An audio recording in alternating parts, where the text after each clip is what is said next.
Chapter 41. The arrows are obviously pointing the way.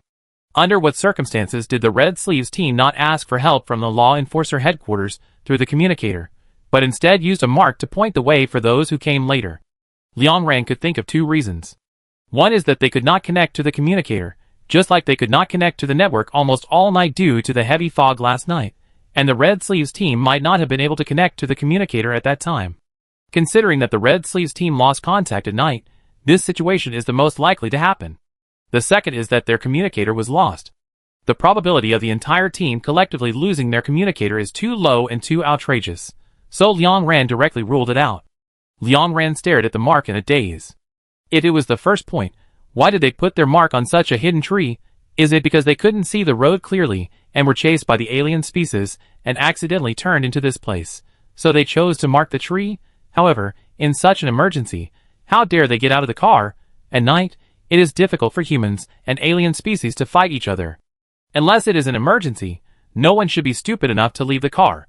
So, do they have no car? Liang Ran thought of the dent caused by Sharu's collision with the brown bear last night. If more than 3 large alien species hit the same place at the same time, the front of the armored vehicle might really be flattened, the internal engine would be damaged, and the vehicle would lose its ability to move.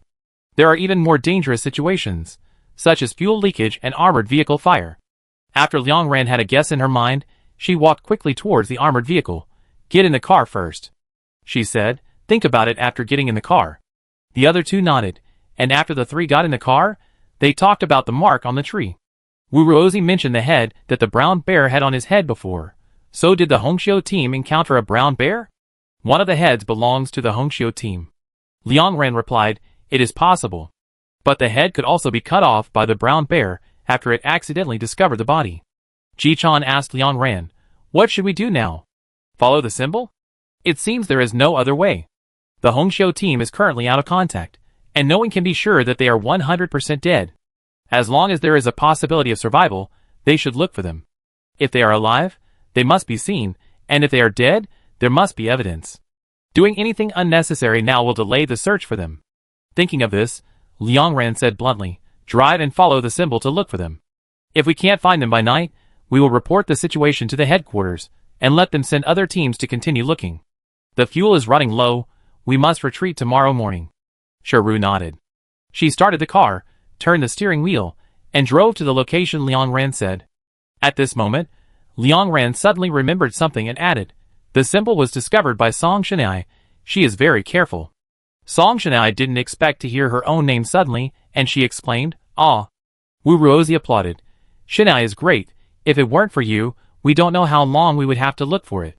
Song Shenai moved unnaturally, of course. Sharu drove the car and found the mark quickly, but after driving in the direction of the mark for 10 minutes, no one found any other marks. Liang Ran frowned. It shouldn't be. There should be other marks at this distance. There is no blood on the ground around, so the person who made the mark was not injured in running, and he should have the strength to cut a knife on the tree casually. She suggested, "Change direction." The mark was drawn to the right. Liang Ran said, "Look for it on the upper right and lower right. Drive for 10 minutes each, and if you can't find it, look in the opposite direction." Sharu said and did it. 10 minutes later, the car returned empty-handed. Sharu started to turn the steering wheel, ready to change the opposite direction to continue looking, but Wu Ruozi suddenly called her. "Sister Sharu, wait." She pointed to the left of the car. 200 meters in that direction, I vaguely saw the front of the armored vehicle, but it was blocked by trees. I couldn't see it clearly, but it should be right. Sharu stopped turning the steering wheel, and drove in the direction Wu Ruozi pointed. 1 minute later, she stopped. This is an area half circled by tall trees, and it is tightly blocked by trees on 3 sides. You can only turn around or go in another direction. Right in the middle of the trees, there was a wrecked armored vehicle. The front part of the vehicle exploded, and the door was half open, opening and closing gently in the wind, making a very slight creaking sound. Liang Ran looked at the license plate and confirmed that this was the car of the Red Sleeves team. Liang Ran, "Sharu, Ji-chan and I will go down. Wu Ruozi, open the window and pay attention to the surrounding movements. If there is any problem, call us loudly." "Sui Yuesheng, lend me Zhufu," Liang Ran said. The degree of its trembling is also a warning. Sui Yuesheng opened his backpack and handed the little black cat with big golden eyes to Liang Ran. There are too many bugs in polluted area 2, and Jufu is afraid all the time. But it is undeniable that its fear is also a feedback to the hunters. So the headquarters rejected Sui Yuexing's application and asked Jufu to follow him into polluted area 2. After getting off the car, Liang Ran kicked Jufu into his arms. Perhaps because he felt the breath of peace of mind, Jufu's vibration amplitude was much smaller, and he even meowed softly. Liang Ran touched its head soothingly while walking towards the scrapped car. Soon, she and the other two walked to the front of the car. Liang Ran first looked at the front of the car. The front of the car had been completely blown up and was charred. Liang Ran looked carefully and found a tuft of brown bear hair and faint blood under the wheel. Liang Ran smelled the blood and smelled a faint fishy smell. It was confirmed that it was brown bear blood. Then she walked around the car and walked to the driver's seat. The driver's door was different from the other doors. It was tightly closed, slightly deformed, and covered with brown bear paw prints. Ji-chan took the initiative to step forward and pulled the door open with a little force. The stench of rottenness immediately hit her face. Liang Ran subconsciously tilted her head and looked inside the car a few seconds later. As a result, her pupils shrank suddenly when she saw the scene inside the car. At this time, a rotten headless corpse was sitting on the main driver's seat. His body was firmly supported by the seat belt, his legs were stuck under the seat and could not move, his neck was empty, the fracture was extremely uneven, and the skin on his neck was stretched very long and thin, like a loose rubber band. This scene was like the person in the driver's seat was stuck in the seat and could not get out. He could only hold the main driver's door tightly to prevent the brown bear from getting in the car. As a result, the passenger door was violently opened by the brown bear from the outside, and it crawled to his side and tore his head off. The man's blood spurted upward like a fountain, spraying everywhere. The scene Liang Ran imagined in her mind made her back cold, but she did not look away, but approached the corpse. Because she found a layer of fluffy stuff stuck on the neck of the corpse. Ji-chan also noticed it, and couldn't help but follow a few steps, standing next to Liang Ran and asked, "What is this?" As soon as the voice fell, the fluffy thing suddenly made a crisp crack sound, as if something was torn from the inside. The next second, a green mucus splashed out from the fluffy thing, spraying on Ji-chan's clothes and face, and a few drops fell on her lips that had just closed. Ji-chan was so disgusted that she wanted to vomit. Liang Ran quickly wiped her mouth with a tissue, lowered his head to observe for a few seconds, and then took out a scalpel, inserted it into the white mucus membrane, stirred it a few times, and a bursting sound suddenly arose, like crispy chocolates being crushed. Liang Ran pulled out the scalpel, looked at the white transparent film stuck on it, covered her mouth, and whispered, "It's snail eggs." After that, she flicked Ji-chan's forehead hard. "Cover your mouth if you have to speak. If this egg is a moth or spider species, you are dead now, understand? Some species are parasitic like invisible species, and the young eggs are full of parasites that are difficult to see with the naked eye. Once they enter the human mouth or blood, they will multiply rapidly and in large numbers until the human body is eaten up." Ji-chan nodded with lingering fear.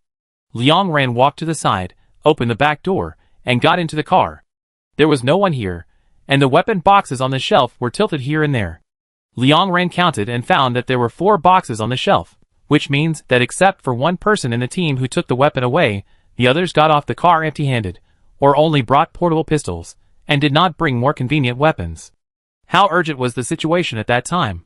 Liang Ran walked to the container behind the car, where there was a locked box covered with dried sticky liquid, which obviously came from a large snail. The current situation is very clear. On the way back from capturing the snail mutants, the Hongxiu team was surrounded by several brown bears. With the car damaged, they had to abandon the car and run away. The headless corpse was tilted to the right rear, with traces of dragging on the collar and purple pinch marks on the hands. So his teammates did not give up on him immediately, but wanted to drag him out of the car and take him away, but the situation was too urgent at the time, and the brown bears outside the car were staring at them, and could break in at any time, so they were unable to rescue their teammates, who were trapped in the main driver's seat with broken legs. Reason made them leave the car. Soon after they left, the other snail aliens followed the smell of their own kind and wanted to rescue their captured companions, but because the container was too solid, the snail aliens were not good at attacking, so they could only return empty-handed. But the question now is, since these people have time to rescue their teammates, why don't they have time to stretch out their arms and take the weapon box away? Liang Ran called Ji-chan over and threw his scalpel to her. "Cut a slit in this container. According to your strength, 2 or 3 minutes should be enough." Ji-chan covered her mouth tightly with her hands and spoke in a muffled voice. I try. Liang Ran nodded. She made way for Ji-chan and began to walk around the inside of the armored vehicle, trying to find a reason why they didn't take the weapon box. But after searching around, she didn't find anything suspicious. Liang Ran frowned and stared at the weapon box on the shelf. After a while, she stood up on the seat to see if there were any clues on the shelf. As a result, as soon as her eyes swept over, she looked incredible.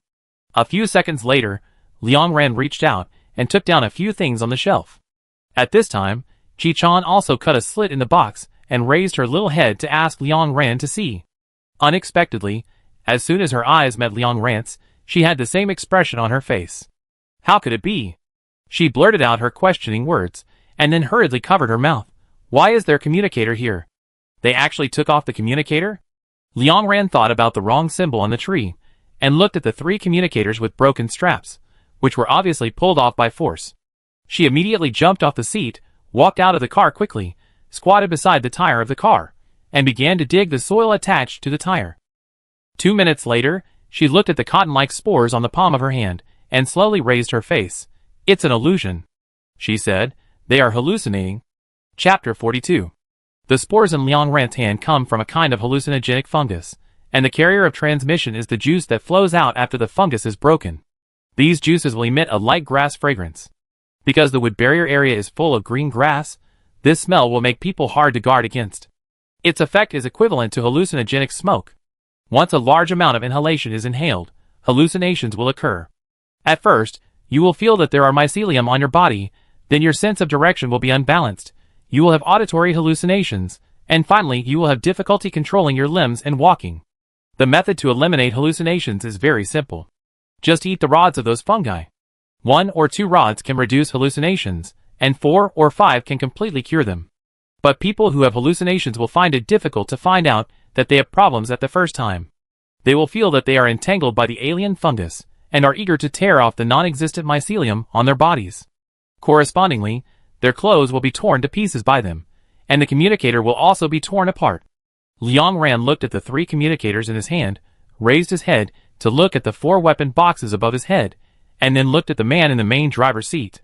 The man had a communicator on his wrist, and the Red Sleeves team had 5 people, which meant that one person in the team did not have hallucinations, or only had mild hallucinations, and this person escaped with his communicator and weapon box. This person might still be alive. As for the others, to be honest, there is really no chance of survival.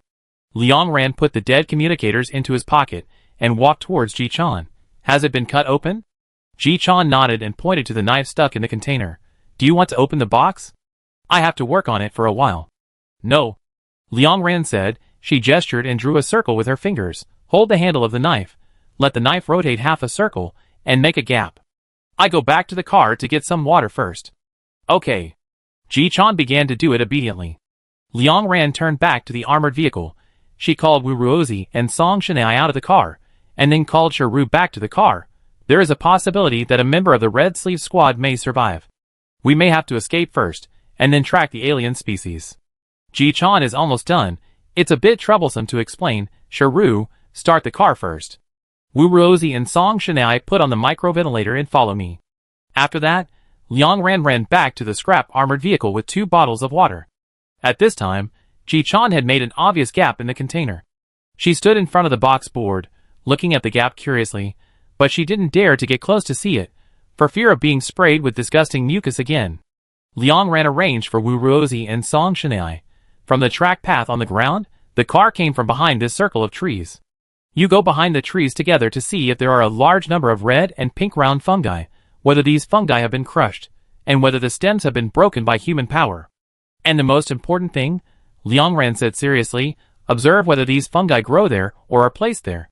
Are there any traces of white sticky things crawling on the land? Liang Ran described. The land will be darker in color and more compact. Wu Ruozi took note and nodded seriously. Okay. Leave it to Shanai and me. After that, she pulled Song Shanai and ran behind the arc-shaped woods not far away. Liang Ran walked up to Ji-chan, turned on the flashlight, bent down slightly, and approached the gap in the container. Ji-chan quickly grabbed her arm. Isn't it too dangerous? What if the mutant snail inside is still alive? Liang Ran. Observation is risky. I have to see how the mutant inside is doing. I can only proceed to the next step if it is alive. Seeing that Ji-chan hadn't let go, she added, "It's really okay. The snail species has been deactivated after lacking water for so long. It needs to be stimulated with water to restore its activity. You just need to help me keep an eye on the gap. If there is an accident, immediately step forward and kick it, understand?" Ji-chan thought about it, let go of her hand, and stared at the gap with a tense face. "It's really troublesome. It would be great if I could do everything with just my fists." Liang Ran laughed. She bent over again and approached the container. She looked inside the small gap and could roughly tell the size of the snail. It was about half a meter wide and high, occupying half of the container. It was a young snail species. Due to lack of water, its white meat had all retracted into the brown-black shell and could not be seen at all. There was a protective film like white frost on the surface of the shell. Liang Ran poked the shell with a knife and made a few marks. Then she exerted a little force, and the tip of the knife pierced through the shell and inserted into the white meat. She could feel the tip of the knife quickly wrapped by the white meat, and the meat began to secrete corrosive liquid, trying to twist the invader into the body and slowly dissolve it. "Still alive," Liang Ran said, and immediately pulled out the tip of the knife, making a squeak sound. Under the illumination of the flashlight, the white meat slowly rolled up and retracted deeply into the shell. "Wait for Wu Ruozi and Song Shanai," Liang Ran said. "If my guess is correct, things will be a little tricky."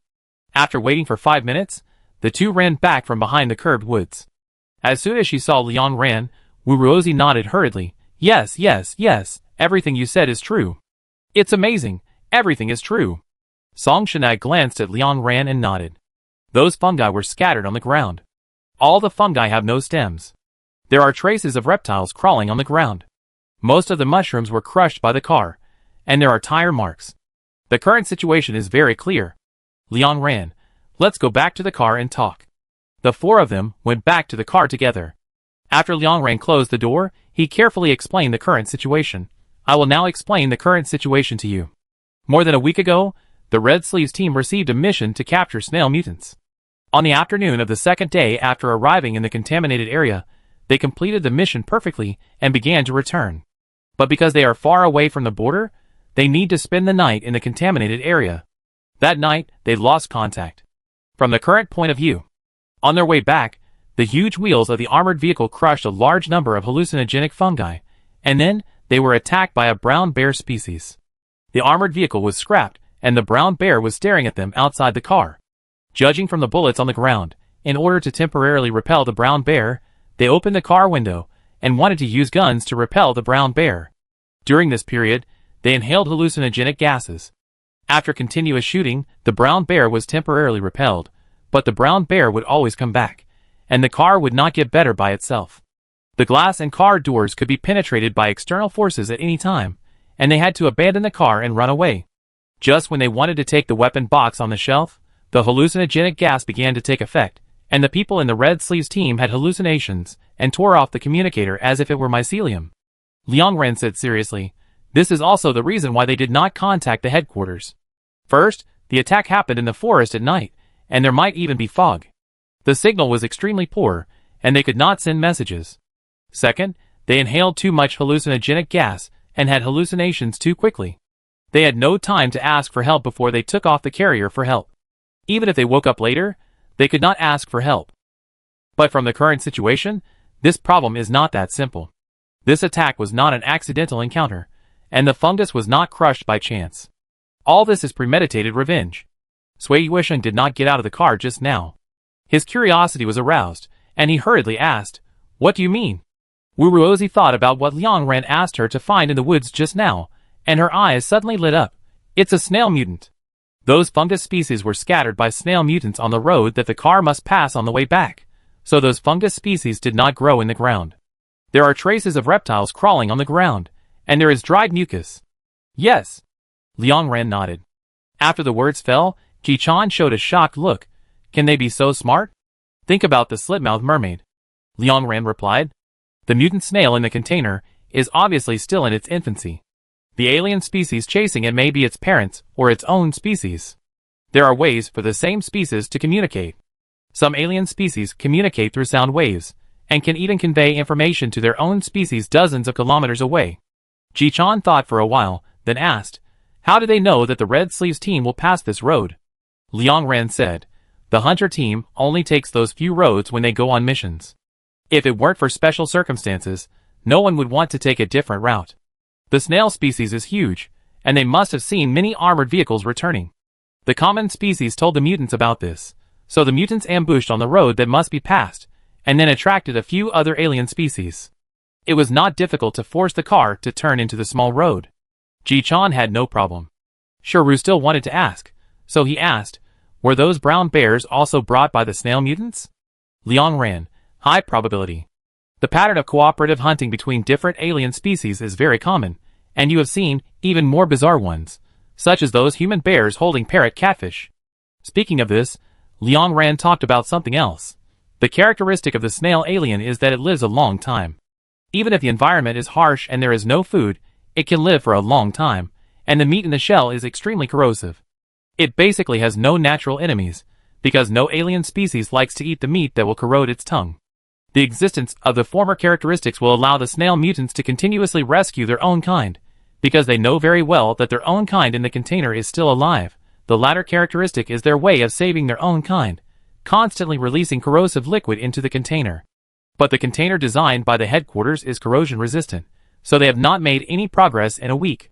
Judging from the drying degree of the mucus on the container, there should be snail aliens coming 2 days ago.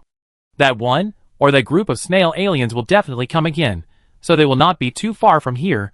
Liang Ran said his proposal, I want to wake up the young mutant in the container, let it make a sound, and call its own kind who has been guarding it.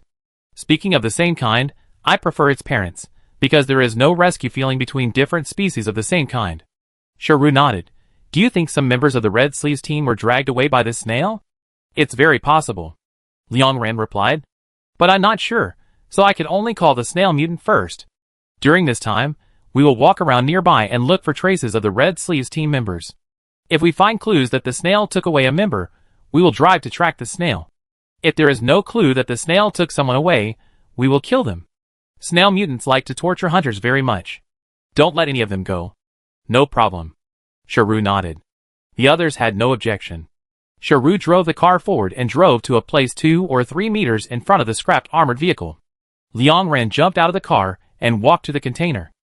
She picked up the 2 bottles of water that had just been placed on the ground and poured them into the gap. Through the gap, she could clearly see that the water quickly flowed all over the body of the mutant snail, until its shell was soaked and gradually became shiny. The white meat in the shell twitched slightly, and the 2 tentacles slowly stretched out. After a few breaths, the snail was completely awakened. Liang Ran quickly inserted the scalpel into the gap and twisted the handle mercilessly. There was a creaking sound, and the white meat of the snail that had just stretched out tightened sharply. The next second, the snail made a piercing scream similar to that of a human. The blessing in Liang Ran's arms moved violently, trying hard to get into Liang Ran's clothes.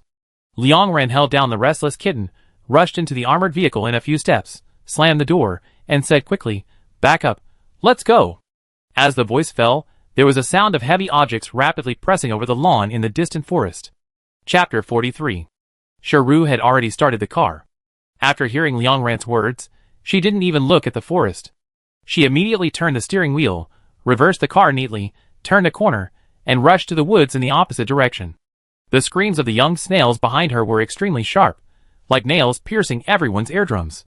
Liang Ran reminded, "You can slow down after leaving this area. The gap on the box is very small, and the attack power of the snail species is low. It will take a lot of time to save the alien species. Of course, the box is very corrosion resistant. Even if it takes a lot of time, it can't be saved." Wuruozi listened to the crawling sound coming from the forest and whispered, "Why is the speed so fast?" Liang Ran said him. "Faster than the fastest speed of the armored vehicle. The difference between the mutant snail and the ordinary species lies in its size and movement speed. It is several times larger than the common species. The adult snail mutant can even reach 2 or 3 meters in height. Because snails like to live in moist underground caves and rarely leave their homes except for foraging, this batch of mutants was discovered very late, more than a month ago, by a team that hunted common snails. At that time, Liang Ran watched the video sent back by the team and had a certain understanding of the basic situation of this alien species.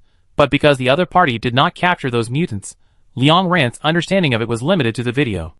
Now it seems that the video did not capture the extremely high human-like IQ of the snail mutant. Its IQ level is already on par with that of the slit-mouthed mermaid. In addition to the two mutation directions, its mutation direction has also added high intelligence. There are also those parrot catfish, and those bears disguised as humans. The intelligentization of the alien species in the contaminated area has long been a trend, but they hide very well, either pretending that they have not mutated, or slaughtering all the hunters who face the intelligent alien species, so this matter has gradually surfaced recently. After leaving that area, the armored vehicle came to the marked tree again. Drive in the opposite direction of the mark, Liang Ran said. While driving, Shiru couldn't help asking, is the hallucinogenicity of that fungus so strong that the sense of direction is confused to this extent? Very strong, Liang Ran said. When I smelled it before, I couldn't find the door of the laboratory and kept hitting the wall. I was very sure that I was still rational, and knew that it was a problem with the fungus. I thought I had to find the fungus stem to eat, but I just felt that was the original door. Liang Ran's voice fell, and the expressions of everyone in the car were stunned. Song Shanai raised her eyes, her expression somewhat incredulous. You ate it? For research? Yes, Liang Ran said, as a matter of course, it's not poisonous anyway. It's okay to eat this to write a research report. As long as I'm sure the plant is not poisonous, I will basically try it myself. Song Shanai hesitated and asked, what if I come across a poisonous plant? Liang Ran, if I have an antidote, I will try it. Wu Rosie is very emotional. When she heard this, her expression looked like she was about to cry. Will the report written like this not be yours? The people in the institute are too bad. Liang Ran was shocked. She shook her head. There are good people too, She thought for a moment and added, very good people, there are very good people. Wu Rosie stopped talking and lowered her head with a somewhat depressed look. If only I could help you. Liang Ran smiled. I feel pretty good now. After the car drove against the mark for 3 or 4 minutes, Wu Rosie was the first to find the location of the next mark. The 6th, 7th tree in the left front, with an arrow on it. Shiru immediately turned the steering wheel and drove the car to the location Wu Rosie said. After the car stopped, everyone saw the mark on it. But this time the two words Hongxiu were written much more distorted, as if the person holding the knife could not write the stroke steadily. Everyone knew that this was a sign of deepening hallucinations. The car drove forward for a few more minutes, and after not finding other marks, it turned in other directions, and this time the third mark appeared. But this time the two words Hongxiu on the tree were not complete, and some strokes were missing. I can't hold the knife steadily, Liang Ran explained in a low voice. At this point, Shiru's expression became more serious while driving. Everyone knew that they were gradually approaching the death of their kind. 2 minutes later, the 4th and 5th marks appeared. On 2 trees not far apart, arrows were drawn in opposite directions. Under the tree, there were a few drops of dried blood and a knife with a half-broken handle. Sui Yuesheng sighed. He wants to use pain to stimulate himself to wake up. Liang Ran nodded. She said, follow the mark on this tree with blood, he should wake up for a moment. Shiru did as she was told, and after passing 2 more trees with marks, the armored vehicle turned a corner and drove onto a small fork road. Shiru stared at the road ahead, but after turning the corner, she subconsciously stepped on the brakes just as she was about to continue driving forward. The car suddenly stopped. Everyone in the car staggered. Wu Rosie didn't wear a seatbelt because he was standing and looking around the whole time, so he sat directly on the ground. But no one said anything about Shiru, because the scene in front was particularly shocking, even thrilling. Rows of trees, more than 20 trees, every one of them was engraved with arrows by a knife. Liang Ran looked ahead and felt that the scene was very sad. Some of the arrows on the trees pointed to the left, some to the right, some had a few drops of blood under the trees, and some had a small pool of blood. The man was trapped in this forest, just like the group of ants trapped by pheromones, going around and around, constantly returning to the starting point, engraving marks on different trees, leaving information for those who came later to find him. At the end of the path, there was a standing, dry corpse. The environment in the polluted area caused his body to decay and wither quickly, exposing the bones on his face, and several small flies were drilling in and out of his exposed bones. After a few breaths, Shiru drove to the male corpse. There was no mark on the tree he leaned against, only blood soaking the trunk and bloody words written on the ground with fingers. I want to live so much. Anyone could see that he wanted to live. He wanted to live so much. After being separated from his teammates, the desire to survive made him walk for such a long time in the dark, and he had to walk even when he was dizzy, hoping that someone would find him, and that he could live for a long time in the dense forest. Sharu sighed. She turned the steering wheel and drove away from the forest. There were too many hunters who died in the polluted area. In most cases, they could not collect the bodies of someone. After leaving the woods, the car drove for a while, and found traces of other members of the Red Sleeve Squad. This time it was because of a bird species. The bird used the clothes embroidered with the word Red Sleeves as nesting materials. The half-empty sleeves dangled on the branches, and the small red words on them were particularly conspicuous.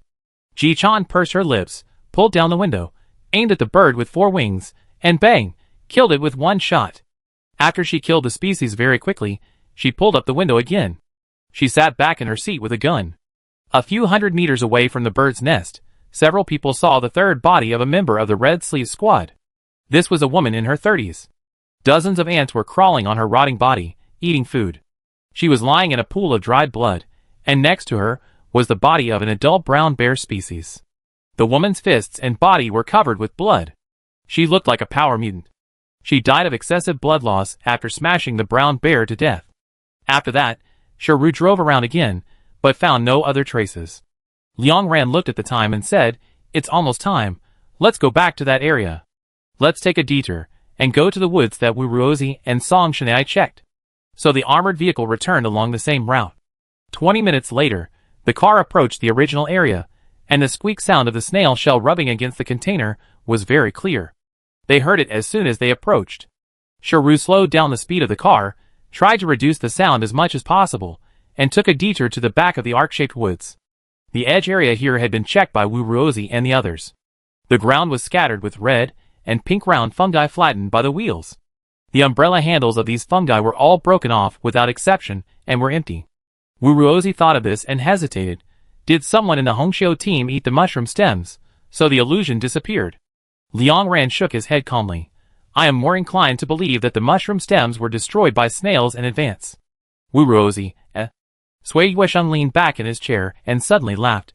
It's so cruel. I really want to kill all these snails. The car drove forward, and just after the car passed a pile of fallen leaves on the grass, Song Shanai suddenly shouted, "Wait a minute." Sharu looked at her through the rearview mirror. What's wrong? There are toes. Song Shanai pointed to the window on her side. There are human toes under the leaves, very thin in shape, and look like a girl's. Liang Ran immediately said, I go down and take a look. Song Shanai frowned and refused her. Why do you always get off the car when you encounter something? It's as if we didn't have any legs before you came. Wu Ruozi, come with me. Wu Ruozi agreed quickly, and Liang Ran didn't argue. He sat in Song Shanai's seat and watched through the car window as they removed the fallen leaves, revealing the complete human limbs underneath. Just as Song Shanai said, this calf belonged to a human girl, and a very young human girl. Not far from the calf, there was an empty tube of reagent. Sui Yuesheng took a quick glance and immediately said, strong hemostatic agent. Liang Ran nodded. This should be the only person who did not inhale the hallucinogenic gas. Her legs were slowly dissolved by the corrosive liquid secreted by the snail when she was bitten and dragged by it. She did not give up, and tried her best to save herself. The sound of the snail gnawing not far behind him continued, and there was still time. Liang Ran said, there is still one person whose whereabouts are not confirmed. Let's look to the left first. No matter whether we find them or not in 10 minutes, we will come back and follow this snail to find the girl. Sharu nodded. The car slowly drove to the left. Time was very tight, and everyone was prepared to not find the last person. But this time, it didn't take long, probably only 2 or 3 minutes, and the body of the last person suddenly appeared in front of everyone. It was behind a tree. I don't know if people always want to find something to rely on before they die, and dying powerlessly is indeed too lonely, so they always choose to die slowly against the towering trees. The young boy hung his head with a smile on his face, holding a red fungus in his hand. Half of the stem was gone, and there were human teeth marks on the gap. Wu Ruozi murmured, he detoxified. How could he die? Liang Ran pursed his lips. After a moment, she whispered, that's not the type of fungus he should eat. The two types of fungus are very similar, but they are different. This type of fungus is highly poisonous. After he found out that he was hallucinating, he must have realized something. Before he was completely affected by the hallucination, he tried desperately to find the stems of the mushrooms, but those stems were torn off by the snail species. Finally, he found another type of mushroom that was very similar. Did he eat it with hope? Liang Ran didn't think too deeply. She said bluntly, "People who eat this fungus will have a very happy dream, so they will die with a smile. Okay, let's go back. There's another girl waiting." Chapter 44. They couldn't pay attention to the dead for too long. Sharu turned the car around and returned to the area where the scrapped armored vehicle was. She parked the car a few hundred meters away. There were layers of trees covering it, and Wu Rosie could just observe the situation of the car through the gaps between the leaves. Liang Ran held a telescope. At this moment, the giant snail mutant had temporarily given up. The young snail was still screaming at the top of its lungs, which was very piercing. Through the half-open window of the car, Liang Ran could see that the white meat under the shell wrapped the entire container, like a sticky coat on the box. The white meat kept surging and dripping transparent secretions. The surface of the box made a sizzling sound. The top layer of paint had been corroded and mottled, but the thick box body was intact. It was morning now, and the light was very strong. The giant snail was obviously a little bit overwhelmed. Its shell, which was more than 2 meters high, quickly lost its luster, and one corner even cracked. "It's going back," Liang Ran said softly. Soon after she finished speaking, the white meat of the snail slowly retracted into its shell. Due to lack of water, its movement speed slowed down a lot. It turned its huge body and slowly crawled under the car and into the forest. Sharu started the car, lowered the sound to the minimum, and followed the snail from a distance. Liang Ran lowered her head and turned on the communicator. She browsed the information of the members of the Red Sleeves team again. The team consisted of 5 people. The captain, the man in the main driver's seat, was a speed mutant. Because his legs were broken and trapped in the seat, he was killed by a brown bear that broke into the car. The deputy captain was a perception mutant and died from a highly toxic bacteria. The woman who killed a brown bear alone was a strength mutant and died of excessive blood loss. The man who could not escape the woods was a speed mutant. He was completely controlled by hallucinations, exhausted and bleeding, and may have been attacked by insects. Finally, he fell in front of the tree. The only girl who has not been found yet is the team's accompanying doctor, a B+ regeneration mutant named Chungwon. Liang Ran had seen her in Huijan. At that time, she and her teammate Han Bing liked each other, and went to Huijan to get Huijan's affirmation, and were willing to fulfill their reproductive obligations together. However, when checking the gene level, Chungwon, who was originally a B-level gene, was identified as B+ by the system for the second time because of her excellent performance during the mission. It was also because of this incident that Huijan notified the law enforcer headquarters and separated the two. Han Bing went to other teams, and Chungwon stayed in the Red Sleeve team. As the team's accompanying doctor, Chungwon carried the most medicines with her, and her understanding of alien species was much higher than that of others. In addition, her mutation direction gave her a certain probability of survival. The snail species likes to live in a dark and humid environment. The car turned several corners and came to the most densely forested area. The large leaves blocked most of the sunlight. There was a small lake nearby. The snail species crawled to the lakeside. Half of its body sank into the wet soil. At this moment, a lizard crawled to the lakeside to drink water. The snail species slowly extended its 2 tentacles and inserted them into the lizard's head at a speed that was difficult to see with the naked eye. After a few seconds, the lizard's red and yellow brain was sucked out by it. Because the white meat is translucent, everyone can clearly see the whole process of the brain being swallowed from its mouth. Soon, the snail species' neck turned red and yellow. It threw the lizard species that had been sucked out into the lake and quickly crawled to a pile of fallen leaves. After crawling to the fallen leaves, it pushed aside some of the fallen leaves on the edge, and then crawled into the gap and disappeared quickly. Liang Ran, "Put on your backpack. Get off the car with your weapon box and flamethrower." After everyone got off the car, they followed the path that the snail species had just crawled, tied the rope, and pushed away the fallen leaves above the cave. From the scale, this cave more than 4 meters high was obviously not dug by the snail species, but more like a storage hole dug by humans in the past, used to store supplies. Later, the supplies were emptied, and the cave was left here. The internal environment was extremely dark.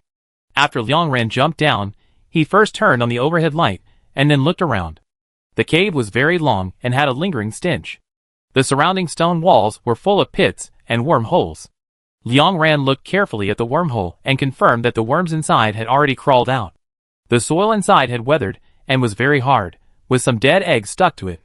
There was a corner a dozen meters away. The mutant snail had disappeared without a trace.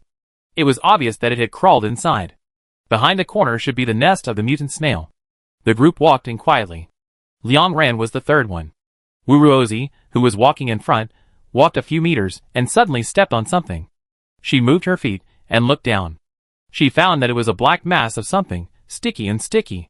The originally humid air was suddenly filled with a foul smell. She quickly held her breath and told others, "There is snail excrement here, everyone, don't step on it. Originally, it doesn't smell much when it's dried, but it smells bad when it's crushed." Hearing Wuruozi's words, the others all turned away and prepared to avoid it. When Liang Ran walked past the mass of excrement, his eyes subconsciously moved down and saw the flesh-pink nails of humans among the layers of dirty and sticky excrement. Liang Ran said nothing, walked past the mass and headed for the corner. Half a minute later, Liang Ran took 2 quick steps and grabbed Wuruozi, who was about to turn the corner. She said nothing, took out a flashlight from her pocket, broke off a reagent, sprinkled the liquid on the flashlight, and then shook her hand and threw the flashlight forward. Pop! The sound of the flashlight hitting the stone wall just sounded, and the next second, a white tentacle quickly pulled out from the corner and passed through the flashlight at lightning speed. Liang Ran took a step back and said coldly, "Open the flamethrower. Roast it." As soon as the voice fell, the others had no time to be surprised, and subconsciously raised the guns in their hands, and several tongues of fire sprayed out. The air in the cave instantly became hot, as if surging with heat waves. Several people felt hot, and the snail species couldn't stand it even more. Its white flesh shrank rapidly, the water vapor on the shell's surface evaporated quickly, and the skin gradually cracked. The snail screamed and turned to escape, but for some reason, after it crawled a few meters, its tentacles turned black and charred at a speed visible to the naked eye. Liang Ran quickly took out another tube of reagent from his pocket, broke it open, and poured it on its shell. The liquid quickly dissolved the protein on the surface of the shell, scalding its white flesh to shrink into a ball for a while, and then open up completely. 2 minutes later, after several failed attempts to escape by hitting the wall, its white flesh slowly flowed to the ground like water, and the corrosive liquid unconsciously spread under it, and flowed to the surrounding gravel, corroding several holes in the stones. Soon its white flesh disappeared, leaving only an empty shell. Liang Ran walked forward and touched the shell with his toes. The shell instantly turned into powder. Liang Ran covered her mouth and nose, and after the powder dispersed, she warned, "The first and last 2 people should use flamethrowers to prevent other snail mutants in the cave. Keep going." Song Shanai followed the team for a few steps, and she couldn't help asking, "How do you know it found us?" Liang Ran replied, "You have to regard it as a highly intelligent species. This mutant has a strong sense of revenge. It knows how to ambush in advance, how to remove the stem of the fungus, and how to torture the hunter to death. How could it not have a sense of defense?"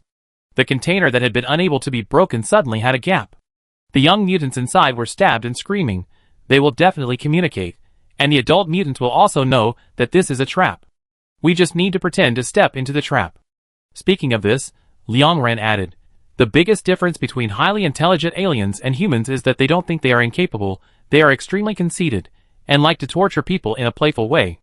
The several highly intelligent aliens discovered so far are all like this." Song Shanai nodded, "I know." After walking into the corner, Liang Ran turned up the light above his head, and the snail's nest was officially presented to everyone. Sui Yuesheng, who had been covering his nose with his hand, slowly put his hand down. When you know where the lingering stench here comes from, people with multiple mysophobia will put down their hands. The cave, which is no more than 15 meters wide, is now filled with human-shaped excrement. Some of these people are wrapped in transparent mucous membranes, some are covered with black rotten substances, and some are hugged by 2 or 3 people, with their backs bent, presenting a ball-shaped connected head to tail. Judging from the state of these corpses, a small number of them were swallowed alive by snails, and most of them were collected by snails as food after death for various reasons. The flesh of the power mutants is hard, and snails are not easy to digest. Basically, what they swallow is what they excrete. These people are piled on the ground randomly, some lying with their eyes closed, and some staring at the top with their eyes wide open. They are in different degrees of decay, as if they had slept on the extremely dirty ground. Liang Ran closed her eyes. She whispered, "The common snail species is one of the known alien species that loves to torture hunters the most. The mutant species is even worse." Liang Ran originally had hope that Chengwen was still alive, but now it seems that hope is slim. Everyone's demeanor is not right. Wuruozi, regardless of the stench, squatted in front of these various corpses collected by the snail mutants as collections, trying to look at their sleeves to see from them what team they came from. The corrosion resistance of the protective clothing is very good, but not so good that it can withstand a turn inside the snail. Most of these clothes were in tatters. Wuruozi searched for a long time, reluctantly took off her coat, and covered a girl whose clothes were only a few pieces of cloth. The girl's face was corroded and blurred.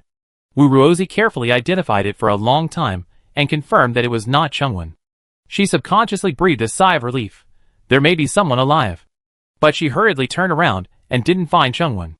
Everyone was looking for Chungwon. When she started the second round of searching, Ji-chan suddenly screamed.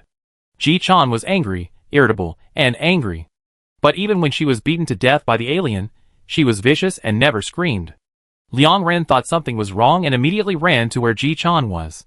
In just a few seconds, everyone gathered behind Ji-chan. Ji-chan was standing in a place similar to a snail's nest, with thick mosses on the ground. She held the mosses and pointed at the human-shaped figure buried in the mosses, hesitating. Is that a person? Liang Ren blinked very slowly. Even with her wide experience, she was stunned. People? People? Wuruozi collapsed very suddenly. Before Liang Ren finished speaking, she suddenly burst into tears, which scared everyone. She quickly ran to the humanoid and picked her up. It's a human! It's a human! Liang Ren. She looked at Liang Ren, tears falling down desperately. It's a human. It's Chungwon. Because when the humanoid was first seen, it was facing away from everyone. Liang Ren could only see her back that looked like a human, but she didn't dare to make a conclusion at that time. Because the humanoid was covered with mucous membranes all over its body, she couldn't see her face, but she could see her 6 legs and 4 pairs of arms. How can a person look so strange? Wuruozi opened her mouth. She seemed to want to explain something, but her voice was choked. After more than 10 seconds, she said with difficulty, It's human. This is the way of death unique to regenerative mutants. Wuruozi said, tears streaming down her face. The aliens tore off her legs, but the skin was attached. The body mechanism found that she had no legs, so it tried its best to regenerate and grow new legs. The original legs did not fall off, so she had 4 legs. If another pair was torn off, and the skin was attached, another pair of new legs would grow. So there are 6 legs. Wuruozi cried breathlessly. I don't know why I'm crying. I feel like I've seen this before. It must be painful. This level of regeneration is really painful. But even so, she wiped her face and whispered, she didn't die because of this. Not because of blood loss, not because of too much pain. Her arm was torn off, which can be considered a hand injury. She committed suicide after being parasitized. Wuruozi turned the girl's body over, revealing the needle inserted into her heart, and murmured, she endured it for so long, she was forced to commit suicide. Everyone listened to Wuruozi's words in a daze. After a full minute, Liang Ren walked towards the girl in Wuruozi's arms. She tore off the mucous membrane covering the girl's face, revealing her pretty face. Song Shanai imitated Wuruozi's actions just now, took off her coat, and covered the girl's deformed body. Liang Ren stared at the girl's face for a while, and found that her cheeks were puffed up unnaturally, as if she was biting something. She gently opened the girl's mouth, put on thicker gloves, and moved her fingers around in her mouth, hooking out the communicator that the girl was biting in her mouth. Because it was underground, the signal was always 0, so the girl's communicator was useless until it ran out of power. Liang Ren wiped the dirt on the communicator with a tissue, took out the charging device in his pocket, and connected it to the power. A few minutes later, the communicator lit up. As soon as the screen was turned on, a memo popped up. This thing does not require a signal, and can record the most basic information. In order to facilitate the search for the Red Sleeves team, the headquarters knew the activation password of the Red Sleeves team's communicator. Liang Ren entered the password and opened the girl's memo. There were several voice records of the girl. Each record lasted from 10 seconds to 1 minute. Liang Ren thought about the girl's experience in Hoijon, and had expectations in his heart. Some of these words should be left by the girl for her family, and the boy. Ji-chan interrupted. Is it not good for us to listen to it? Should we hand it over to the headquarters? Liang Ren. Some of the words in it may not be suitable for the headquarters to hear. The information she conveyed will be cleared by the headquarters. If there are words in it that are sent to Han Bing, we may need to pass them on. Ji-chan didn't know about the girl's affairs, so she didn't understand. But she still said oh. Then listen. Liang Ren clicked on the voice record in the memo, and the girl's voice suddenly came across time and space. Hello headquarters, I am Chungwon from the Red Sleeves team. Her voice was very sweet, Chungwon said seriously. For various reasons, I was separated from the other people in the team. I hope they are all well. Today is the first morning since I was kidnapped by the snail mutant. I brought a communicator, but there was no signal underground. I couldn't contact anyone, and I couldn't send a distress signal. My mutation was not in the direction of combat power, so I failed to escape. If there is something worth recording, I will record it in voice, so as not to waste every minute here. Liang Ren opened the second voice, and continued to listen. This is the first night I was kidnapped. This snail mutant went out to find food, but my legs were torn apart. Now I can only crawl like a maggot, and I am very weak, so I didn't waste my energy. I can be sure that this alien has mutated in the direction of high intelligence. I can accept its torture of me, but I can't accept the death of so many compatriots in the cave. Then, there is the third voice. My legs were broken again. I found that my legs seemed not very smart. They actually started to grow extra legs. I suggest that the headquarters reduce my gene level from B+ to B, because this mutation direction is very troublesome.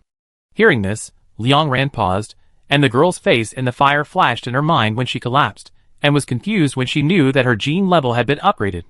Then she clicked on the fourth voice. The girl's voice in this voice suddenly became a little weak. I was swallowed by the snail mutant today.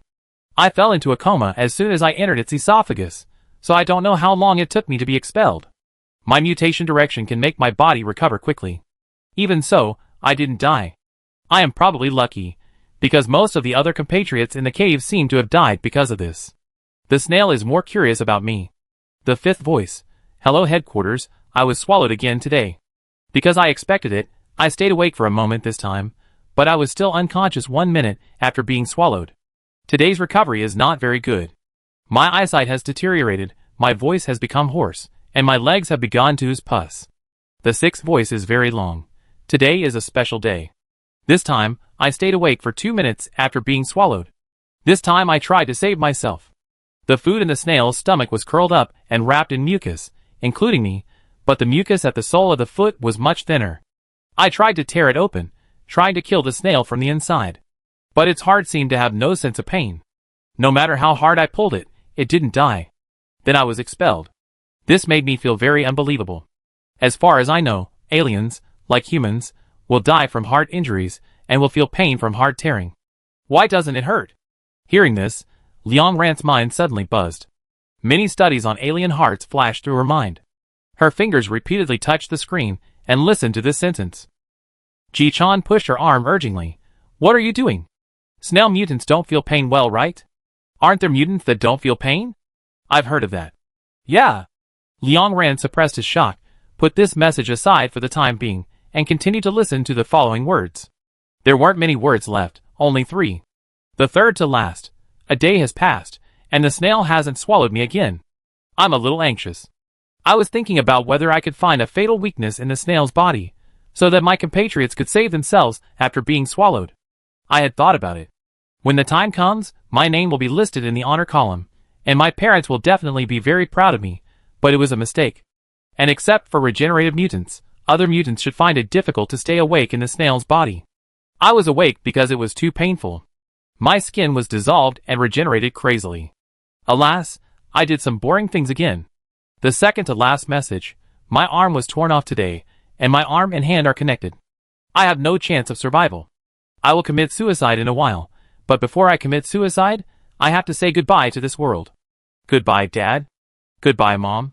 Liang Ran clicked on the last voice message. This voice message was recorded at midnight 4 days ago. The weakness in the girl's voice disappeared, and her voice returned to the sunshine and sweetness. My heart still beats faster when I think of you. The girl smiled and said, You know who I'm talking to. Chapter 45. Because of the existence of the fire decree and the separation of the two by the headquarters, the girl did not dare to say it too clearly. She knew that if she said Han Bing's name and made her love clear, this sentence would definitely not be conveyed. But if she concealed her name, the headquarters might be moved with sympathy and send this sentence to Han Bing. After all, it was just an accelerated heartbeat. In the training of the talent base, an accelerated heartbeat is a symbol of trust in teammates. If this sentence only means trusting him and missing the days when he was a teammate, why didn't the headquarters convey it? Is it not understood, or is it very clear? Liang Ran subconsciously tightened the communicator in his hand. Wu Ruozi had been holding the girl's body. She whispered to Liang Ran, "You seem to know her. Do you know her?" Liang Ran nodded. "I can't say I know her, but I have seen her. I met her once at Huizhong." Wu Ruozi was not old enough and had never been to Huizhong. She said in a daze and asked Liang Ran, "Did she go to Huizhong for matching?" "Yes," Liang Ran said. She wanted to match with her teammate. She said that her heartbeat would speed up every time she saw him, but there were some problems in the middle. Huizhong rejected the wishes of the two. Huizhong asked Cheng Wen to match with someone else and breed children. The boy was transferred from the Red Sleeves squad by the headquarters. Hearing Liang Ran's words, Wu Ruozi hugged the girl in her arms tighter. "Send this message to that boy," she suggested, "otherwise the people at headquarters will be too busy and forget it." Shiru also suddenly spoke up.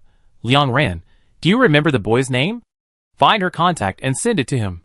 Hearing Shiru's words, Liang Ran subconsciously looked at her. Shiru is already 29 years old, far beyond the age stipulated by Huijin. If she strictly abides by the law, her children should be quite big now. Shiru saw what Liang Ran was thinking and replied, "I am infertile." As for why she didn't, Liang Ran thought that Shiru was a member of Heart and resolutely resisted the matching system. He could probably guess the reason. Either she falsified her medical history and physical condition, or she deliberately damaged her body through the mission. Liang Ran didn't ask any more questions. She lowered her head and clicked on the contact of Cheng Wen's communicator. Soon she found Han Bing's name, but the underground signal was too poor to send any information. "Let's go out." Liang Ran stood up. Before leaving, she looked around the cave. The people around her who had died a long time ago and were collected here by the snail mutants, like stamps, showed what a nightmare they had gone through here. Snails are extremely afraid of heat and fire. As long as you bring the right weapons, they are one of the easiest species to kill. But killing aliens is always urgent. Many hunters don't have time to bring too many weapons. They often rush forward with their most familiar cold weapons. However, cold weapons have no killing power against some aliens, not to mention countless emergencies. During the period when the snail mutant was not discovered, it is unknown how many hunters who left the team site it secretly dragged away. It was only last month that a team finally found its traces. It's a pity that the team only found it from a distance and took a short video, but did not track it or deeply understand it. Otherwise, the Red Sleeves team would have had a psychological expectation of its IQ, and it wouldn't be so difficult. After all, when fighting against aliens with extremely low IQ, there is no need to consider ambush and revenge. In the future, we should treat every alien we encounter as a highly intelligent species," Liang Ran suddenly said. Everyone nodded. Also, Liang Ran looked up. After climbing up, opened fire directly. The snail mutant screamed several times before dying. You have also seen the situation in this cave. So many corpse statues cannot be collected by 1 or 2 mutants. It has at least 3 accomplices. These mutants may be climbing on our car and trying to corrode the car body. Everyone nodded again. When leaving the cave, everyone's speed increased a lot. When Shiru turned the corner, she suddenly said, "I feel safe teaming up with you." "There is a feeling." Sui Yuesheng continued her words. "As long as Liang Ran is alive, we can all live." Shiru nodded, "Yes." 2 minutes later, several people came to the cave entrance. Liang Ran glanced at the stone wall. The IQ is not too high. I just wondered if the cave entrance would be filled with corrosive liquids, so that we can't climb up. But it's hard to say. After all, if the armored vehicle can be corroded, it will be a real turtle in a jar once and for all. After listening to Liang Ran's words, Song Shanai asked her, "If the cave entrance is full of corrosive liquids as you said, what should we do?" Liang Ran, "It doesn't matter. I have prepared a folding ladder in my backpack." After speaking, she pulled the rope beside her, took advantage of the stone wall and jumped hard, and flipped out in a few steps. Shiru and Ji Chan followed closely, and flipped out. As Liang Ran expected, there were several giant snails sticking to the armored vehicle at this time. They kept releasing mucus on the vehicle body. Liang Ran took a closer look and found that a piece of the windshield had been corroded to be as thin as paper. She thought about it, and remembered that the piece was hit by a bird when she first entered Area 2, so it was more susceptible to corrosion. "Open fire," Liang Ran said concisely, and made room for the others. Wu Ruozi ran forward a few steps, and turned on the starter of the flamethrower first. Suddenly, a tongue of fire wrapped around the nearest snail mutant like a snake, and it screamed shrilly. The 3 snails immediately moved out of the car, and turned to escape deep into the forest. But how could everyone give them time to breathe? Shiru and Sui Yuesheng were the first to chase them. The fire line was spread out like a separation line, completely blocking their retreat. The snail shell soon cracked inch by inch.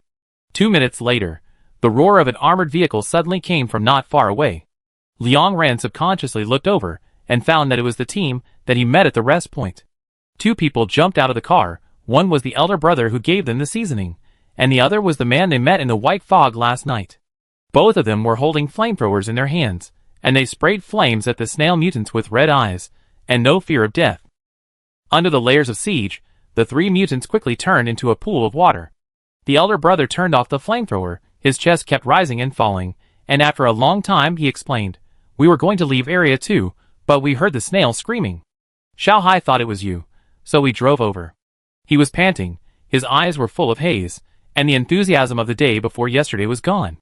"I'm sorry," he said. "I met you in the fog last night and couldn't help you. 3 of us died. At that time, we really couldn't save you.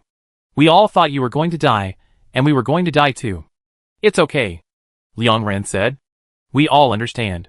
If we still have the energy, we will definitely help. You will be too busy to take care of yourself." The elder brother sighed. He glanced at the armored car of Liang Ran and his companions and asked, "Is your car okay? The windshield will probably break if it hits a few more times. It's better to be safe than sorry. Get in our car." Liang Ran looked at the others. "What do you think?" Shiru nodded, "Okay. I drive." She looked at the man. "You probably didn't sleep all night." The man nodded. "Then we take turns driving. I really need to take a nap." Shiru got into the car, took out the miscellaneous things of the few people, and carried them into another armored car. Liang Ran took out a miniature grenade from his backpack, lit the fuse, and threw it into the cave. 10 seconds later, a boom explosion sounded in the cave. Countless dust rose up and collapsed around, falling into the cave, filling it up completely. Liang Ran walked out of the dust and got into the car. I don't know what everyone discussed just now, but now it was Song Shanai who was sitting in the driver's seat. When she saw Liang Ran get in the car, she immediately closed the door and drove forward steadily. There was one seat missing in the car, so Wu Ruozi took out the spare seat in the back, fixed it, and sat next to Liang Ran. She asked softly, "Have you sent the message to that boy?" Liang Ran took out Cheng Wen's communicator. Not in time yet. Liang Ran had turned off the communicator just now, and just turned it on now, and as soon as the signal was connected, dense messages flashed on the electronic screen. Except for a few news, all of them were messages sent by Cheng Wen's relatives and friends. "Where are you, my daughter? Your mother and I have cried so hard that our eyes are almost blind." This is a message from her father. "Baby, I made you the fried meat you have been talking about for a long time. Mom will be willing to spend points to buy you meat in the future." This is a message from her mother. "Chengwen, if you don't reply to my message, I will give the birthday gift I prepared for you to someone else." This is a message from her friend. Liang Ran cannot respond to these people on behalf of Chengwen. What she can do is to pass on the information that the headquarters is destined to be unable to convey to those who should know. She clicked on Han Bing in the contact. The message sent by the boy only had one sentence, which was sent 4 days ago. "I suddenly woke up in the middle of the night. My heart hurts. What are you doing? Where have you been?" Liang Ran exited the page, said Cheng Wen's smiling voice, and then forwarded it to the boy. 10 seconds later, the boy replied with a long voice message. Liang Ran pursed his lips. She said to Song Shanai, who was driving, "How about going back? It will take 2 minutes at most." Song Shanai said nothing, turned a corner, and returned to the blown-up cave. After Liang Ran got out of the car, he walked a few steps, put the communicator on the ground, and turned on the voice. The boy's voice suddenly came, full of crying. "They have never said where you are. You have never ignored me for so many days. I asked many people. Yesterday, Dai finally told me that your team was missing. I wanted to find you, but the headquarters did not give me a car, nor did I let me leave the door. I've been waiting for you here all night. I broke through the door while it was dark last night, but I was beaten so badly, and my face turned ugly. You must laugh at me again. Come back and blow it for me, okay? Just blow it. Come back soon. I wait for you to have breakfast at the door, or wait for you to have lunch and supper." Liang Ran sighed after listening to the voice of Chengwen, who was buried deep in the ground, and picked up her communication device. They must like each other very much. Liang Ran thought. You have to like it more so that you will laugh like that, and cry like this in an instant. Chapter 46. The mission was completed, and the group returned in an armored vehicle. Without the excitement of the trip, everyone was very tired. Fortunately, they did not encounter any difficult alien species on the way back. All day long, several people got off the car and drove away small alien species 3 times, and finally returned to the edge of Area 2. The moment they passed the dividing line, almost everyone relaxed their backs instantly. After crossing the hill, Sharu parked the car at a rest point. She and Song Shanai handed over in the afternoon. According to the Division of Labor, the eldest brother will be responsible for driving back to the Hope area tomorrow. After parking the car, the eldest brother took out the seasoning packets he had packed into bags. "There are still a lot left, please eat them," he said with no energy. "After this meal, Shao Hai and I don't know how long it will take before we come to pollute Area 2 again. We just discussed it. After returning, we will submit an application to the headquarters, and will not perform the Area 2 mission within a year. In this case, the headquarters will generally agree." Liang Ran nodded in understanding. After all, the closest teammates died so tragically in front of him, with their heads pulled off by brown bears and eaten clean by ants in an instant. The former died because of kindness, and the latter died to cover the escape of his teammates. The causes of death of these companions are so painful that they can't sleep as long as they think about them.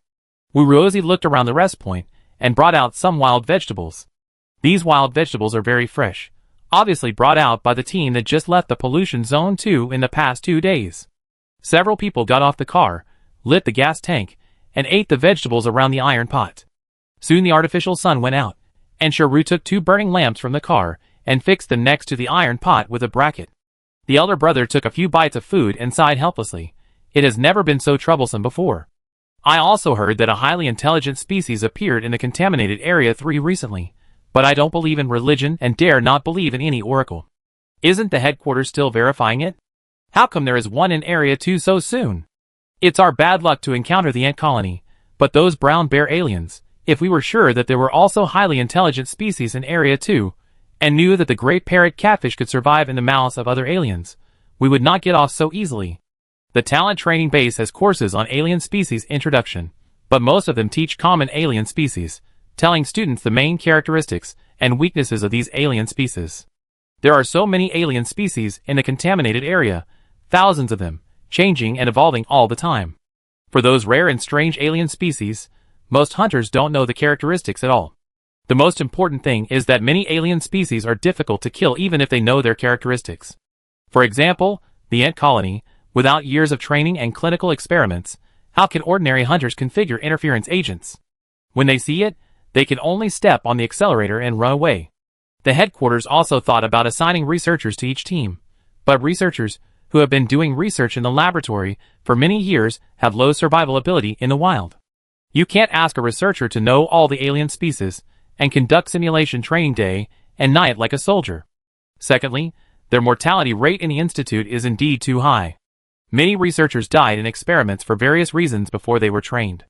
Compared with the number of hunter teams, the number of researchers is really too small. As for the best researchers, the headquarters spent a lot of money on them, and it is impossible to let them risk entering the contaminated area easily. So when Big Brother said that somewhat complaining sentence, "It would be nice if we also had accompanying researchers," no one spoke. There was no way to speak. Half a minute later, Liang Ran thought about it and answered Big Brother's previous question. The reason why highly intelligent species are highly intelligent species is because they can think. They know that only when the tribe is large can they live well, so they will go to save their companions. They also know the reason why their companions disappear, so they will snipe and ambush hunters. They also know that once their intelligence level is exposed, a large number of hunters will enter the contaminated area to capture them. They have strong analytical ability. They can observe that our group of humans communicate through communicators, and they will also notice that humans raise communicators to record them. They are alert and have strong detection and concealment capabilities, so after they appear in high intelligence evolution, they have no. Instead of showing it at the first time, they chose to hide. From the current point of view, in the major polluted areas, at least in the second and third polluted areas, many alien species have evolved to high intelligence as early as 3 months ago, but the evolution was not perfect at that time, and the difference between them and ordinary species could not be reflected for the time being. With the rapid adulthood of this batch of highly intelligent species, their advantage in intelligence over ordinary species is fully reflected, so there have been incidents of hunter teams being besieged by highly intelligent species one after another in this month. It is best for everyone to treat all alien species as highly intelligent species in the future. Although you have to think more and be more tired, the probability of survival will be higher. The elder brother lowered his head and said with some shame, "Thank you, what I said just now was not directed at you and your team." Liang ran, "I know." The food was eaten up soon, and the fragrant smoke was blown away by the wind. In the distance, an armored vehicle drove from the wasteland and stopped at a rest stop. 3 men and 2 women got off the car. The leading man was about 26 or 27 years old, with black hair and golden eyes, very tall, broad shoulders and narrow waist, and some broken hair on his forehead. He looked very eye-catching and handsome. He wore a micro headset on his right ear and whispered to the person on the other end of the phone to communicate mission information. The voice came from afar, and Liang Ran vaguely heard that it was about the highly intelligent species in Area 2. Ji Chan glanced at the man and whispered to Liang Ran, "I have seen him in the simulation training ground. An S-level perception mutant. It seems that all 5 senses are very strong, and there is also a mysterious 6th sense. I have seen his training, and he is very good at fighting. I am stronger than him, but I should not be able to beat him now, but I will definitely beat him in the future." Liang Ran nodded. "You are still young now, and we will all rely on you for protection in the future." Ji Chan snorted twice. "Just wait and see." The hunter team led by this man is obviously one of the most advanced teams. A girl with a high ponytail stretched leisurely. Seeing the few people, she greeted them from a distance. "Good evening. You are the ones who passed the news of the high-intelligence species to the headquarters this morning, right?" Liang Ran nodded. She heard from the voice that this girl was the one who sat next to her during the summoning ceremony, named Lin Yi. Lin Yi carefully identified several people for a few seconds under the light, and raised his eyebrows in surprise. "Hey, Xuanqing team. I've seen you in the news. Our team is everywhere, and rarely returns to the Hope District. It's fate that I met you now." She rummaged through her backpack and threw a small package to Liang Ran. "Greetings, brothers and sisters, look forward to seeing you next time." After saying that, she stretched again and turned back to the car. Liang Ran opened the package and found that it was full of old-world gadgets. There were music boxes, paper cuts, nesting dolls, picture books, and so on. Song Shanai was not polite and immediately pointed at the nesting dolls. "I like this one. If no one wants it, I take it away." Liang Ran turned around and called Big Brother and Xiao Hai. "She's giving it to everyone. Come and pick it up." Big Brother walked forward and took out a fairy tale book after seeing that everyone had chosen. "You are really the Xuanqing team." He scratched his head and suddenly said, "I have heard of you, but because I don't believe in oracles and don't like to watch the news, I have never recognized your face. Xiao Hai said you were before, but I didn't quite believe it. This morning, Xiao Hai and I saw the group of dead ants, and now I suddenly believe in oracles a little bit, haha." After laughing, his expression quickly became tired again. He shook his hand, and Xiao Hai cleaned up the garbage on the ground and went back to the car first. Liang Ran and his friends didn't get in the car, sitting in the wilderness and blowing the wind. At this moment, the man who was calling finally turned off the communicator and glanced at them expressionlessly. His eyes swept over several people and fell on Wuruozi. Liang Ran saw the man's lips move, and he seemed to spit out a few words subconsciously. Wuruozi looked at the man in confusion. "Why are you looking at me? Do I know you?" The man said coldly, "No." After saying that, he nodded to the others as a greeting and got into the car. Soon, only the members of the Xuanqing team were left in the wilderness. "Let's get in the car, it's a bit cold," Liang Ran suggested. Song Shanai stood up and took a few big steps back to the car. Time passed quickly in the wilderness. Liang Ran closed her eyes and lay on the seat in a trance. The syllables uttered by the man's mouth flashed through her mind unconsciously. Finally, she couldn't help her curiosity and turned on the communicator to search for that message. Abyss team. Liang Ran didn't find any relevant information on the internet. She didn't know whether she had misread the lip shape or had insufficient authority. After a moment, she opened the Heart Forum and searched for these 4 words again. During the system jump, only one post was filtered out, which was posted 2 years ago. Does anyone know any information about the Abyss team? I thought I could get a little information after becoming a hunter, but the team was kept so secret by the headquarters. There were more than a dozen replies under this post.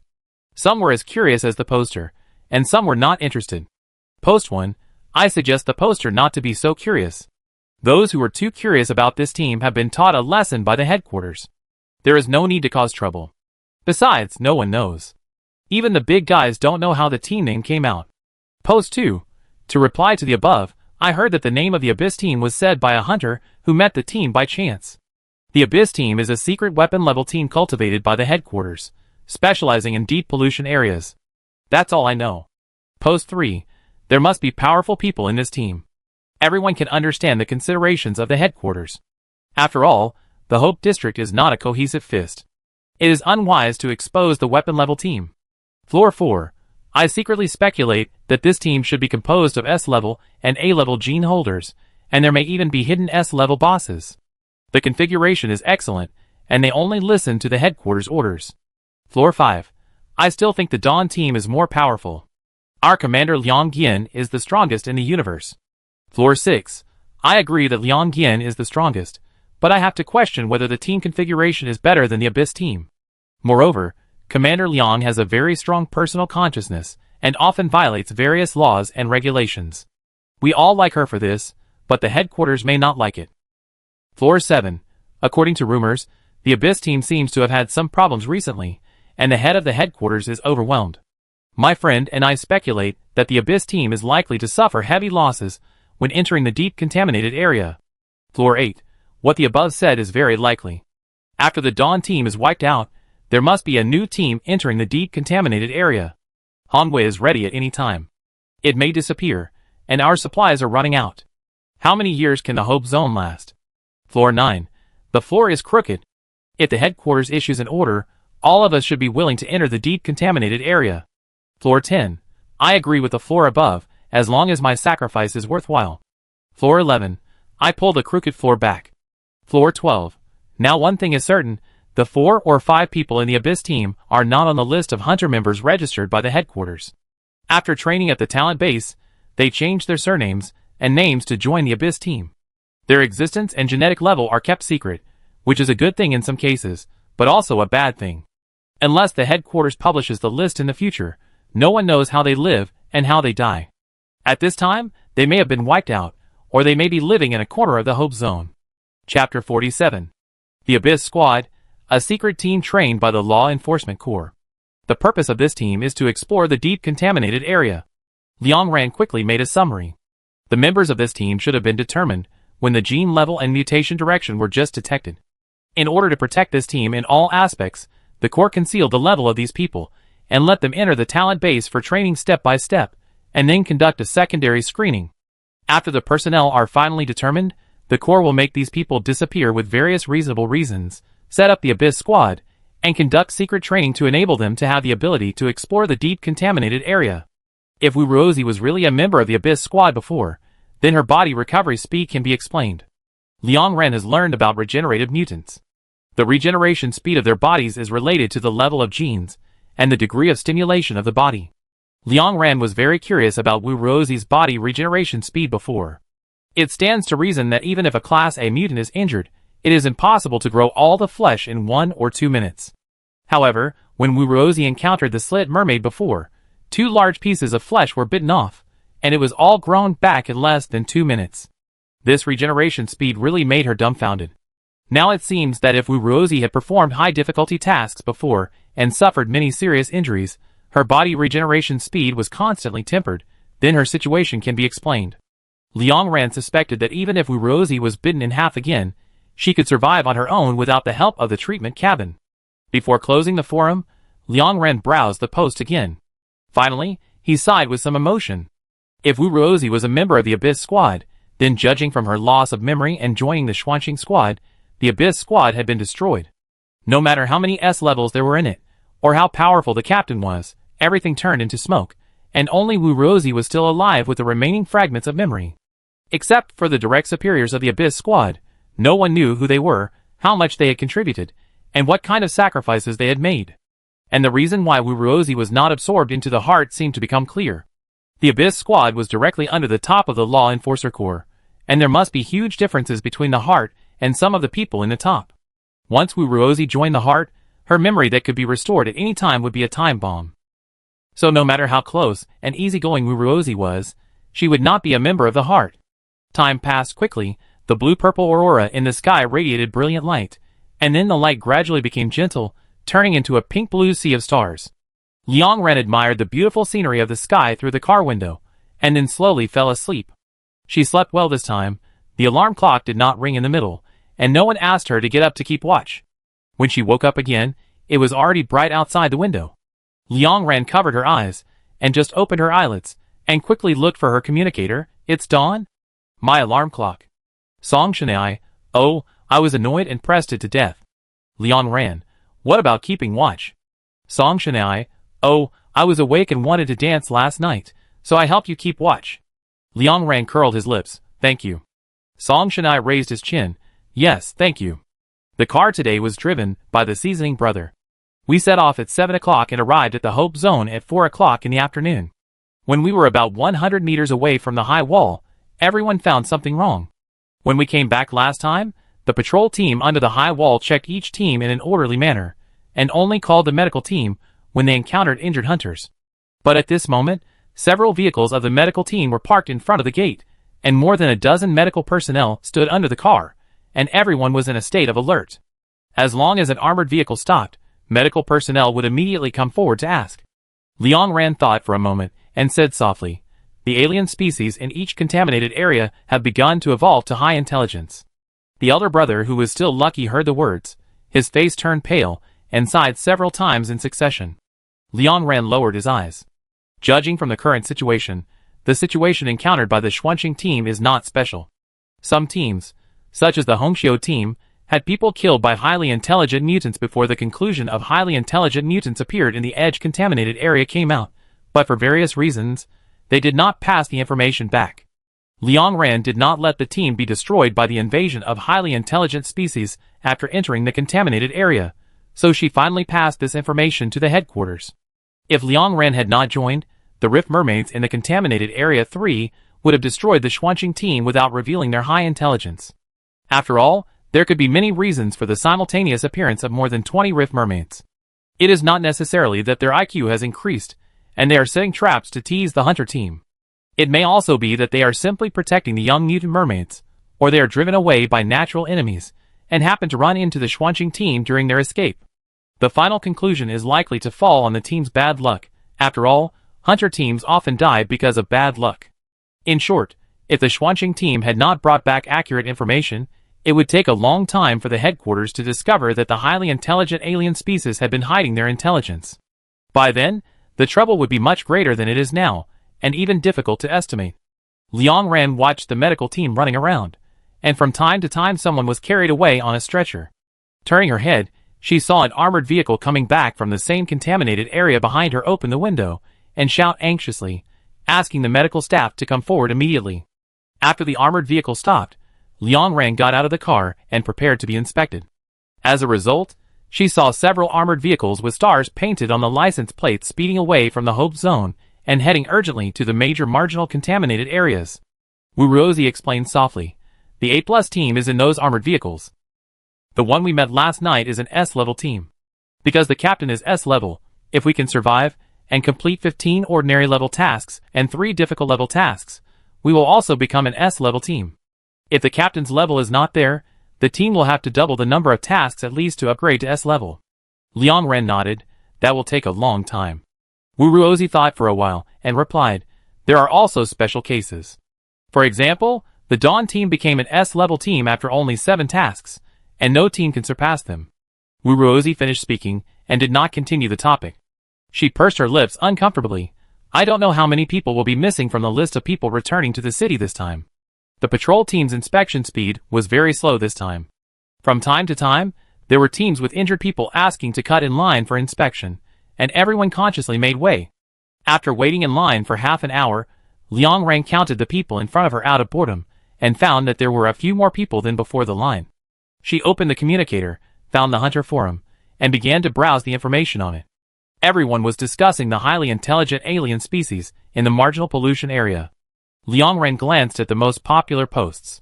Qin Gu led the Yunlu team to the Muzhong area last night. I heard that there was an outrageous alien species deliberately murdering hunters there, and there was also a talking human bear. After the cracked mermaid, a highly intelligent species appeared in the water pollution area. If the Lioli team had not had psychological expectations, they would have almost overturned. Fortunately, they all returned safely. Does anyone know the situation in the epidemic area? I heard that the 2 teams that went in recently have not come out. This place is originally poisonous and mysterious. If the alien species inside are highly intelligent, the headquarters will probably completely block the pollution area. I am also impressed. How can the intelligent alien species suddenly burst out? There is no sign at all. Most of the alien species were stupid before. They only needed to get off the lathe. The sky fell down when they woke up. It was too sudden. Liang Ran clicked on the last post and scrolled down casually, wanting to see everyone's inferences and ideas. But she suddenly saw her own name while scrolling. I don't know if you know Liang Ran. I heard that she went on missions as an accompanying researcher twice. Both times she encountered intelligent species. The first known intelligent species was also discovered by her. She feels like a plague god. Liang Ran? ? Huh? Fortunately, not all people in the forum are stupid. Most of the comments under this OP are rebuttals and doubts. Are you sick? You can blame this on one person? Is the OP still asleep? It's really inexplicable. I heard that this person saved the lives of the team members. What you said is that the accompanying researcher is good at handling these things. Her vigilance against alien species is many times that of ours. Is this her fault? You don't think that she is a third-class citizen and can be slandered at will. What you said makes anyone want to laugh. Among them, little love friend. The most intense emotion, refreshing at a speed of 3 per minute. Liang Ran turned his head and saw Song Shanai typing on the communicator with a gloomy face, and her fingers were almost typing out after images. Liang Ran quietly walked behind her and looked secretly. Song Shanai typed, "Little AI's friend." Liang Ran discovered the first high-intelligence species, but it does not mean that this high-intelligence species is the first high-intelligence species in the entire polluted area. Don't you understand the truth that a 3-year-old child understands? You don't burn incense and pray to Buddha to thank her, but you scold her? Little AI's friend, you scold her if you want, I can't control it, but why are you instigating others to scold her together? Little AI's friend, it's so dirty that my eyes are dying. Has your brain been sucked out by the alien species? I suspect you are parasitized and have reported it. The poster argued with Song Shanai in the post. Then please explain why the highly intelligent species, who had been hiding for several months and dared not expose their IQ, suddenly stopped disguising themselves after Liang Ran discovered the first case? Is it such a coincidence? Isn't it because she is the god of plague, attracting all the alien species to mutate? Song Shanai took a deep breath. Now I finally understand what that person said. Some first-class citizens are really stupid, they are mentally retarded, your genes are wasted. Why not donate them to Liang Ran? She looked at the poster's doubts, thinking frantically about how to explain and refute, and suddenly heard a very light voice in her ears. Tell him that because the highly intelligent species in the polluted Area 3 have told other areas that the high intelligence of the alien species has been discovered by humans. Camouflage will not be of much use, it is better to attack explosively. The alien species just can't leave the polluted area, not that they can't see or hear other areas, and correspondingly, they can also transmit sounds. Several major pollution areas are connected in series, and the edge areas are very close. Aliens are not humans. They have unique vocal organs, and sound waves can be transmitted to faraway places. Aliens in different pollution areas are not unique. For example, butterfly aliens exist in the epidemic area and the wood barrier area. Another example is lizard aliens, which exist in the water pollution area and the wood barrier area. Information can be transmitted between the same species across pollution areas. After realizing that the high intelligence of the Rift Mermaid was discovered by humans, the highly intelligent aliens in the water pollution area conveyed this to their peers in other areas. Even if the intelligence of the same aliens is different, and some have not even mutated in intelligence, they follow the alien instinct of obeying the most powerful mutant in the group, and begin to attack hunters at a higher frequency. Correspondingly, the highly intelligent species also began to cooperate in attacking hunters in batches. After all, humans have obviously not confirmed this matter yet, and now the aliens killing hunters can achieve the most unexpected effect. After Liang Ran explained this to Song Shanai glared at her fiercely. It's shameless to peek at someone's messages. After that, she typed Liang Ran's explanation concisely on the forum and replied to the original poster triumphantly. Little AI's friend, why don't you kneel down and thank you, Sister Liang? After replying the message, Song Shanai glared at Liang Ran again, put away the communicator, and started to queue up expressionlessly. Liang Ran smiled. She used her trumpet to reply to the original poster. At present, the intelligence of alien species has not yet reached the point where it cannot be contained. Only a small number of alien species have reached human-like IQ. Most of them have only improved their IQ, from 3 or 4 years old to 6 or 7 years old, and the behavioral differences are not very obvious. The sooner this matter is discovered, the better. If we let them cover up and disguise, when the real outbreak occurs, we will find that all the alien species in the marginal area have become human-like, and it will be a unilateral massacre of humans by alien species. It's not bad now. As long as everyone is careful and serious, the survival rate will not be low. In the future, the headquarters will most likely focus on hunting down highly intelligent species and forcibly extinguish their evolutionary path. Liang Ran's fingertips paused in midair. After thinking for a while, she added, I am a researcher. If I have time recently, I will organize and post the common alien species in the contaminated area on my homepage. I will also highlight the alien species with special abilities. You can browse if you are interested. After replying to the post, Liang Ran found that he had hundreds of fans in just a few seconds. Little love friend. Frantically tagged the host below. Did you understand? Apologize now. Mute, apologize now. Come out quickly. Apologize now. Liang Ran refreshed the page and found that the host really knelt down and apologized in the post. I don't know if researcher Liang Ran can see it. I'm sorry. I was in a bad mood today and didn't know who to get angry with, so I said those words. Everyone in the post, please don't scold me. Sorry, I deleted my account. Song Shanai sneered arrogantly. Learn from this, she closed the forum and began to teach Liang Ran a lesson. Don't be like Wu Ruozi, a timid and bullied person. After thinking for a while, Song Shanai curled her lips and said, I forgot that you are a third-class citizen, and it is really hard to argue with you. If you really argue, you will definitely be arrested. Sui Yuesheng, who was standing behind and eavesdropping on the conversation, interrupted the topic. This is easy. Next time you encounter such a moron, just send a screenshot to the group and we will help you scold him. If the sky falls, there is a top-level captain to support it. Ji-chan puffed up her little face. Right. Liang Ran glanced over and found that everyone's forum page was exactly the same. It was obvious that they were all helping her to argue back. She smiled subconsciously. Well, okay. Chapter 48. After queuing for 2 hours, Liang Ran finally passed the inspection and stepped into the hope zone. Because of the high wall, the bloody wind on the wasteland was much lighter. Liang Ran took a deep breath and subconsciously looked around. There was no sign of Han Bing. Liang Ran retracted his gaze. The result was expected. Nearly 10 hours had passed, and Han Bing must have reacted. The sentence "my heart still beats faster when I think of you" was not a sincere confession after the crisis was resolved, but a last word before death. The Xuanqing team also conveyed the news of the death of all members of the Hongqiu team to the headquarters. As long as Han Bing asked, he would know the bad news, so there was no need to wait under the wall. What's the use of deceiving yourself? There is no use. No one can wait. After saying goodbye to others, Liang Ran went home directly. As soon as she got home, she relaxed and fell on the sofa. After resting enough, she opened the refrigerator and started to search for dinner. Because Song Shanai had given so much food, there were still some uneaten vegetables in the refrigerator. They had been stored for so long that the edges had turned black.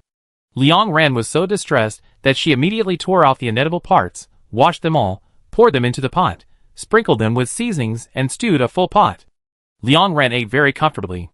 In order to finish the whole pot of food, she didn't pair it with anything. In the end, she finished all the food and soup, and even found a dough to wipe off all the soup stuck on the bowl. Burp. Liang Ran swallowed the dough, touched her stomach, and subconsciously pressed it down. Because she was too full, she felt nauseous as soon as she made this move, and acid water immediately surged up. Liang Ran became obedient and stood up to digest his food. Half an hour later, Liang Ran felt that he was well again. He ran to the refrigerator and ate 2 fruits that were about to go bad. In fact, points can be exchanged for fresh-keeping boxes. The more expensive the fresh-keeping box, the more things can be stored. It is not a problem to store things for months, years, or even decades. However, Liang Ran is confident in his appetite. As long as there is, he will definitely finish it. He will never waste points on such inedible things. At about 8 o'clock in the evening, Liang Ran was taking notes when he suddenly received a message from Ji-chan in the secondary system. There were several messages at once, and the message prompt sound was ping-pong. Liang Ran, are you there? Are you there? In the future, we will talk about hard things in this system, don't make a mistake. And Xian asked me again, she felt guilty for not contacting you for 3 years. and was afraid that you would hate her. I guess you wouldn't. What do you think of what I told you last time? Come with me when you have time. Liang Ran knew that this was asking about hard things. She immediately replied, of course. What time and place? Ji-chan. Tomorrow morning at 8 o'clock, in front of the S-Class Railway, I will take you there. In return, you have to accompany me to the outer city in the afternoon. Liang Ran smiled. Okay. She thought for a while and said, give me Aunt Xian's contact information, I will tell her. A few seconds later, Ji-chan sent her Xian Yuping's contact information. Liang Ran submitted a friend request. But Xian Yuping should be busy at the moment, not paying attention to the communication equipment, and did not accept it immediately. Liang Ran exited the page and asked Ji-chan with some curiosity, when did you join this organization? If it is not convenient to say, you don't have to say it. After participating in 2 missions together, Liang Ran became much bolder when talking to several people. She even felt that her personality had become more cheerful, gradually approaching her personality before crossing. Ji-chan replied quickly, how can it be inconvenient to say this? More than 2 months ago, I was contacted directly by Aunt Xian not long after I became an S-Class mutant. Liang Ran, huh? She blinked slowly. She remembered that this matter had always been a secret. The explanation given by the headquarters was that Ji-chan was in poor health before, and could not go on missions at all.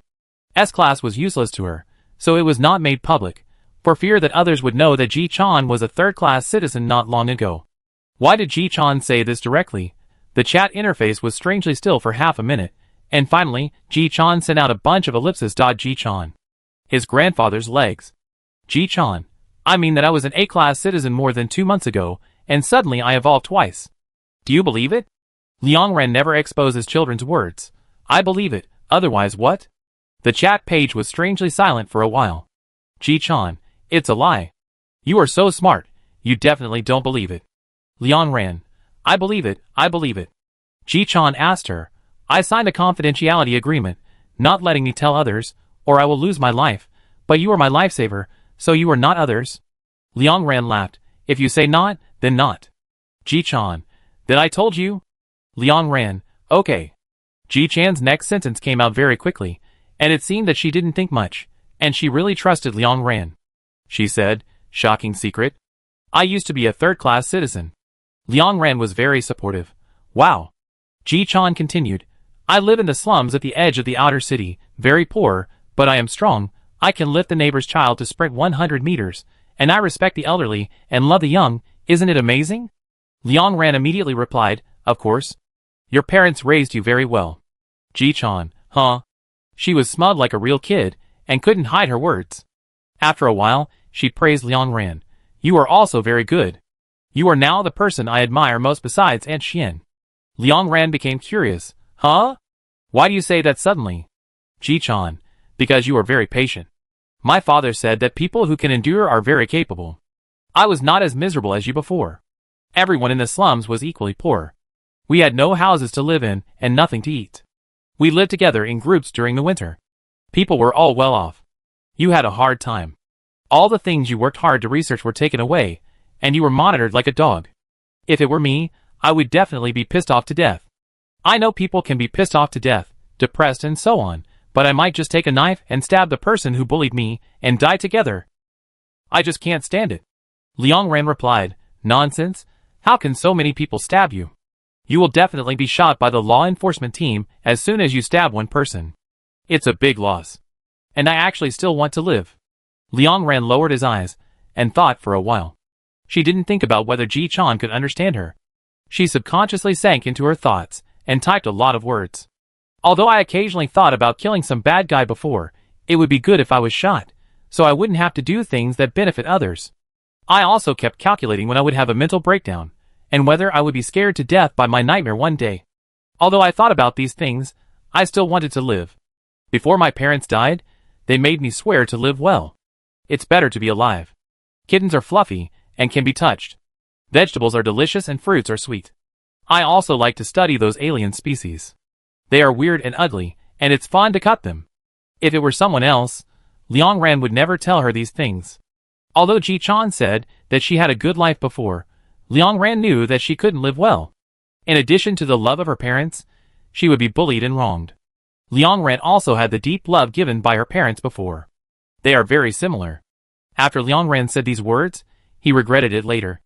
Isn't it inhumane for a child to spit out black mud? She was about to change the subject, but Ji Chan suddenly sent a message, interrupting her thoughts. Before my parents died, they also made me swear to live well. Liang Ran's words suddenly stopped. She had previously wondered whether Ji Chan's parents would be controlled or placed somewhere by the headquarters. After all, it would be easier to control Ji Chan, an S-level mutant, but the answer was the worst. Ji Chan no longer has parents. Ji Chan said, they died more than 2 months ago. I can still remember it now. Liang Ran was silent for a long time and replied to her, why do you always blame me? You are the strongest child. Half an hour later, Xian Yunping accepted Liang Ran's friend request. At this time, Ji Chan had been called to dinner by her parents sent by the headquarters. Liang Ran took the initiative to greet her. Hello. She was actually a little nervous, because from what Ji Chan had told her, Xian Yunping knew the dead Liang Ran. She was a little worried that the other party might notice something or ask her something she didn't know. But Xian Yunping's reply quickly dispelled her doubts. Xiao Ren, your sister has repeatedly warned you not to let anyone get involved with you. I have thought about contacting you for a long time this time. You may not remember me very well. We have met twice at your house, but it was 4 years ago. I know very well what you have been going through in the past 3 years, but I am sorry that I did not help you. Liang Ran breathed a sigh of relief. She thought for a while and replied, I don't remember very much, but it's okay for you to contact me. I am very happy. I have also seen the relevant posts. I fully understand and approve of your decision not to contact me. If helping one person will cause others to lose their lives, Liang Ran will not help, because this is putting 2 lives on the balance. She has suffered a lot of unfair treatment because of her low genetic level. In her opinion, letting others risk their lives to help her is also a great injustice to others. Someone has already lost his life because of helping her. She will definitely compensate that girl, but no amount of compensation can buy a life. Liang Ran asked her, 3 years ago, did you post the notice on Heart looking for someone to help me? Xian Yunping replied quickly, it was me. But later I found out that someone didn't want you to encounter any goodwill. It wasn't Ruan Mei, but one of the acting law enforcement officers, but I only have a clue and haven't confirmed who it is. Liang Ran continued to ask, is this related to my sister's death? Xian Yunping replied a little slower this time. A few minutes later, she replied, it is related. Liang Ran, she didn't die at the hands of the aliens, right? Xian Yunping replied even slower. Finally, her reply appeared on the chat interface. Yes. Liang Ran closed his eyes. This answer was expected. Liang Dian is such a brilliant soul. As many people love her as hate her. The general public loves her and hopes that she will lead everyone to true freedom and equality. Those who are blinded by greed hate her, and are afraid that she will destroy the power and status they truly enjoy. Love her and want her to live, hate her and want her to die. The cause of her death is the answer Liang Ran had already figured out. The person who hates Liang Dian the most must be the one who has almost reached the peak of power in the end times. Only such a person can secretly kill the Dawn Squad and the first official commander in the end times. You know, all the commanders before Liang Dian took office were called acting commanders. Hope District had been waiting for the person who could lead everyone to hope. When Liang Dian became the official commander, there was a referendum, and there were almost no votes against it. That day was really a day of carnival for the whole nation. Liang Ran had seen it many times in the video records, and he was moved every time he saw it. Xian Yunping continued, since it was murder, there must be loopholes and clues, and you are the only one who came back alive from the Dawn team. You have seen the real scene of the Dawn team's destruction. No one else can know this except you. That person, or that group of people, wanted to silence you, but they didn't dare to do it too obviously. After all, if you died suddenly, because of your identity, there would definitely be many people investigating you, and would suspect the cause of your death through association. So he hoped that you would commit suicide. But physical oppression and mental torture did not kill you. Xian Yunping said slowly, Liang Ran, you are stronger than everyone imagined. Liang Ran was silent for a long time, and she still didn't understand a little. So she asked Xian Yunping, why didn't that person fake the illusion that I committed suicide? As soon as she finished typing this line, Liang Ran's heartstrings suddenly moved, and she slowly raised her eyes and looked at her home. She seemed to know. Xian Yunping's answer was just as she thought, because of Ruan Mei. Xian Yunping said, there is a strict monitoring system in the institute.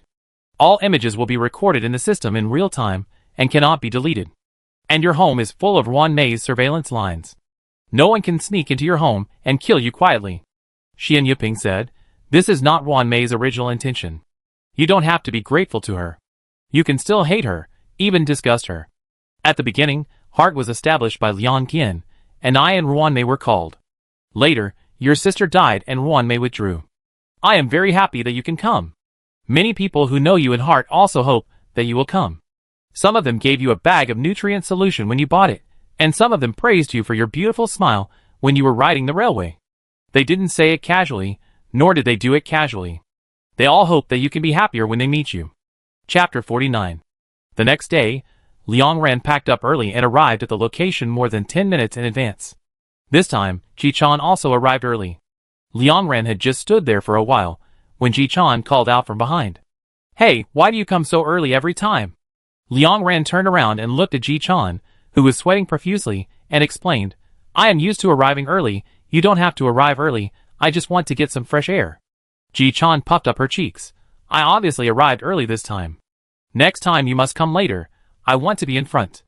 The kid's damn desire to win. Liang Ran nodded, and she asked Ji Chan, didn't you take a car? It looks like you ran here? No, I was exercising. Ji Chan said casually, now the aliens are so fast, and Xian asked me to train my explosive power and run long distances. I ran along the rails today, from 7 o'clock to now. Liang Ran agreed with this. She is right. Ji Chan walked to Liang Ran, led the way, and talked to her. And Xian wants you to participate in the simulation training at the headquarters training base and learn how to avoid the attacks of aliens. Do you want to go? If you go, I will submit an application. The captain can apply for this. There is nothing to refuse. Liang Ran immediately responded, go. Ji Chan snorted. She took Liang Ran to the A-level rails, changed 2 trains, and came to one of the largest shopping malls in the inner city. The mall has 5 floors, and all the items in it are points-based shopping, with values ranging from more than 10 points to tens of thousands of points. Liang Ran now has only more than 1,000 points, and never comes to this place. She wondered, should we buy something first? No. The Heart is moving here today. Ji Chan took Liang Ran to the shopping area on the 3rd floor, turned into a ready-made clothing store, nodded to the owner, and directly opened the curtain behind the store. Behind the curtain was a short corridor and several changing rooms. At the end of the corridor, there was a turntable for playing darts, which trained people's eyesight. Ji Chan didn't say anything, walked directly to the turntable, shook her arms, and hit the center of the turntable with her elbow. This time she used 70% to 80% of her strength, and soon the turntable started to rotate on its own. A partition of a changing room suddenly disappeared. Ji Chan took Liang Ran in, and soon the partition closed automatically. Ji Chan explained, this turntable is a force-bearing device. Only S-level mutants can knock it open, or high-explosive weapons of equal strength. All the shop owners on the 3rd floor of this mall are our people. We often hang out here, and sometimes go to other places. The Heart base is in the outer city, which is more advanced. It is not convenient to go there today. Liang Ran asked Ji Chan, there is so much customer flow here. What if we are discovered? Then we will be discovered. Ji Chan said indifferently. Now that the Heart has developed, it's not like a few years ago. We are no longer afraid of being discovered. She said to Liang Ran, you usually look so smart, how come you suddenly become stupid? Ji Chan picked up her fingers. There are less than 300,000 people in the Hope District at present, and the right to speak is in the hands of more than 40,000 first-class citizens. Among them, nearly 4,000 people have joined the Heart, not including those who are being contacted. Also, there are a total of 9 S-class citizens in the entire Hope District, including the newly evolved Song Qingxue, and 3 of them are in the Heart. Song Qingxue is too young and difficult to contact, but because of her mother Song Ning and her husband are also members of the Heart, and she is likely to be one of us in the future. And Xian said that the headquarters must have known about the Heart. Ji Chan said, even if the Heart is very strict in its personnel audit, there will definitely be fish that slip through the net. There must be spies sent by the headquarters, but what's the problem? As long as it is a larger organization, it is impossible not to have spies. The Heart can grow bigger and bigger, not only relying on hiding well, but also because the headquarters can't take action against us. Ji Chan shook her head and said, and the establishment of the Heart is not aimed at the headquarters, but only at the current situation in the Hope District. Those good high-level people don't care about us. Anyway, everyone is united against the outside world, and we won't start a riot. Only the bad high-level people are anxious, but they can't do anything to us. Liang Ran said him and agreed with Ji Chan's statement. Under the leadership of Xian Yuping, the heart has been hiding for the first few years. During this period, the organization must have experienced a large number of personnel changes and changed many bases. Finally, it has developed to this point, and is no longer an organization that can be overthrown at will. From the perspective of personnel composition, the heart is definitely one of the largest organizations in the end times. Although it can't rank first or second, it is definitely third or fourth.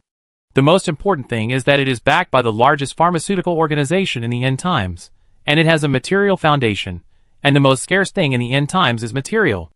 As long as Xian Yiping still firmly controls her Yunjin Pharmaceutical, the top leaders of the headquarters cannot do anything to the heart, otherwise the drugs delivered to the military, research institutes, and the headquarters will have problems, and no one can predict the consequences. When overthrowing an organization begins to be linked to disasters, then this organization cannot be overthrown at present. But being unoverthrown does not mean that you cannot trip it up. Xian Yuping didn't dare to contact Liang Ran at first, because she was worried that the organization would be discovered. Later, she didn't dare to contact Liang Ran, because she was worried that Liang Ran would face more difficulties. Liang Ran couldn't be targeted anymore. After passing through a narrow corridor, the space suddenly became open and could accommodate hundreds of people. Ji Chan said, "This is where the third-floor shops store goods. It is connected to the changing rooms of several shops. We can destroy all the information here in 2 minutes, and then restore it to a warehouse. Because it is convenient for the information to be destroyed at any time, the equipment here is relatively simple. There is only a huge electronic screen, a dozen sub-screens, 2 long tables, some chairs, and some snacks and water. Although there are few things, everything you need for a meeting is available." The two came early, and there were only a few people talking in a low voice. Judging from the badges on their chests, they were 2 first-class citizens and 1 second-class citizen. After Ji Chan found a chair and sat down, she poured herself a glass of water and poured another for Liang Ran. After she finished drinking the water, she asked Liang Ran, "Why don't you continue asking questions? Just ask that one question, don't be embarrassed, ask more questions, I like being a teacher." Liang Ran hesitated. "Anything else to ask? Just tell me if there is anything I need to pay attention to." Ji Chan scratched her head.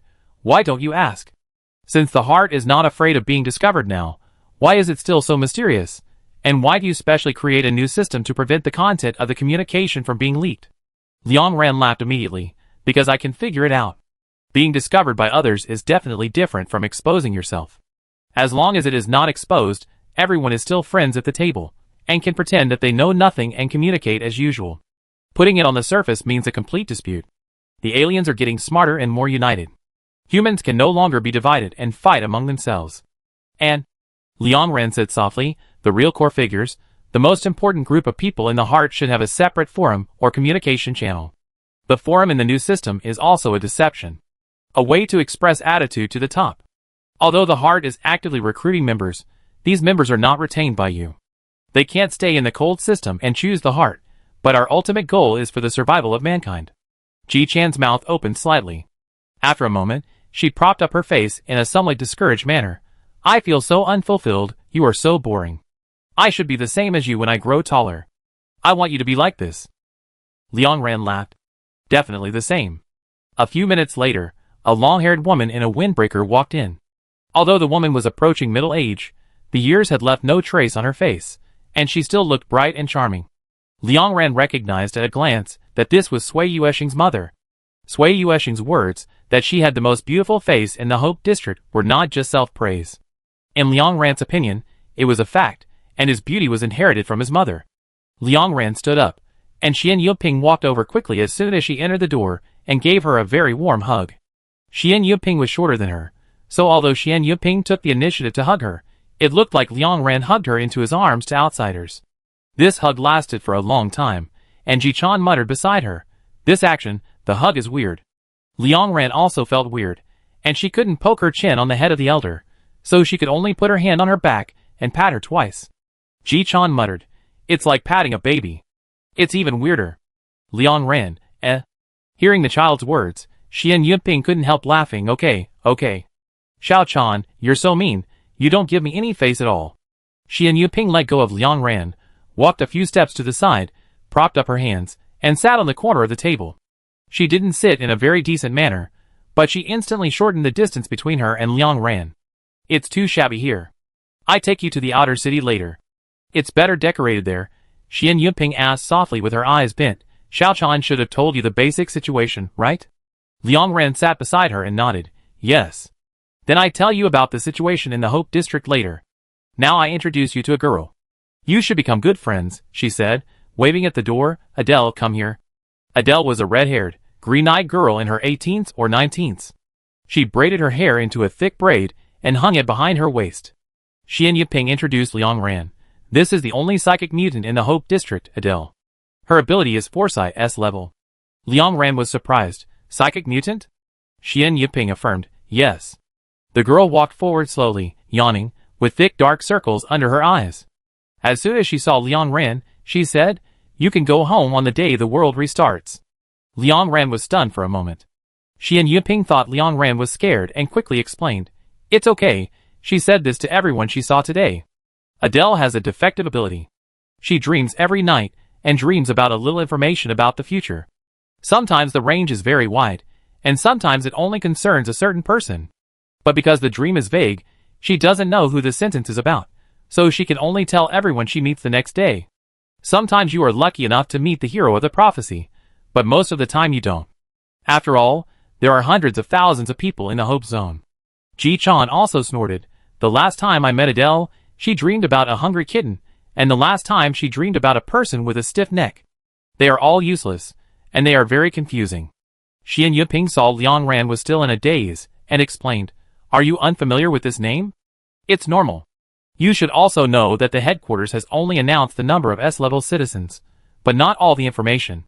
For example, I usually work a lot and come into contact with many people, so most people know the information, but there are 2 people whose special circumstances have been kept secret by the headquarters. Basically no one has heard of their names, let alone what they look like. There is even an S-level citizen, and even I don't know who it is. Adele is one of the 2 people who were not announced. Xian Yuping said, her situation is very special, because the genetic testing machine at the headquarters cannot detect any mutations in the direction of mental power, so Adele was initially only sentenced. Deemed a third-class citizen. Since she became an adult, Adele would talk in a trance every time she woke up. Her family thought she was possessed, and locked her up at home for fear that she would hurt others. Until one day, she predicted the crisis of a certain hunting team. Her parents saw what Adele had described a few days ago on TV. Only then did they finally realize that Adele was special and urgently contacted the headquarters. Finally, after months of investigation, the headquarters determined that Adele was a psychic mutant. Predictions are legendary in any work of any era. In short, Xian Yuping concluded, because it is too troublesome to identify psychic mutants, it takes a lot of time and manpower, so the headquarters has not officially disclosed Adele. After all, once it is disclosed, there will definitely be many mutants who claim to be in this field who want to get away with it. The loss will be greater than the gain. After speaking, Xian Yuping pondered for a moment and suddenly sighed. She sighed. This is the first time Adele has predicted something about the world, but the subject in the end falls on you, which is very strange. It seems important, but it seems unimportant. The headquarters held an emergency meeting early this morning to record this sentence, but no one analyzed it. As soon as Xian Yuping finished speaking, Adele repeated to Liang Ran, on the day the world restarts, you can go home. Liang Ran took a deep breath and subconsciously clenched his fingers. She had a feeling, a very strong feeling, that this was meant for her. Thank you, she whispered back. Chapter 50. After Xian Yuping introduced Adele, she began to introduce the situation of heart to Liang Ran, but after just a few minutes, a few more people came in. Liang Ran heard the noise and looked over subconsciously. The leading girl greeted her happily as soon as she saw her. I heard Aunt Xian said you were here, so I came here specially. Xian Yuping introduced. This is your colleague in the institute, but she is still a little assistant in another laboratory. She left the institute not long after she entered it. She was very angry when she knew about you, and has always wanted to meet you. Liang Ran smiled at the girl and looked at the man in his 40s behind her. The man said kindly, you probably don't remember, a year ago? Liang Ran continued, a year ago, when I bought nutritional supplements from a vending machine, you exchanged dozens of nutritional supplements and said that you exchanged too many and couldn't take them back, so you forced several bags on me. The man laughed. Hey, you still remember? Although Xinshin has never mentioned you publicly, those of us who have been here for a long time know you, But now there are more newcomers than old people, and many people don't know that Liang Gian has a sister, and some newcomers don't even know that Xinshin was originally established by Liang Gian. Liang Ran responded, "That's good, everyone is looking forward." The man also smiled and nodded, walked to the table and sat down. Xian Yuping looked at Liang Ran. "I continue to talk to you." As soon as the voice fell, the door was pushed open again, and a man and a woman came in. Xian Yuping glanced at it, and stretched out his hand to stop it. "Oh, the information is very accurate. Our Xiao Ran is not a small animal in the zoo, and it's not fashionable to line up to watch. Curious, brave little bitter melon, I heard about it, and came to see it," the young boy said. The other woman was about 30 years old. She looked at Liang Ran for a long time and sighed softly. "Look at the captain's sister. I feel guilty for not daring to help for the past 3 years." Xian Yuping explained in a low voice. "This is your sister's teammate when she was training at the talent base, but she was eliminated because she failed the base assessment. She always called Liang Gian the captain." Liang Ran suddenly realized. She whispered, "It's really okay. Don't feel guilty about this kind of thing anymore. If it were me, I would make the same choice as everyone else. You don't have to be responsible for my life, but you should be more responsible for your family and teammates." Liang Ran said seriously, "Protect yourself." The woman was silent for a longer time. "You are worthy of being the captain's sister." She was obviously very busy. She stayed here for a while, and then left. Liang Ran turned around and looked at Xian Yuping. When she was talking just now, Xian Yuping had been looking at her. Now Liang Ran looked into her eyes, and found that they were full of relief and appreciation. Seeing Liang Ran come back to his senses, Xian Yuping clapped his hands. "Okay, I hope no one will disturb us anymore. Let's continue the topic just now. Where were we talking just now?" Liang Ran reminded. "The reasons for the promulgation of various laws in the Hope District." Xian Yuping and Liang Ran sorted out the time. "Let's start with the time when the red moon faded. You must also know that the disaster of the alien species occurred 52 years ago. At that time, 7 red moons had just appeared, and 1 red moon quickly faded. Tens of millions, nearly hundreds of millions of people died overnight, and that piece of the human map turned completely gray. Then, 8 months later, the second red moon disappeared, the third red moon disappeared 3 years later, and the fourth red moon disappeared 8 years after the red moon appeared, which was 44 years ago. Since then, there are still 3 red moons left, hanging above the Hope Zone and the wasteland. In the first 2 years after the sun disappeared, everyone was only concerned with escaping and being nervous, and had no time to plan too much. They just thought that the 7 red moons would disappear quickly, and it would be too late to do anything, and it would be useless. Later, the interval between the fading of the moon became longer, and everyone had hope and expectations. Before the third moon disappeared, the blueprint of the artificial sun came out. But because the materials and manpower required for the artificial sun were too large and difficult to move, it was impossible to build it before the final human base was determined. So it was not until everyone fled to the Hope Zone, and the high walls around the Hope Zone were piled up, that the construction of the artificial sun was put on the agenda. You can't imagine how difficult it was. The technological tree of human development was cut off, and a large number of machines and data links were disconnected. Humans had spent 8 years in darkness. It was really difficult to live without light.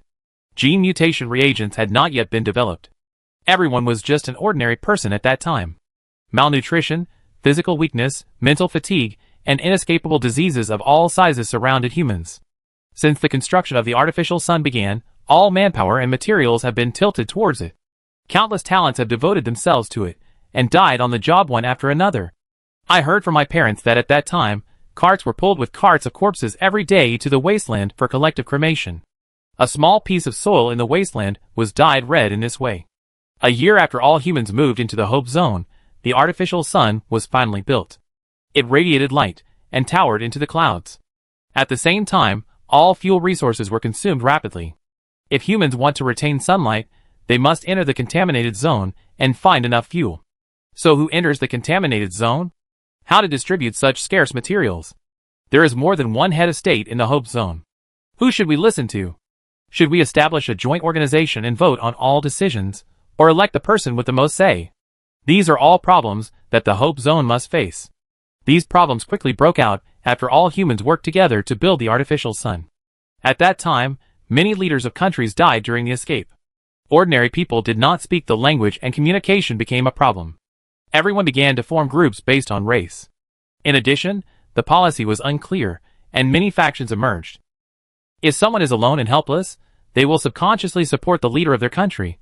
But are all these leaders good? Xi Jinping shook his head gently while speaking. Even in peacetime, there are oppressive and warmongering factions. Some countries have clear class divisions. Their leaders are eager to classify the humans in the hope zone, and most of their people also support this decision. The long-term suppression makes them not rebel against the superiors at all. Some national leaders advocate no more meaningless struggles. They believe that the materials in the hope zone can last for more than 10 years, and the red moon will definitely disappear. Humans have no power to fight, so it is better to enjoy themselves as soon as possible and not make meaningless struggles. At that time, not everyone in the hope zone was warm and powerful, because tens of thousands of people died in civil strife and resource scrambles. It was a mixed bag of 2 or 3 years. Xiao Ran, can you imagine that scene? Xi Jinping asked Liang Ran. Liang Ran thought for a moment and nodded. If hope is in front of us, and there is hope that the alien species can be eliminated, then everyone will naturally unite as one and work together to defend their homeland. But the situation at that time was indeed very desperate. The army and high explosive weapons could not compete with such a large number of alien species. Many of them have a hard appearance, are not afraid of fire or water, escape quickly, and can fly. What's more, there are invisible alien species that cannot be seen. No one dares to guarantee that humans will definitely win. Negativity is inevitable. There is a shortage of firearms and supplies. The army can take risks to fight alien species. What do ordinary people rely on? Rely on fists? Liang Ran shook his head. No matter how desperate ordinary people are, it is not an exaggeration. Xi Jinping also sighed unconsciously. If it is a natural disaster, it is easy to say. No matter how terrible the natural disaster is, it will not wipe out humanity's fighting spirit, but the existence of alien species does make ordinary people lose the confidence to fight. So Shenxi is great. Xi Jinping said seriously. Shenxi's greatness was deliberately weakened by some people in the headquarters, but 40 years have passed, and no one can ignore her contribution. How could she be so powerful? Gene mutation reagents. Shenxi came out with her gene mutation reagents, and humans suddenly had hope of defeating alien species. At that time, there were still 1.5 million people left in the hope zone. All of them were injected with gene mutation reagents, and 10% of them mutated, which was a full 150,000 people. After these people appeared, it seemed that there was a conclusion on who would enter the contaminated area. At that time, mutants went to the contaminated area to bring back supplies, and non-mutants took these supplies for secondary processing to create supplies. But there were too many mutants, and with so little raw material, there was no need for so many people to work, so manpower became extremely worthless, and the materials allocated to ordinary people became lower and lower, and they could not support themselves and their families, and more people died of starvation and disease. This policy basically did not work to curb the mortality rate. So the headquarters issued another order that a mutant could bring 2 non-mutants to share the materials allocated to them, and the rest of the people could obtain materials through contribution points. After that, a large number of non-mutants entered the contaminated area in order to obtain contribution points, but very few came back. What made the headquarters most anxious was that the number of mutants was also decreasing sharply, and nearly 10,000 people died in just 1 year. So the headquarters restricted the right of non-mutants to enter the contaminated area. This is a vicious circle. As time went on, more and more non-mutants were dissatisfied. Why did they die so many times every day? Just because they were unlucky and did not mutate, they lost the right to live. The mutants also began to be dissatisfied. Why did they have no preferential treatment after the lucky mutation, and had to keep entering the contaminated area to fight against alien species, lose teammates and companions, and die miserably? When the conflict became more and more intense, some first-class citizens joined forces with several high-level officials of the headquarters at that time to control the materials of the Hope Zone and launched a riot. The riot lasted for 3 days, and several very outstanding and warm leaders died in the central building. That year, 38 years ago, the headquarters issued a grade decree to divide humans into first, second, and third grades. 35 years ago, the number of mutants was less than 1/15 of the entire Hope Zone, that is, more than 80,000 people. If it continued to decrease, humans and alien species would not be able to fight. Therefore, after determining that children born from the combination of high gene humans have a higher probability of having high genes, the headquarters issued the Fire Seed Decree to forcibly increase the number of first-class citizens in the Hope Zone. Since the fire was established, humans have lost the right to love. Xian Yuping said slowly. It is undeniable that if there is no birth decree, there may be only 10,000 or 20,000 mutants in the Hope Zone, or even less, and the supplies stored in the Hope Zone will be greatly reduced, and the number of non-mutants will be far less than the current number. But other than that, it's all pain. Liang Ran nodded. I understand. I know these incredible decrees had their reasons for being issued at the time, but no one can refute that these decrees are dehumanizing. Xian Yuping smiled when he heard this. Yes. People don't just need to stay alive. These laws have played the role originally expected, such as improving the status of first-class citizens, allowing them to use their status to make their relatives and friends live better, and therefore willing to take the initiative to go to the polluted area many times to bring back materials for the development of the Hope Zone. For example, the Fire Seed Law has piled up the number of first-class citizens, increased the number of superpowers, and given us the combat power to fight against alien species. But there should be a limit to sacrifice, and there have been enough people who have made sacrifices. Too many, too many. As he spoke, Xian Yuping suddenly became excited and couldn't help raising his voice. The current laws have long been detrimental to the development of the Hope Zone, and the implementation of the laws has become more and more distorted and tough. We should have made progress long ago. The alien species in the polluted area have learned to unite and cooperate regardless of their abilities. Why is the Hope Zone still divided into different levels? Ji Chan stretched out her little hand and patted her shoulder. Xian Yuping exhaled, and his expression quickly returned to calm. She said calmly, how can people live as clearly as the law? People with high-level genes can also give birth to ordinary children, and people with incompatible genes can also fall in love. The red moon has not moved for 44 years. Adele once said that they are falling, and it is almost there. That day will be very soon. Will the fading area this time be the Hope area? How many people will be alive by then? So hurry up and fall in love. She whispered to herself. Everyone hurry up and fall in love. Chapter 51. At this moment, there were only 4 of them in the room. After a long silence, Xian Yuping opened the communicator and transmitted a software to Liang Ran at close range. This is a more core forum. There are people who will never give up their hearts. They are all old people, and there are a few newcomers like Xiaochan. It is a place for brainstorming and drafting notices. Currently, you can only join this forum through me. You can download it. There are not many posts in it. It is cleaned once a week. There are few people talking. The chat is mainly in the original forum. After Liang Ran received the link, he downloaded it and opened it directly. It was found that it was indeed as Xian Yuping said. There were less than 100 people in the forum, and there were only a few recent posts. The top one was about her. I contacted Liang Ran. After 3 years, I know someone wants to see her. Come and say hello when you are free.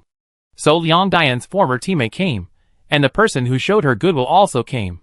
Liang Ran put down the communicator and asked the question that he had been curious about recently. Didn't you doubt me? Ruanmei has always doubted me, Liang Ran said seriously, and her doubts are not unreasonable. At that time, I was the only one who knew about the destruction of the Dawn team. I walked out of the contaminated area alone. According to me, I was unconscious at that time, so I knew almost nothing. I am indeed the prime suspect in this incident. Xian Yuping showed a slightly disgusted expression. Didn't I say that this was a murder? Don't take responsibility for something you didn't do. And you? She pulled down the corner of her mouth and knocked Liang Ran's head. You get angry when Liang Gian enters the kitchen, for fear that the oil will splash on her hands. She has grown up so much. Her parents coaxed her when she was young, and you have been pampering her when she grew up. She has never been in the kitchen in her life. You killed her? You are such a good girl. You wish you could die hundreds or thousands of times to protect your sister. Only Ruanmei, the dark and jealous person, would be obsessed with you. Adele was a somewhat dull girl with a healthy complexion and many freckles on her cheeks and nose. When Xian Yuping was talking to Liang Ran, Adele had been sitting on the chair, staring at her blankly, and then getting closer and closer. Liang Ran couldn't help but smile when she heard Xian Yuping's evaluation of the dead girl.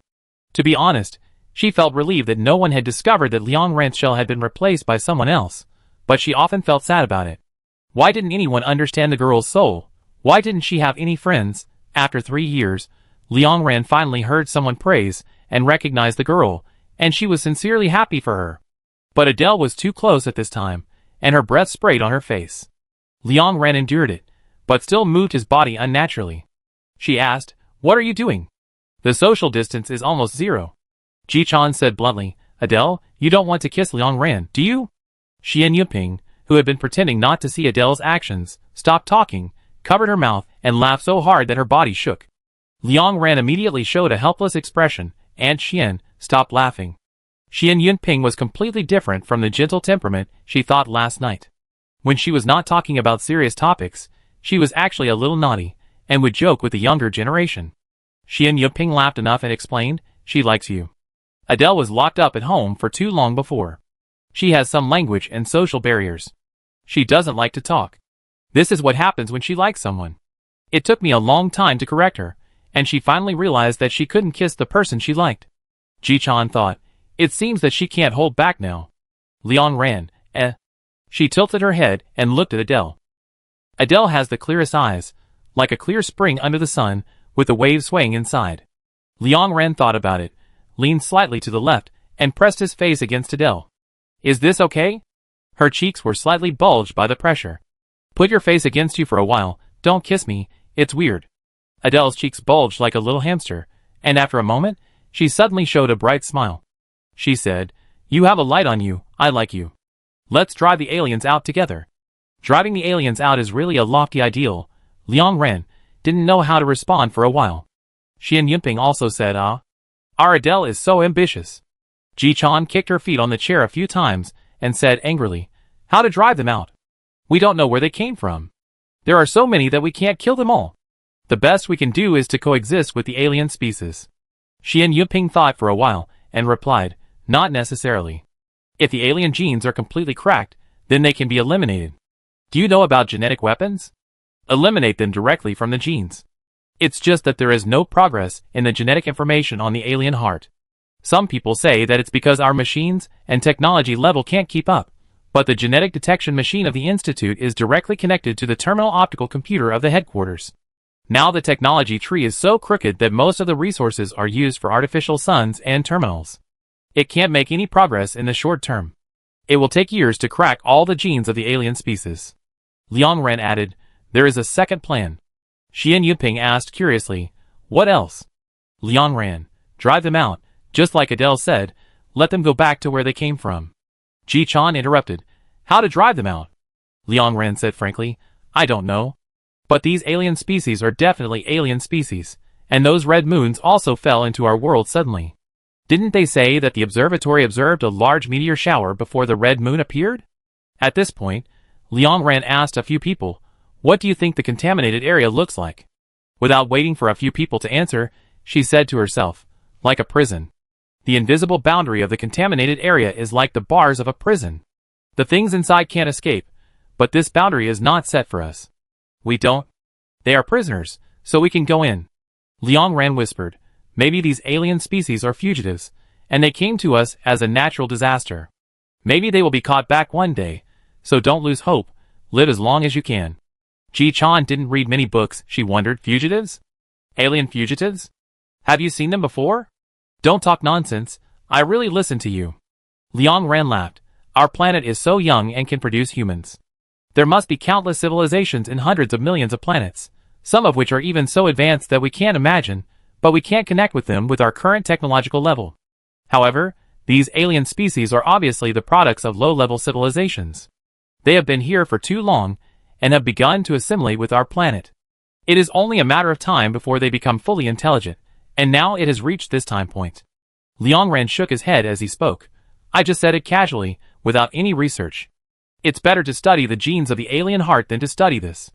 The recent voice recording of Chung Wen gave me some other ideas. I have to go to the Institute to do some experiments in a few days. If I find something, please help me put her name on the honor list of the headquarters forum. She said she wanted to be on it. Okay. Xian Yunping didn't ask Liang Ran what research he wanted to do, but took the initiative to say, tell me if you need anything, protect yourself. Although the most stringent surveillance line on you has been removed, as long as you are still alive, people hiding in the dark will definitely pay attention to you. You have already touched the heart. The matter still needs to be concealed for a few days. That person thought that my attitude was consistent with Wan Mei, so he was not worried that I would contact you, but once I contacted you, the nature would be different.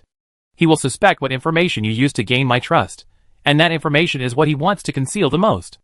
Then you will be as dangerous as before, or even more dangerous. So protect yourself, understand? Liang Ren said him.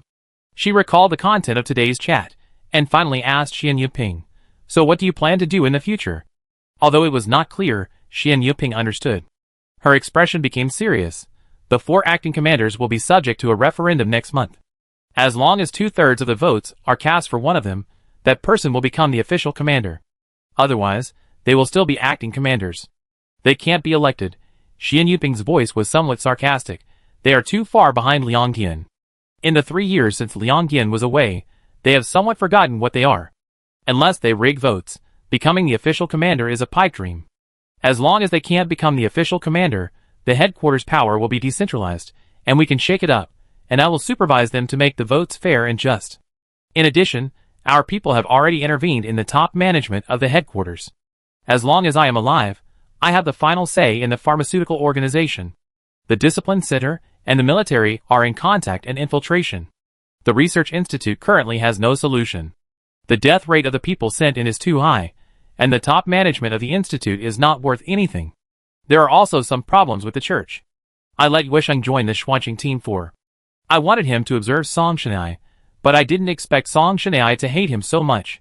I'm also convinced by my stinky son. In short, as long as we have enough power and materials, we could overturn the current decree and change the status quo of the contaminated area. Xian Yuping couldn't help frowning when he said this, but materials are a big problem. The key to the headquarters material warehouse is in the hands of the 4 acting commanders. That warehouse is the lifeblood of the Hope Zone, and we currently have no chance of getting it. There is also a possibility, such as our people becoming the official commander and getting the key. Xian Yuping denied this statement as soon as he finished speaking. This is too difficult. The official commander cannot be piled up by exhausting manpower and material resources. It also requires the recognition of the entire Hope Zone. Liang Ran listened quietly to Xian Yuping's words. From Xian Yuping's very methodical analysis, she could hear that Xian Yuping had put in a lot of effort for this, and countless people had put in a lot of effort for this. So many people have infiltrated various organizations. The energy consumed in this can be imagined, and the increasing number of members of the heart shows how many people feel pained by the existence of the decree. The fight is only a matter of time. Liang Ran suddenly felt excited, as if the haze that had been covering her soul had faded away. After saying so much, time passed quickly. Xian Yuping had a meeting to attend, looked at the time, and stopped talking. Xiao Ran, I have to go. This is what Liang Dian left for you, take it home. After that, she picked up the box at her feet and handed it to Liang Ran. I have kept this thing here for 3 years, and the box is almost covered with hair. It contains a tube of gene mutation reagent, which she exchanged for you before she died. Originally, she wanted to give it to you as a birthday gift, but she was worried that this tube of reagent would bring you pressure, so she left it with me, saying that she wanted to wait until after your birthday to give it to you. Remember to inject it. Xian Yuping reminded her, this reagent is in your body, and it is like your sister is with you. Chapter 52. Liang Ran didn't expect that he could have such a windfall. This is a genetic mutation reagent, a luxury material with a price of 100,000 points at the headquarters. Hunters get 800 points for each mission. At her current frequency of missions, she can't redeem this in more than 10 years. And the premise of redemption is that she is still alive after hundreds of missions. Not many people can go on so many missions, so many points. Liang Dian must have taken on many difficult high-point missions, participated in countless emergency activities, suffered many injuries, and spent a lot of effort. After Liang Ran took the box, he watched Xian Yuping leave here. She also stood up to say goodbye, and Ji Chan stopped her. I'm going to the outer city in the afternoon, are you going? Things are cheap there, don't you want to buy something? The child asked this, he must want someone to accompany him. Liang Ran nodded happily, sure. It was already past 10 o'clock in the morning. Liang Ran went back home first, kept the box, and then went out to have dinner with Ji Chan. She had discovered before that Ji Chan particularly loved steamed buns. Sometimes she ate them while riding in a car, and sometimes she ate them while walking, as if they were some kind of delicacy. This time, in the roadside shop, Ji Chan ordered steamed buns again. There were only the owner and his wife in the shop. The man was responsible for cooking, and the woman was responsible for accounting and serving. After the middle-aged woman, with a very blessed appearance, brought the steamed buns, Ji Chan was a little dissatisfied. She pointed to the soft white steamed buns. Do you have black flour ones? This kind makes my throat choke when I eat it. The shop owner had seen all kinds of requests, and immediately nodded with a smile. Of course, that kind is much cheaper, 5 points each. How many do you want, kid? 3. Ji-chan muttered, don't always order expensive ones, I don't like them. Liang Ran smiled when he heard that. I want black noodles too. The owner immediately responded, okay, I changed them for you. Liang Ran added, another plate of stir-fried vegetables, and 1 portion of stir-fried meat. The woman saw that both of them ordered the cheapest staple food, and was worried that they couldn't afford it, so she kindly reminded them, meat is a bit expensive, it's a waste, how about not having meat? Our stir-fried dishes are delicious. Liang Ran shook his head, that's all. She just looked at the menu. Meat is indeed expensive, but she can afford it now. Liang Ran has carefully analyzed it, and now she has a lot of medicine allocated by the team. She can treat minor illnesses by herself, and she doesn't need to treat major illnesses. Moreover, it's the end of the world, everyone lives from day to day, and she has no family at all. There is no point in saving money, so it's better to spend as much as she has, and spend the most points in her limited life. After Liang Ran earned a few hundred points, and went out, he sat in his seat and observed Ji-chan. The steamed buns had been replaced and served. Ji-chan ate them voraciously. She didn't look good while eating. Her cheeks were bulging and both hands were tightly holding things, as if they would be snatched away if she let go. Seeing Liang Ran looking at her, Ji-chan said vaguely, this is mine, yours hasn't been served yet.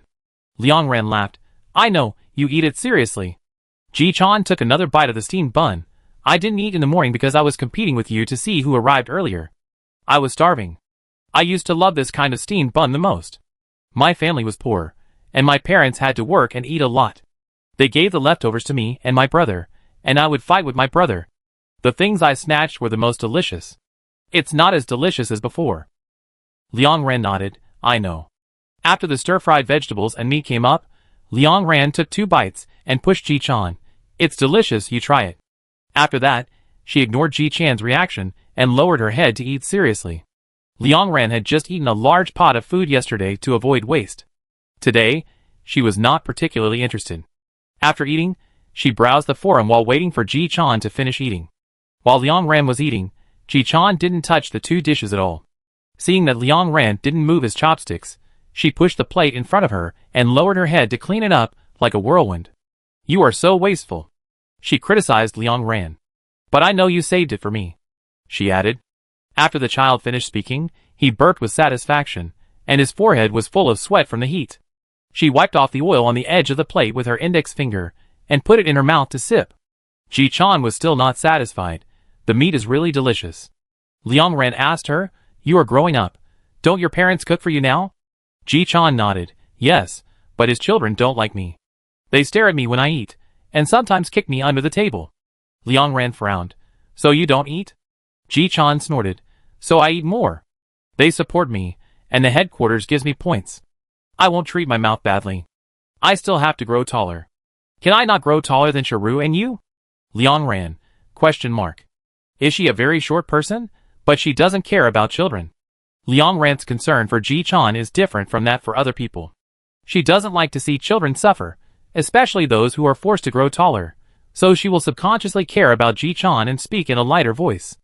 After eating and drinking, Ji-chan ordered another dish of meat, packed it into her backpack, and then called Liang Ran to leave. Liang Ran followed Ji-chan on the rails. Half an hour later, the two arrived at the outer city, and got off the train. Liang Ran had seen the scenery of the outer city countless times, and every time he saw it, he had only one impression, withered.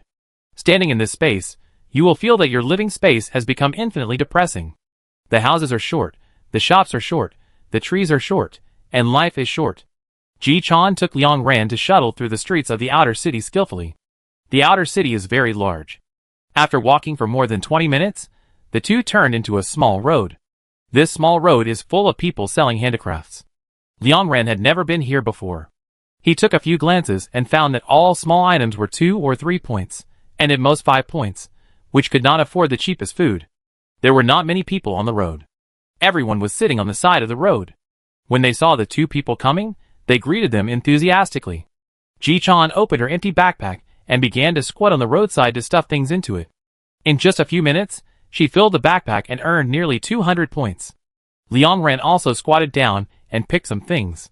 While picking, she asked Ji-chan, "Is this why you repeatedly told me to carry a backpack?" Ji-chan nodded as a matter of course. Anyway, I treat you. After that, she helped Liang Ran earn points, helped Liang Ran carry her heavy backpack, and walked briskly in front. Nearing the corner of the street, the two saw a white-haired old man in his 70s or 80s. The old man was dressed neatly, and his face was full of wrinkles. When he saw someone coming, he quickly bent down, put his hands on the mud bricks, and then used his arms to force himself, tremblingly turned over and stood upside down, and then slowly spread his legs. A few-year-old child next to the old man took a wooden ring, and threw it over the old man, who quickly caught it with his legs. As he caught it, he counted, 1, 2, 3. Liang Ran was stunned. She knew what was going on. This was the most basic acrobatics, but the old man was so old that he would fall down if he wasn't careful. If he fell, he would get hurt. If he broke his bones, he would be bedridden. Liang Ran approached the two and saw the small cardboard in front of the old man. 1 point to watch the acrobatics show. Ji-chan stopped. She didn't dare to interrupt the old man suddenly, fearing that she would yell too loudly and scare him. He didn't wipe his face until the old man counted to 10 and caught 10 wooden rings with his legs. Then he stood up slowly and saw Ji-chan standing in front of him. Ji-chan took the initiative to speak. Grandpa Mei, why are you out again? Didn't your waist just heal? The old man said ouch and showed surprise. Xiao-chan is back. Ji-chan walked up and drove away the child next to him. Go play somewhere else. Who asked you to help Grandpa Mei do this? I will tell your parents now and let them beat you to death. The child made a face and turned and ran away. Ji-chan walked up and supported the old man. His face puffed up like a pufferfish with anger. Grandpa Mei. I came to see Aunt Mei today, and Sister Xiohe. Didn't I give Sister Xiohe 500 points last week? Did you buy anything expensive? The old man smiled bitterly. Your Sister Xiohe, don't you know? She is frugal, and those points were cheated away. She feels sorry for you these days, and feels very guilty. And Xiao-chan. Speaking of this, the old man looked at Liang Ran hesitantly. Ji-chan said indifferently, It's okay, she is my good friend. She knows everything about me.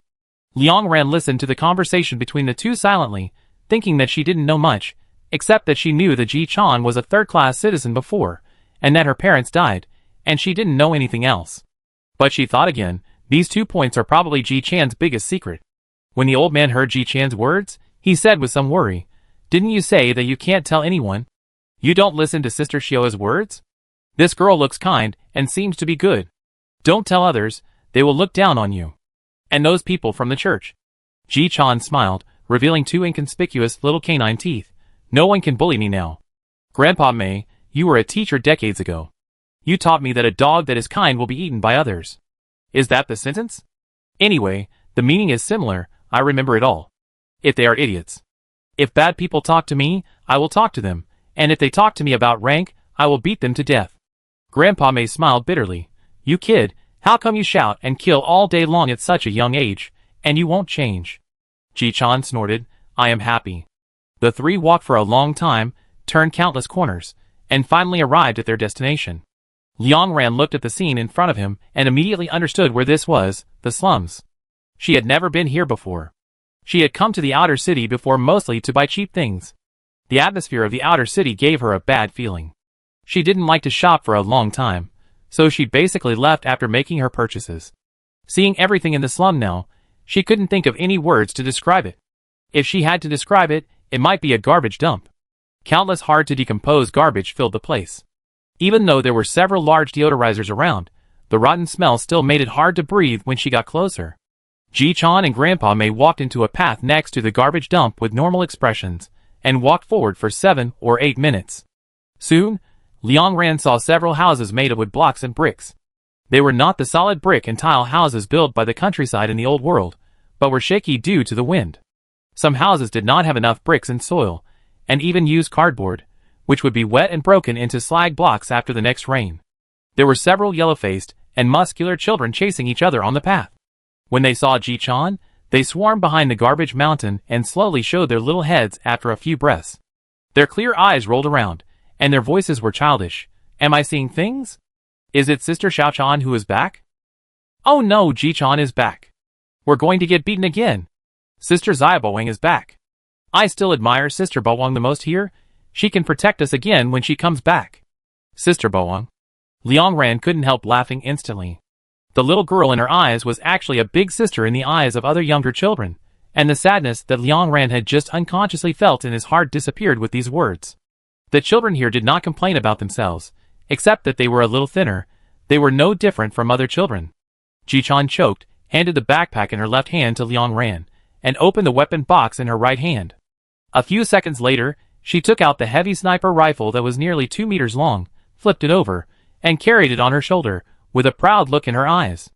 The eyes of several children hiding behind the garbage mountain suddenly lit up. Wow! Wow!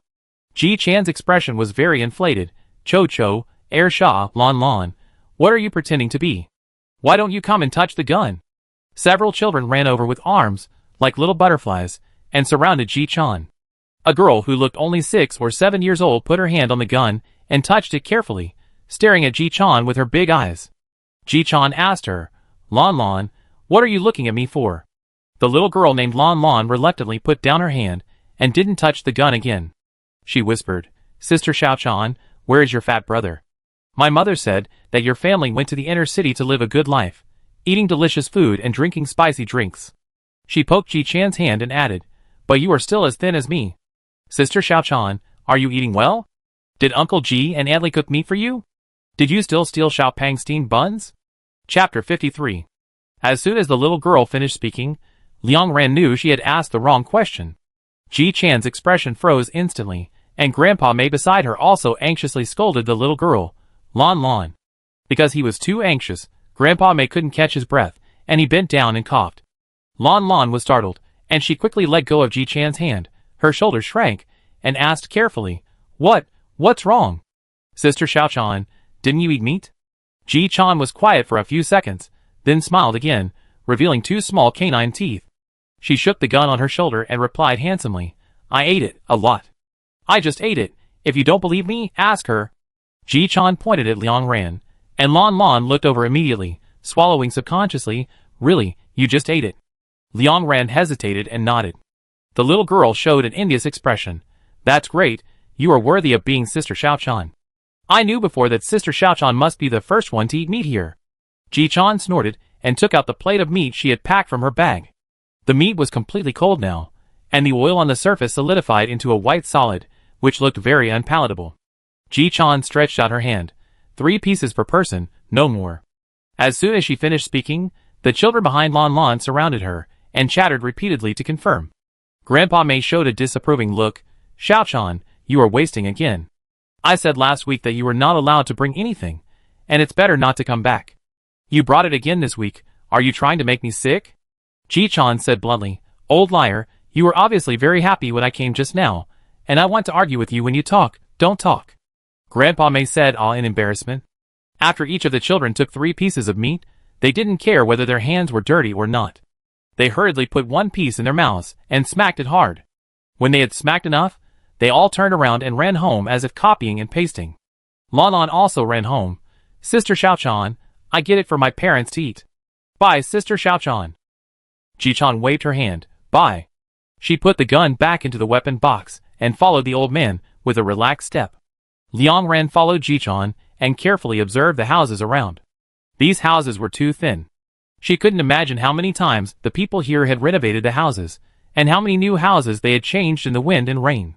Going deeper inside, Liang Ran found that many houses here were no longer occupied. Some of the houses were still piled with half-carved wood carvings at the door. The wooden doors swayed in the wind, making creaking sounds. Liang Ran looked carefully and found that all the wood carvings were little rabbits, which looked lifelike.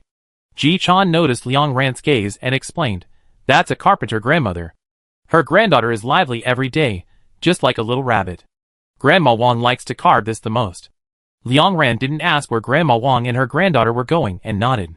She walked a few steps forward and saw that where the house should be, there was a pile of waste cardboard more than 2 meters high. The people who lived here were gone, and the other party's cardboard house fell in the wind. Ji-chan took the initiative to say, The people who lived here before were Uncle Chen and his wife. They moved in 8 months ago. His family has changed houses many times, and kept picking up cardboard at the garbage dump. Uncle Chen has been saving bricks, and finally saved them 3 months ago. The half-stacked house not far away is his home. Ji-chan pointed forward. I helped out there, and everyone came to help. Liang Ran asked, What do we do when it's windy and rainy? Ji-chan replied, my parents would invite them to my house and stay until they asked to leave. They always left very quickly, and were too embarrassed to stay longer. As soon as the rain stopped, they would go to the garbage dump and wait for the latest round of garbage to be dumped by the garbage truck. Liang Ran smiled, they are very kind. Ji-chan nodded heavily, yes. I told you before that most people in the slums are good. Liang Ran thought for a moment and asked her, what about the bad ones? Ji-chan's face darkened. Sister Xiao's husband is not good. There is a casino in the outer city. The owners of the casino are some very powerful first-class citizens. That scumbag always said that he would turn over a new leaf after paying back the casino's money, but he never did. Sister Xiao's hard-earned points were all spent by him. After walking forward for another 2 or 3 minutes, Ji-chan suddenly stopped. She looked at the brick house in front of her. This house was a rare house in the slums that could shelter from wind and rain. Ji-chan hesitated for a long time and walked towards the house. But Grandpa Mei, who had been silent, suddenly grabbed her. He said in a very serious voice, Xiao-chan, have you forgotten what your parents told you? Ji-chan stopped immediately. Grandpa Mei whispered, look forward, don't look back. Everything inside has been emptied out by the people in the slums. There's nothing left. Don't look. Because of her height, Liang Ran could see the situation of this family through the window by just looking up slightly.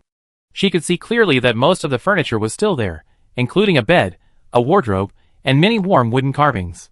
Liang Ran knew that this was Ji-chan's former home. But she could understand what Grandpa Mei said. Being stuck in the past for a long time would not make people recall the past, but would only make people more painful. Ji-chan was very obedient. She turned around and walked towards Grandpa Mei's house. Not long after, the two stopped in front of a house built with a mixture of bricks and stones. There was an ant in her 50s shaking clothes at the door. There was a shortage of groundwater. Most people living in the slums could not use water at will. Except for the drinking water necessary for survival, most people would not wash their clothes if they could. They would shake off the dust, beat them, and continue to wear them. As soon as Ji-chan saw her aunt, she ran over and asked with her little face up, Aunt Mei, where are Grandma and Xiao's sister? Aunt Mei is Grandpa Mei's daughter. She smiled and pointed to the house. Xiao-chan is here again, my mother is inside. Ji-chan turned around, took Liang Ran's hand and walked in. I take you to see my teacher. My teacher is amazing. He was a special teacher before the end of the world. As soon as Liang Ran entered the door, he was attracted by a white-haired grandma with a straight posture. Although the grandma looked thin, she was in good spirits. When she saw Ji-chan, she looked at Grandpa Mei again. The old man went to be an acrobat again? Ji-chan nodded quickly. Grandma, teach him a lesson quickly. Grandma didn't save face for Grandpa Mei. She walked over quickly and slapped the back of Grandpa's head. Paw sound. Grandma was aggressive and didn't hold back any strength. Ji-chan smiled and narrowed her eyes. Liang Ran stood at the door and did not go in. Grandma noticed her and lowered her voice to greet her.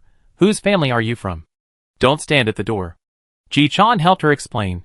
She is my current teammate, Liang Ran, and she is a new sister. Sister. This was the first time Liang Ran heard someone call her that, and she was surprised. Ji-chan glanced at her and muttered, I think you are secretly happy. Liang Ran immediately retorted, No. Grandma was a discerning person and said, It is Xiao-chan who is secretly happy. Ji-chan stopped talking immediately. She puffed her cheeks and looked away, and returned to the topic again. Grandma Zhu, where is Sister Xiao? Grandma sighed. She said, she went shopping. She had a quarrel with Li Gan yesterday. It's nothing serious.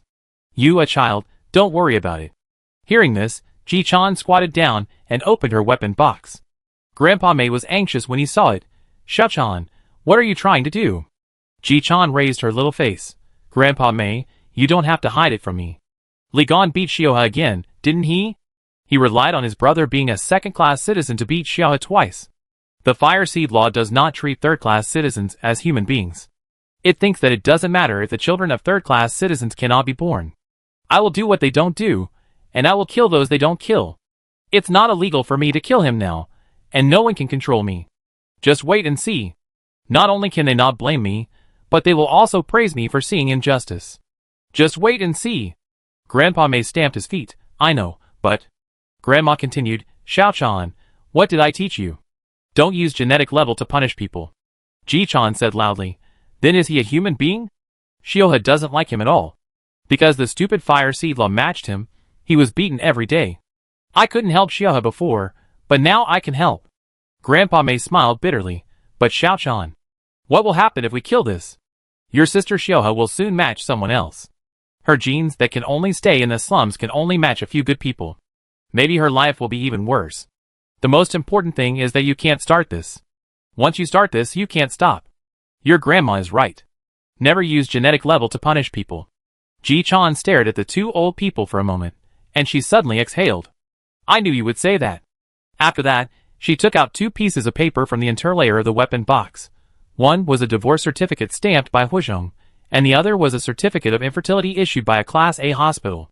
Sister Xiaohe will be free from now on. She handed two pieces of paper to her grandmother and whispered, The headquarters sent me a message yesterday, asking me to come to the slums less often. I can't come more often. But I also put forward conditions to the headquarters. No one will dare to drive you away again. I will let you live in the house in the outer city, not in the garbage dump, and then I will take you all to the inner city. Ji Chan said seriously with a stern face, There are many good people in the inner city, but as long as a bad guy suddenly targets you, I can't protect you in the first time. So you should stay here and live well. Grandma Zhu touched Ji Chan's little head lovingly. You are my favorite student.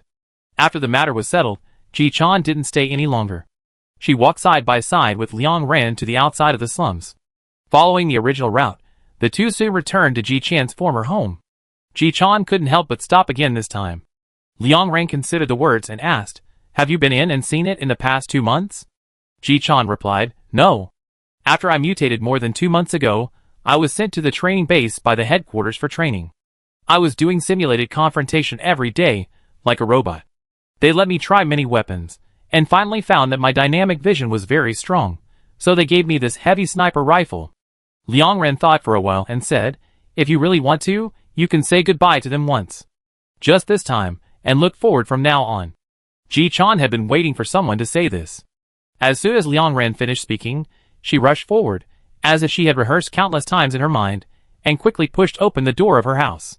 The dust on the door frame fell instantly. Liang Ren followed and walked forward. As soon as he looked inside, he saw a child's portrait of a family of 4. The brushstrokes were extremely childish, and the portrait was completely black, looking like it was outlined with some kind of carbon. There was a line of small words in the lower right corner of the painting. My dad, my mom, and my arrogant sister. It was painted by Ji Chan's younger brother. Liang Ran retracted his gaze and looked around. This was a small house of less than 20 square meters. In the limited space, the owner tried his best to arrange all kinds of daily necessities in an orderly manner. Ji Chan walked to the painting, unpacked the outermost wooden frame, folded the painting twice, and carefully put it into her backpack. After putting it away, she quickly glanced at Liang Ran. Liang Ran responded with a smile. It's normal. Whoever said you are a big bad guy? Looking forward doesn't mean you don't want to go back. Ji Chan nodded vigorously. She began to search for various small items in the room, and stuffed them into her bag frantically. Her bag was already full of things, and now it was even more bulging. Liang Ran stood by the door, watching the sunlight through the doors and windows, falling on Ji Chan's busy little figure, and countless dust in the air flying up and down. At this time, Ji Chan was like a little hamster piecing together the past. While tidying up, she suddenly said, My parents and brother all died on the same day.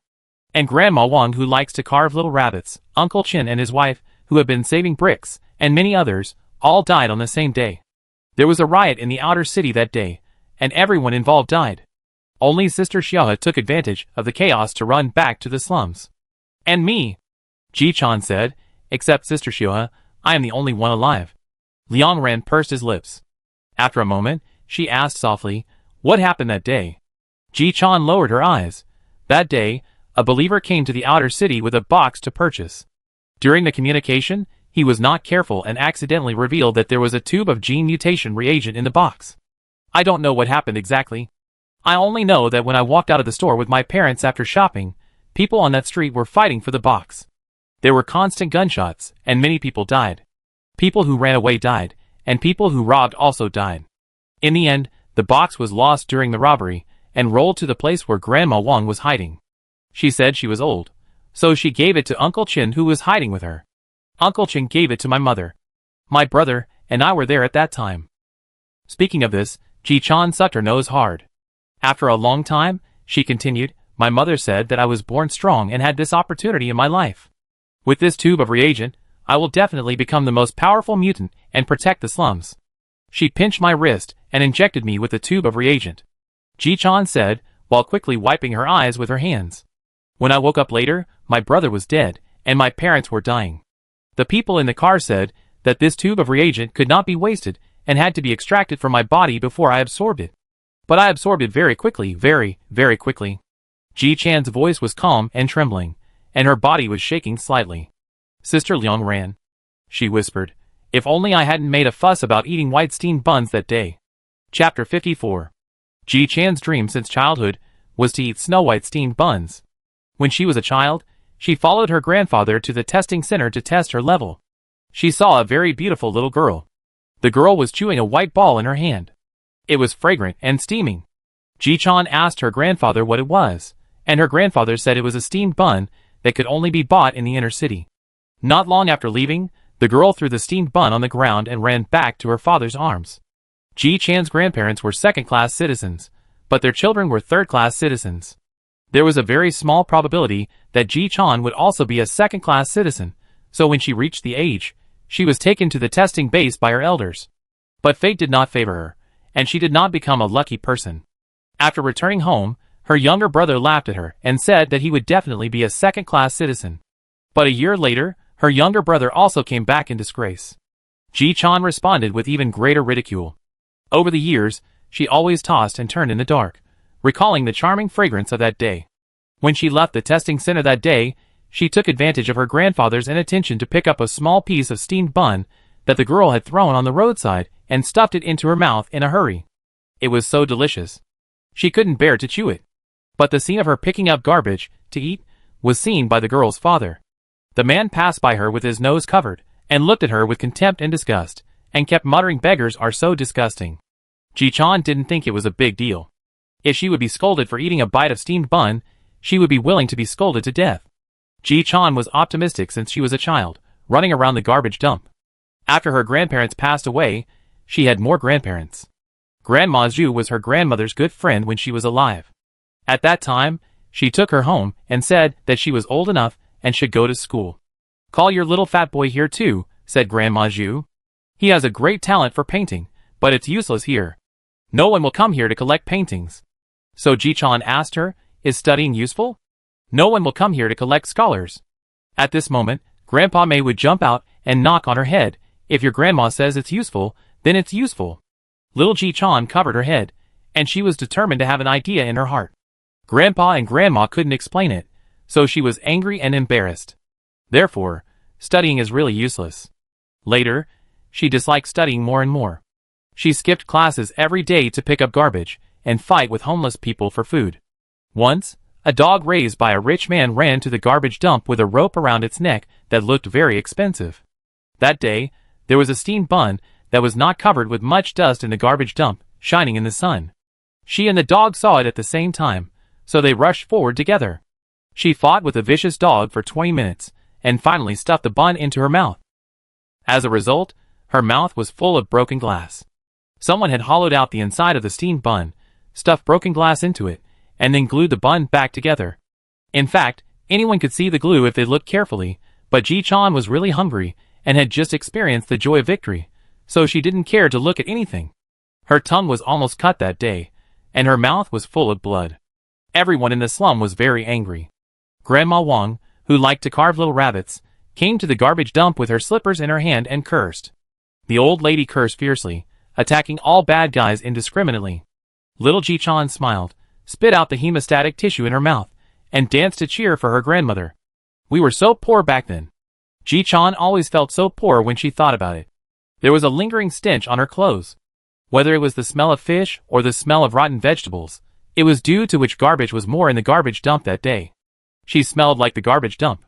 But she didn't mind, because everyone in the slums was like that. And she liked the people here, so she was willing to have the same smell as them. Seeing that she really didn't like studying, Grandma Zhu didn't force her later, but just asked her to come every time, just to listen, and not to become a wild child. In order to keep Ji-chan's little thoughts flying around, Grandma Zhu often told stories. It was also in those little stories that Ji-chan knew how painful and confused the times were, and how much effort everyone had to make to survive. Grandma Zhu always emphasized to her repeatedly that there were a lot of good people among the first-class citizens, and a lot of bad people among the third-class citizens, and there was no genetic level difference between brilliant souls. Ji-chan agreed with this. Everyone living in the slums has a brilliant soul, except Xiao Peng. Ji-chan hated her brother for 10 years. The reason was not that her parents were partial to him, but that her brother was born with a special way of talking. He was like holding sugar in his mouth, and a few words could make people happy. This happened more than once.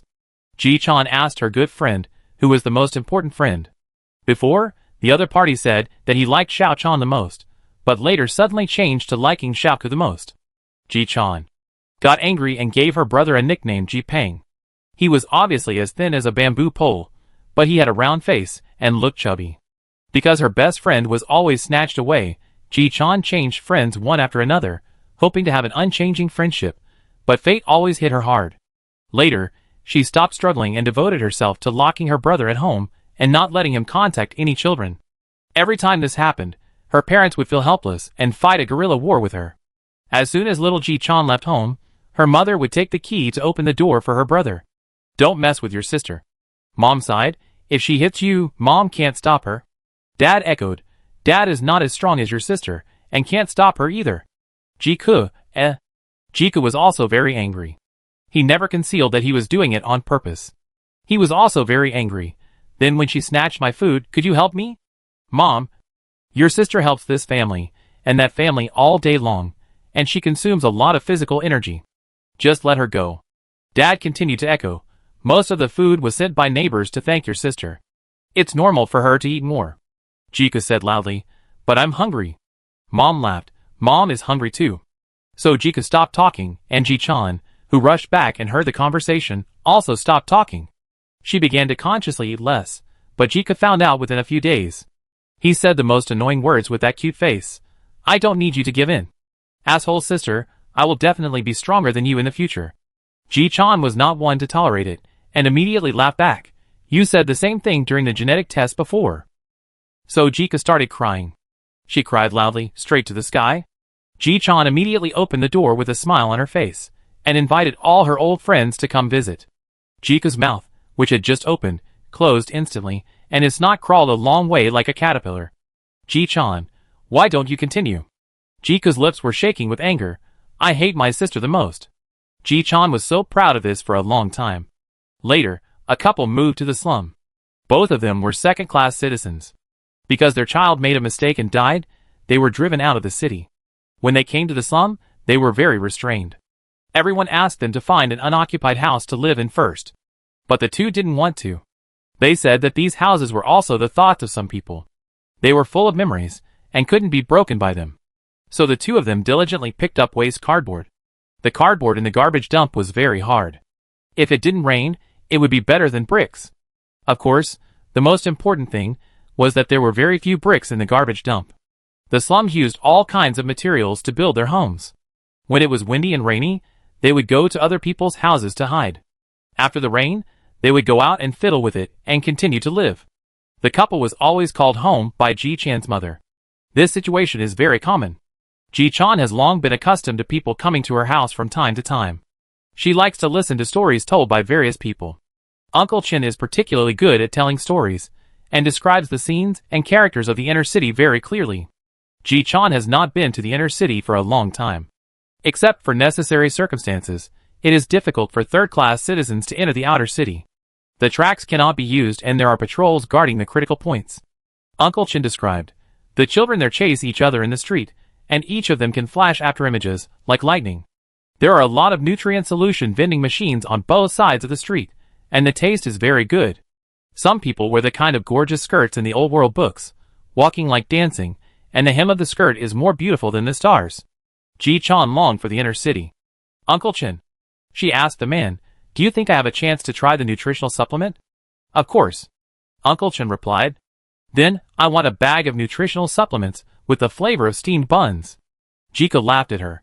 Some people only dare to make one bag in their dreams. After joking, he also asked Uncle Chin, "Are there any nutritional supplements with the flavor of steamed buns? I want to buy 3 bags at once." Uncle Chen's expression was a little embarrassed, and his wife covered her eyes, as if she couldn't bear to see it, and couldn't stop laughing. But little Ji-chan really wanted to eat white steamed buns. The steamed buns people eat here in the slums are black, and the raw materials are taken from the only plants that can be grown in the wasteland. They are very cheap, but they are choking and have a fishy smell. Ji-chan really hates this kind of steamed buns. Sometimes she has nightmares of being pressed in a pile of black steamed buns, and the bad guys force her to eat 3 a day. Mom is also very curious why little Ji-chan has such a strong obsession with white steamed buns. Ji-chan was embarrassed to say it. She couldn't say it, because the white steamed buns she picked up were always dirty, and she had never seen a clean steamed bun. So on her 13th birthday, she made a wish to her parents, hoping to eat it. The redemption points for white steamed buns are 50. Grandma Wang needs to carve 25 little rabbits, Ji-chan's mother needs to do carpentry work for 10 days, and Uncle Chen needs to work in the blacksmith shop in the outer city for 8 days. Everyone in the slum knew Ji-chan's thoughts a long time ago, so that day they gathered 50 points for her. Ji-chan silently swore to the sky that she would definitely repay everyone in the future. She would do all the heavy work, and she would go to the garbage dump to look for anything she needed, and she would definitely return the 50 points. That day, Uncle Chen and his wife, Sister Xioa, and Grandma Wang all accompanied her. Ji-chan held her parents' hands, and was in a good mood. She let her brother hold her clothes from behind. Jika asked her sister, "Can I have a bite of your birthday gift?" Ji-chan said generously, "Only 1 bite." When they arrived at the store, the enthusiastic boss lady swiped the points and handed the still steaming white dumplings to Ji-chan. Ji-chan lowered her head and took a deep breath. But soon she heard gunshots. The store was not soundproof, and the continuous gunshots came from far to near. Someone pushed open the door of the store from the outside and hit him quickly, but before he could close the door, the bullet went through the back of his head and out of his eyebrows. The boss lady screamed. Uncle Chen hurriedly pulled everyone out, but before they ran a few steps, Ji-chan was rushed away by several people running from a distance. The steamed bun in her arms fell to the ground, and a layer of dust fell on it. Ji-chan thought in a trance that the white balls were even dirtier this time. She raised her head, and saw a box held in the arms of a middle-aged woman from a distance. She ran very fast, but was still shot. Someone snatched the box from her arms, and ran into the corner of the street where they were. But he was shot just after running more than 10 meters. Uncle Chen was a second-class citizen, and his physical condition was much better than theirs.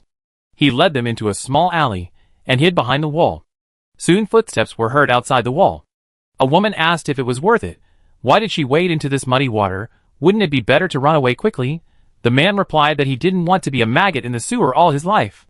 The gunshot rang again. Ji-chan lowered her head, saw the dazzling blood flowing to her feet, and then the sound of heavy objects falling to the ground. Grandma Wang leaned out tremblingly. Uncle Chen quickly pulled her back. "Are you going to die?" Grandma Wang whispered, "It's broken. The golden thing is broken."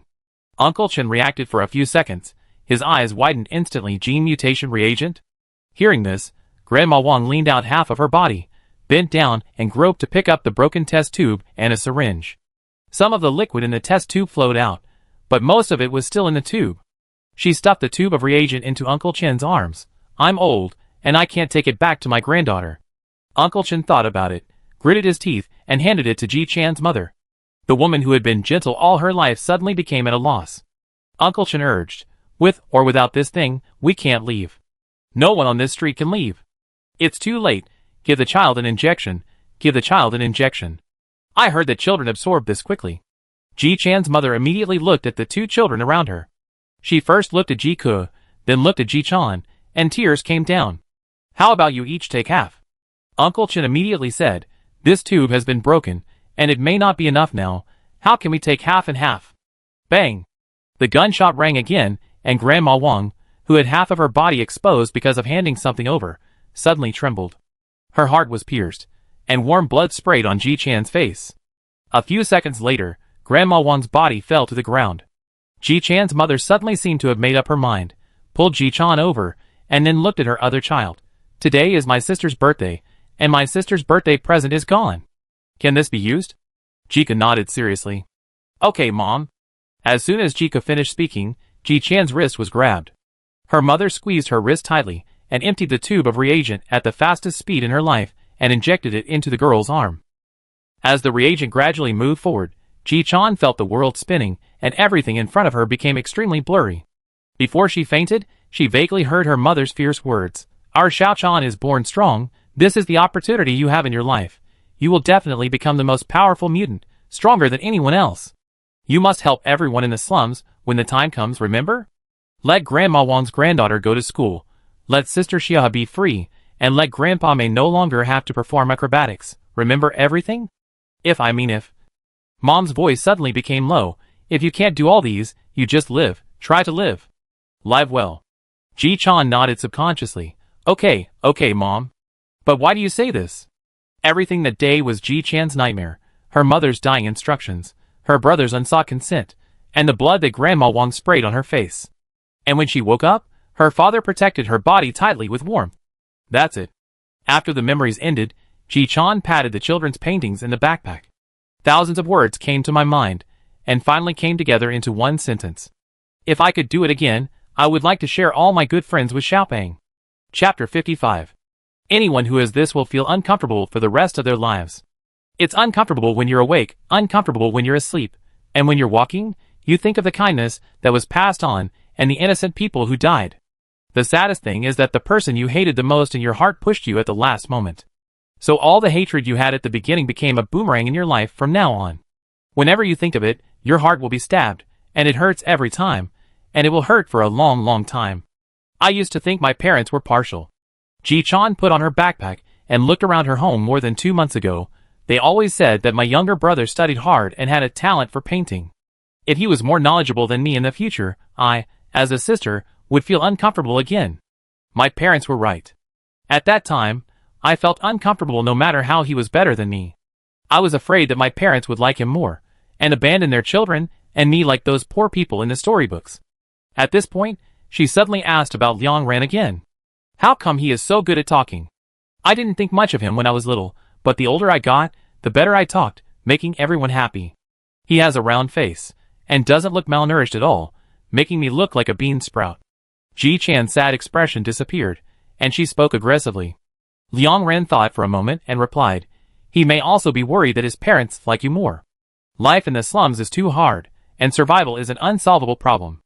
Even if everyone looks full of vitality, their underlying color must be exhausted. In such a situation, how many people have the spare energy to express love? So children live in anxiety.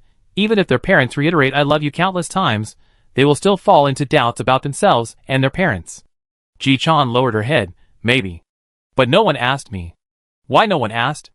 Liang Ran suddenly pointed at her backpack. Isn't there an answer in that painting? Ji-chan was stunned. She subconsciously opened the interior layer of her backpack and took out the painting. The moment she took it out, she saw the name of the painting again, me, Dad, Mom, and arrogant sister. Liang Ran walked to Ji-chan's side, bent his eyes, and pointed at everyone in the portrait. Look at their pupils. Ji-chan put her face close to the portrait. Liang Ran whispered, there are windows in their eyes, and there are words on the windows. I have done this before, so I paid special attention to it. Ji-chan looked closer and couldn't help muttering, if you don't say it, who can see it? Liang Ran laughed. Maybe they have seen it, waiting for you to find it. Ji-chan stopped talking instantly. She gestured in the air those upside-down words that were smaller than ants. In my mother's eyes, Xiaopeng loves you. In my father's eyes, Xiaopeng loves you. In Jiku's eyes, Xiaopeng is the best. Ji-chan stared at the words in her eyes and gestured quickly. There were too many words in her eyes, and she couldn't see them clearly.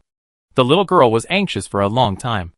Liang Ran seemed to remember something and took out a magnifying glass from his backpack and handed it to Ji-chan. There was a grandma selling it on that street just now. Now even the smallest words can be seen clearly. Jiku wrote in the eyes of Ji-chan's portrait, Sister, pick up the brush for me, sister loves me too. The moment Ji-chan saw it clearly, her eyes suddenly widened. She quickly covered the painting under her hand to prevent Liang Ran from seeing it.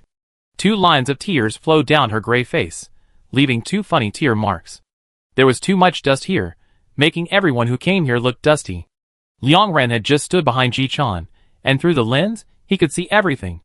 She asked Ji-chan softly, what's written on it?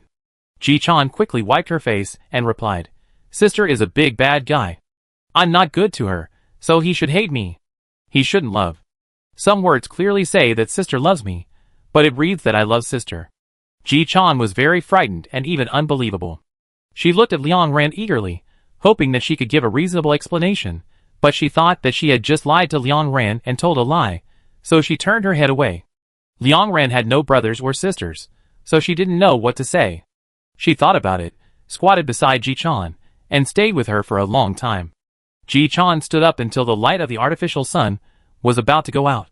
She picked up her weapon box, and her demeanor had returned to normal. She muttered in a low voice, "My feet are so numb. It's getting dark, you should go home." "I should go home too." After getting off the rails, Liang Ran separated from Ji-chan and went straight home. As soon as she got home, she went to the refrigerator to get a bag of nutrition, raised her head and drank it, then exhaled deeply. After so many days, she also saw it. The teammates all have stories, and most of them have unspeakable pain. After packing up everything, Liang Ran opened the forum account and wanted to write some information about alien species on the homepage, but found that she had nearly 1,000 backstage messages.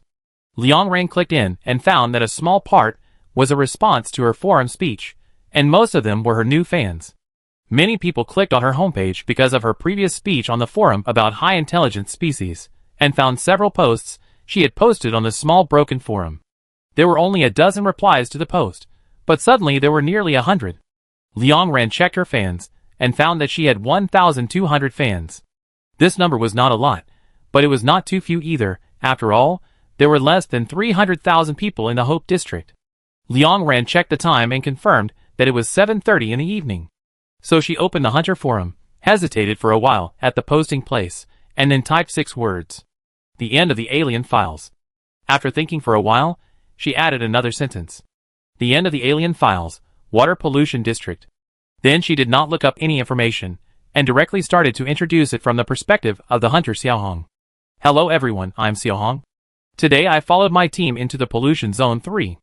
As soon as we crossed the border, we saw many dead bodies of flies, butterflies and spiders. These are the 2 stupidest species on the edge of the water pollution zone. They have no intelligence, so they always hit the barrier on the border and occasionally kill themselves. But unfortunately, not long after driving, we encountered a group of spiders. A few, a dozen, or even dozens of these little things are not to be feared. You can just run over them. But once you encounter hundreds of them, the secretions in their mouths will reach a terrifying amount, and hundreds of spider silk will entangle the tires of the car. As the number of spider silk gradually increases, the spider silk on the tires will also increase, until it interferes with the operation of the car. Xiaohong's team is currently facing this situation, and there are 2 disagreements among their team members. Shaoli said that some spiders should be killed with bullets or grenades, and then the rest should be run over. Xiaowang said, "Just run over it, and clean the tires when it's safe." Xiaohong thought that neither of these 2 points would work. First, the spiders are not afraid of fire, and are small in size. The best way to deal with them is to crush them with gravity, and corrode them with acidic substances. Secondly, the silk spit out by the spiders is very sticky. Once a large amount of it sticks to the tires, it will be extremely difficult to clean it up.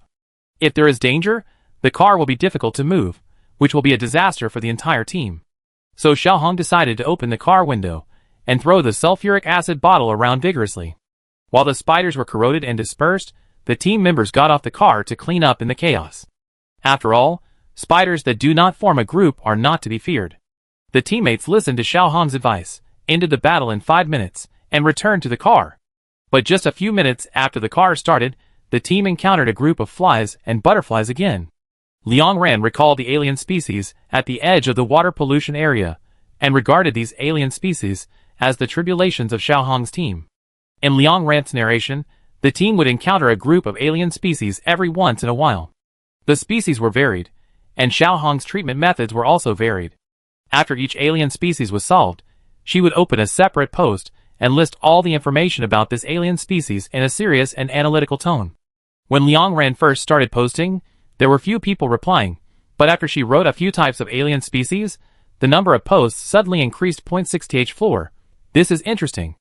7th floor. Knowledge seems to have suddenly entered my mind. 13th floor. Xiaohong is such an unlucky team. Ha ha. 27th floor. I have collected and followed it. It is much more interesting than the class I took at the talent training base. Is the poster a teacher at the base? 28th floor. What is the person above thinking?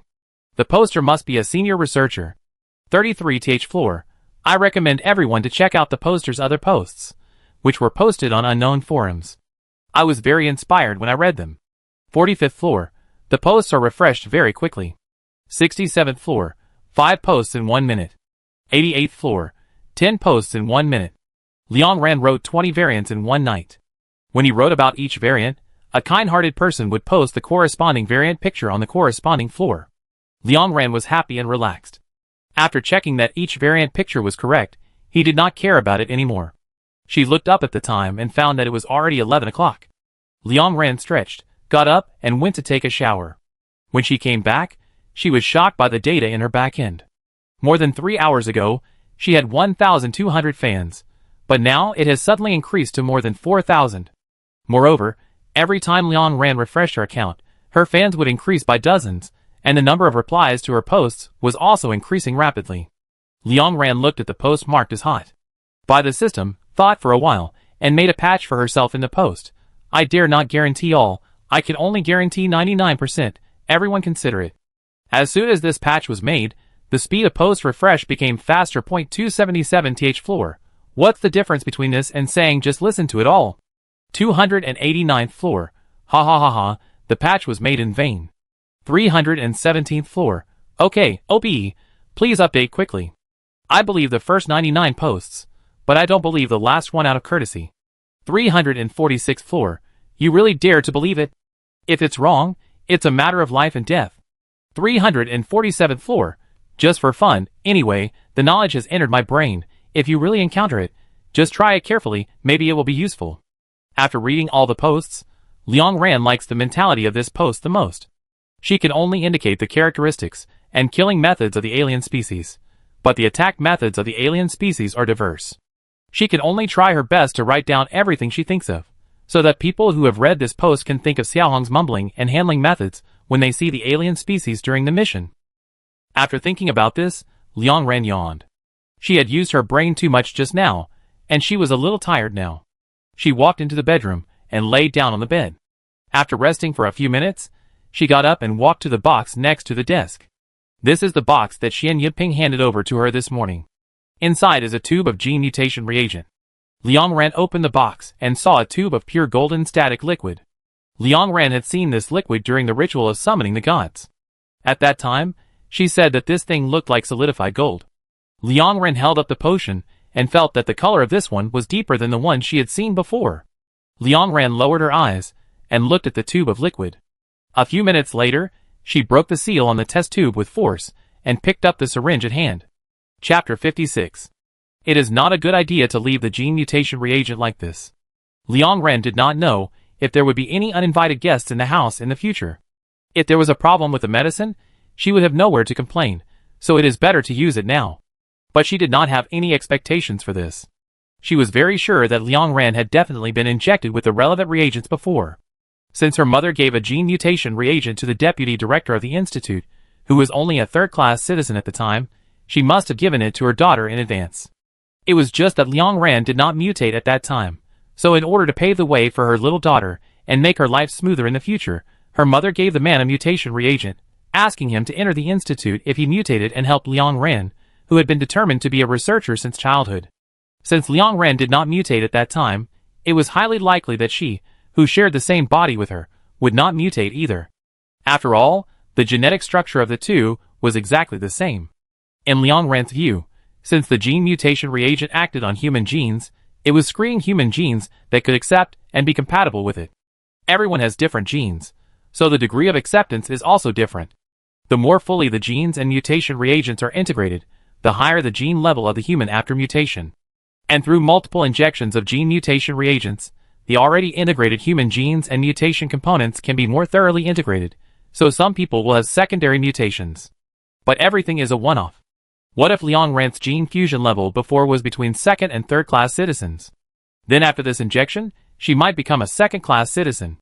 Liang Ran has suffered from the superiority and inferiority of the level, so naturally she has no gene and level worship. But to be fair, mutants live better in the contaminated area. Every time she gets off the car, she knows that she is in danger. If she didn't have the knowledge reserve in her brain, she would have died several times. If she could run a little faster, or have a little more strength, she would have more confidence to get out of the car and face the alien species. After all that has happened recently, Liang Ran's mentality has changed greatly. She is very clear about her current survival goal: to live, and to help more people live. And only if she lives well can she help more people. Liang Ran thought, while using a syringe to draw out the golden solution in the test tube. Before injecting, she walked to the shelf, took out a clean test tube from it, dripped a few drops of reagent into it, and then sealed it for storage, waiting for an opportunity to study and observe it later. After that, she pushed all the reagents into her forearm without any hesitation. Because she wanted to feel the human body's reaction to the injection of gene mutation reagents, she pushed it very slowly. As a result, she felt a strong sense of sleepiness when the reagents were injected halfway, and her eyelids instantly fought. Now she couldn't feel it anymore. Liang Ran quickly injected the rest of the reagents into her body. Then the world spun around. She aimed at the direction of the bed with her last strength, tilted her head, and fell heavily on the bed. This sleep lasted for several hours. When Liang Ran opened her eyes in a daze, she subconsciously looked at the clock on the wall. It was 3 o'clock in the morning. She fainted at 11:30, which means she was unconscious for 3.5 hours. Liang Ran frowned. She didn't know the information in this regard, but she had seen Song Qingshua's situation. At that time, the little girl mutated from A level to S level in only half an hour. However, Liang Ran quickly thought of the reason, probably because the pre-gene levels of the two were different. Song Qingshua's gene fusion state was already 8 points full, while hers was 0 or 1 point full.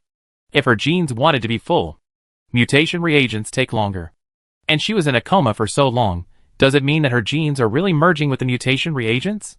Liang Ran ran around the bedroom first. Nothing special. Then she tried to get off the bed. Not moving. Liang Ran thought about it, took out a scalpel, and gently pricked her arm. A small drop of blood immediately came out. She sat on the bed and waited, but after half an hour, nothing happened. Liang Ran, okay. As expected. Sure enough, you can't have any expectations. If you don't expect, you won't be disappointed. Liang Ran just sighed, and recovered her full blood state. She stretched, got up from the bed, and made herself a bag of nutrient solution as a midnight snack. Then she made the bed and fell asleep again. The red moonlight passed through the window, and shone on Liang Ran's face. Soon, Liang Ran, who had just fallen asleep, showed a painful look. Her forehead was covered with sweat at a speed visible to the naked eye, her breathing was rapid, and her eyelashes were trembling constantly. It was obvious that she had fallen into a nightmare again. But this nightmare seemed to be more terrible than before. Liang Ran had been having the same dream for 3 years, but this time the dream suddenly changed for some reason. When Liang Ran first started dreaming, she was very accustomed to it. For this kind of dream, her self-awareness was already very strong, and she could control herself in the dream to walk around the house at will. As usual in her dreams, she pushed open the bedroom door and thought she would see 13 people sitting on the sofa, 2 people sitting on the lamp in her living room, and 5 people huddled under the coffee table. But this time when she opened the door, all these faceless people were gone. The people who used to be motionless in various places in her house suddenly moved. They opened the doors of her kitchen and study, and went in and out, speaking silently to each other. Liang Ran was stunned at the door of the bedroom. She hesitated for a long time before stepping out of the door. But as soon as she left the door, the group of people who were originally moving suddenly stopped. They all looked at her without blinking. Liang Ran's back was numb instantly, and she subconsciously took a step back, but as soon as she moved, her back hit someone. The person's cold breath sprayed on her neck. Soon Liang Ran felt the second breath, followed by the third and fourth breaths. People from all directions came to her, surrounded her layer by layer, and then approached little by little. In less than half a minute, Liang Ran was almost squeezed to death by the densely packed people in the house. They squeezed her body. Liang Ran felt that her body was squeezed thinner and thinner, until it became a human-shaped paper. Liang Ran's body on the bed trembled, and she finally woke up from the nightmare. She gasped for breath. She knew that she was very conscious just now. She was sure that she was killed in the dream. She could even remember the suffocation and fear of being squeezed. It was like a real feeling. Liang Ran opened her eyes, and took a few minutes to relax. Her mood finally calmed down, and her breathing became steady. She turned over in an irritable manner, and finally sat up because she really didn't want to continue sleeping. She guessed that it was probably the side effect of the gene mutation reagent, such as dreaming a lot and strange dreams, but it might not be. Liang Ran didn't want to use her brain now. It didn't matter whether she dreamed or not. She just wanted to empty her mind. Liang Ran leaned her forehead on her knees and closed her eyes slightly. But misfortunes never come singly. Before she had completely forgotten the nightmare, there was a sudden sound in the living room. Click. Liang Ran was a little annoyed. Auditory hallucination again? Her mental state has been very good recently. The camera at home is gone, and she feels very comfortable. She even feels that she has been cured occasionally because of what she has learned recently. Why does she still have nightmares? Nightmares are fine, but why does she still have auditory hallucinations? Liang Ran knew very well that auditory hallucinations belong to the more serious cases of mental illness. So she can't get better? Click. The footsteps in the living room sounded again. Liang Ran took a deep breath, picked up the scalpel that had just stabbed her arm, and rolled out of bed. Anyway, she couldn't sleep, so she might as well go out and stab the air a few times to relieve her mood. As Liang Ran walked towards the door, she thought that if the surveillance set up by Wan Mei was still there, her current behavior would definitely be repeatedly studied by Yao Yinchi, and she would eventually conclude that Liang Ran's mental illness was already incurable, and she would soon be finished. Thinking of this, Liang Ran gently pushed open the door of the bedroom. She first looked around the living room. The small space was quiet at this time. She leaned against the door, waiting for the auditory hallucination to appear again. According to common sense, the more frightening her dreams were and the more unstable her mental state was, the more auditory hallucinations she would have. Before, she could have auditory hallucinations up to 3 times a night, and this time it should be more. Sure enough, Liang Ran stood there for less than 2 minutes, and a click sounded in the kitchen. If Liang Ran had not looked for the source of the sound countless times in the past 3 years, but returned empty-handed every time, she would have thought that a thief had entered the kitchen. Liang Ran yawned out of boredom, pinched the thin handle of the knife with her index and middle fingers, and then flicked it gently, and the scalpel instantly turned at her fingertips. A few seconds later, Liang Ran held the knife firmly again. She walked straight to the kitchen. She came out to vent her emotions. Liang Ran opened the kitchen door without any hesitation. Because there were some things piled in the kitchen, she was worried about stepping on something, so she lowered her head and stepped in. The bloody moonlight fell on the kitchen tiles, and a little shadow could be seen from above. Liang Ran was about to look up, but her eyes suddenly fell on the shadow at her feet, and she stopped moving in an instant. At this time, there was a tail-shaped shadow on the ground, which kept swinging back and forth under her gaze. Judging from the thickness and length, especially the barbed protrusions on it, this tail was obviously from a mutant lizard. Liang Ran's back was numb instantly. The alien species can cross the border? Is she the only one so unlucky, or are many people so unlucky tonight? Liang Ran knew that she had no chance of winning a direct confrontation with the alien species. Now she was too close to the alien species. Even if she could raise her head and throw a weapon at the alien species' heart, the alien species' speed would probably be faster than her throwing speed. It was really too close. It only needed to jump down from the ceiling, and it would not even take 2 seconds to bite off her neck. But Liang Ran soon calmed down. The sound of the auditory hallucination this time was no different from the previous ones. She often heard similar trampling and climbing sounds. How could it be so coincidental that she could not find anything when she came out before, but saw the alien species after injecting the reagent? A thought that shocked Liang Ran flashed through her mind.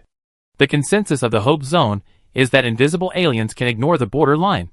Even if a human gets his hand injured in the Hope Zone, he will be parasitized by the invisible alien. Thinking of this, Liang Ran slowly raised her head. As soon as she raised her head, she saw a translucent lizard alien bathed in scarlet moonlight. At this moment, this lizard mutant was not looking at her at all, and had no desire to attack her. It seemed to be completely unable to see her. It sniffed carefully outside the window, drooling continuously, dripping on the ground, and gathering into a small pool. Liang Ran understood the current situation when she saw its skin color. She also knew what it was smelling, sniffing whether there were any injured humans in the Hope Zone, and whether there was any blood in the air. If there was a bloody smell, it would run over quickly to check whether the injured part was the hand. If so, then it could parasitize. Liang Ran felt that she seemed to be able to see the invisible alien, although it was very blurry, and the thing seemed to be shrouded in mist. But she did see it. She didn't know what kind of mutation this was, vision? But it didn't feel like it. She had to go get checked tomorrow morning, hoping it wasn't an illusion caused by a worsening of her condition. The most urgent thing now was to leave here. If what she saw was real, then this mutant would probably attack her. If she acted rashly, she would most likely die, so she had better leave quickly. Liang Ran pretended not to notice anything, went to get a glass of water, and then turned around and walked out. Just as she was about to step over the kitchen door, she heard another click sound. It was the sound of the lizard mutant's saliva falling. Liang Ran stopped. She slowly lowered her head, looking at the saliva that passed through her body and fell between her feet, and her heartstrings suddenly moved. It can't touch me? Then can she touch it? If it can't touch me, it can't hurt me. Liang Ran instantly became bolder. She didn't leave, but tightened the knife in her hand and raised her head again. The alien still didn't look at her at this moment. Liang Ran estimated the size of the other party and judged the approximate location of the heart, and then threw the knife in her hand without hesitation. The sound of the scales breaking suddenly sounded. Because it happened too suddenly, the invisible alien had no defense, and it immediately let out a painful hiss. But because the scales were thick, the blade only penetrated a little, and did not pierce the heart, so it was not fatal. It stood up its limbs, and was about to leave through the window. Liang Ran rushed out of the kitchen in one step, picked up the pistol she placed at the entrance, and shot the alien's heart twice. Bang! After 2 gunshots, the alien fell to the ground. Liang Ran stood not far away and observed it. When the alien opened its mouth and prepared to make another hissing sound, Liang Ran aimed at its throat again. This shot destroyed its vocal organs. After the alien twitched a few times on the ground, a pool of blood slowly flowed out from under its body. Its green vertical pupils stared at Liang Ran tightly, and its eyes were full of fear. 2 minutes later, it was completely motionless. At the same time, its body gradually solidified under the moonlight, and the fog wrapped around it also disappeared. Liang Ran walked forward after confirming that there was no problem. She took a photo of the alien on the kitchen floor, and then cut off a small part of the alien's tail, and found the photo in the Xuanqing Teen Group. Do you recognize this? The photo I found on the forum. Soon, Song Shanai, who usually stayed up late, sent a message. Lizard, we are not blind. Liang Ran breathed a sigh of relief. Great, her condition did not worsen. Chapter 57. After Liang Ran put down the communicator, she stared at the corpse of the alien in the kitchen. She had no time to analyze any information about the invisible alien. What she had to do now was to deal with the corpse of this thing. Liang Ran knew that this mutation direction was very important, even to the point of being difficult to estimate. But she had to think about more. Everyone knew that most hunter teams could only exert 60% to 70% of their strength in combat. The reason was that the strength mutants were the most numerous among all the mutant groups, and they were called strength mutants because their individual explosive power was stronger than most weapons. They beat the alien with their fists, which was much more powerful than hitting the alien with any cold weapons. But no strength mutant dared to fight directly with fists. When the body needs to be protected, especially when the most important combat parts of the human body are protected layer by layer, the combat power of humans will be greatly reduced. If someone stood up at this time and said, "It's okay, you can fight with confidence, I will help you eliminate the parasitic species that come, until your wounds heal, and you can no longer be parasitized," then this person will definitely have an unimaginable reputation among the hunter group. In addition, hunters need this kind of mutants not only during combat, but also after their hands are injured. For example, Song Ning, if Liang Ran had this ability at that time, she would not have to commit suicide. And Chengwen, if Liang Ran, who had this ability, could arrive in time after her arm was corroded, she would not have to pierce her heart with a needle. But the corresponding problem is also very obvious. If different people need Liang Ran's help, who should she help? Almost every day, someone is parasitized. Liang Ran doesn't have enough time, and life cannot be weighed. If many people need help, who should she help? There are also many doubts about this ability itself. Liang Ran has had auditory hallucinations for 3 years. It appeared shortly after she came here. According to the current situation, was the sound she heard in the previous auditory hallucinations also the footsteps of invisible aliens? Or is it just a coincidence this time? If it is not a coincidence, then every time she has auditory hallucinations, there is a reason. She has mutated a long time ago, but it was auditory at that time. She could vaguely hear the sounds made by invisible aliens, and now she has evolved twice, and she can also see them visually. The direction of her mutation is similar to the perception type, but the perception type targets physical objects, and she is specifically targeting invisible aliens. There is another question. If she mutated a long time ago, did she inherit the ability of the deceased Liang Ran? Did she also have auditory hallucinations when she was alive, but she lived with Liang Gian at that time? If she mentioned this to her sister, Liang Ran didn't believe that Liang Gian would not notice the abnormality. So did the dead Liang Ran mutate? No, or did she mutate in the mental direction, If the dead Liang Ran's ability can be detected, according to her family situation, it will not be undetectable. Unless it is a mental ability that cannot be detected by the detection machine. So the dead Liang Ran was a mental mutant, and now she has mutated twice, with a mutation in vision, or in other words, seeing invisible aliens is still a mental mutation. Liang Ran thought more and more deeply. She even thought of her own time travel. What is her relationship with the dead Liang Ran? Did she really travel through time for no reason? Why did she come here? As time passed, Liang Ran thought more and more, and finally interrupted her thoughts. Because of her past experience, she subconsciously wanted to conceal this ability. Because the mutant gene can be extracted. Although it is said that all kinds of superpowers will be extracted into the same mutant reagent, there is no bonus for the subsequent injectors, and there will not be such a thing as extracted from a mutant. The next injector will have the same mutation direction. But Liang Ran only knows that normal mutants are like this, and she has no idea whether mutants in other directions are still like this. What if she is not a visual mutation, but a mental mutation, and this mutation direction can not only be extracted but also transferred? Will she become a sickly ordinary person? Or will she die? Liang Ran's thoughts turned quickly. Finally, one thing was confirmed. She had to ensure her own safety before discussing this matter with others, such as Xin Yiping, and finally go to the headquarters for specific tests. After thinking it over, Liang Ran breathed a sigh of relief. She looked up at the kitchen and raised her foot, ready to clean up the body on the ground. But her foot fell back to the ground as soon as it was raised. At this time, the kitchen floor was clean, without blood, and no alien species. The invisible alien species disappeared after death. Liang Ran quickly returned to the kitchen, squatted on the ground, and carefully looked at the cracks between the tiles. After 3 minutes, she slowly stood up. Either it was stolen by something, or it disappeared. There was no blood or hair. Liang Ran frowned. She didn't know the reason. In fact, she had many guesses about everything tonight, but none of them had any basis, so no conclusion could be drawn. Thinking of this, Liang Ran opened the communicator again and swiped back the photo she had just sent in the group. Fortunately, she took the photo in time, and fortunately, Song Shanai responded in time.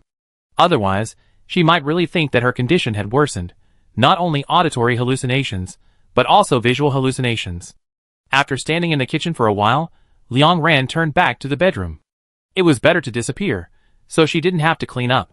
She didn't have a laboratory now, and even if she collected the remains, she couldn't observe them. And she had a hunch. This alien species, that lost its invisible characteristics after death, was exactly the same as a normal alien species even if it was studied. She had to study the alien species that were alive in the invisible state. It was late at night, and it was useless to think about anything. Most of the guesses had to wait until daytime to be verified, and what she needed to verify most at the moment was the direction of her mutation. Liang Ran set the alarm clock at 6 o'clock and prepared to go to the headquarters for testing after sleeping for 2 hours. After closing her eyes, Liang Ran soon fell into a coma. Before going to bed, she felt a little happy. Not about her mutation, but about the fact that she seemed to be healthy. Her auditory hallucinations seemed fake. Such high-intensity surveillance did not cause her mental problems. If so, she really did what her parents told her before they died. She was really living well.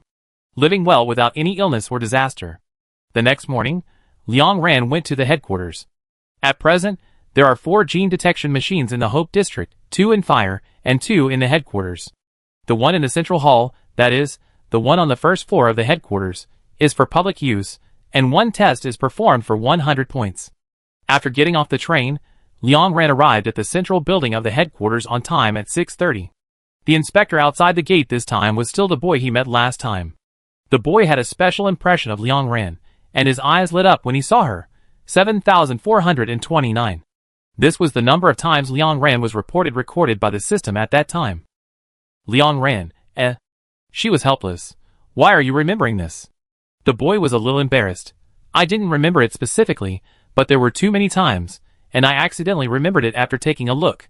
Liang Ran, okay. Don't call me that next time. It sounds like a prisoner number. The boy was even more embarrassed, of course. After he quickly checked Liang Ran's hand, he moved aside a little. I have been on duty in the morning recently. I haven't seen you for a long time. Do you have no new report records? Congratulations. The boy smiled brightly after saying that. Liang Ran smiled when he heard this. I would have forgotten it if you hadn't mentioned it. It seems that I haven't received any reminders. The boy clenched his fist at her. Keep up the good work. Liang Ran nodded. Keep up the good work. After saying goodbye to the boy, she pushed the door open and walked straight to the testing equipment at the back of the hall. The gene tester is a silver-white machine more than 2 meters high. There is a groove in the middle. There is a translucent built-in device next to the groove. Through the glass, you can see that it is full of needles. Liang Ran raised the communicator and swiped 100 points at the card swiping area. The translucent device popped open instantly, and a brand new needle was pushed out. A mechanical voice sounded above his head. Citizens, please draw 10 milliliters of blood from your wrist and drop it into the groove. 5 minutes later, the gene test results will be pushed to your system. Liang Ran drew 10 milliliters of blood according to the instructions, and then dripped it into the groove.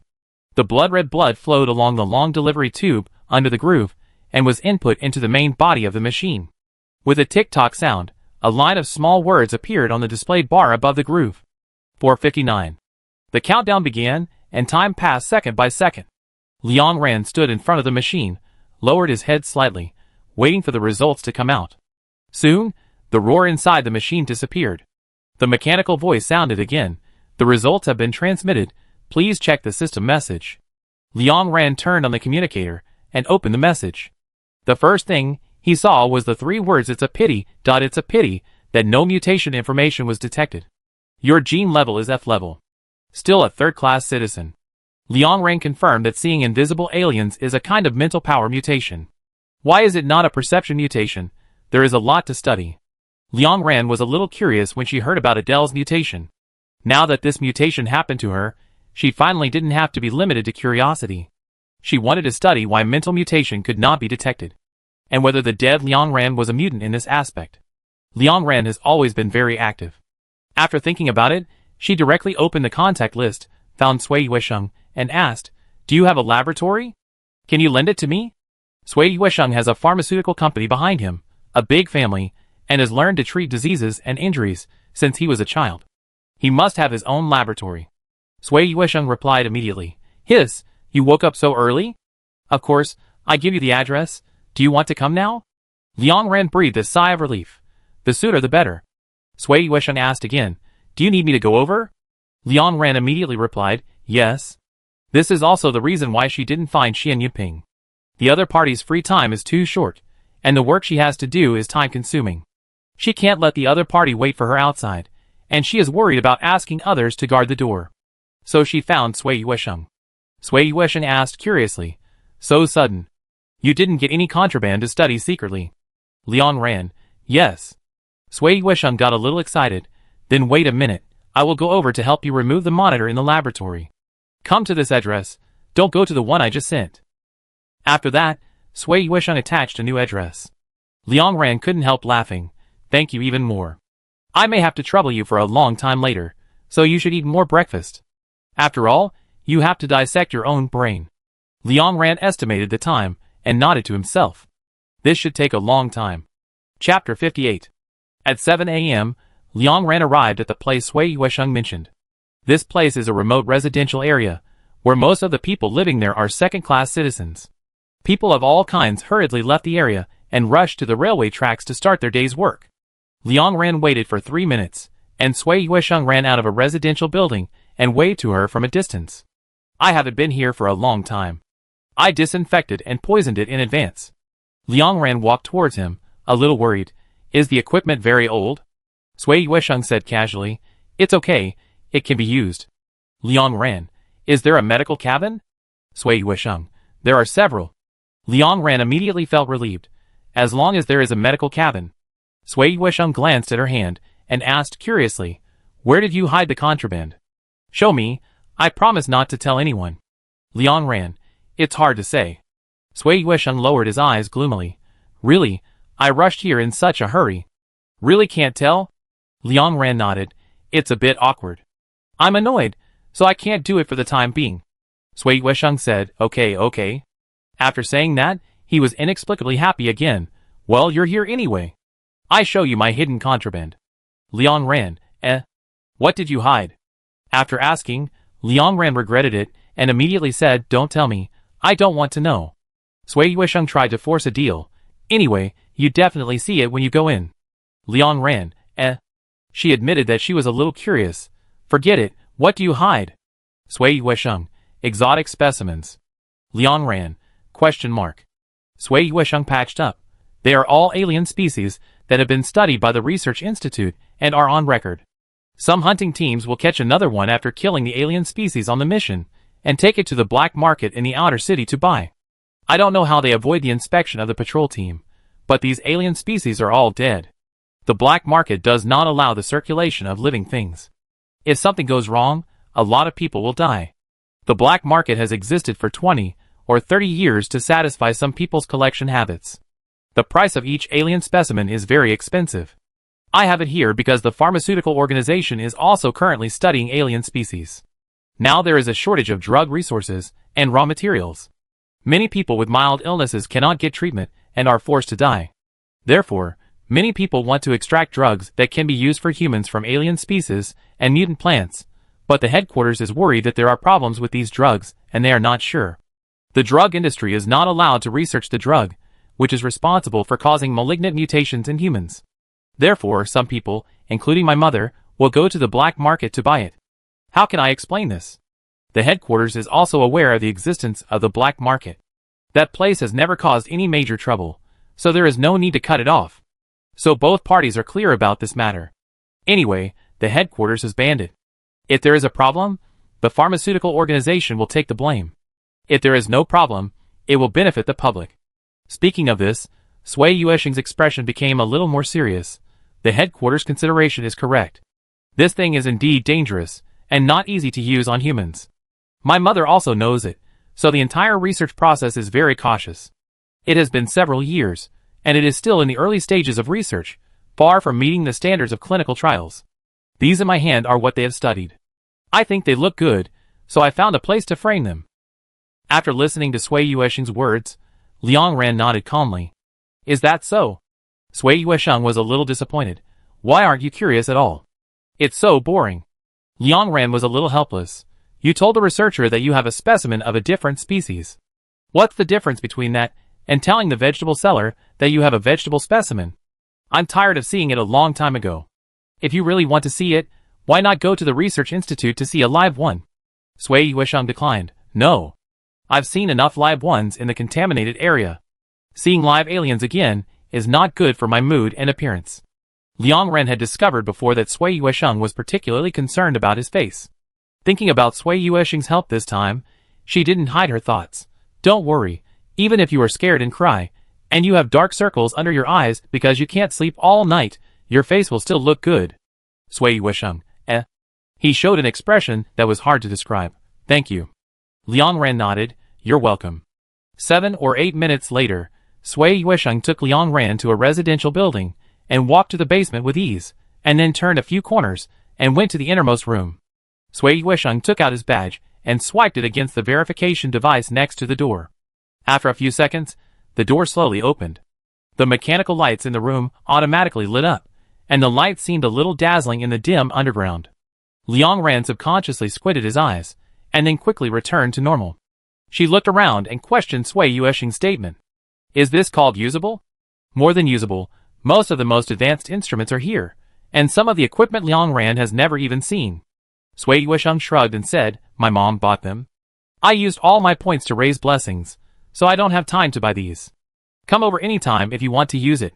After that, he motioned Liang Ran to follow him out and stood by the door.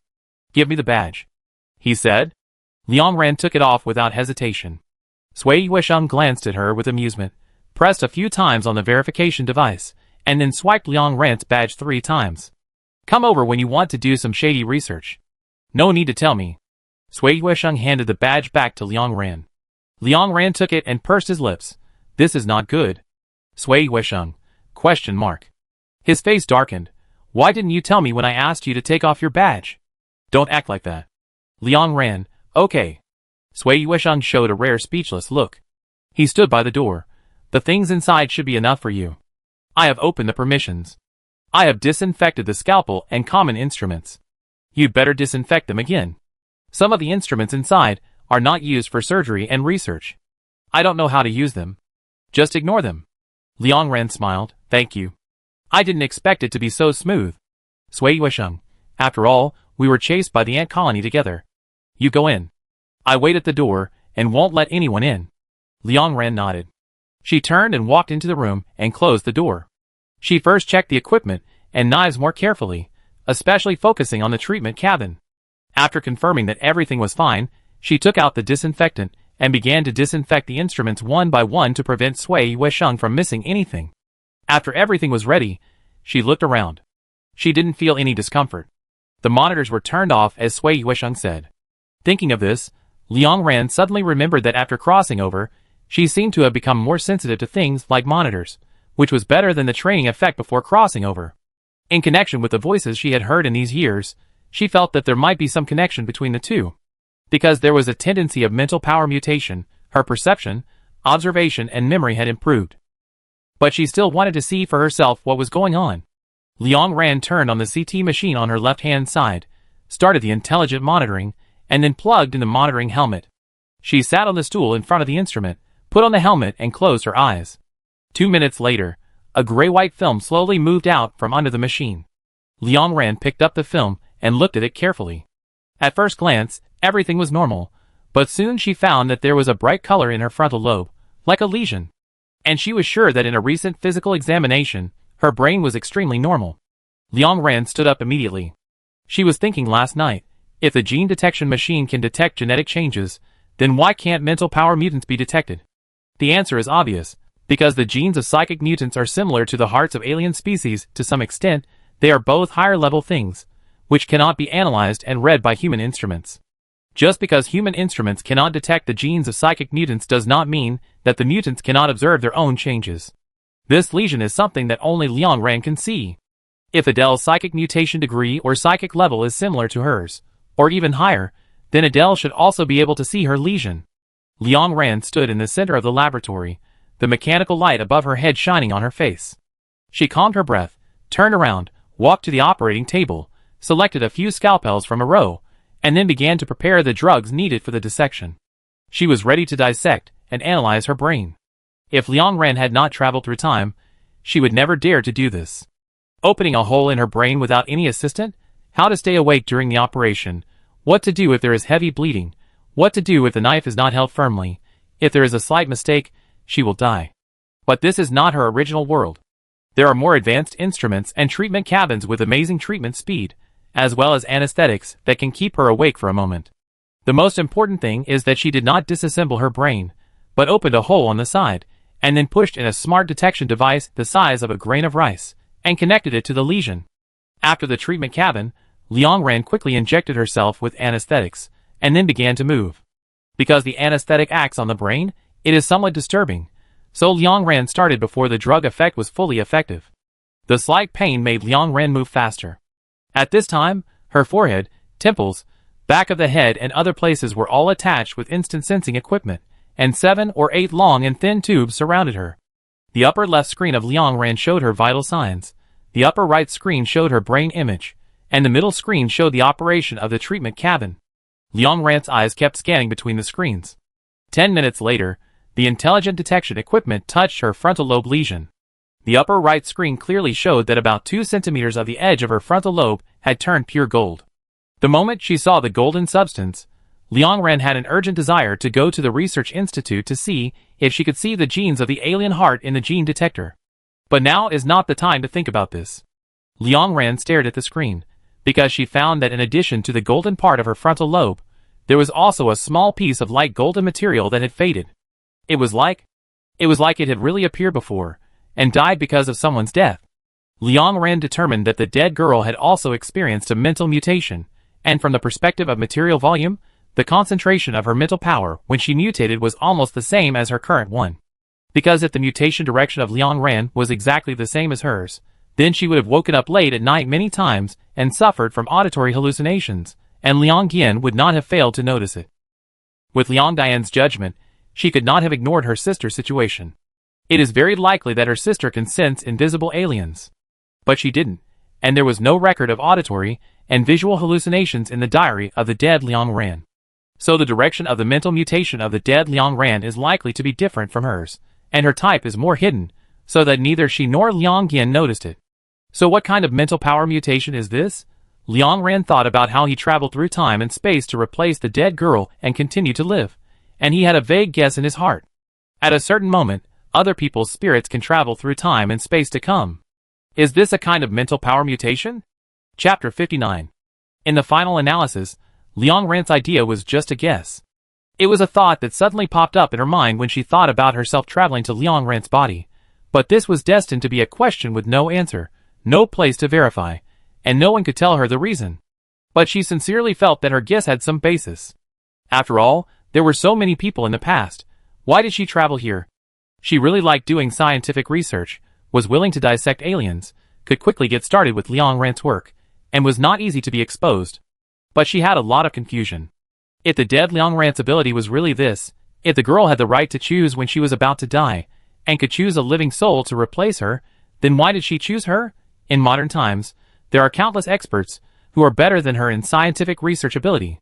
She knew she was pretty good, but she was young and had not grown into the best. It couldn't be that the girl picked up herself, who was hit by a car when she was selecting from billions of souls in the past timeline, and she looked miserable and probably couldn't survive, so she pulled her here out of kindness. Liang Ran, It seems possible. Different time and space are moving forward in parallel. Maybe she and the girl died at the same time, and she happened to study anatomy, so the girl chose her. But if the dead girl's ability is really this, then isn't this ability a bit too much? A completely altruistic ability that is only triggered when she dies. Or, in fact, this ability was triggered when the girl was alive.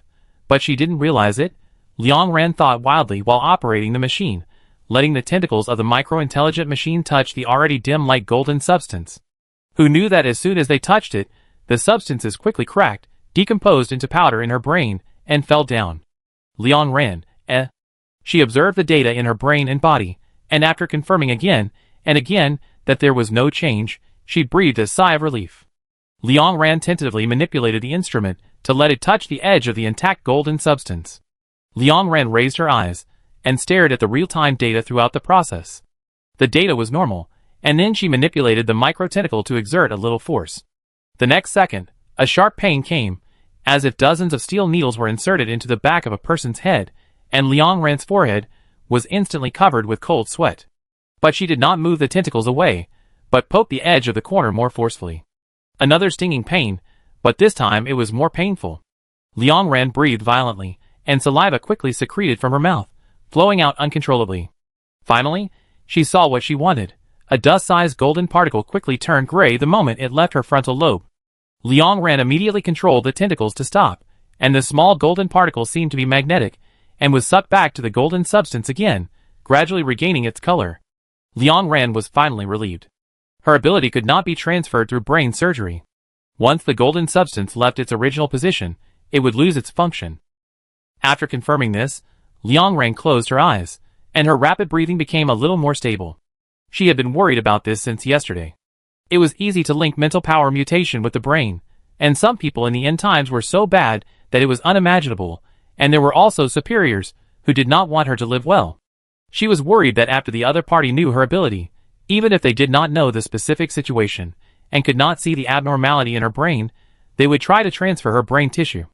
As for the consequences, as long as it does not threaten his position, he should not care too much.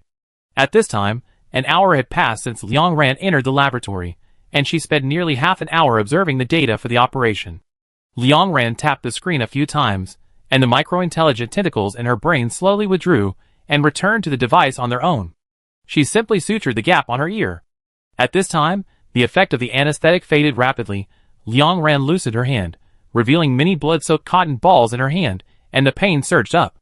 She tried to press the button on her side, closed the treatment cabin, and the treatment mode set in advance was immediately activated. Liang Ran rested for 3 hours. When she woke up, Sui Yuesheng was sitting outside the treatment cabin, yawning boredly. Seeing the door of the treatment cabin opened automatically, he held his cheek and turned his head helplessly. "Researcher, my dear researcher. You didn't say it took so long. I was afraid that something might happen to you in my laboratory, so I ran in to take a look," he added. "Don't worry, your machines were automatically turned off when I came in. I didn't see anything, and I didn't see what you were doing. I keep my word. I won't look unless you tell me." Liang Ran curled her lips. "I know. I forgot to inform you of the time in advance." She glanced at the clock in the laboratory. It's almost noon. I treat you to a meal. Sui Yuesheng stood up and refused. Zhu Fu is still waiting for me at home. I want to have an expensive meal next time. You speak slower than an 80-year-old man on the street now. You have 3 vibratos in one sentence, and your musical instruments can't vibrate as well as you. Go back and rest quickly. Liang Ran was amused by his analogy. After resting for a while, she stood up and said goodbye to him. Then I leave. After Sui Yuesheng sent her to the gate of the community, he got on the train home, and Liang Ran also took the train home. As soon as she got home, she walked quickly to the bedroom and fell on the bed to continue to catch up on her sleep. In theory, the physical fitness of genetic mutants will be much better, and their recovery ability will be far superior to that of ordinary people. But Liang Ran can feel that she is extremely weak now, and needs to rest for another 2 or 3 days before she can get better. She thought about it, and thought it was probably because she poked the golden substance with her mechanical tentacles, and damaged a small particle. Although it was repaired later, her body functions must have been affected, and she is no different from a normal third-class citizen at present. When she woke up again, the sky had darkened. Liang Ran glanced at the time. It was already 6:30 in the evening. Her current condition is better than she expected, and she has recovered more than half. Liang Ran got up, and went to the refrigerator to take out 3 bags of nutrient solution, and drank them all in one breath. After drinking, she washed an apple and sat on the sofa while chewing it, and analyzing the current situation. First of all, her superpowers. Her superpowers are probably different from those of the dead girl, but they clearly share the same body. So why do they have completely different superpowers after injecting the gene mutation reagent? Liang Ran thinks it should be related to their different souls. Humans' research on their own genes is not perfect, the development of the brain is not thorough, and their understanding of the soul is even more superficial. Therefore, the so-called even if the soul is different, as long as it is in the same body, the genetic structure will be exactly the same, is actually untenable. Because there has never been a variable before, that is, no one has had the opportunity to study whether her genes will change slightly if a body changes a soul. Now it seems that it may change. After all, the soul and spirit are mysterious things, and Liang Ran has not received any genetic testing since she crossed over. Even if she participated in the fire match, she only entered her genetic level through her badge. The only genetic test was this morning, when she spent points in the lobby of the headquarters. At that time, the genetic testing instrument did not find any difference between her genes and the past. Either it was not detected, or the difference was within a reasonable range. For example, after the injection of gene mutation reagents, even if there is no mutation, human genes will change. So this change is within the acceptable range of the instrument, and can be ignored. Therefore, the instrument did not issue an early warning, and no one has come to her yet. In summary, her genes may have long been different from those of the dead girl, but because she has not been tested since she came here, and no genetic records have been left, and she has been injected with mutation reagents, so everything has an explanation, which can completely evade anyone's inquiries. The second point is that she has just mutated, so why did the auditory hallucination last for 3 years? Liang Ran has a definite answer to this. Because there are residual, unabsorbed gene mutation reagents in her blood. These residual reagents were not completely absorbed by the previous Liang Ran. After her death, Liang Ran who came to her body continued to absorb them, and the reagents merged with her new genes. But because the concentration of the reagents in her blood was too low, the degree of her mental power mutation was very low. She could only hear some invisible alien sounds in the dead of night, and judging from the number and interval of her auditory hallucinations, she could not hear the sounds every time the aliens came to her house. Because the mutation level is too low, the ability is not stable, and it only appears in hearing. After injecting the genes left by Liang Yan this time, her mental mutation level was greatly improved. Not only in hearing, but also in vision, she can vaguely see invisible aliens, but it is still not very clear, looming, and the body structure is not clear. Liang Ran guessed that as she continued to inject mutation reagents, her level would be improved again, and her observation of invisible aliens would be clearer. In addition, Liang Ran had previously discovered that her state during scientific research was very good, and her spirit could remain active for a long time. Even if she worked for 17 or 18 hours a day, she rarely felt tired, and her memory and alertness were much better than before she crossed over. This is probably related to the mental mutation after she crossed over. Finally, and most importantly, Liang Ran found that her previous judgment on invisible aliens was wrong. She previously believed that invisible aliens were a disease among alien groups. Just like some people are born with albinism, invisibility is also a disease of aliens. But now it seems that her judgment is wrong. Invisibility is not a disease, but an evolution. It is not accurate to say that it is evolution, because evolution usually does not change the nature of a species, just like humans evolve from apes. But no matter how they evolve, humans still belong to the category of animals, and have not evolved into a completely new category. But invisible aliens seem to have become a new category, a higher level category. This is what Liang Ran deduced from spiritual power evolution can see invisible aliens. The cognitive ability of the human brain is limited. It can only see what it can see, and hear what it can hear. The appearance of this world is far from as simple as what we see and hear. There are many things in this world that we cannot discover, but because of the insufficient cognitive level of the brain, we cannot see them, just like our naked eyes cannot see multidimensional space. But we cannot see them, which does not mean they do not exist.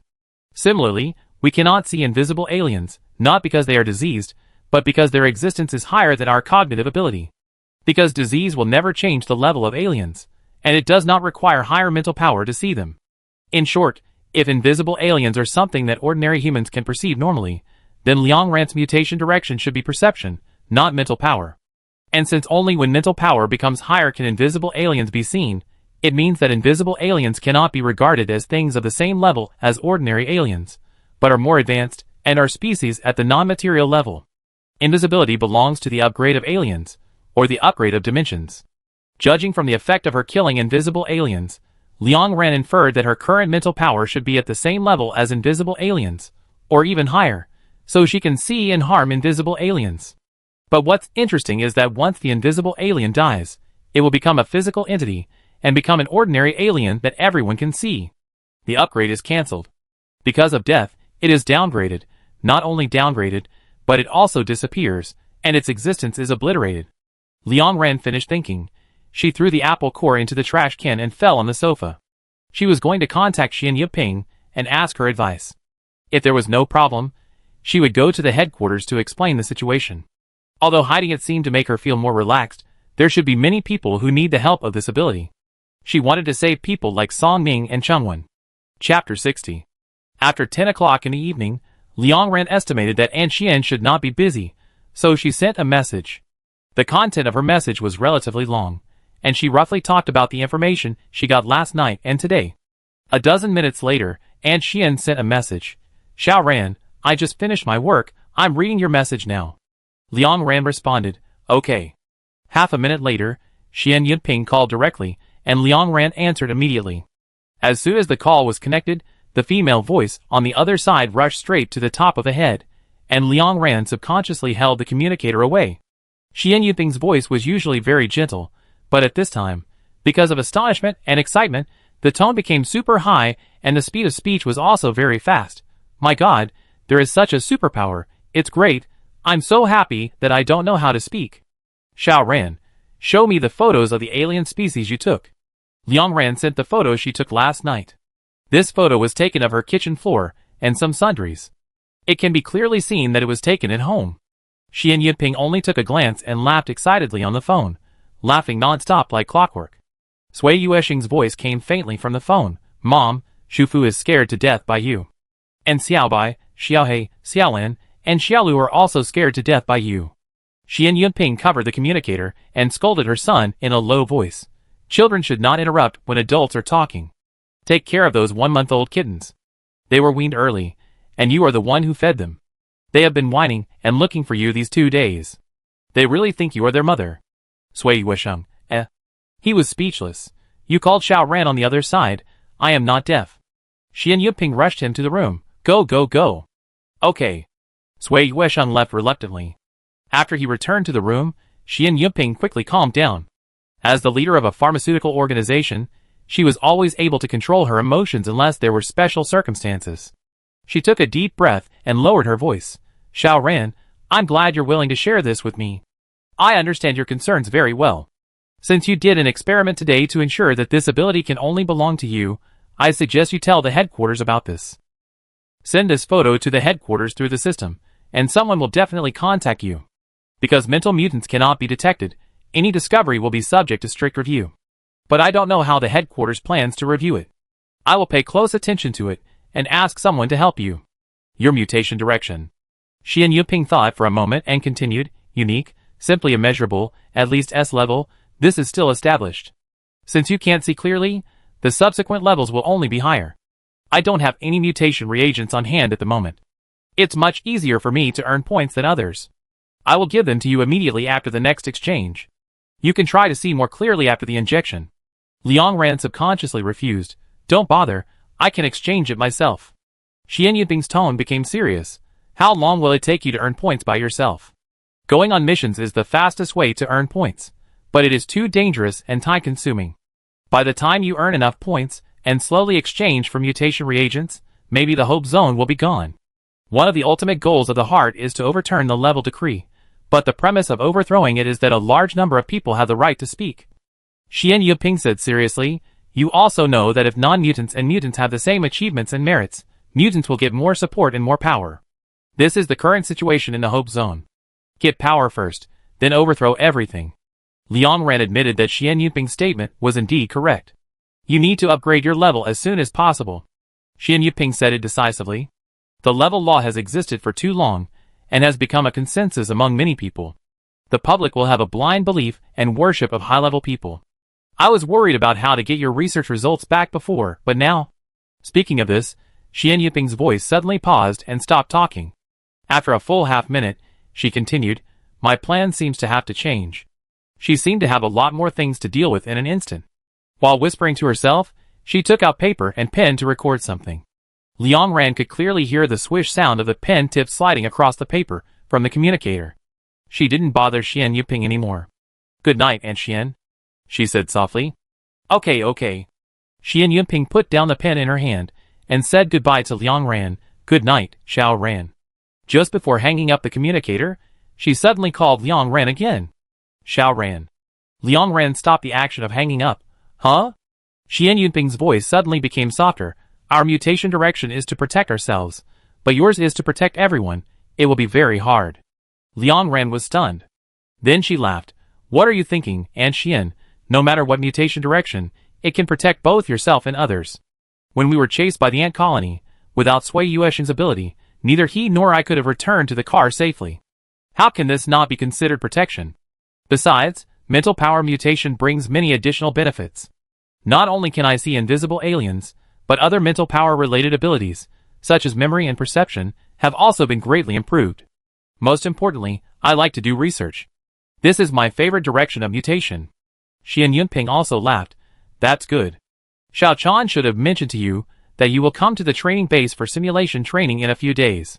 I wonder if you know Qing Gu, S-level perception mutation. Let's get closer to him. Liang Ran nodded seriously. Okay. By the way, Aunt Xian. She suddenly remembered that she had bothered Sui Yuexing this morning, and added, tell him the reason why I went to see him this morning. I promise to tell him when he can. Xian Yuping agreed immediately. No problem. After hanging up the communicator, Liang Ran flipped through her previous notes. She could clearly feel that her reading speed had increased a lot, and her organization was smoother. She modified the content of the notes to make them more concise and easy to understand. Half an hour later, she logged into the forum with a small account and continued to serialize her alien files. But in just 2 days, her fans reached 6,000. This growth rate has exceeded her imagination, because she posted on the Hunter forum, and only hunters can log into this forum, and hunters are all first-class citizens. At present, the number of first-class citizens in the Hope District is 1/7 of the total population, about 42,000 people. That is to say, 1/7 of the total number of people in the forum are following her. Liang Ran frowned. She opened the post that had already reached thousands of floors, and put a question mark in the comment area. 881218. Question mark. 881218. Why are there so many people? As soon as her post was sent out, the people who collected this post would receive a system reminder. The poster you follow has made a comment. Soon, more than a dozen comments appeared on her floor. It is much easier to understand than the lectures at the base, and it is mainly fun. Same as above, I am following you. Please update as soon as possible. I remembered it without much effort. This way of storytelling is very interesting. Keep it up. Haha, I have the same idea as everyone else, and the poster will highlight the possible pitfalls, which avoids the possibility of me making random comments. One of the comments was long and expressed the thoughts of most people, although the system also records the information of alien species, when we encounter unfamiliar alien species in the contaminated area, we can query the system through external signs and take photos of alien species to obtain the corresponding alien species information, but most mutants look very similar. The system cannot give accurate answers only through our retelling and taking photos. Similar misleading incidents often occur. It is really too difficult for us to spend a lot of time to remember the information of thousands of alien species in the contaminated area. I am old now, and my memory has declined sharply. I can't remember the text information given in the book every time I read it. This way of recording is really interesting. I read it twice before going to bed that day and asked my child to ask me questions. I actually remembered half of it. After consolidating it for 2 days, I remembered almost everything. And I don't know if it's my illusion, I feel that what this researcher wrote is more detailed, more humane, and more secure than the information recorded by the system. Of course, I'm not saying that all the information is like this, I'm just saying that what she recorded in some places is better than what the system gives. There are many echoing voices under this comment. Liang Ran. Read this paragraph carefully several times, and breathe a sigh of relief. With supporters, she is more motivated to write these things. After all, updating is quite time-consuming, starting from 4 or 5 hours each time. If Liang Ran wants to write all the alien species, she doesn't know how many years it will take. This time Liang Ran wrote the information of 20 more alien species, but because the structure of these alien species is more complicated, it is more difficult to kill them, and hunters are more likely to step on more traps. So she wrote until 2 o'clock in the morning before she finished.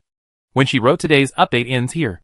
In the post, many people who said good night to her appeared downstairs on this floor. Liang Ran lowered her eyes, and suddenly smiled.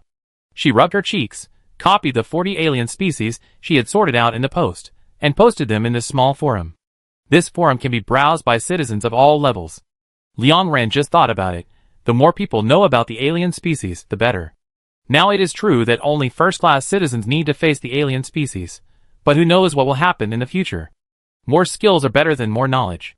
After moving the empty post, Liang Ran stood up from the sofa and sent the photos of alien species she took in the kitchen to the system. Because she is currently a member of the Xuanqing team and has higher authority among the hunters, if there is important information, she can skip the review and submit it directly to the headquarters. After submitting, she returned to the bedroom and took out the diary that she had not taken out for a long time. She touched the thickness of the book, tore off the hypocritical notes she had kept every day, and threw them into the trash can. The only thing left was the one that wished her a bright future. Liang Ran turned to the next page, picked up the pen, and planned the future truthfully and seriously. Go to the headquarters to undergo genetic review, and then go to the training ground for simulated training. Take back the research results of myself and Grandma Zhang.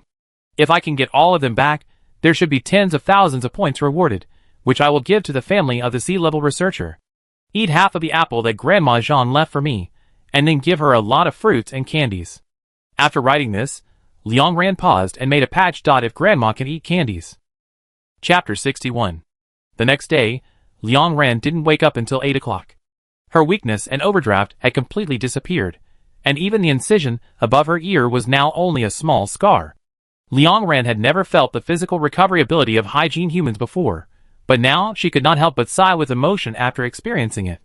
If it were in her previous world, this gap would take countless changes of medicine to heal, and it would most likely leave sequelae, but she didn't have to worry about it now. One is because of the gene enhancement, and the other is because of the treatment cabin. The principle of the treatment cabin is to fully stimulate the body's functions and regeneration ability, but the human body's functions are not infinitely regenerative. When it reaches a peak, it will quickly fail. Therefore, if it is not necessary, it is better to minimize the use of the treatment cabin to avoid overdrafting the function, which is not worth the loss. This is also the reason why the current medical level, although seemingly advanced, still cannot treat many cancers and lesions. The treatment cabin can only stimulate the activity of the whole body, but cannot accurately kill certain types of viruses or disease cells. At the beginning, the headquarters tilted a lot of resources towards the development of the treatment cabin. The purpose was to rescue the hunters who were injured during the mission. The function of the treatment cabin is very simple, that is, to let the hunters recover from their wounds as soon as possible, and quickly go back to perform the mission, retrieve the supplies, and maintain the operation of the Hope Zone. As for other deeper lesions, the treatment cabin cannot cure them. The raw materials of the medicine are seriously insufficient, and ordinary treatments cannot cure them. Humans have not studied how to treat diseases such as cancer for many years. No manpower, No resources, no time. The return will also be far less than the input. So although this world seems to be technologically advanced, this is the result of a large tilt in a certain direction. The places that have not been tilted are no different from Liangran's previous world, and may even regress. Liangran washed up and walked to the window, looked at the sunlight outside the window, and the people walking on the street, then walked out of the bedroom, opened the door, and picked up the packages piled at the door. Here are the fruits she bought with almost all her points. Liangran stuffed them all into her backpack, stuffed a large bag of sugar into it, and then went out. As a result, not long after she left the house, she received a call from the headquarters. "Hello, is this Liangran?" Liangran glanced at the words "call from headquarters" marked on the system and answered, "It's me." The female voice on the other end asked anxiously, "When are you free? Can you come over now? You sent the photo too late last night. There are a lot of high-priority messages recently. I'm sorry that I only processed your message now." According to the headquarters regulations, the caller is not allowed to express any emotions. Liangran had called several times before, and the caller was like an emotionless robot. But now the caller was obviously very excited and didn't care about any regulations. Liangran asked while walking, "At present, only the reviewer has seen the photo. Does anyone else know? How do you plan to review the photo information?" The caller quickly explained, "No, I don't have the power to review you. I processed the photo you sent half an hour ago. After seeing it, I immediately sent it to my superior. I don't know how it was handled afterwards. My superior just asked me to contact you as soon as possible. When are you free?" Liangran looked at the time. "Now. I'll be at the central building in half an hour." "Great." The girl breathed a sigh of relief. "My name is Lin Qing. My name is on the badge. I pick you up at the lobby entrance. When you arrive, we go directly to the Law Enforcement Corps on the 5th floor. The headquarters executives just had a meeting there today, and a few people were left behind to form a review team to review your mutation direction." "Okay." Liangran stopped, lowered his head, and brushed his face onto the A-level rail. "See you later." 20 minutes later, Liangran got off the bus. As soon as she got off the bus, she saw a girl with brown hair and brown eyes standing not far away, raising her arm, looking at the photos on the communicator while carefully identifying each person getting off the bus. Seeing Liangran, she hurriedly trotted forward. "Is that Liangran?" "I'm Lin Qing." Liangran was a little surprised. "Didn't we say we would meet at the entrance of the hall?" The girl smiled embarrassedly. "I was a little anxious, so I came here." She walked side by side with Liangran, looking at Liangran from time to time, with uncontrollable joy in her eyes. Liangran asked curiously, "What's wrong?"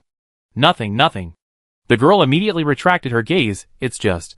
Seeing that Liangran seemed to have a good temper, she said carefully, "It's just that my relatives died because of parasitism. At that time, I hoped that someone could see the invisible alien. I'm really happy to see the photos you sent." "That's great." The girl's face showed an expression that could be called happy. Her eyes were curved, and there were two symmetrical dimples at the corners of her mouth. Liangran was also led by her to smile. 5 minutes later, the two entered the headquarters lobby. The inspector this time was still the boy. After chatting twice, he felt that he and Liangran were familiar strangers. So after checking her hand, he took the initiative to ask, 7,429. "You were reported again?" Lin Qing elbowed him. "Hill, how can you call someone by a number? It's so rude." "Hey, is that so?" The boy thought about it, and bowed to Liangran to apologize. "Sorry." Liangran, She was a little helpless. "You are so sudden." Lin Qing covered her face. "I think so too. Ignore him, let's go upstairs." After saying that, Lin Qing looked at Hill's slow bending action and smiled inexplicably. Then she took the lead in pushing open the door, and led Liangran upstairs. After entering the elevator, Liangran looked at the slowly closing door, and casually said, "You colleagues have a good relationship." Lin Qing shook his head and said, "It's okay. Hill is special. He is stubborn and always causes some small troubles. I often hear his superiors criticize him at work. I think he is very interesting, so I talk to him." Liangran glanced sideways. "How did they criticize him?" Lin Qing gestured. "It's almost the same as before. He is very familiar with people, and no matter who enters the hall, he will check over and over again for a long time, sometimes annoying the leader. Look at the way he bent down just now, super skilled, and he usually bows and apologizes." As he spoke, Lin Qing laughed. "I think he is very cute every time I see him." If his genetic level was not higher than mine, I would talk to him more. Liang Ran was about to reply, ding. The elevator door opened. A strange middle-aged woman stood outside the door.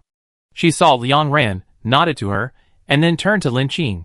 Sorry for the trouble, you can continue to work. Liang Ran walked out of the elevator, turned around, and saw Lin Qing made a fist to cheer her up. After turning back, the woman introduced herself.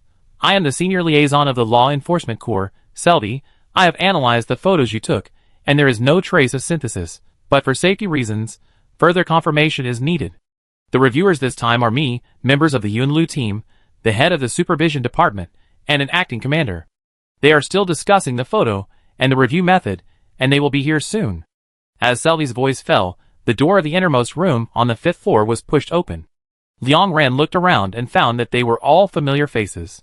The Yunlu team is the team where Lin Yi is. The team leader is the man who once spit out Abyss team to Wu Ruozi. These two people came out at this time. Needless to say, the head of the supervision department is an old acquaintance, Ruan Mei. She was also familiar with the acting commander. When she came to the headquarters to review her qualifications as an accompanying researcher, the reviewer showed her a picture of a leech mutant. As a result, the other party made a mistake and thought the picture was just an ordinary leech, and laughed at her. It was the acting commander who came forward to prove that Liang Ran's judgment was correct. And Selby. Liang Ran also searched for this name in his memory.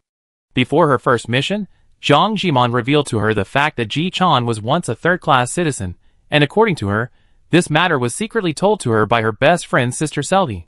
Liang Ran subconsciously looked at Selby, only to see the woman suddenly raise her communicator and tilt it towards her. Liang Ran saw the background picture on the opposite communicator, a beating heart. When she looked at the other communicator again, the heart picture had disappeared, and Selby also put down her communicator. Lin Yi saw Liang Ran and greeted her enthusiastically. She ran over quickly. See you again, little sister? Your photo almost scared me to death. I didn't expect today's meeting to be so interesting. I like meetings again. That's an invisible alien. How did you kill it? Tell me in detail. The man standing next to her glanced at Liang Ran and suddenly came over. He extended his hand directly to Liang Ran. Welcome to join the Yunlu team. Liang Ran, ? Lin Yi, ah? Soon, she showed an indescribable expression. Captain, what are you talking about? Our team is now an S-level team, and we can't have accompanying researchers. If our team has accompanying researchers, what about other teams of lower levels? Wouldn't they call the headquarters phone? Qin Gu said concisely. We don't need researchers, but we need her ability. His eyes wandered, and he seemed to think that such behavior was not good, but he still started to pry people. You don't need to prove your mutation direction, I believe in you. He suddenly paused and continued. If you are willing to join the Yunlu team, I will help you with other things. Lin Yi, She started to make fun of him. Captain, don't I know you?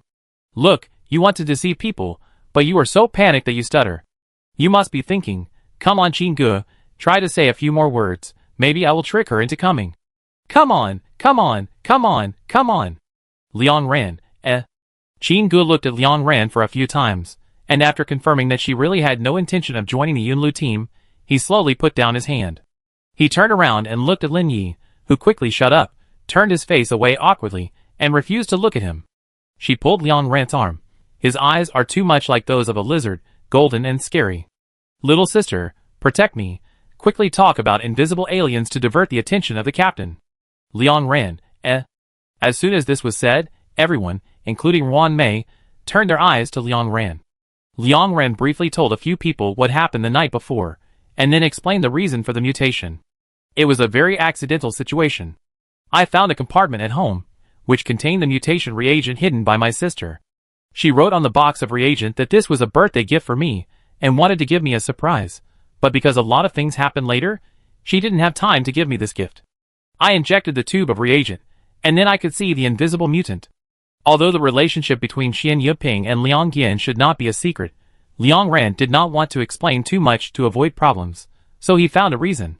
After all, there was really a compartment behind the wardrobe in her bedroom, and this group of people could not verify her statement. Sure enough, as soon as she finished speaking, Lin Yi showed a look of surprise. No wonder. Ruan Mei, who had been silent all the time, suddenly sneered.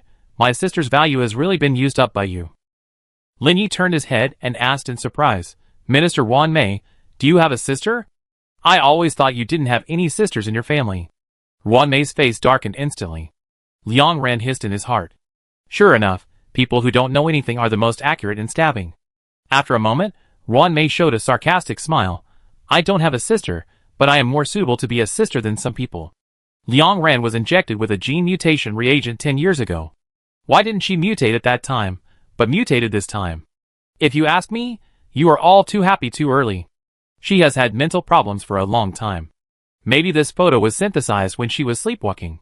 Otherwise, how can she explain the invisible alien species appearing? And how did the alien species disappear out of thin air after appearing? Ruan Mei looked directly at Liang Ran, feeling full of oppression.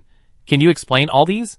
Liang Ran admitted that she also had doubts about some questions, and it was difficult to explain. But why should she explain?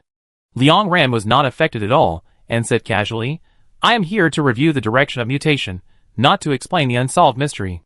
These questions should not be what I need to think about.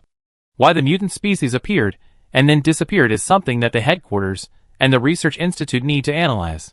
I am just an accompanying researcher of the Xuanqing team, an ordinary citizen. Lin Yi stood by and listened to the conversation between the two, and heard some disputes between the two. I didn't want to intervene, but after hearing this, I couldn't help but say, how can you be an ordinary citizen? You brought back the information of the first highly intelligent species. You don't know how many hunters' lives you have saved. Selby also nodded. Recently, the headquarters has received many calls of thanks. It is because you sent back the information in time, and captured the highly intelligent species alive, that the hunters fully believe this matter. Oracle alone cannot do this. Whether you have mutated or not, you are the benefactor of many teams. The acting commander has been standing in the back, and making a phone call since he appeared. From the content of the phone call, it can be heard that he is discussing with others how to review the direction of Liang Ran's mutation. The most convenient way to review this is to find a person who has just been injured, and then kill the invisible alien species rushing towards him. However, how can you find a person with a newly injured hand immediately? Everyone is quiet at this moment, and Liang Ran can clearly hear the voice of the acting commander. This mutation is the first case in the Hope Zone. We must not take it lightly. We must conduct strict review and give more rewards. If it is confirmed, no amount of genetic level can measure her value. I am contacting the patrol team to ask if anyone with hand injuries has been found today. But even if there is, the other party may have been parasitized, and no invisible aliens will approach. Liang Ran said that she saw a blurry shadow under the red moon at night. It is not yet certain whether she can see invisible aliens in the sun. We plan to conduct an audit at night. Hearing this, Liang Ran couldn't help it. She opened her backpack, took out the pistol she had stuffed in this morning, and pointed it at the position in front of the acting commander. Lin Yi's pupils shrank sharply, and she was about to stop Liang Ran's action, but as soon as she raised her hand, Liang Ran pulled the trigger. Bang! A gunshot. Not only the few people who were reviewing, but all the people working in the law enforcement corps raised their faces in shock. On the empty ceiling, a mouse-like creature suddenly appeared. Its half-meter-tall body fell heavily to the ground, and green blood spread instantly. For a moment, everything was silent. I don't know what you are discussing. Liang Ran put away his pistol and said helplessly, It is indeed not as clear as at night during the day, but you can still see it if you look carefully. It's very simple, you don't need to prepare so much. Chapter 62. After the gunshot, the silence in the central building lasted for more than 10 seconds. Then some people who didn't know what was going on screamed and ran out in a hurry. But soon someone figured out what was going on and shouted, Don't be afraid, it's an invisible alien. The aliens in the contaminated area can't cross the boundary line. I hope there are only invisible aliens in the area. It's revealed, it's an invisible alien. It's dead, you can see the blood on the ground. Most of the people who can be selected to work in the law enforcement corps have the ability to deal with emergencies. After hearing the analysis, they all stopped and calmed down quickly. Someone immediately took out a communicator, took a photo of the alien corpse on the ground, and then analyzed and recorded it. It's a swamp rat. This type of alien species is mostly distributed in swamps in water pollution areas and epidemic areas. After being bitten by it, the wound will rot quickly, and it is extremely difficult to heal. The most common treatment method is to cut off the piece of meat, inject reagents, and wait for healing. I sent the photo to the system, and the system only gave these feedbacks. It is impossible to tell whether it is a common swamp rat or a mutant. But none of this is important. What is important is how this invisible alien species appeared, who just fired the gun, And did you see where the swamp rat ran in from? After asking, she turned her head and scanned everyone, looking extremely anxious. At this moment, except for a few technicians who were still recording, everyone else turned their faces to Liang Ran. The person who asked this question did not see the cause and effect, but only heard the gunshots, and then saw the body of the alien species. She subconsciously thought that this was an invisible alien species that suddenly appeared, and someone was quick to shoot. She had reversed the order of cause and effect. But someone saw clearly what was going on, and some uncertain voices sounded at this time. Why do I see? It seems that she fired the gun first, and the swamp rat appeared. While speaking, the man slowly raised his hand and pointed at Liang Ran. His voice gradually became certain. That's it. She fired the gun first, and the invisible alien was shot out by her. As soon as the voice fell, someone echoed him. I saw it too. She shot the invisible alien out with one shot, and killed it directly. I can't believe it. Is this a new mutation direction? Many people looked at Liang Ran with eager and expectant eyes, and they couldn't help but ask the same question. Is this a new mutation direction? Lin Yi looked at everyone who was talking, and then looked at Liang Ran, who was thinking about something with his head down, and there was a little man in his heart, who was jumping up and down anxiously. What are you thinking about if you don't speak up at this handsome moment? She pulled Liang Ran. Hurry up and speak up. Liang Ran had been thinking about something just now, and this pull brought him back to his senses instantly, and he was stunned for a moment. Lin Yi was disappointed. If I were you now, I would like to announce to the world that I am invincible. But you are in a daze. Liang Ran, she explained subconsciously. No, because there are more important things. Xin Ge continued her words. Too easy. Liang Ran nodded. Yes, too easy. This swamp rat is too easy to kill.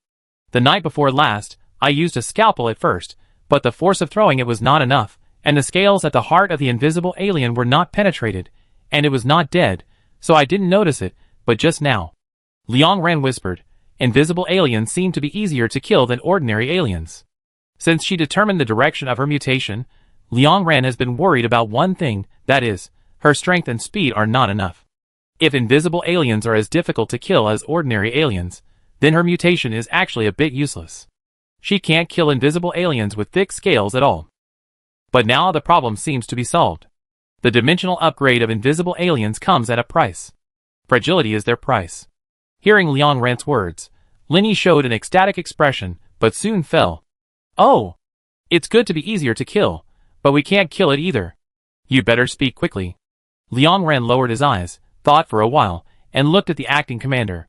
The old man also put down the communicator at this time, and did not discuss the review method anymore, but stared at Liang Ran closely. I don't know what he thought of, and suddenly sighed. You sisters are really...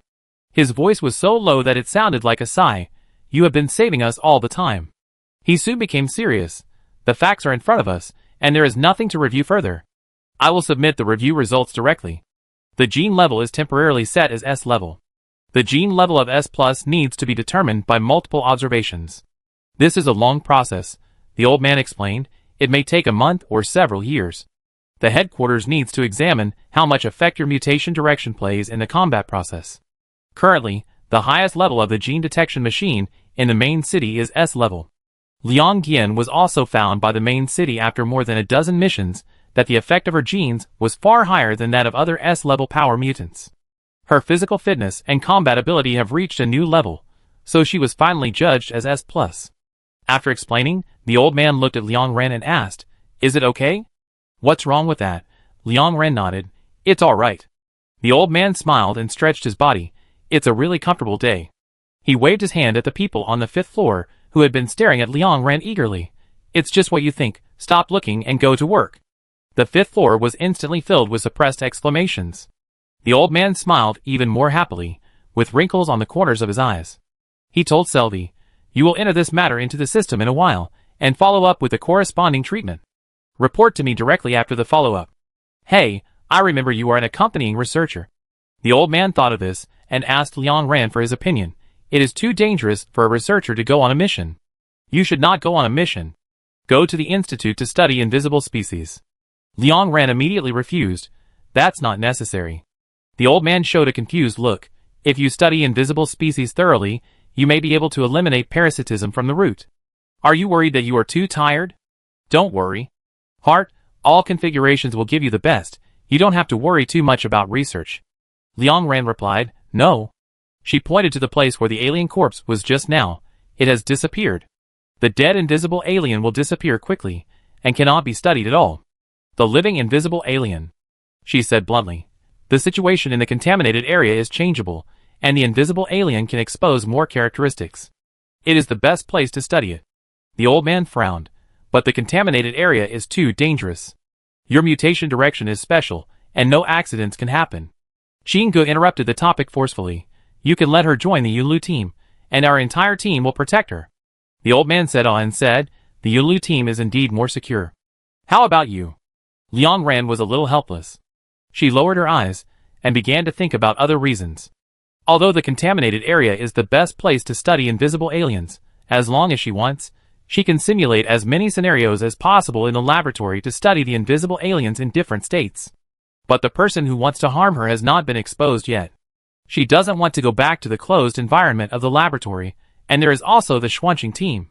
She has feelings for them, and doesn't want to see anyone get into trouble. From the 2 missions so far, it can be seen that although everyone gets along more and more harmoniously, they are still easily at a loss when encountering troublesome aliens, and will only implement violent policies. Just when Liang Ran was thinking about how to refuse, Selvi spoke. The Xuanqing team has a special positioning. If you want to let a certain team member leave, you need to ask their opinions. The acting commander thought about it, and nodded. The Xuanqing team is indeed, after all, it is a team in the Oracle. Selvi is a senior liaison officer in the main city, and can query the contact information of any citizen through the system. She first called the captain of the Xuanqing team, Ji Chan. The acting commander asked me to ask if the Xuanqing team still needs an accompanying researcher, or if you can assign a new researcher. The other end of the phone was silent for a few seconds, and suddenly asked, what do you mean? Why don't we need one? Our team fights every day, and every time we go on a mission, we are bitten by aliens. We really need an accompanying researcher. Ji Chan's slightly sharp voice sounded. Is there any researcher who can be better than Sister Liang Ran? After comforting Ji Chan, Selvi hung up the phone and called Wu Ruozi again. Unexpectedly, she just said 2 words, and there was crying on the other end of the phone. How can you do this? Wu Ruozi's soft voice choked up. You can't do this, our team has finally recovered. What will we do without Liang Ran? Lin Yi was dumbfounded. You cry so quickly? Liang Ran, She maintained the dignity of her teammates. She was afraid that I would leave. She did it on purpose. Lin Yi pouted. I don't believe it. Selvi didn't call anymore. She looked at the acting commander. You see? And the Xuanqing team in the Oracle may be the current configuration. My suggestion is that it's best not to move, otherwise some believers will be dissatisfied. The acting commander sighed. Okay. He was about to leave, but he stepped back. He stroked his beard and said, search for other people's contact information and call them. Why didn't I find it before? This team is quite interesting. The others, Selvi called Shiru without complaint. As soon as Shiru answered the phone, she took the initiative. What does the headquarters want to talk to me about? Selvi, regarding the personnel transfer of the Xuanqing team, I want to ask about the accompanying research. Shiru interrupted her. I won't argue with you. You can talk to Sui Yuesheng or Song Shenai. Selvi, The conversation ended just like that. Then she called Sui Yuesheng. Because she didn't want to do this, she spoke briefly. Can you transfer the accompanying researcher of your team to other teams? The person on the other end of the phone laughed, as if he was angry. How dare you call me like this? You found out that our researcher is pretty good, and you want to snatch her away. Which team is so shameless? You won't say that our team can't protect her well, but their team can, right? Qingge stood behind Liang Ran in silence. Listening to Sui Yuesheng's precise analysis, Lin Yi laughed so hard that his whole body shook. Sui Yuesheng hung up the phone. Selvi was silent for a few seconds and called the last person, Song Shenai. She asked, do you think your team needs a researcher? Song Shenai immediately replied, no, the alien species in the contaminated area are nothing, we can handle it ourselves. Selvi, then can Liang Ran be transferred away? Song Shenai, She paused for 7 or 8 seconds before replying, but then again, Liang Ran is better in our team. She is a punching bag, and will be bullied in other teams. Selvi, her genetic level is very high now, no one dares to bully her. Song Shenai, she said toughly. What if her genetic level is high? Anyway, don't even think about it. If you transfer her away, I will go to the central building and scold you. A few seconds later, Selby put down the communicator. She looked at the people. The other side is dead. Lin Yu was amazed. The saint has a bad temper. The acting commander sighed with satisfaction. It's still good to be young, and they are all very energetic. Then it's settled, he said. Liang Ran will still follow the Xuanqing team on missions. After each mission, he will stay in the research institute for a few days to study invisible aliens, do experiments and write reports. If the headquarters needs special tasks, they will contact you then. You better go to the research institute today and report the invisible aliens that can be obtained at present. Liang Ran responded, no problem. She saw that the acting commander was about to leave, thought for a few seconds, and reached out to call him. In front of the Yunlu team, Selby, and many people from the law enforcement team, she took out a thick stack of documents from her backpack. This is the data and report titles I have produced in the 3 years at the Research Institute. All the signatures are not mine. She asked the acting commander, if I take all the originals to the Research Institute, will these things belong to me again? Chapter 63. The old man was stunned. The relaxed and happy expression on his face disappeared, and he reached out to take the documents handed over by Liang Ran. After carefully reading them for a few minutes, the old man did not say much, but nodded. I know. He turned around and handed the documents to Wan Mei. Take a look. After Wan Mei took them, he did not wait for her to read the documents, and asked directly, can the supervision department handle it? Wan Mei was silent for a few seconds and nodded. Yes. The old man stared at Wan Mei and suddenly asked, has the supervision department never received any reporting information? Of course, it is impossible that it has not received it. Not all people in the institute are people who seek fame and reputation, especially the second-class citizen assistants in the institute. They are not from Liang Ran's laboratory. They can't contact her at all on weekdays, nor can they contact internal data and documents, so they know nothing about Liang Ran's experience. As for the first-class citizen researchers in the institute, Liang Ran's data and papers were basically sent to the A-level researchers and a few B-level researchers, who were the highest level and cared the most about reputation. C-level researchers were of low level and were not qualified to participate in this competition, and most of them did not know about it. But there are always people who accidentally know about this matter. Some people think that it should be so. Some people choose to turn a blind eye. But there are also people with conscience. Even if they choose to protect themselves, they will report this matter anonymously to the supervision department. For 3 years, it is impossible for the supervision department not to receive any relevant reporting information. But this matter was originally tacitly approved by Wan Mei. Wan Mei did not care. Under the level law, the rest of the supervision department would not care. They are all vested interests of the level law. If they are not impacted or receive other ideas and actively want to change, it is difficult for the vested interests to break their own circle of interests. One of the underlying logics of the implementation of the level law is that the current resources are extremely insufficient, and the contribution of people with low genetic levels is limited, so it is not worth wasting resources to cultivate them. Liang Ran is only in his 20s. He has lived under the level law since birth. The resources and treatment he has obtained are far lower than those of people with high genes. If she is better than most people, the underlying logic of the level law will be questioned. Ji Chan's experience is similar to Liang Ran's. The reason why the headquarters erased her past and used all means to cover up the truth that she was once a third-class citizen is that they are worried that the public will know that even people in the slums of the outer city, even those at the bottom of the genetic level, as long as they are lucky and have the opportunity to inject genetic mutation reagents, they may become the top S-class citizens. Their existence itself is challenging the law, so they will be suppressed. The suppression itself represents an attitude. Some vested interests also know what the level law is like, and they also understand how accidental and lucky genetic mutation is. They have always known this, so they are afraid to put this matter on the table. Liang Ran stood there, quietly watching the old man talking. She didn't believe that the acting commander didn't understand the reason. After all, the 4 acting commanders were all supporters of the hierarchy decree, otherwise the implementation of the heart concept would not be so difficult. Not only him, but everyone here knew the reason very well. Even without seeing these documents, they could imagine what Liang Ran's 3 years in the institute were like just by thinking a little. But Liang Ran just wanted to ask. Ask in front of everyone. She wanted to put them in an awkward position and let them think carefully about how to deal with themselves. Faced with the old man's questioning, Wan Mei unexpectedly did not choose to conceal or refute. She nodded, received. The old man frowned. You didn't deal with it? Wan Mei said bluntly. According to the provisions of the grade law, Information about third-class citizens can be pushed back indefinitely. There are so many reports about first- and second-class citizens every day. The supervision department can't handle their information. How can they deal with her? So the supervision department is not handling it, but has not yet handled it. Liang Ran raised his eyebrows. Although Wan Mei's words were annoying, in a sense, she achieved her goal. The unfair treatment Liang Ran suffered under the grade law was torn open and made clear. What the old man said at this time seemed to be problematic. Was it said that Wan Mei's way of handling it was wrong, but the grade law did stipulate this, and Wan Mei's statement seemed to be nothing wrong. Can you say she did the right thing? What about Liang Ran, the new S-class citizen? Liang Ran now has a unique mutation direction in the Hope District. Once she studies the method of restraining invisible aliens, or can protect other hunters, her future reputation in the Hope District will be unimaginable.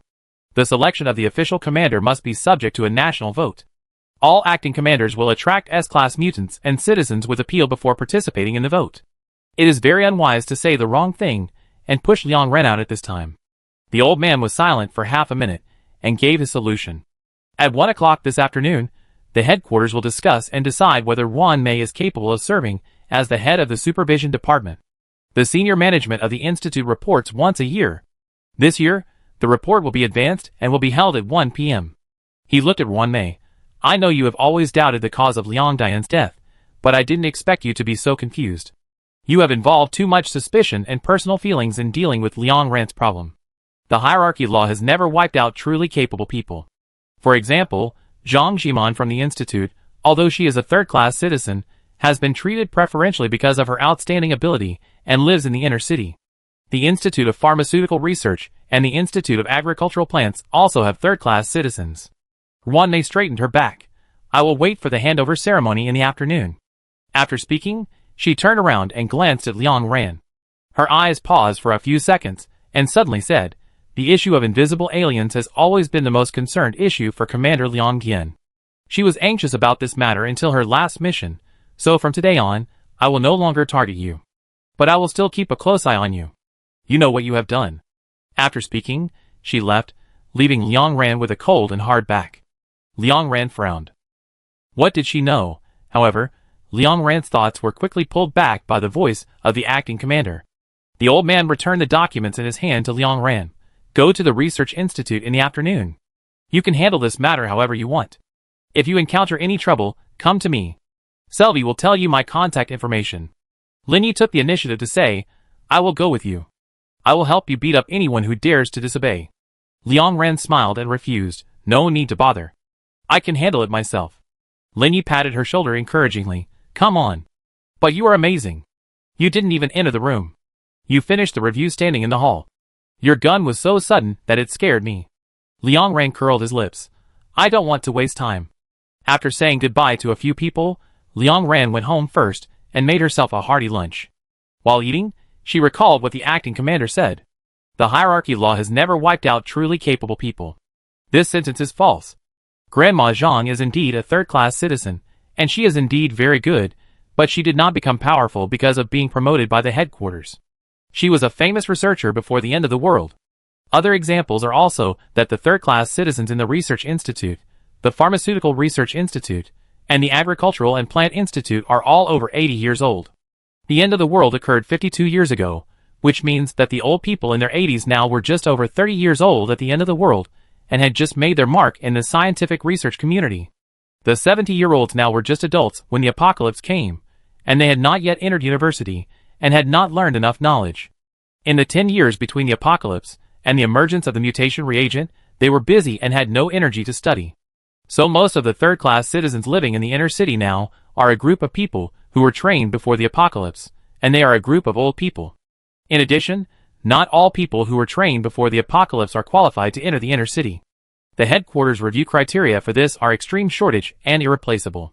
For example, Grandma Zhu from the slums, a special teacher before the apocalypse, is replaceable in the eyes of the headquarters, because there is not much cultural knowledge needed in the apocalypse, so Grandma Zhu was excluded. There are countless examples like this. Hope District stopped training third-class citizens decades ago, so what's the point of not eliminating truly capable people? If they don't train them, how can capable people come out? Time passed by minute, and near 12 o'clock, Liang Ran received a notification from the system. Then soon the voice of the courier came from outside her door. After Liang Ran signed for it, she opened the beautifully packaged box and found that it was a dark gold badge for S-Class citizens. The front of the badge was the logo of the central building, and the back was her name. Liang Ran thought about it and pinned the badge on her chest. This afternoon she was going to the research institute, where the genetic level was the most important, and she wanted people to rely on the level once. She would not wear it if she could. After all, this badge can only make it easier to brush points, and it can't do anything else, and the communicator can also brush points, so it can be replaced. In short, this badge is really useless except for decoration. At 1 o'clock in the afternoon, Liang Ran packed up the documents in her hand and put on her backpack full of fruits again. The backpack was a bit heavy, and she couldn't help sighing. Liang Ran made a wrong consideration this morning. She thought that according to the work efficiency of the headquarters, she could give her the badge on the spot. As a result, the badge seemed to be hand-polished and just coated with a protective layer. It was delayed until the afternoon. After going out, Liang Ran walked skillfully on the road she had walked for 3 years. Walked to the station, got on the bus, got off the bus, and walked to the institute again. When she approached the gate of the institute, she saw the deputy director standing at the door. The man saw Liang Ran from a distance and hurried over to help her with the backpack. "Hey, it looks heavy, let me help you carry it." Liang Ran instantly realized that the acting commander had informed her in advance. She pressed the shoulder strap of her backpack and refused. "No need." The man put down his hand awkwardly. He helped Liang Ran push open the door of the institute and said with emotion, "I knew you would have a great future. Your parents are both A-class citizens, and your sister is the highest class citizen in the history of Hope District. How could you be a mere third-class citizen? It must be that the previous detection machine was wrong." Liang Ran said to him, "Our situation is similar." The man looked at Liang Ran with some confusion. Liang Ran continued, "All the mutations occurred because of the use of my family's gene mutation reagents. You use my mother's and I use my sister's. It's just that you have no relationship with our family. You just picked up a bargain and haven't paid the price yet." Man, He knew that this was Liang Ran reminding himself that he had received the favor of her family and became a first-class citizen from a third-class citizen, but he had ignored her situation for 3 years and even added fuel to the fire. He laughed awkwardly. "I can't do it either. If you don't know how to talk, don't talk." Liang Ran interrupted him. The man's words got stuck in his throat, and his face flushed. After entering the institute, Liang Ran looked around and found that the atmosphere inside was not right. Although everyone was busy with their work, they were obviously absent-minded, and their eyes drifted to her from time to time. Liang Ran roughly guessed what was going on. "Did you tell everyone?" She turned to ask the deputy director. The deputy director was about to speak, but a girl dressed as an assistant spoke first. "He didn't tell us. He wouldn't tell us such an embarrassing thing. He told the researchers who stole your article and data and let them figure it out themselves. As a result, they quarreled, and we all heard it." The girl asked Liang Ran, "Researcher Liang, you are now at a higher level. Can you be in charge in the future? Can you kick them all out? We don't want colleagues who plagiarize other people's achievements." Liang Ran thought for a moment and replied softly, "High level does not mean you can be in charge. I am here just to get back what belongs to me. While I am here, you can also tell me about the unfair treatment you have received in the institute. I have the guarantee of the acting commander this time, so I can do anything." The institute was quiet for a long time. Finally, a C-level researcher in his 20s raised his hand tentatively. "Just once, I encountered it once. My data was taken away by Chen Xiao and put into his article. Can I say this?" Liang Ran nodded, "Of course. Not even once." Soon, a series of voices rang out, and everyone's spearheads were very concentrated, basically pointing at the dozen people. I don't know how long it took, and the voices finally gradually subsided. Liang Ran also stopped recording. "I will." Before she finished her words, a very light voice came from the crowd. "I'm sorry." Liang Ran looked up and found that it was the C-level researcher who spoke first. The girl lowered her eyes, with a shameful expression on her face. "I know Chen Xiao also took your data. I was taken once, but you were taken every time." The girl whispered, "I didn't speak for you, and I didn't dare to tell others." Liang Ran smiled. "Have you reported him?" she asked the other party. The girl was stunned and asked quickly, "How do you know? Isn't it anonymous?" Liang Ran replied, "It's anonymous, but I think you were brave to speak first, so I asked." "Don't feel guilty," Liang Ran said, "the law does not protect you and me. The consequences of speaking for me will not be good. I am very happy that you know how to protect yourself. The girl looked at Liang Ran blankly. Grandma Zhang walked out of the laboratory slowly, coughed a few times, and waved to Liang Ran with a smile. Stop talking. Besides, the little girl's eyes are about to burst into stars. Chapter 64. Liang Ran turned his head helplessly. Grandma Zhang. After not seeing each other for a few weeks, Zhang Jiman's hair seemed to be even whiter. She wore reading glasses, and her gentle eyes were full of fatigue. She held a few thin pieces of paper in her hands, and it was obvious that she was still recording the alien information before Liang Ran arrived. Go and deal with your own affairs. Grandma Zhang stopped joking and said seriously, if your affairs are dealt with, everyone's affairs will be dealt with. Take care of yourself. Liang Ran nodded. She took a step and prepared to find the director of the institute, but suddenly remembered that the acting commander said that the senior management of the institute had to report to the headquarters at 1 p.m. today. It was almost 2 o'clock now, and the report should be almost over. She turned her head and looked at the deputy director not far away. Why didn't you report? The middle-aged man opened his mouth and was about to speak, but Liang Ran suddenly realized, do you not need to report and just resign? Deputy director, Liang Ran just finished speaking when he received a message from the system. She lowered her head and saw the notice of the change of leadership in the institute and the supervision department. This notice was sent to all citizens in the Hope district. Not only Liang Ran, but everyone in the institute all lowered their heads to look at the communicator on their wrists. Notice of change of leadership in the supervision department. The former minister of the supervision department, Ron Mei, was dismissed from her position as minister due to repeated dereliction of duty during her tenure. The election of the new minister will be held next month, and the supervision department will be temporarily managed by Deputy Minister-in-Chief. Notice of change of leadership in the institute.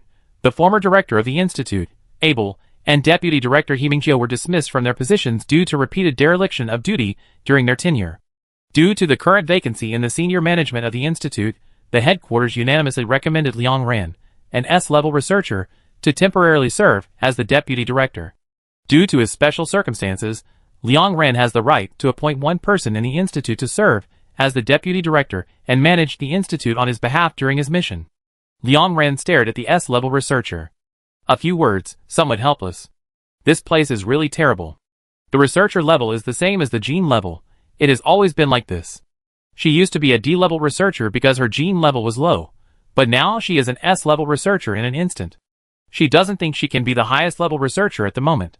Compared with the contribution she has made to the institute, Grandma Zhang Jiman has been working diligently for decades and is better than her. But Grandma is still a D-level researcher, and those stupid people who don't know how to do scientific research are still occupying the position of A-level researchers. However, the position of deputy director. Liang Ran remembered Aunt Xian's advice. The higher the position, the more conducive it is to promote one's own ideas, and the more people can be helped. So Liang Ran quickly accepted the job arrangement. She lowered her head and pondered for a while, and changed her original plan. She is now the acting deputy director, and it seems that she doesn't need to waste time arguing with those who snatched her achievements. She can be arranged directly. Is there anyone who can write a resignation document? She looked up at everyone. The assistant who asked Liang Ran to drive away all the plagiarists at the beginning immediately raised her hand. I. She ran to Liang Ran eagerly. I'd love to do this, I'd do it. Sister Liang, tell me all their names. Liang Ran said more than a dozen names, and then added, not only dismissal, but also cancellation of researcher level. Write down clearly what they have done in the institute, and make it public. The girl patted her chest. Leave it to me. They bully and oppress people so much, I will definitely write, until there is no place to employ them, and deprive them of their right to work. After that, she pulled her little sister to the side, and lay on the table to start thinking about how to write. Liang Ran looked around and found a seat to sit down. She turned on the system in her communicator. At this time, her authority in the institute had been fully upgraded. She found the list of personnel in the institute and the corresponding researcher levels, connected the list to the central computer of the institute, and displayed it on the big screen in front of the corridor. This is the current level of all researchers in the institute. Next, I will. Before Liang Ran finished speaking, a man in his 40s in a white coat pushed open the door of his laboratory and walked into the corridor. She stopped talking, and the others all looked at the man. Chun Xiu, A-level researcher. Because his genetic level is a plus, and his parents have a certain status in the headquarters, he basically has the final say in the institute. Before Liang Ran came here, He was the person who published the most papers in the institute, and his reputation in the outside world was also very high. After coming here, half of Liang Ran's articles were basically sent to him, helping him to gain tens of thousands of points and appear in the news many times. Chen Xiu looked around and lowered his head to Liang Ran. Just as he was about to speak, Liang Ran took out a gun and aimed at his right hand hidden in his pocket. Chen Xiu's body stiffened instantly. "Don't take out the knife inside," Liang Ran said softly. "You are just finished. You will die if you take it out. Your parents should be very old. They definitely don't want to see this kind of thing. She has done so many experiments. How could she not know the state of a researcher when holding a scalpel? Because the flesh of the alien species is extremely difficult to cut, her arm will subconsciously tighten when she holds the knife, and all 5 fingers will exert a little force. Chen Xiu is in this state now." Hearing Liang Ran's words, the girl who was drafting the resignation document immediately turned her head. She ran over angrily and raised her foot to kick Chen Xiu's spine, but was stopped in time by her companion. There are often incidents of aliens injuring people in the institute, so there are a large number of security personnel. They all ran forward at this moment, quickly controlled Chen Xiu, and pressed him to the ground. Bang! The moment Chen Xiu's head touched the ground, the thin scalpel slipped out of his pocket. The assistant frowned wildly. Is he stupid? He is assassinating in public? Her companion reminded, because he knows that he is finished in the future. He will be expelled from the institute, and he has an S-level citizen enemy. His dirty deeds will be made public. It is better to die than to live. It is better to take Sister Liang with him. The assistant wondered, then why did he suddenly stop moving just now? The companion thought about it and shrugged. Sister Liang reminded him. If he dies, his elderly parents will definitely not be able to bear it. The assistant snorted coldly. He should not worry about this. His parents will definitely be punished. It is best for the family to reunite in the detention center. After Chen Xiu was forced away, the assistant's dismissal documents were also drafted. After she showed the documents to Liang Ran, she printed more than a dozen copies. Liang Ran called the guards. Please give the documents to someone and ask them to pack up and leave the institute as soon as possible. The guards responded neatly and turned to find someone. Soon, more than a dozen people left in batches, carrying their belongings. They didn't even dare to look at Liang Ran when they left. Liang Ran looked at their receding backs, and his emotions became more and more complicated. Before, this group of people were the dark clouds hanging over her head, the haze that could not be blown away. But now it seems that they are not dark clouds or haze, but just the most ordinary low-class people. But because of the hierarchical laws and the annoying rules in the institute, she could not resist them no matter how hard she tried, until she got used to it. Liang Ran breathed a sigh of relief. She found that she was very relaxed and relieved now, but not as happy as she imagined. She was able to get back her achievements because of the sudden genetic evolution. If she wanted to prevent people like her from appearing here, it should not be just this. Liang Ran sat in his seat, and continued what he had not finished just now. Now that I have the power of office, I will first do what I have always wanted to do, she said softly. It may change in the future, but I will implement this plan every day in the institute. In the next few hours, I will review the levels of all researchers in the institute, refer to the years of service and total contribution, and sort them according to data research and the number of articles published. Liang Ran said, excluding invalid articles, those who have published less than 5 articles are D-level researchers, 5 to 15 are C-level researchers, 15 to 30 are B-level researchers, 30 to 50 are A-level researchers, and S-level researchers must publish more than 50 articles. The above is the most basic level allocation standard. Researchers above level B have quota tasks, and must publish more than 1 heterogeneous analysis article every 6 months. The higher the level, the heavier the quota task. Researchers over 50 years old have half the quota task, and researchers over 65 years old have no quota task. Liang Ran thought about it while refining the standards. She didn't stop thinking until half an hour later. At present, I can only think of these, and I will add to them at any time. If you have any suggestions, please feel free to give them. This level conversion standard must have its shortcomings, Liang Ran added. For example, because of the number of articles published, the longer the tenure in the institute, the more advantages people will have. However, the institute is a special place. The longer you stay, the more dangers you will face. If you are more careful in your research, train your assistants carefully, and keep a close eye on the anesthesia dose of the heterogeneous species, you will grow old in the institute. The more assistants become researchers, the less pressure everyone will have. In the next few days, I will clarify the regulations for assistant promotion. As long as you are willing to learn, there is no. People will be assistants for life. As for the points allocated by the headquarters to personnel of different ranks every month, I will try my best to strive for more. After speaking, Liang Ran stood up and concluded, "That's it for now. Now we will start to calculate the number of articles published by researchers in the Institute. You can log into the system and find the Institute for my contact information. You can add it on the homepage of the Institute.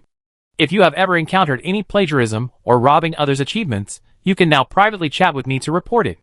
Your achievements will only be your achievements." After the voice fell, everyone looked at each other for a few seconds. Except for a few people with unnatural expressions, everyone burst into enthusiastic exclamations. A C-level researcher was so happy that he danced with joy. "I calculated it, and it seems that I can become a B-level researcher. I know that it's not wrong for me to dream about aliens every day and walk. It's not wrong to keep studying data." Some assistants asked their companions uncertainly, "As long as we study hard in the laboratory and learn from the researchers, we can also become researchers in the future? Isn't the position of a first-class citizen only?" Her companions nodded frantically. "We can also be researchers. I will pray every morning in the future that the deputy director is alive and well." Liang Ran listened to the conversation of everyone, turned around and called the guards to ask them to bring all the manuscripts of the articles stored in the archives.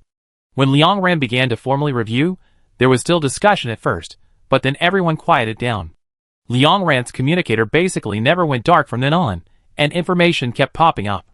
After several hours, all the documents and reports were passed through Liang Ran's hands. She kept reviewing and comparing various information. At first, she was relatively slow, but after entering the state, she put down all the documents after a few glances. "So fast," someone whispered. "I heard that our deputy director is a psychic mutant. That's what happens. Her browsing speed and memory will be enhanced. She was already very good in this aspect, and she will be even better after the enhancement." Another voice came from the crowd. "How do you know that a psychic mutant will be like this?" "I guessed." "Oh, this mutation direction is obvious. No need to think about it." Crowd, "That's right." Liang Ran wanted to laugh when she heard the discussion not far away. After reviewing the report information, she wrote the information of several B-level and C-level researchers on paper and handed it to the assistant, who could write dismissal documents. "Let them go too." The assistant immediately ran forward. "Okay." After confirming the fraudsters, everything became easy. Liang Ran rearranged the levels of the remaining dozens of researchers in the institute, and finally began to count the articles of herself and Grandma Zhang Shimon. Grandma is old and has been in the institute for decades. She has more achievements than her, and more has been robbed than her. She has only been in the institute for 3 years. In the first year, she was adapting to the different body structures and habits of the aliens. She also suffered several serious injuries in the laboratory. In the second year, she started to calculate data and write articles. Even if she conducted anatomical experiments every day and wrote articles faster than everyone in the institute, the total amount could not catch up with Grandma Zhang. After the final calculation, the results of the two people added up to fill the largest laboratory in the institute. Liang Ran clearly counted these articles and data and recorded them in the system. After a busy half-day, it was already 8 o'clock in the evening. No one had eaten dinner yet. Liang Ran made public all the records she handled today and passed them to everyone in the institute. "It's okay, everyone go home quickly.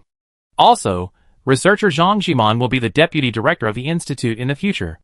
Liang Ran said softly. She is also the only S-level researcher in the institute. Chapter 65. After everyone left, Liang Ran took Grandma Zhang back to the laboratory. She asked Grandma for praise. "How is it? Isn't it cool?" Grandma praised her. "Very cool, but why did you make me?" She showed a gentle and helpless expression. "I am just a third-class citizen. The headquarters will not agree to let me be the deputy director, and your classification method hey." She coughed a few times and shook her head. "The headquarters has already rated you as an S-level researcher. Why did you downgrade yourself to A-level, silly child? How can you downgrade yourself?" Liang Ran said indifferently. "It's temporary. I'm still 2 articles away from 50. If I concentrate on writing, it will only take 2 or 3 weeks, and I can write it anytime." "You?" Liang Ran clicked on the communicator a few times and turned out Grandma's health information. From the moment her authority in the institute became higher, she could check the basic information and health status of all the personnel in the institute.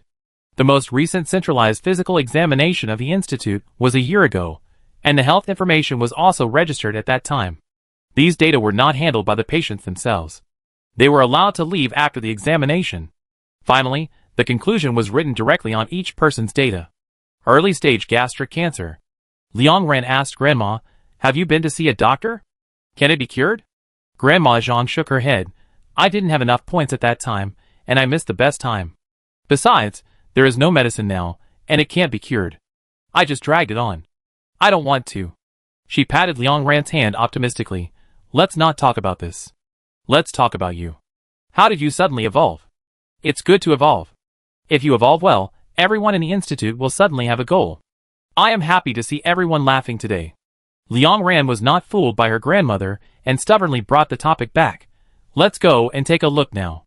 I have reported everything today. We will have points soon, especially a lot of points. You will have tens of thousands of points in the future, and you will be one of the richest people in the Hope District." Liang Ran turned around and was about to pull her grandmother away, but her grandmother stopped her with a little force. "No need to see her, it can't be cured." Grandma spoke slowly and told Liang Ran about the past for the first time. "Do you know why I am the only old man in the institute now? There are many researchers who fled to the Hope District after the end of the world, but I am the only one who has survived until now." Hearing the old man's words, Liang Ran shook her head in a daze. She had never thought about these things before. After coming here, she stopped thinking for a long time, accepting whatever she saw, and her only thought was to protect herself. The old man smiled and explained, "Most of them died of illness. When the Hope Zone was first established, the Research Institute's equipment was not good, and the protective clothing was not like it is now. Everything was still in the development stage. At that time, Director Shinsei was still there. When the alien species from the radiation zone were brought back, a group of his colleagues didn't care so much. We rushed to study it. Many people's health deteriorated. I didn't compete with the older generation at that time, but my health was also affected. That's how Shinsei died. I knew my health would not get better a long time ago, but I didn't expect that after a year my friends and family all died, and I was the only one who lived to this time." The grandmother's voice was very kind, and her eyes were almost invisible from laughing. "Researcher Xiao Liang, I am 85 years old. 85 years old, how many people in the end times can live longer than me? This is also a long life in the old world. Not to mention that there is no cure for this disease now. Even if it can be cured, I don't want to treat it. It's so painful, my hair and teeth are all gone, and I have to live on a few tubes." Grandma pointed to the tubes in the laboratory. "I've seen enough of these, I know what it feels like."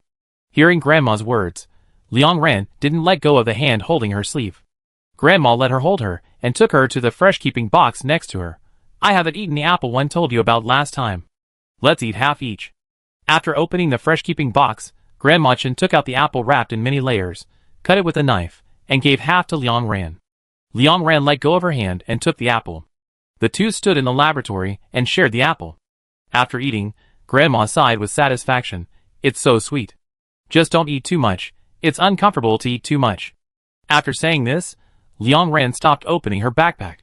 She looked down at the full backpack of fruits, and then looked up at Grandma. After a while, she handed the backpack to Grandma. "These are what I want to give you to eat." Grandma looked down and began to carefully select. "Then I pick a few that I haven't eaten for a long time. Berries are expensive, I take advantage of you and try them. I've forgotten the taste of peaches, but this thing tastes better when it softens." After that, Grandma Zhang took out some fruits and pushed the backpack to Liang Ran. "These are enough. I don't eat much usually, these are just right." Liang Ran didn't force the old woman to accept them. She took a long time to dig out the bag of candy from her backpack. "This is for you. You can hold it in your mouth while doing anything. I've eaten it before, and it's very sweet." The old man smiled in surprise. "There is also this." She peeled off the candy wrapper in front of Liang Ran and put a candy in her mouth. As the sweetness spread, she closed her eyes in enjoyment, and slowly opened her eyes after a long time. "I'm so happy." She patted Liang Ran's hand. "I drank too much water today. You wait here for me, I'll be back in a while." "Okay." After Liang Ran agreed, he watched the old man leave. After waiting for a few minutes, she walked out of the laboratory and came to the bathroom in the corridor. The faint sound of coughing and vomiting came out. The apple was too hard, and Grandma Zhang kept it for a long time, waiting for someone to share it, and finally waited until her stomach could not digest it at all. Liang Ran thought about the old man's situation. No wonder she was so thin. No wonder she always drank porridge when she passed by the old man's laboratory at mealtime. After the sound stopped, she quickly took a few steps back, turned around and strode back to the laboratory, standing in the original place. A few minutes later, the grandma came back. The moment she saw Liang Ran, she breathed a sigh of relief and extended her hand to ask Liang Ran to look at the information she had sorted out. Didn't the institute ask me to sort out some of the information on the alien files? I told you before and said I would help you, but I didn't expect that I was worrying about nothing. You are now the deputy director, and you don't need me at this moment. The writing of this information finally fell into your hands. The old man patted Liang Ran's hand. There is a very famous post on the forum recently. I saw that it was written by you. I originally thought that you could get something back with the alien files in the institute, but I didn't expect that it was not used at all. You have made yourself known to everyone. The old man said seriously, I think this is very good, especially good. The institute's alien files must be approved by the headquarters. The approval is too strict. Only hunters can see them. You might as well continue to update on the forum. In this way, not only hunters pay attention to the author, but also second and third class citizens. I thought you could update something from time to time like you do now, and then forward the content with the institute's account. In this way, the authority is guaranteed and more people will come to see it. The greater the reputation, the more people want to know about you, and the safer you are. The old man was a little worried about Liang Ran. The headquarters must hold a meeting to discuss what you did today, but I heard from Selby that your mutation direction is special, and your status in the headquarters will also be particularly special. The management will most likely not care, and turn a blind eye to it. But I'm worried that your ability will be fully utilized one day. The old man reminded Liang Ran, hide something, don't let them feel that they can't control you, and don't let them feel that they have completely controlled you. Liang Ran nodded, okay. The old man held Liang Ran's hand, and talked for a long time. Liang Ran listened for a long time, and suddenly felt a great fear at a certain moment. She interrupted the old woman in a panic, Grandma, let's just leave it at that for today. If you have anything else to tell me, I tell you after I complete my mission next time. The old woman was stunned and agreed with Liang Ran's statement. Okay, it's too late today, you have to rest early. This is it, you have to see it. The old woman walked to the table in her laboratory, opened all the drawers, and revealed the piles of materials inside. This is the article I sorted out of you. You are good in every way, with accurate data and many ideas, but you like to be long-winded when writing articles, and you are always worried that others can't understand it. This is both good and bad. The good thing is that people who don't understand xenospecies can also roughly understand it. The bad thing is that people who understand xenospecies need some time to find the information they need. I have simplified everything that can be simplified for you. The old man showed the information to Liang Ran. When you update it later, you can publish 2 versions. One version is as you are now, vivid and interesting for everyone to remember, and the other version is a reference to this, which is convenient for accurate search and memory. Liang Ran pursed her lips. She returned to the original topic again. Let's go to the hospital to have a look. The old man slapped the table and pretended to be angry. Why are you dawdling? I told you it's useless. Don't waste time on useless things. Come and move the information. Liang Ran saw that the old man was angry, so he quickly stepped forward, found 2 push-pull boxes in the laboratory, and began to stuff the information into them. It took more than 10 minutes for her to put everything away. So much information.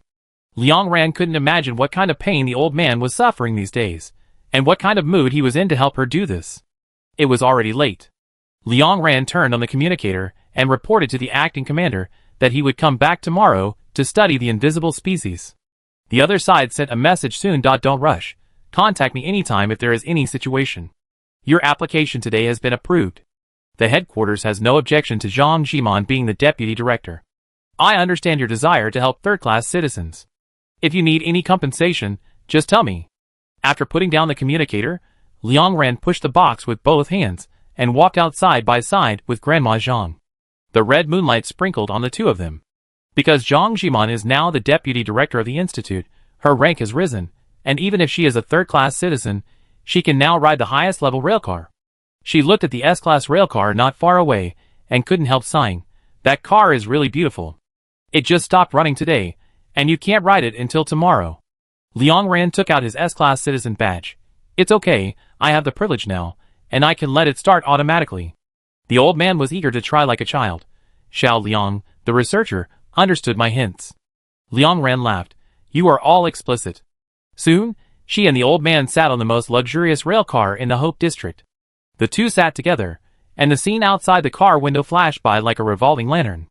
Following the track of the car, Liang Ran saw many colors of light, and these lights and shadows reflected on her face, making her turn into different colors. The car went from the inner city to the outer city, and then from the outer city back to the inner city. At nearly 10 o'clock, the car stopped at the starting point. The old woman stood up from her seat, took a deep breath, and then relaxed instantly. She walked slowly under the car. Liang Ran looked at the old woman and felt that her body suddenly became more hunched, and her back could not stand straight. She seemed older.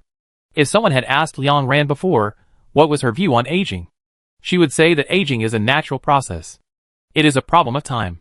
But if someone asks her again in the future, she may say that it is not a process. Some people become old in an instant after the burden in their hearts falls. The white-haired old woman smiled and said goodbye to Liang Ran. I will eat the candy you gave me every day. Keep going, researcher Liang. Chapter 66. After returning home, Liang Ran was busy until the next morning to divide all the work in the institute and make proper arrangements to ensure that even if there is no one in charge, all work can be carried out in an orderly manner. Grandma Zhang can no longer do any work. Liang Ran saw the notice that she could arrange a deputy director. Although she thought of Grandma Zhang at the first time, she was always entangled in her heart because of the old woman's age. But after seeing the physical examination information of Grandma, all the entanglements disappeared instantly. Grandma is already at an age where she can leave at any time. She has done so much for the institute, and cannot leave in an ordinary way. The position of deputy director is what Grandma Zhang deserves, and it is something that should have fallen on her head long ago. Liang Ran does not need her to bear the responsibilities brought by this position. The old woman should relax and sleep more every day and enjoy her old age in the position. She is still young, and now her genes have evolved, and her physical fitness has also greatly improved. She can do the work of many people. At 6 in the morning, the light of the artificial sun fell on Liang Ran's face through the window. She finished her all-nighter, set the alarm and fell asleep on the bed. She fell asleep almost as soon as she closed her eyes. As a result, before she had been lying there for 2 hours, her communicator vibrated. Buzz. Liang Ran shuddered and opened her eyes instantly. At 8 o'clock, the heads of all departments in the headquarters entered the working state, and the alarm Liang Ran set also rang. She turned on the communicator and waited quietly for notification. Fortunately, the work efficiency of the headquarters was still high, and Liang Ran received the information sent by the system before long. The information was about the public disclosure of the ownership of the articles. The administrator of the headquarters forum uploaded the writing time of the manuscripts of these articles, compared them with the records kept by Liang Ran, and made the truth public. Not only her, but the ownership of all articles in the institute has been returned to their real owners. Below this public list is the list of plagiarists. Among these people, there are highly prestigious researchers and rising stars in recent years. Almost all of their names are well known to the public, and have been seen and heard in the news. Some of them have even passed away, and were deprived of their reputations during their lifetime. At the same time, nearly 50,000 points entered Liang Ran's system. She clicked on the contact and found the contact information that An Xian had sent her before. This is a teenage girl. The husband of the C-level researcher died a year ago, leaving only a girl at home. She is currently studying at the talent base, studying heterogeneous analysis, and will also enter the institute in the future. Not long ago, when Liang Ran added her as a friend, he said that he was a friend of her mother. After adding her, the two greeted each other, but the girl obviously didn't want to talk more and ended the topic with "I'm going to the base." Liang Ran thought for a moment, left 500 points for himself to eat, and transferred the rest to the girl. Soon, a question mark came from the other side. The girl was obviously shocked and immediately asked what happened, whether it was transferred to the wrong person, and wanted to transfer it back to Liang Ran. Liang Ran told the truth. "Your mother helped me. This is my thanks to her." The girl couldn't believe it. "Did my mother save your life?" "This is too much." Liang Ran thought about it and replied, "Almost. Let her re-recognize the world and find that she is not alone and excluded, so how can it not be considered saving her?" The girl thought for a moment, and did not refuse against her will, but said bluntly, "In this case, then I will accept it for the time being. I work part-time every week now, but my points are still not enough to attend the basis classes. I was planning to drop out of the base next month, but now I can go again. But my mother told me that she always helps others sincerely, and will not ask for anything in return. If I take so many points from you, my mother will definitely be angry, so I only keep 5,000 as a loan, and I will return it to you after graduation. I promise to return it to you. After saying that, the girl really kept 5,000 and transferred more than 40,000 points to Liang Ran. Soon, she even sent a picture, which was her handwritten IOU. Liang Ran, She immediately transferred the points back. These points are really not much. Compared to your mother's help to me, these points are far from enough. I have a lot of points. This is just a small part. Don't give me back. Liang Ran and the girl transferred the points back and forth, and when it came to the 5th round, the girl completely surrendered. Okay. The girl said, then I will keep them all and return them to you later. You are really stubborn. Liang Ran breathed a sigh of relief. You are also quite stubborn. If you need any other help, feel free to come to me. She was afraid that the girl would have a psychological burden, so she emphasized, I can help you solve anything. Girl, okay. After that, Liang Ran said goodbye to the girl and got up to go to the research institute. During the ride, Liang Ran opened the headquarters forum again and found that the homepage was full of discussions on public announcements. Why is there so many twists and turns in the research institute? It's better to be a hunter, just go for it. I have heard of teacher Zhang Ximon. She was a genius before the end of the world and became a well-known scholar in her early 30s. I also saw Grandma Zhang in the image left by Shen Xiai. She was still very young at that time, with black hair and bright eyes. Teacher Zhang's eyes are still bright now. Who is Liang Ran? The headquarters said she is an S-class citizen, but why didn't they say the direction of her mutation? No way, the person above, you don't even know Liang Ran? She is an accompanying researcher of the Xuanqing team. We have discussed her on the homepage for a long time before. She is the first person to discover highly intelligent mutants. She is so young. She is just in her early 20s, and has achieved so many results. I was just discussing this with my friends. According to her speed of producing data and writing articles, she must work at least 16 hours a day. I admire her character even more. She can still be an accompanying researcher even after being suppressed like this, and indirectly help all the hunter teams. She will succeed in everything with her character. Indeed, although I don't know how she evolved, I am not jealous of her becoming S-class. I guess it was because she discovered highly intelligent species, and the headquarters gave her a tube of mutation reagent as a reward, and she suddenly evolved. Anyway, she deserves the current treatment. Whether it is the number of her results or the matter of highly intelligent species, the headquarters, and we have to thank her. Liang Ran closed the forum and closed his eyes to rest. Because the headquarters was worried that she would be disturbed too much, they only disclosed her genetic level, but not her mutation direction. Therefore, only the people of the law enforcement team on the 5th floor and the reviewers knew her ability. These people were asked by the team not to make it public for the time being. After all, Liang Ran's ability has a certain altruism. If it is not handled properly, it is easy to cause trouble. Half an hour later, Liang Ran arrived at the research institute. After she pushed open the door, she went straight into her former laboratory. In order to be an accompanying researcher, she deliberately damaged her eyesight and had to use a digester to recover, but now she has a genetic mutation, her body function has been greatly improved, and her eyesight has also been strengthened. There is no difference from her previous eyesight, so Liang Ran is not going to take out the digester from the gloves left by Liang Yin. Liang Dian's relics should be used as little as possible, and it is best not to use them if they can be used. After entering the laboratory, Liang Ran first opened the system, looked through the living alien species that had not been dissected in the past 2 days, and selected a common alien species in the radiation zone. After determining the alien species, Liang Ran went to the anesthesia room and personally supervised the anesthesia dosage. She always remembered the voice before Chengwen died. This is unbelievable to me. As far as I know, aliens, like humans, will die from heart injuries and will feel pain from heart tearing. Why doesn't it hurt? At that time, Chengwen tried to kill the alien from the inside, but she was already exhausted and could only hold the heart of the snail alien tightly inside its body, but the snail alien did not react to the pain at all, as if it could not feel pain from the heart. This is contrary to Liang Ran's previous research conclusions. It even goes against public perception. Snails can't feel pain, but that doesn't mean they don't react to damage. Just like when Liang Ran stabbed a young snail with a knife, it made a human-like scream. This sounds like a painful sound, but it's not. It's the feedback they get when their skin is damaged. In short, snails don't have a nervous system and can't feel pain mentally, but when their bodies are hurt, their receptors will send signals to let the snails react accordingly and avoid damage. So, if the heart of a snail is hurt, it will curl up. But the snail that ate Chengwen is a mutant. The mission of the Red Sleeves team where Chungwon is to capture the latest snail mutants. This type of mutant has just been discovered, and there are only video records. The Research Institute has not studied live bodies, so Liangran naturally can't determine its characteristics. Loss of pain feedback to internal organs. Is it also one of its mutation directions? Liangran doesn't know. She needs to find another mutant to confirm the conclusion again. It is not important that one alien cannot feel the pain in the heart, but it is important that other aliens cannot feel it either. Liangran stopped thinking when her door was knocked.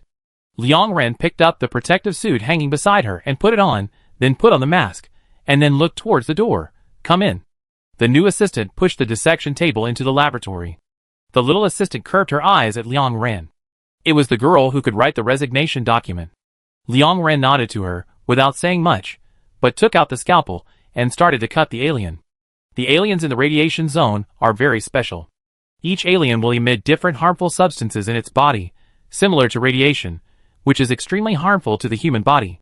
Therefore, special protective clothing is required to study the aliens in this area. Liangran turned the knife handle and slowly cut open the alien's skin. Because the alien was injected with anesthetics at this time, she could not give her limbs to react. But the organs in the body are not dead. The impact of the heart on the organs around the body can be seen from the blood pressure and blood flow rate. After Liangran cut open the chest cavity and exposed the alien's heart, she gently put her hand on it and pressed from light to heavy. She could clearly observe on the instrument that the alien's blood pressure rose, the blood flow rate became faster, and the alien's brain activity soared. The reaction of anesthetics on aliens is completely different from that of humans. According to instrument observations, after the alien is injected with anesthetics, it will fall into a state similar to false sleep. The brain is awake, but the body is weak and unable to make any movements. Now, with Liangran squeezing the heart, the alien's brain nerves are running rapidly, and there are even signs of waking up soon. Liangran sighed lightly, raised the hilt of the knife, and stabbed it into the alien's heart. Blood gushed out instantly. Liangran raised his eyes, and looked at the screen in front of him, and soon all the data on the instrument stopped beating. The alien died. The assistant behind Liangran understood what she was doing. After Liangran packed up her things, she whispered, "Not long ago, the headquarters asked an A-level researcher from the institute to observe the heart of the alien.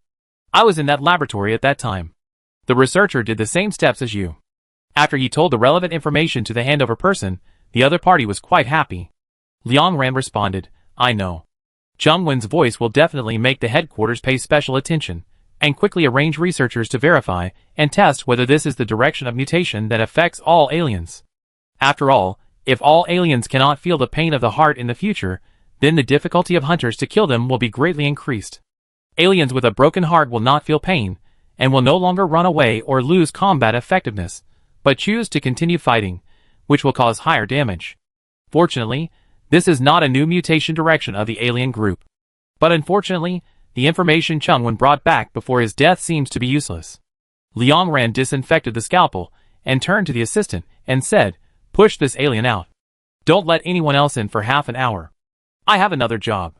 Chapter 67.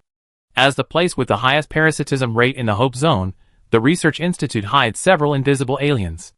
Liangran saw 7 or 8 blurry invisible aliens in the short 2 minutes from entering the Research Institute to entering the laboratory.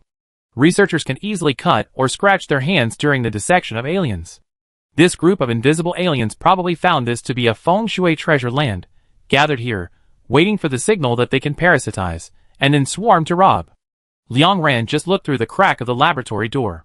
There are invisible aliens in almost every laboratory, and her laboratory is no exception. Liangran took off her protective clothing, observed the alien, and slowly put on her white coat. After a few breaths, she took out a silenced pistol and aimed it at the dissection table. Bang! A very light gunshot. Liangran bent down and picked up an invisible snake-shaped alien. Compared to the night, these alien species became more blurred during the day, and only the outlines could be roughly seen. Fortunately, Liangran had seen too many alien species, so she could judge the type of alien species from the outlines, and estimate the location of the heart. But she couldn't see more details. She couldn't tell from the outlines whether these alien species were mutants, nor could she evaluate the meaning of the other party's movements and expressions. This invisible alien was pierced through the abdomen by her, and blood flowed down. But because it was not dead, it had not yet materialized, and only Liangran could see and touch it. The invisible alien twisted its flexible body frantically, trying to attack Liang Ran, but it found that it was not equal to Liang Ran. Only Liang Ran could touch it, but it couldn't attack Liang Ran. The sharp fangs of the snake species pierced Liang Ran's wrist and fell into the void. Liang Ran was also puzzled by this matter. In theory, this is mutual. She can feel that she is holding something, and can even vaguely feel the cold snake scales under her hand. The snake can also feel her and exert force on her. But the snake really can't attack her, even if it is in Liang Ran's hand. Even if the person and the snake have already had contact and force points. After thinking about it, Liang Ran can only put the conclusion on her mental power. Because her mental power is very high, she is currently higher than the invisible species in some dimensions. High-level creatures can subjectively touch low-level creatures and forcefully establish contact with each other, but the reverse is not true. However, her mental dimension should not be much higher than the invisible species, otherwise what she saw should not be a group of phantoms, but a clear structure. After thinking it through, Liang Ran activated the fixing device on the dissection table and fixed the invisible species on the table. She first injected the other party with a strong anesthetic to observe the reaction. 2 minutes later, the invisible alien was still hissing and twisting, with no signs of sleeping. Liang Ran took out several tubes of different types of reagents and injected them into it, but none of the corresponding effects appeared. Liang Ran turned on the voice recorder and began to record. Unlike ordinary aliens, the invisible alien has strong drug resistance. Several commonly used drugs have no effect on it. Because it cannot be treated, this alien is on the verge of death. Studying living bodies can get the most accurate data. In order to buy time, I did not try other drugs. I am now going to put it in the treatment cabin. After the voice fell, Liang Ran pulled the treatment cabin that had been set up next to it, and carried the snake-shaped alien in. After a moment, she recorded in voice. The treatment cabin is also ineffective against it. It must be dissected as soon as possible. Time waits for no one. Liang Ran immediately began to dissect the alien species after she finished speaking. She skillfully turned the scalpel and quickly and accurately cut open the alien species' abdomen, but she stopped as soon as she gently pulled the skin apart. The internal structure of the invisible alien species is very different from that of ordinary alien species. The places where the organs and blood vessels should be were all covered by white mist. It seemed that only the position of the heart did not change, but the shape of the heart was also very vague. Liang Ran could only judge from the sound of its beating that it was indeed a heart. Liang Ran didn't even have time to record this, and the invisible alien species died of excessive blood loss. Its body gradually materialized, and the blood drops that had previously dripped on the ground also appeared. Liang Ran frowned. But there was nothing he could do about it. The incurability of the invisible alien species meant that they died very quickly. If she wanted to study the internal structure of the other party, she would inevitably cause fatal wounds, and the alien species would not survive at all. Liang Ran sighed lightly, lowered her eyes, and stared at the invisible alien that was materializing. This was a gradual process. The first place to materialize was the skin, then the internal blood vessels, and then the internal organs. Liang Ran subconsciously held her breath and waited for all the organs to appear in front of her. As a result, the organs of the invisible alien were not fully materialized before they instantly turned into a pool of blood. A few seconds later, the alien on the dissection table disappeared in front of Liang Ran. Liang Ran, this? She looked at the empty dissection table in astonishment, thinking about the organs that disappeared before she could see anything clearly, and subconsciously clenched her fingers. Organs gone. There was white mist on the organs, and they were so misplaced that you couldn't tell which was which. But the organs were gone before the mist cleared. Can we still study them? The most important thing in studying alien species is to study their internal structure, and the same is true for invisible alien species. Liang Ran wanted to find a way to break the invisible alien species by studying their internal structure. She knew that this was a fantasy. After all, the spiritual dimensions were different, and invisible alien species were not something that ordinary people could touch or attack. But there was always a chance. Maybe there were other ways. Maybe there was something that could restrain them, and let them reduce their dimensions by themselves. What happened to the organs now? What restraint was she still studying, and what was she talking about breaking the alien species from the inside? Thinking of this, Liang Ran looked around the laboratory, turned around, took a few quick steps and opened the door. The assistant outside the door hurriedly asked, "What's wrong with Sister Liang?" Liang Ran hurriedly said, "Nothing, I'll be back later." A few minutes later, she dragged the invisible alien that she had just caught from another laboratory back to the house. This time she did not perform an autopsy, but connected the tube of the detection device to the invisible alien. Liang Ran raised her head and stared at the feedback on the screen. Soon she looked away. As she expected, the picture of the internal organs was still a cloud of fog. The laboratory machine, like her, could not tell what these were. Liang Ran stood there and thought for a while, then started the genetic detection device. She walked quickly to the dissection table, cut open the alien's body neatly, and gently placed the detection iron sheet of the device on the white fog at its heart. The life of the alien species was passing away rapidly. Liang Ran felt the beating of the heart under her hand while looking at the screen. After a few breaths, a sentence appeared on the screen. Please place the instrument on the part you want to test.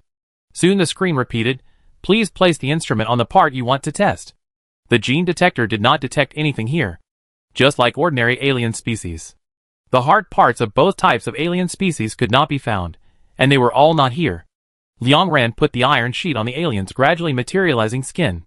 She roughly glanced at the feedback of the machine, and checked the system again, confirming that the skin genes of the invisible alien species were more than 80% similar to those of ordinary alien species. There is nothing to worry about. All organisms have genetic differences, but the genetic differences of the same species are extremely small, almost indistinguishable. The invisible alien species have different forms, and their genes must be greatly different from those of the same entity. To some extent, the invisible alien species may have deviated from the traditional biological definition. After the second invisible alien died, Liang Ran did not conduct the third round of experiments. She summarized all the current information, divided it into 3 parts, and sent it to the acting commander, the headquarters system, and Xian Yiping respectively. The internal structure of the invisible alien cannot be studied for the time being. Except for the position of the heart, which is the same as that of ordinary aliens, the positions of other organs are very different. The shapes of all internal organs are blurred, and my mental power is not enough to see them clearly. The genetic situation of the invisible alien is the same as that of ordinary aliens. The heart part is non-existent. Since I cannot determine the appearance and location of other organs in the invisible alien body, and I know nothing about them, the machine is restricted by my current situation and cannot detect the genes of these parts. But judging from the genes in the skin, the invisible alien and the ordinary alien should have been in the same species. If these 2 types of alien species have inherent dimensional distinctions, then their genes will not have this degree of similarity, so the invisible alien species is likely to have been upgraded from ordinary alien species. In other words, they were ordinary alien species when they were born, and later upgraded due to some reasons. This process caused their biological genes to change significantly, but they did not completely deviate from the original race category. The acting commander was the fastest to respond to Liang Ran. He called directly, "What does it mean that the machine is restricted by you?"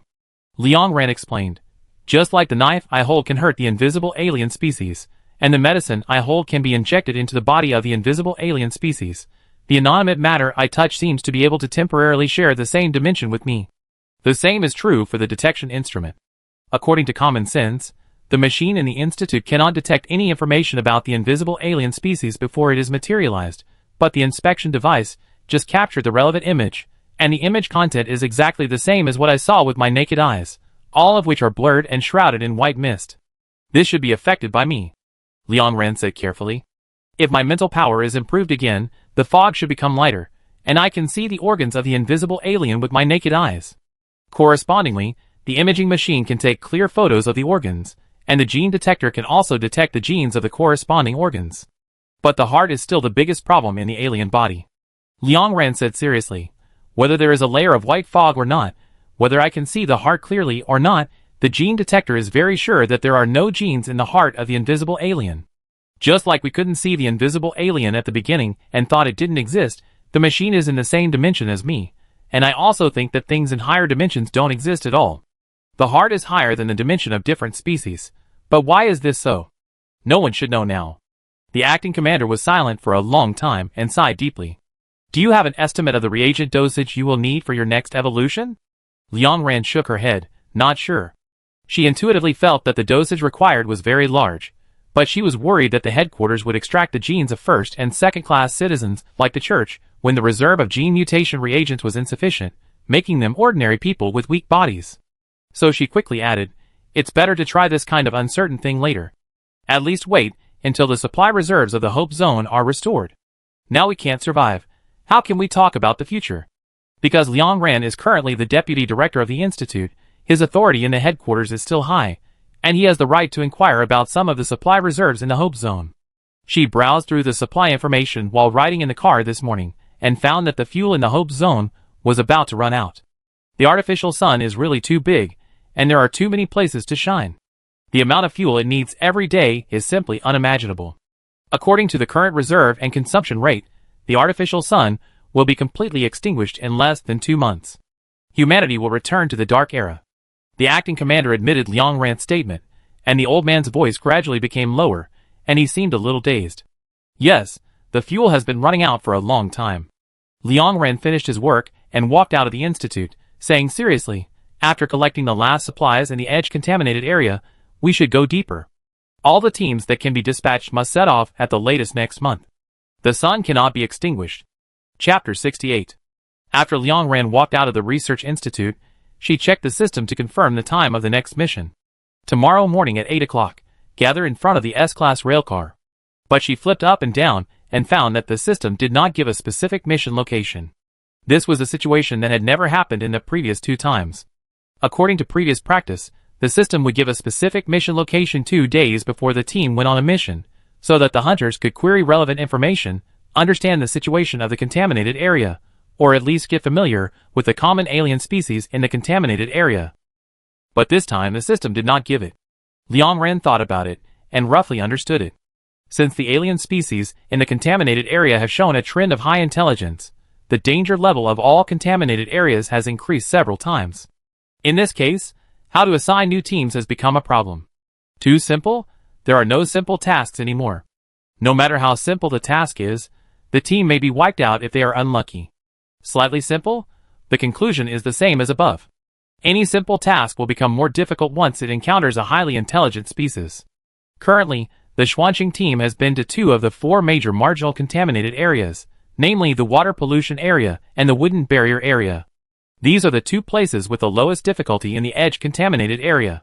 Generally, when the headquarters assigns tasks, they will let the inexperienced teams go to the contaminated areas where they have been on missions before. Practice makes perfect. On the basis of saving their lives, they practice the skills of killing alien species and understand the characteristics of alien species in battle. But the problem now is that the 2 areas that the Xuanqing team has been to have been collected by the hunter team. There is no material to bring back, especially fuel materials. According to physical surveys and expert estimates, these 2 places currently have almost 0 reserves. Sending another team in to find supplies is simply a waste of time. If they want to accomplish a mission that will pay off, the Xuanqing team and all the hunter teams in the Hope Zone should go to the remaining 2 marginal contaminated areas, the Radiation Zone and the Epidemic Zone. As the name suggests, the alien species in these 2 areas, the former carries radioactive substances, which is extremely harmful to the human body, and the latter carries a variety of viruses. Hunters are very likely to be parasitized or infected with malignant bacteria and become zombies. Therefore, the headquarters rarely sends new teams into these 2 areas. However, the current supply reserves in the Hope Zone are too pessimistic, and all the hunter teams have no time to grow. In order to obtain supplies, the headquarters should send all existing teams in. Liang Ran thought about this, raised her eyes, and got on the rail car to go home. Recently, she has slept less than 4 hours a day on average, and must recover as soon as possible before going on a mission. After returning home, Liang Ran changed her clothes and got into the quilt directly. This sleep lasted for 7 or 8 hours. When she woke up, it was dark outside the window. Liang Ran turned on the communicator and saw the message sent by the system. Mission location: Contaminated Zone 1, Epidemic Area. Mission content: bring back the mother of the blood-sucking mosquito. This task is assigned to multiple teams. Once any team completes the task, the other teams must return immediately, and not stay in the epidemic area for a long time. Liang Ran carefully browsed through the tasks, and clicked on the team group of Xuanqing team. The system task was released half an hour ago, and the task content was still being discussed in the group. Liang Ran scrolled up to see if anyone knew more information. Sure enough, she just scrolled for a few seconds and saw the message from Sui Yuesheng. My mom just mentioned this to me yesterday, and today I encountered the mission. He said in the group, 3 days ago, after the Peiyu team came back from the epidemic area, they suddenly had a rash late at night, which was very itchy. After testing, it was found that they were collectively infected with mosquito plague. After the test results came out, their limbs were locked on the hospital bed, but some people still rubbed blood blisters on their bodies, and pus flowed out and passed it to the nurses, who came to check on them. So far, including the members of the PAYU team, 9 people have been infected with mosquito plague in the hospital. They have not eaten or drunk anything, and need to drink livestock blood every day to fill their stomachs. The demand for blood increases dramatically every day. My mom said that if the mother of the blood-sucking mosquito species is not found, this group of people will die. Song Shanai asked below, what does it mean to find the mother? Why do we need to find this thing? Sui Yuisher did not answer for the time being. Liang Ran knocked on the screen a few times and replied, the infection route of mosquito plague is that the blood-sucking mosquito bites human skin and injects deadly bacteria. The mother blood-sucking mosquito is similar to the queen bee and the queen ant. The whole tribe is born from her. Unlike ordinary blood-sucking mosquitoes, she has 2 sharp mouthparts. One can inject bacteria while sucking blood, and the other can suck out the bacteria. Because the second mouthpart of the mother blood-sucking mosquito is almost never used, it has almost degenerated and disappeared, but it still exists, and is the only treatment for mosquito plague. After thinking for a while, Liang Ran added, originally, there was a mother blood-sucking mosquito in the research institute, but it died 2 months ago, so the mosquito plague, which was originally a minor disease, has become difficult. The group was silent for a moment, and Sharu asked, how serious is the mosquito plague in the epidemic area? This question was not very clear, but Liang Ran understood what Sharu meant. She said seriously, minor illness. Song Shanai was puzzled. Is this a minor illness? You are almost dying, so it is still a minor illness. Liang Ran explained, the mosquito epidemic lasts for a long time, but the treatment time is also long. After the treatment, there are basically no sequelae. Compared with those epidemics that occur and die suddenly in a short period of time, it can only be considered a minor illness. The alien species in the epidemic area are relatively Liang Ran thought about it and described it, more vicious. Almost all living things are contagious, the bacteria they carry are different, and the ways to kill and prevent them are also different. In short, it is very troublesome. You can check more relevant information today. Seeing this sentence, Wuruozi, who had been silent, carefully interrupted, it's already 8 o'clock, and I have to go on a mission tomorrow morning. Liang Ran reacted, forget it, it's too late to see it now. Everyone should go to bed as soon as possible and have a good rest. I am here to deal with the alien species. After several people said good night to each other in the group fell silent in an instant. Liang Ran also got up and washed up. She was going to update some alien information on the forum, and then continue to catch up on sleep. As a result, she just finished cleaning and returned to the bedroom, and saw the communicator light up. Song Shanai said in the group speechlessly, pretend to die? I want to see who can't hold it first. Wuruozi was the first to reply, I can't hold it anymore. Sharu. Ji-chan. I will never lose this kind of tug-of-war. Sui Yuesheng. My mother didn't tell me, you guys ask quickly, I don't know how I can sleep tonight. Not only I can't sleep, Shufu can't sleep either. Song Shanai immediately replied, I won't ask, the loser will transfer 300 points to each person, I want points. Sui Yuesheng. I don't have points either, you ask. Sharu. Ji-chan didn't say anything, but sent a screenshot of her system with only 200 points. Wuruozi. Why do I feel like I have the most points in the team? How about I ask? After that, she also sent a screenshot, which showed 20,000 points. So under the pressure of the whole team, Wuruozi asked the question that everyone was curious about on behalf of everyone. Liang Ran. I heard that your genes have become S-level. What is the direction of mutation? Liang Ran choked on a mouthful of water. She quickly put down the cup she had just picked up, coughed for a long time, and then looked at the group. Why are you holding this back? Why can't you just ask me casually? Wuruozi was also puzzled. I don't know either. It's just, everyone seems to be competing suddenly, whoever asks you first loses. Liang Ran understood. It was Song Shanai or Sui Yuesheng who proposed it first. Song Shanai quickly appeared. How did you know it was me? Liang Ran replied bluntly. There's no need to think about it. Sharu. Liang Ran looked at the period, then glanced up at the chat history, counted how many periods Sharu had just sent, and suddenly laughed out loud. Sharu had a kind of sullen cuteness. After laughing, Liang Ran did not hide it, and sent his mutation direction to the group. The group was strangely quiet for a few seconds. Sharu sent the first sentence with words today, there is actually such a mutation direction. Ji-chan, I bet Liang Ran must be secretly happy. Sui Yuesheng muttered. No wonder a team wants to snatch Liang Ran. The abacus beads are falling on my face. So shameless, or the reputation of Song Shanai and I is not loud enough. I have to ridicule people more in the future to spread the reputation. Wu Ruozi kept sending exclamation points and tilde marks in the group, like a little man dancing in the sea. Song Shanai was the last to speak. She still spoke awkwardly, but no matter how you looked at it, she was praising Liang Ran. It's just okay, barely worthy of you, she said. The next day, Liang Ran arrived at the S-Class railcar on time. Now everyone was familiar with each other, and there was no special waiting for anyone at the door. As soon as Liang Ran entered the car, he saw several people sitting in a row. Wu Ruozi patted the seat next to her and smiled with her eyes curved. Here, waiting for you. Song Shanai crossed her legs, picked up the backpack beside her, and revealed an empty seat. Liang Ran will sit with me today.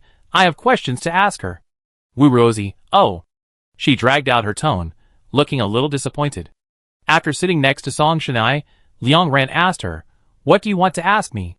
Song Shanai pulled her clothes and didn't say anything.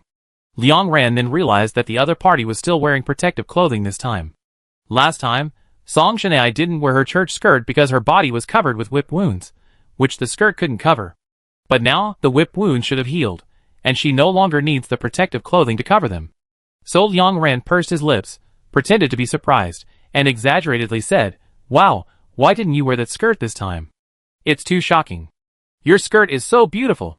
Hearing Liang Ran's words, Sharu glanced at her with an expression that she couldn't bear to watch. Song Shanai snorted and nodded proudly. Yes. The skirt is a bit thin. When I catch the mother of the blood-sucking mosquito, I don't want to be stabbed in the arm by its long mouthparts. Liang Ran still remembered what Song Shanai said about the church skirt at the beginning, that the sun goddess would bless her everything. So now, Song Shanai leaned back in the chair, and her fingers moved unconsciously. She had been worried about being bitten since she saw Liang Ran's statement about the epidemic area last night, but her father was not at home, and no one could give her advice. So she took out the protective clothing from the closet. After the Oracle incident, she no longer knew what the sun goddess was, whether she could protect her, and who she could protect. But she knew one thing, even if the skirt was protected, it was definitely not as safe as a specific protective suit. From the moment she put on the protective suit, she always felt that Liang Ran might praise her. Although she didn't want to admit it, she really cared about Liang Ran's opinion. Soon, she got Liang Ran's feedback.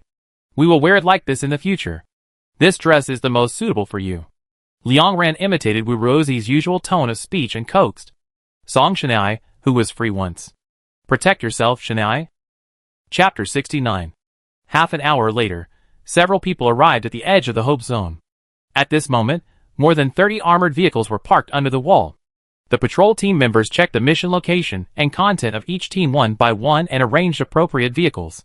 Wu Ruozi said, why are there so many teams today? I remember that the headquarters will send about 15 teams every day. Sui Yuesheng explained. My mother told me that the Hope Zone is running out of supplies. The headquarters has increased the number of dispatches, unless it is a special mission like ours. At present, all teams have stopped capturing living aliens, and all go to the contaminated area to find supplies, especially fuel supplies. The headquarters is afraid of causing panic, so it has been dragging it out and not making it public, but many hunter teams know that the fuel reserves in the Hope Zone can only last for 2 months. We must hurry to search the contaminated area, otherwise we will not see the daylight. Ji-chan frowned. Is the situation so serious? Liang Ran responded, very serious. Wu Ruozi said optimistically, it's okay. The supplies in the epidemic area and the radiation area have not been emptied. If we look for the fuel supplies in them in a targeted manner, we can still hold out for a while. Liang Ran said bluntly, it won't last long. The reason why the supplies in these 2 contaminated areas have not been emptied is because the danger is much higher than the other 2 areas, and the hunter death rate is too high.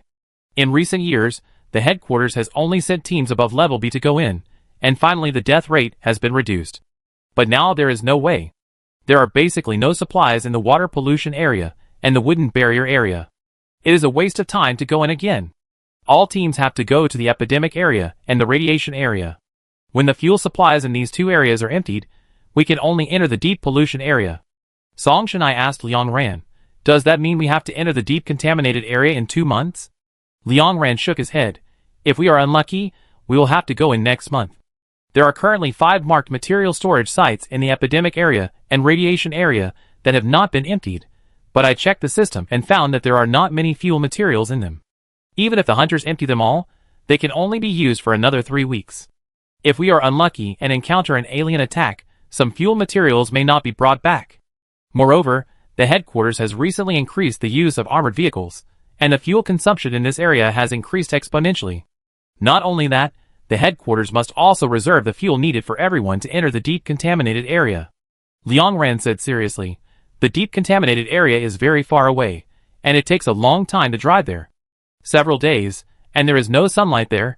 The solar energy device in the armored vehicle will be completely unusable.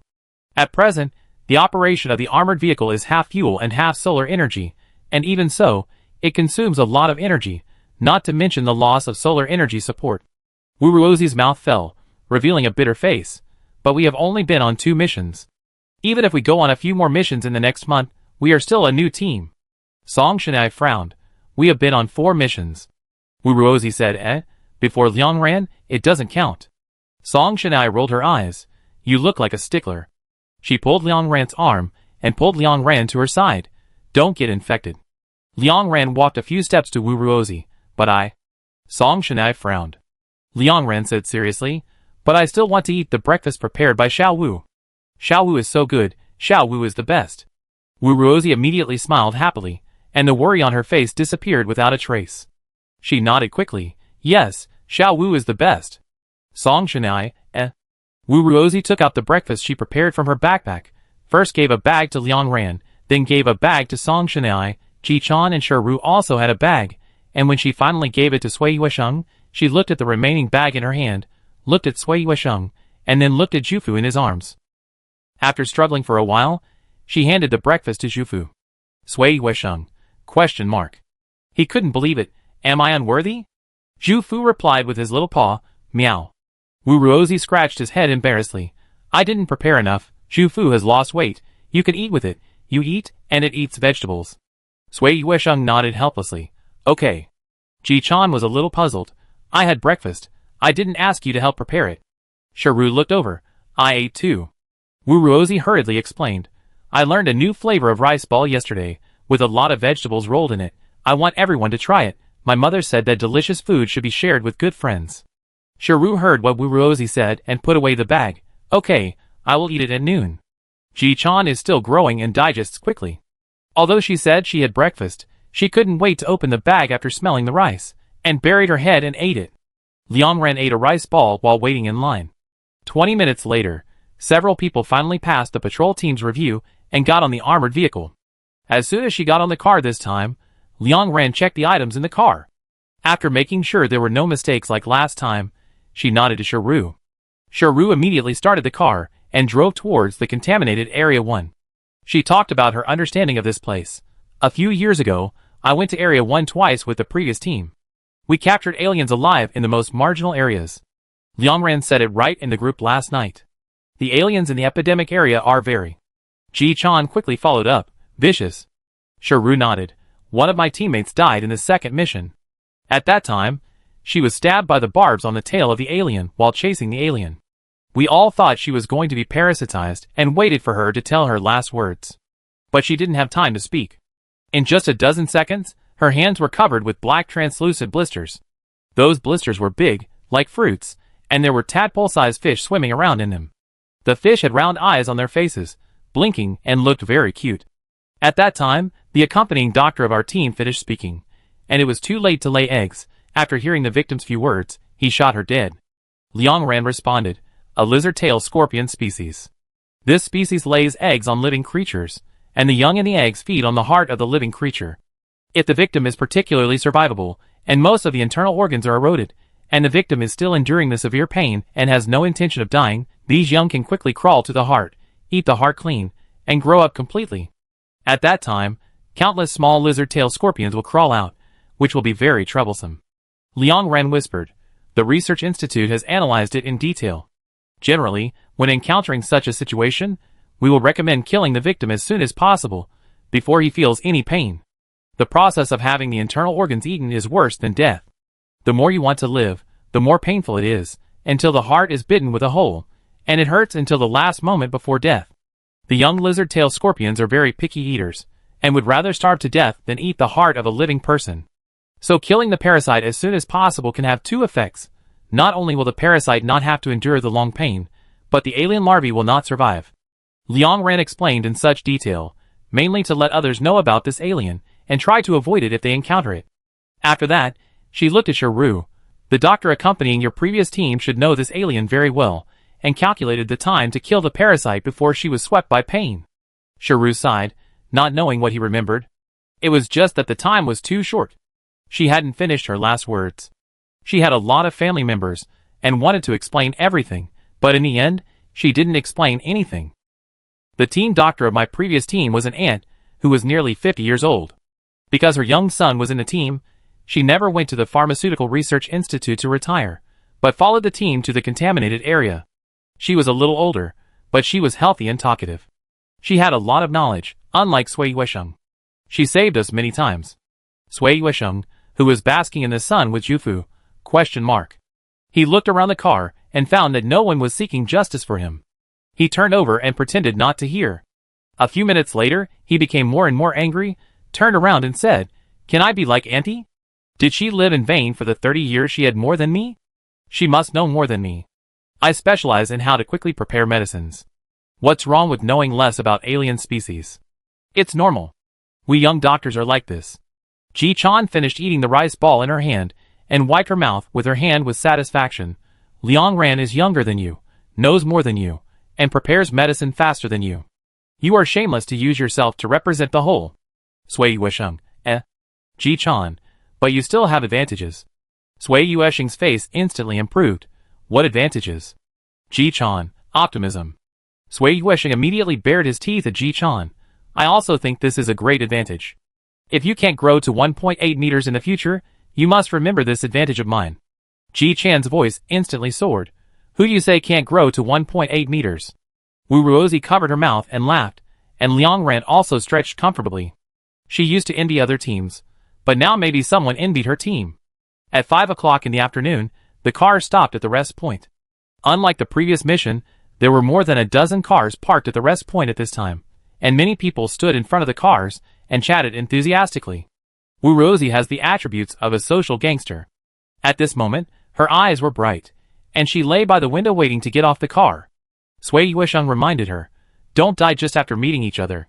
Ji Chan also said, "I don't think it's good to go on. If we talk too much, we will be sad if they die, and they will be sad if we die." Song Shanai said, "If you can't talk, just shut up." Liang Ran looked at the lively people outside the window, and then looked at the cars not far away with their windows and doors closed like them, and shook his head gently. Just as she was about to speak, Wu Ruozi said, "We can't shut ourselves off just because we're worried about this. I know the mortality rate is high now. After this mission, there will be 1/10 fewer people here, but the remaining 9/10 will be alive and well. It would be great to get to know each other, and have a lot of fun, while everyone is still alive." She poked the window with her finger. Those teams have been on many more missions than us, and they must have experienced many separations, but they also got off the bus, and they all smiled happily. Wu Ruozi, who has always been good-tempered, puffed up her cheeks. "Anyway, I want to get off the bus." Liang Ran raised his hand in agreement. "I get off too." The Xuanqing team still has too few missions, especially the last 2 times. No matter which team they met, someone in that team would die, and the people in the team began to feel scared. But the probability of someone sacrificing is already very high. There will be many more in the future, and we have to get used to it. Shiru opened the car door. "Everyone get off the bus." I adjust my expression to be talkative in case no one wants to talk to me. Chapter 70. Throughout the night, Liang Ran met many people at the rest area outside the epidemic area. The armored vehicles that had no one getting off opened their doors, and people jumped off one after another. Liang Ran was dragged by Wu Ruozi to run around here and there, talking about one topic after another, chatting for many days, and getting a lot of delicious food. At 10 o'clock in the evening, the rest area was still full of lights. Liang Ran said goodbye to his new friend. "Rest quickly, go to bed."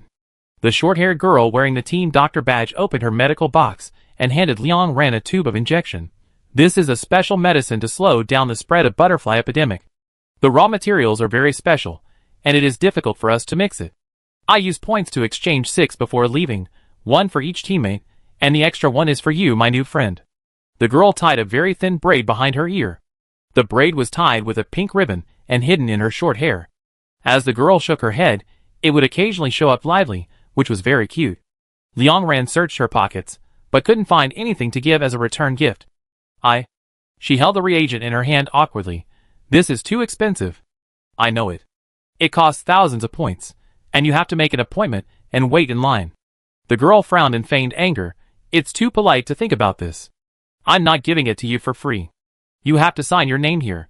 After saying that, the girl took out an extremely exquisite cowhide book and began to flip through it with her head down. Countless names passed through her fingertips along with the pages. Finally, after turning most of the book, a clean new page finally appeared. Every time I meet a new friend, I will collect their names. The girl puffed up her chest. I am determined to meet 300 new friends in the shortest time possible, become the person with the most friends in the Hope District, and then live off my friends. After that, she handed the notebook and pen to Liang Ran. Just sign on this page. Liang Ran took the paper and pen and asked curiously, this notebook is so thick, you have achieved half of your goal. The girl proudly said, 157. You are the 158th. Sign quickly, sign quickly. Liang Ran moved his wrist and signed his name on the notebook stroke by stroke. The moment the girl saw Liang Ran's name, she showed a look of surprise. You are Liang Ran. Liang Ran nodded. The girl said happily, I heard my teammates talking about you today. You are much younger than I thought. I feel like I can eat your soft rice in the future. My name is Feng Shi, remember it. Liang Ran praised sincerely. What a great name. Feng Shi said goodbye to Liang Ran. Goodbye, new friend. When Liang Ran returned to the car, everyone had basically returned. Sui Yuesheng was sitting in the corner, hugging his chest, with a few hairs on his head sticking up. I don't know what he was sulking about. What's wrong? Liang Ran asked Sui Yuesheng. Sui Yuesheng raised Shufu at his feet. I met another cat. I heard from the cat owner that the cat is very protective of its owner. If the owner falls into the bush, it will help to dig it out, for fear that the owner will be hurt. Shufu was held in the air, looking around blankly. Song Shanai was very disdainful. Shufu just left you behind and ran away a few times. Why are you fussing with a kitten? Sui Yuesheng's expression was even more disdainful. Do you think I'm angry about this? I'm angry that I didn't win the argument. My mother doesn't have such a well-behaved cat.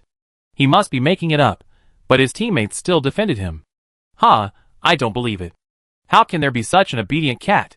Liang Ran couldn't bear to expose Sui Yuesheng's words to save face, and nodded against his will. Yes, they are so unscrupulous that they teamed up to deceive you. Sui Yuesheng breathed a sigh of relief.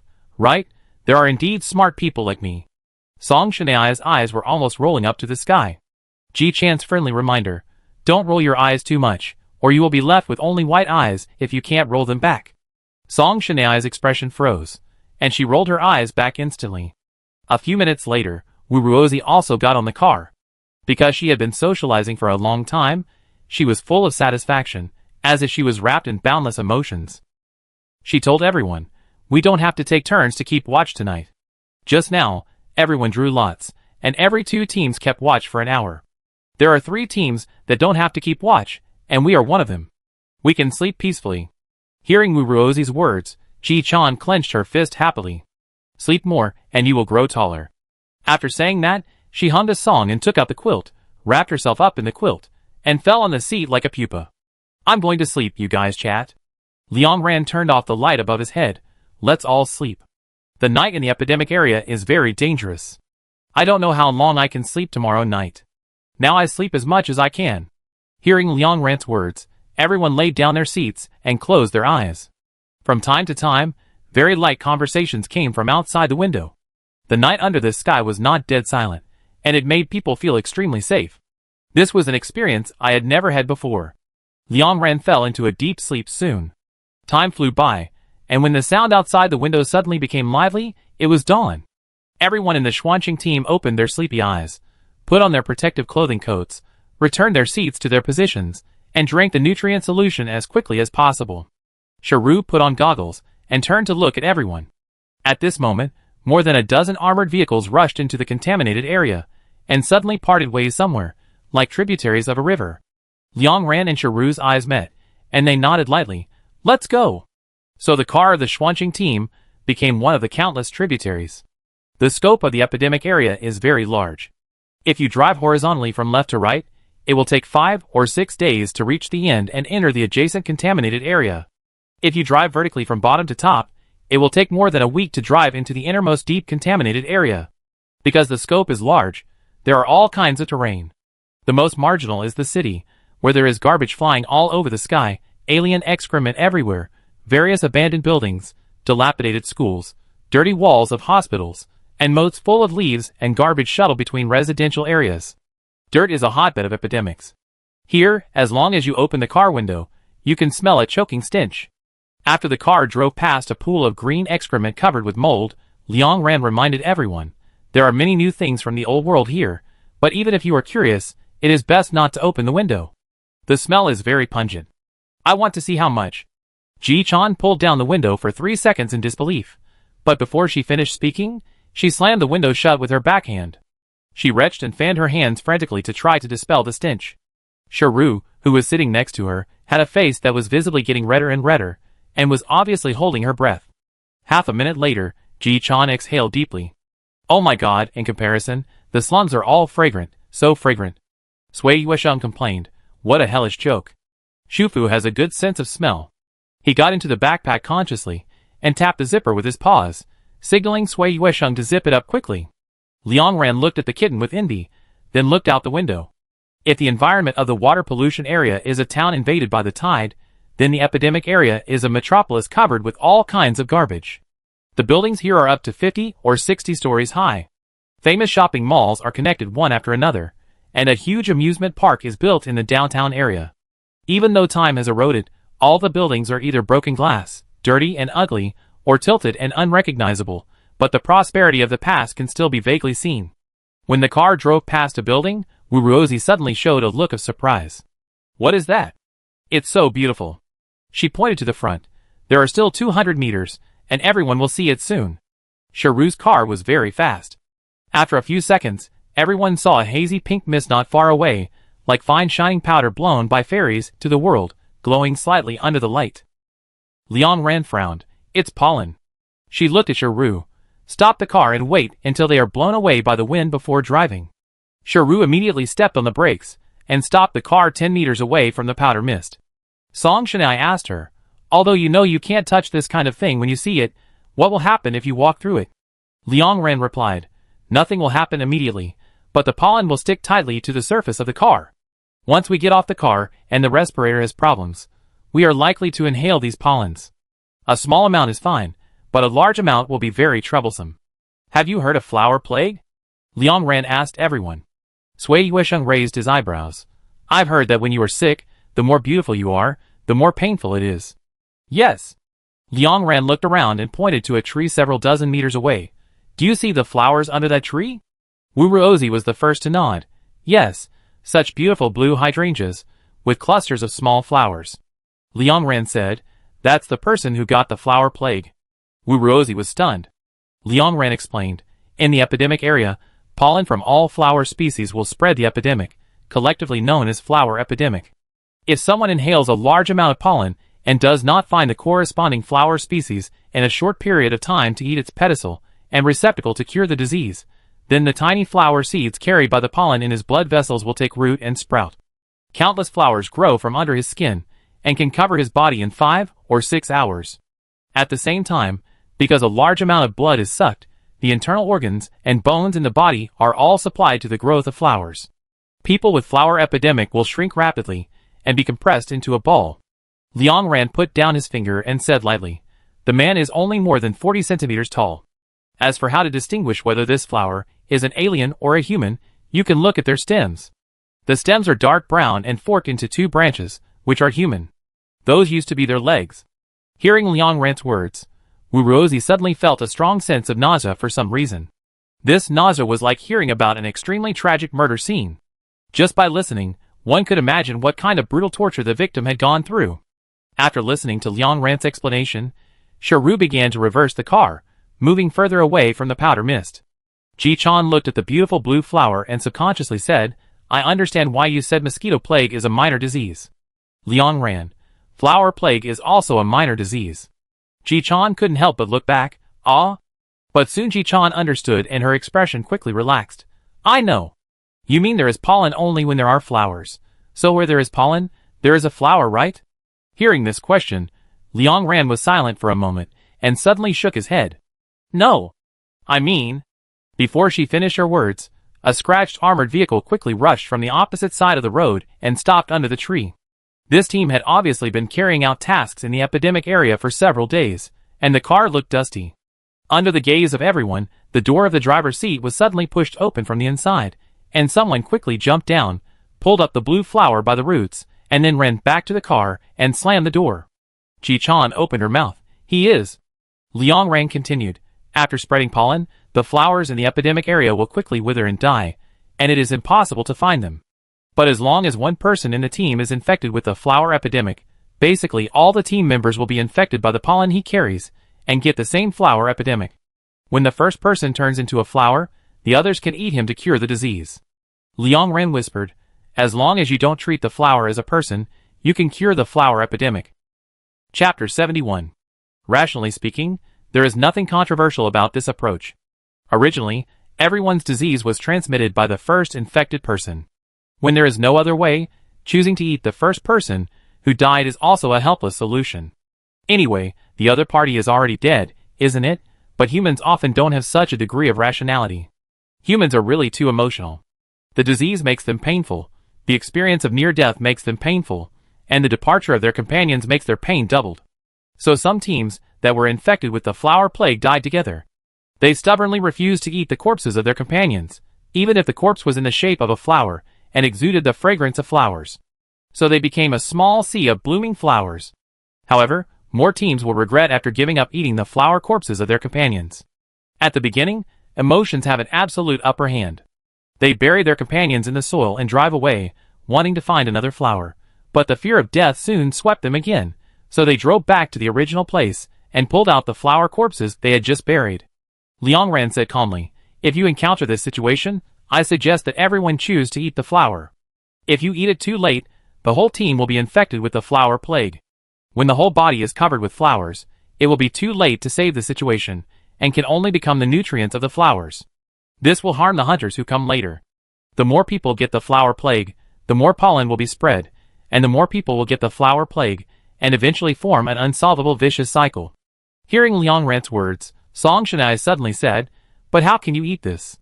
What if the people who got the flower plague still have memories after turning into flowers? What if they are not really dead? What if they still feel pain? We shouldn't be able to hear the flowers screaming. Maybe they are screaming. You said if. Wu Ruozi was thinking from other angles. Because she was unhappy, the corners of her lips were pursed into a slit. Those who ate the flower corpses must feel guilty. Otherwise, they would not have chosen to leave in the first place. If they have a weak psychological endurance, they will get sick after returning to the hope zone. A gust of wind blew, and the pollen was blown away in an instant. The misty powder mist was like a dream, floating in all directions. A little of it was stained on the car body. Liang Ran estimated the amount and said affirmatively, it doesn't matter if it's so little. Basically, all armored vehicles on missions in the epidemic area will be stained with more or less pollen. This place is full of pollen, and the wind direction is difficult to control accurately, so it is inevitable. Keep driving. At this time, the armored vehicle not far away was still parked under the tree. When Shiru drove the car past them, his sight subconsciously deviated for a moment. Everyone looked at the car. Through the car window, Liang Ran saw the 4 people in the car.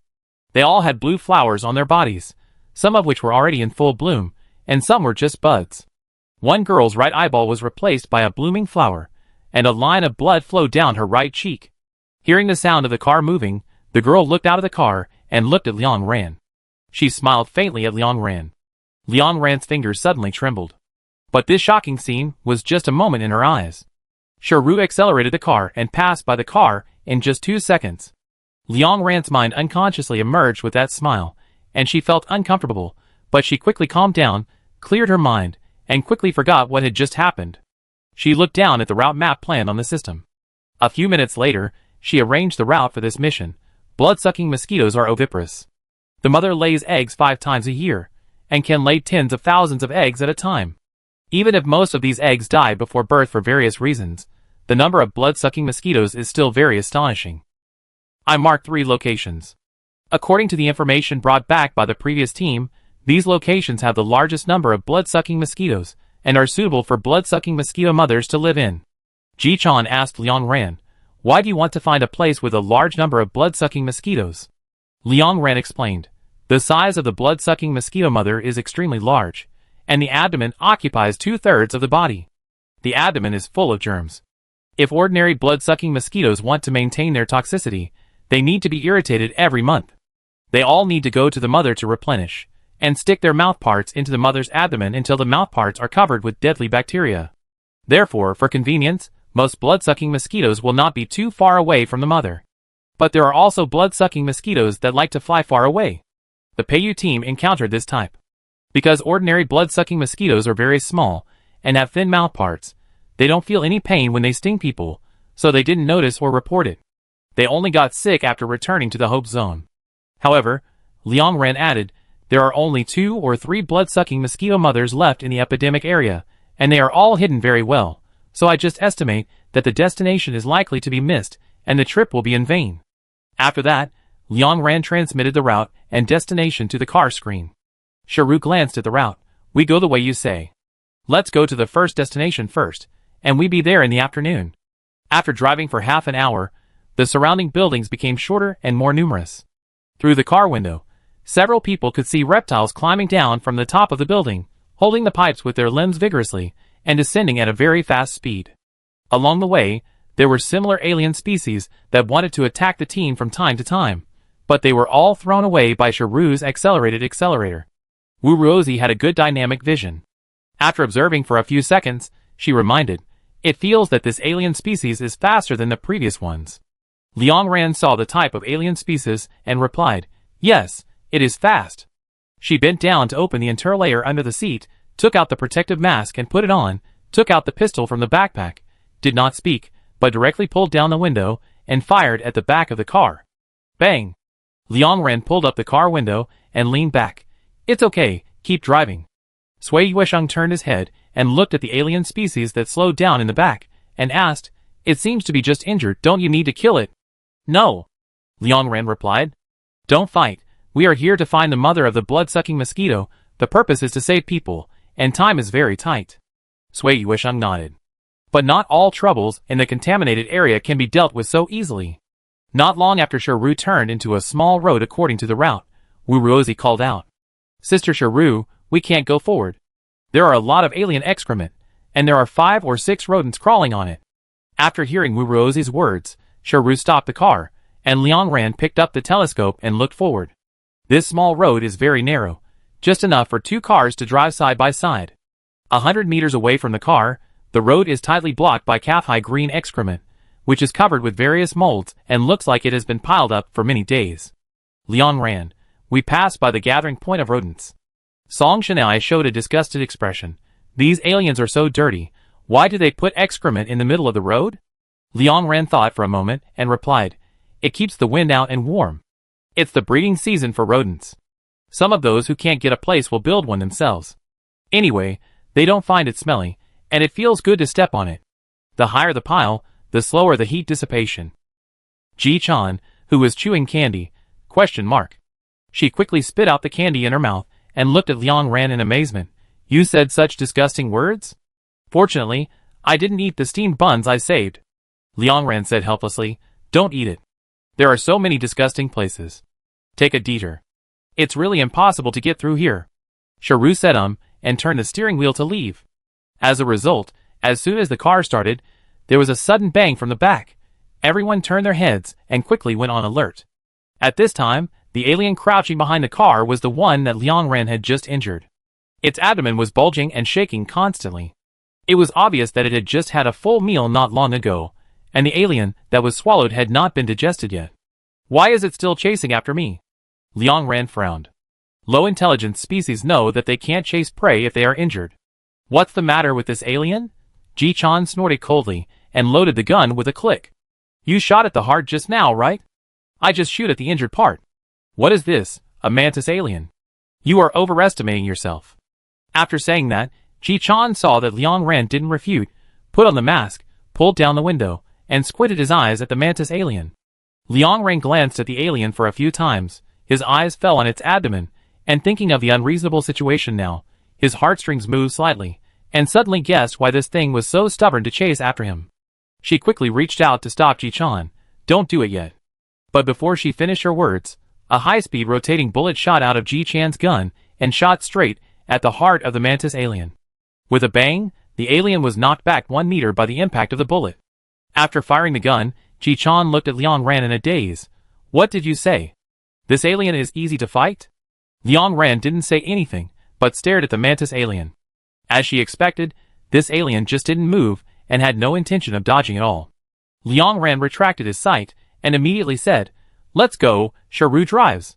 When Sharu heard the words, he didn't ask anything, and immediately stepped on the accelerator and rushed out of the alley. As a result, just when the car was about to pass the alien, the abdomen of the mantis alien suddenly swelled rapidly, but it swelled to 2 or 3 times its original size in just 2 seconds, and then there was a sound of explosion. Puff! The abdomen of the mantis alien instantly split into pieces, and countless dark red wireworms poured out of it. More than a dozen bursts of gas rushed up and fell on the windshield of the car. Liang Ran said quickly, "Sharu, rotate the car body and quickly throw these insects off." The mantis alien was too painful to be eaten by parasites, and it was difficult to commit suicide, so it followed us on purpose. It wanted to kill itself with our hands, but because the bullet in Ji-chan's gun was specially made and extremely powerful, it completely penetrated the alien's body, so the air pressure inside and outside the alien suddenly became unbalanced, and its abdomen was directly inflated and exploded. Sharu quickly turned the steering wheel, and the car turned a 180-degree turn on the spot, but the wireworm aliens were still firmly clinging to the car window. They quickly looked for holes in the car body that could be drilled into, and soon they found the external transmitter on the top of the car. They crawled in all at once along the right-sized holes.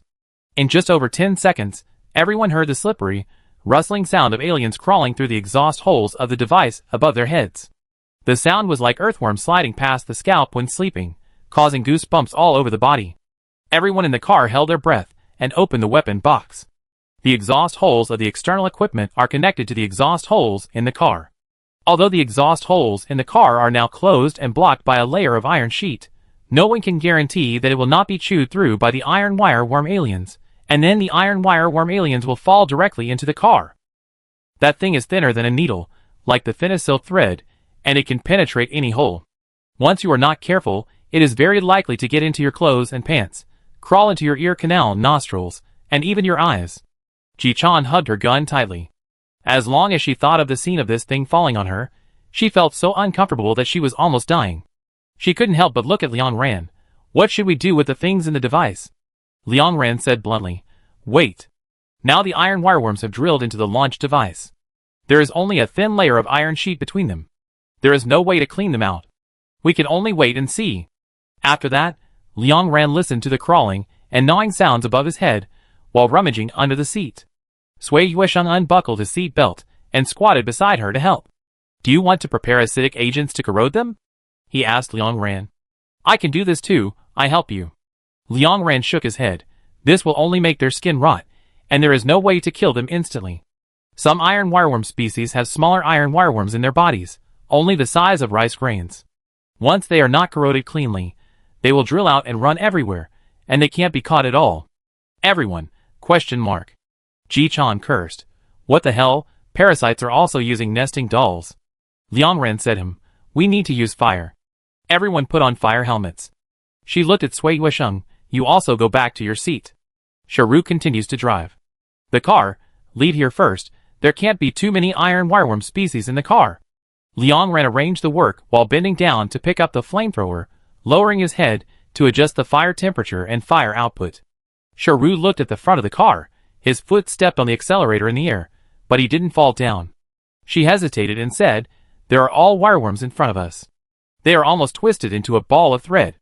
"It's all a ball of thread, crawling here.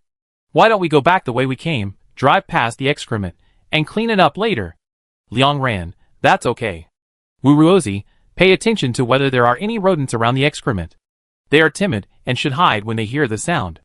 At this moment, the car was facing the alley, and everyone had their backs to the excrement. Wuruozi subconsciously looked at the rearview mirror. As a result, she saw several dragonflies landed on the green excrement. In just a few seconds, more than a dozen dragonflies flew over, flapping their translucent wings frantically, with several red eyeballs occupying their heads. Their densely packed compound eyes rotated rapidly, staring at the armored vehicle. Wuruozi looked surprised. That is, Sui Yuesheng took the initiative to say, "I know this alien species." Liang Ran turned around with a flamethrower, and Sui Yuesheng's voice continued in his ears. "They like to fly to the human face, and blow the germs on their bodies into the human eyes through the vibration of their wings. The infected will grow many compound eyes, and the eyes will be full of dense black particles. But those small particles are not pupils, but the eggs of the dragonfly alien species. Once they hatch and mature, they will drill out of the human eyes." Sui Yuesheng said, "This is commonly known as eye disease." Chapter 72. Since he was a teen doctor, and had taken many courses on alien species, Sui Yuesheng was quite familiar with some alien species in the contaminated area. He said, "These plague types in the epidemic area are the easiest to remember. They sound strange and interesting, but the premise is that they don't happen to humans. Once humans are affected by these diseases will only make them nauseous."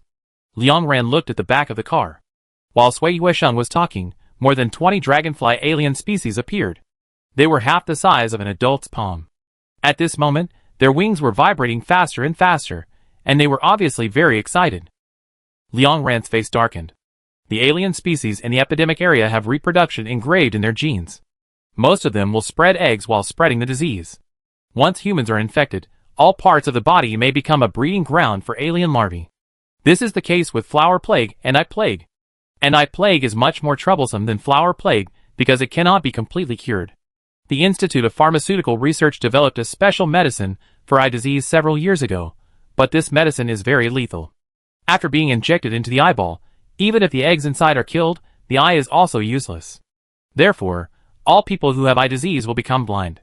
Some people are lucky, and only one eye is infected. They can live with the other eye alone, but most people are not so lucky. Liang Ran's thoughts only lasted a few seconds. She looked at the swarms of iron wireworms in front of the car, and then looked at the dozens of dragonfly species behind the car. Several plans flashed through her mind, and finally she chose the safest one. The iron wireworms attached to the back of the armored vehicle have a chance to chew through the body and tires, but the dragonfly species do not have such a strong attack power. At most, they can stick to us. Now turn the front of the car and rush over from the dragonfly species first. As soon as Liang Ran finished speaking, the gnawing sound above her head suddenly became smaller. She subconsciously looked up and saw a few dust-like iron fragments gently falling and landing on her protective helmet.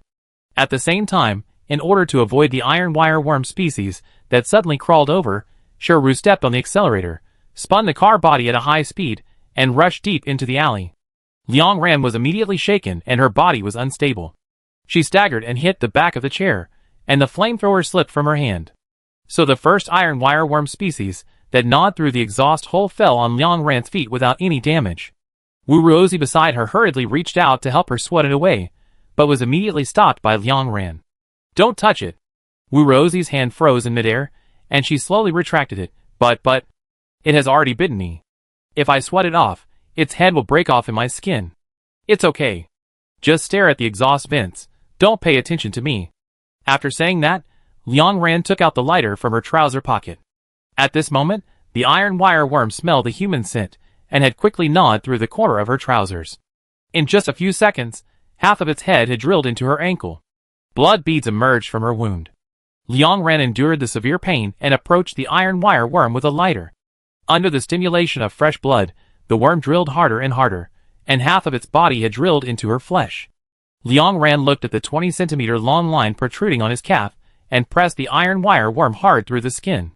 Under the burning flames, the alien in Liang Ran's flesh struggled desperately, but she held it tightly. Fortunately, it was very afraid of fire, and remained motionless for just over 10 seconds. Liang Ran pulled it out with force. The flames burned it to ashes in an instant.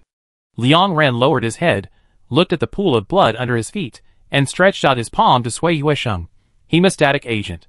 Sui Yuesheng put the medicine he had prepared long ago into her palm. "I also added painkillers," he frowned and asked nervously, "Will the iron wireworm species transmit the disease?" Liang Ran slowly pushed the medicine into his calf and replied, "Yes. If a female iron wireworm crawls into the body and lays eggs, the infected person will be infected with the insect plague. If you pick your ears or pick your throat, you will pull out the iron wireworm from inside. The atmosphere in the car instantly froze to the freezing point. Liang Ran continued, but I just observed carefully, this is not a female alien species, so it's okay. When she finished speaking, everyone breathed a sigh of relief with their naked eyes.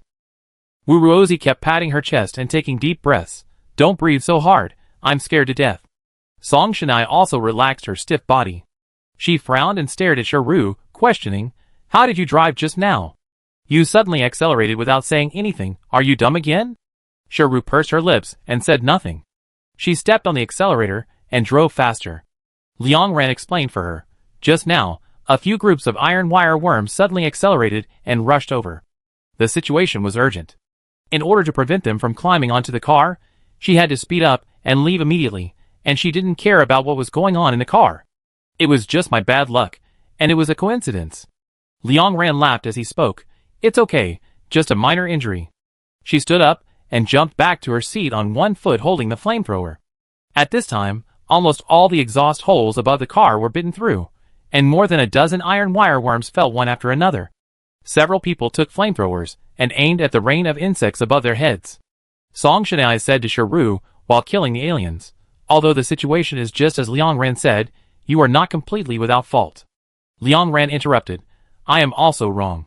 The car was still running, and I had to stand up to see the situation. Otherwise, what happened just now would not have happened. It doesn't hurt to sit and watch. Song Shanai turned around and glared at her. Standing and watching will definitely be clearer, don't talk. At this moment, Shiru drove the car through the pile of excrement, and dozens of dragonfly aliens chased after the car. Because of the extremely fast speed, it didn't take long for the windshield and windows to be covered. Anyway, she was entangled, so Shiru slowed down and looked at the rearview mirror. She apologized to Liang Ran earnestly. I'm sorry, the alien suddenly accelerated and rushed towards me just now. I could only turn the steering wheel immediately to avoid it. I didn't look at the rearview mirror, nor did I look at the situation inside the car. I thought you were holding the handrail on the car. I saw you holding it before.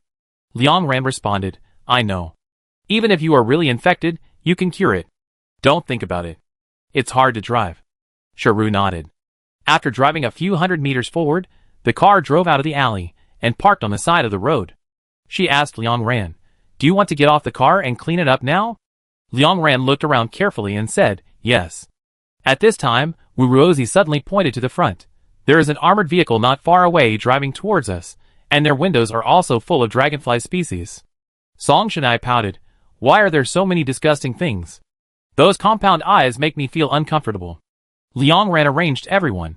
After Wu Ruozi got off the car, he quickly ran to the back of the car, opened the trunk, took out the water tank inside, connected the water pipe, and sprayed the car to wet the wings of those dragonfly species. The speed mutants take guns to clean up the aliens outside the car. Ji-chan will go too. Song Shanai and I will clean up the tires. After listening to Liang Ran's arrangements, Sui Yuesheng suddenly took out a tube of medicine from the medicine box and asked Liang Ran, is your leg okay? Do you want to try this? Liang Ran asked curiously, what medicine is this? It's actually golden, and looks like a genetic mutation reagent. Sui Yuesheng said bluntly, regeneration reagent. This is the drug that my mother and her team finally determined to be available on the market after dozens of clinical trials. The raw material is the cell tissue of the regeneration mutant, which can accelerate the body's regeneration.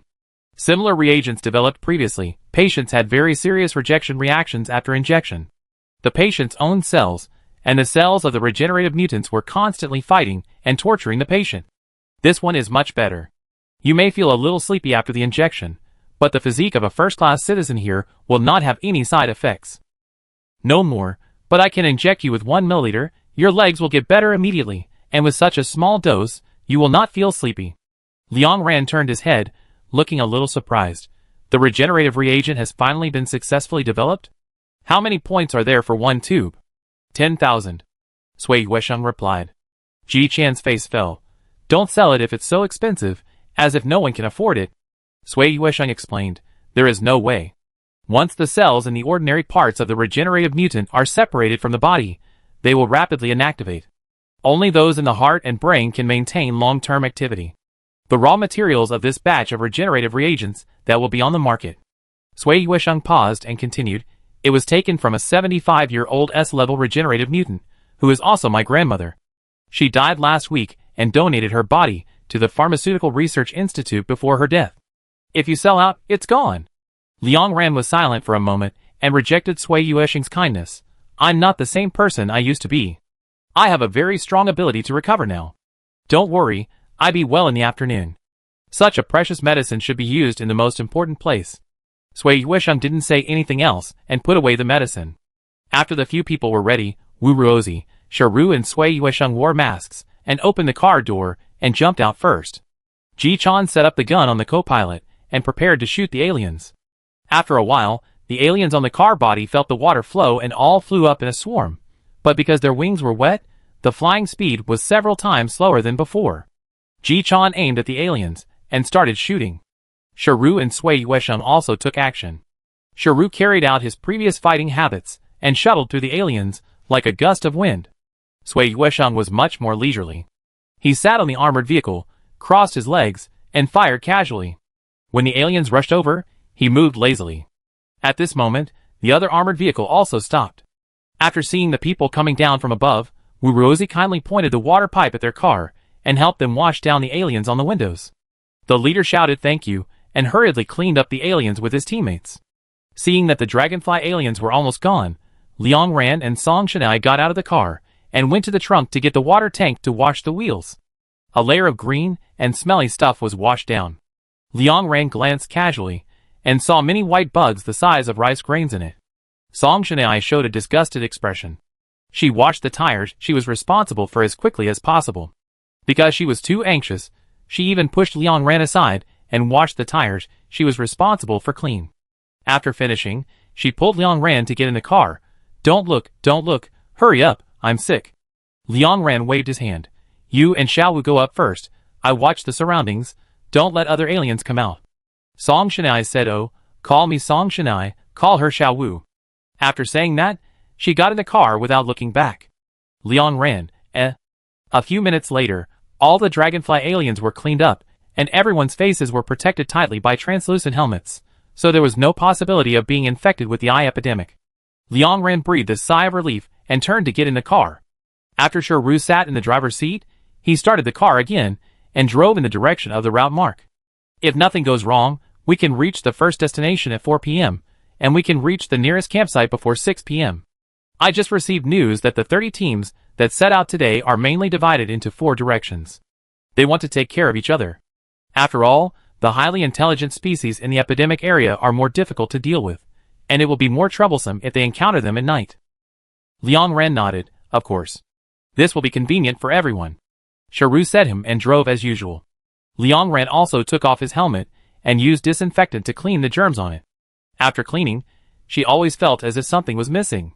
After thinking for a long time, she found that Wu Ruozi seemed to have not spoken since everyone got on the car. In the past, she loved to talk the most, and she wanted to chatter all the way when there were no alien species, sharing all the interesting things. Thinking of this, Liang Ran turned his head and looked at Wu Ruozi on the side. The girl seemed a little uncomfortable at the moment, frowning all the time and blinking frequently from time to time. Noticing Liang Ran's gaze, she turned her head and said anxiously, I lost an eyelash in my eye, and I can't get it out no matter what I do. Liang Ran nodded in understanding and began to look for eye drops in her backpack. But before she had looked for a few seconds, she suddenly held her breath. Liang Ran unbuckled his seat belt, walked to Wu Ruozi and squatted down. Her voice was a little light. I can't get it out. Did you rub your eyes with your hands? Wu Ruozi looked up in confusion. Yes, it was very itchy. They had just got out of the car, and the germs on the dragonfly's wings could fall anywhere on the body. Rubbing your eyes at this time. Liang Ran pursed his lips and bent down to get close to Wu Ruozi's face. The girl thought she was going to blow her eyes, so she quickly kept her body still, widened her eyes, and waited obediently to be blown. Liang Ran lowered his head and saw a few black moles on the white of Wu Ruozi's right eye. It was an eye infection. Chapter 73. Liang Ran thought for a few seconds, and without delay, he pointed out the matter to Wu Ruozi. You got the dragonfly germs on your hands when you got off the car just now. Now you touched your eyes with your hands and got infected with the eye disease. If it was someone else who had the eye disease, especially Ji Chan who was a long-range shooter, Liang Ran would need to organize his words for a long time and mention this matter to the other party in the way that would not make the other party collapse. Because the sequelae of the eye disease are more serious, the vision will be greatly reduced at the mildest, and blindness at the worst. If the treatment is not timely, the eggs will invade the brain, and the consequences will be even more unimaginable. But the one who had the eye disease was Wu Ruozi. She was a regenerative mutant, and this disease would not have any side effects for her as long as the treatment was timely. If she simply removed her eyeballs. Hearing Liang Ran's words, Wu Ruozi panicked for a moment, but soon recalled the information about the eye disease that Liang Ran had just mentioned, and her expression quickly calmed down. Liang Ran said, "There are two ways now. Either inject drugs to kill the eggs inside the eyeball, but your eyesight will be..." Before Liang Ran finished speaking, Wu Ruozi said briskly, "The second way. Do it now. I'm afraid that the eggs inside will eat my eyes and run into my head." Liang Ran reminded her, "The eyeball is in a special position, and a large amount of anesthetic cannot be injected, so it can only relieve a little pain, which is not much different from the pain of digging out the eyeball. Be prepared." Wu Ruozi smiled. "It's okay, thank you. It's all my fault. I was not careful in such a dangerous place. I knew how the eye disease spread, but I still did this." Liang Ran shook his head. She raised her head and asked Sui Yuesheng, "Let me help Wu Ruozi remove her eyes. Is your medical kit fully equipped?" Sui Yuesheng opened the medical kit and checked. "Wait, I check again. It should be fully equipped. I checked it 3 times before leaving." Wu Ruozi was not used to the feeling of everyone's attention being on her. She scratched her hair helplessly. "No need to be so troublesome. A knife will be fine. It should be fine without a knife." Ji Chan frowned wildly.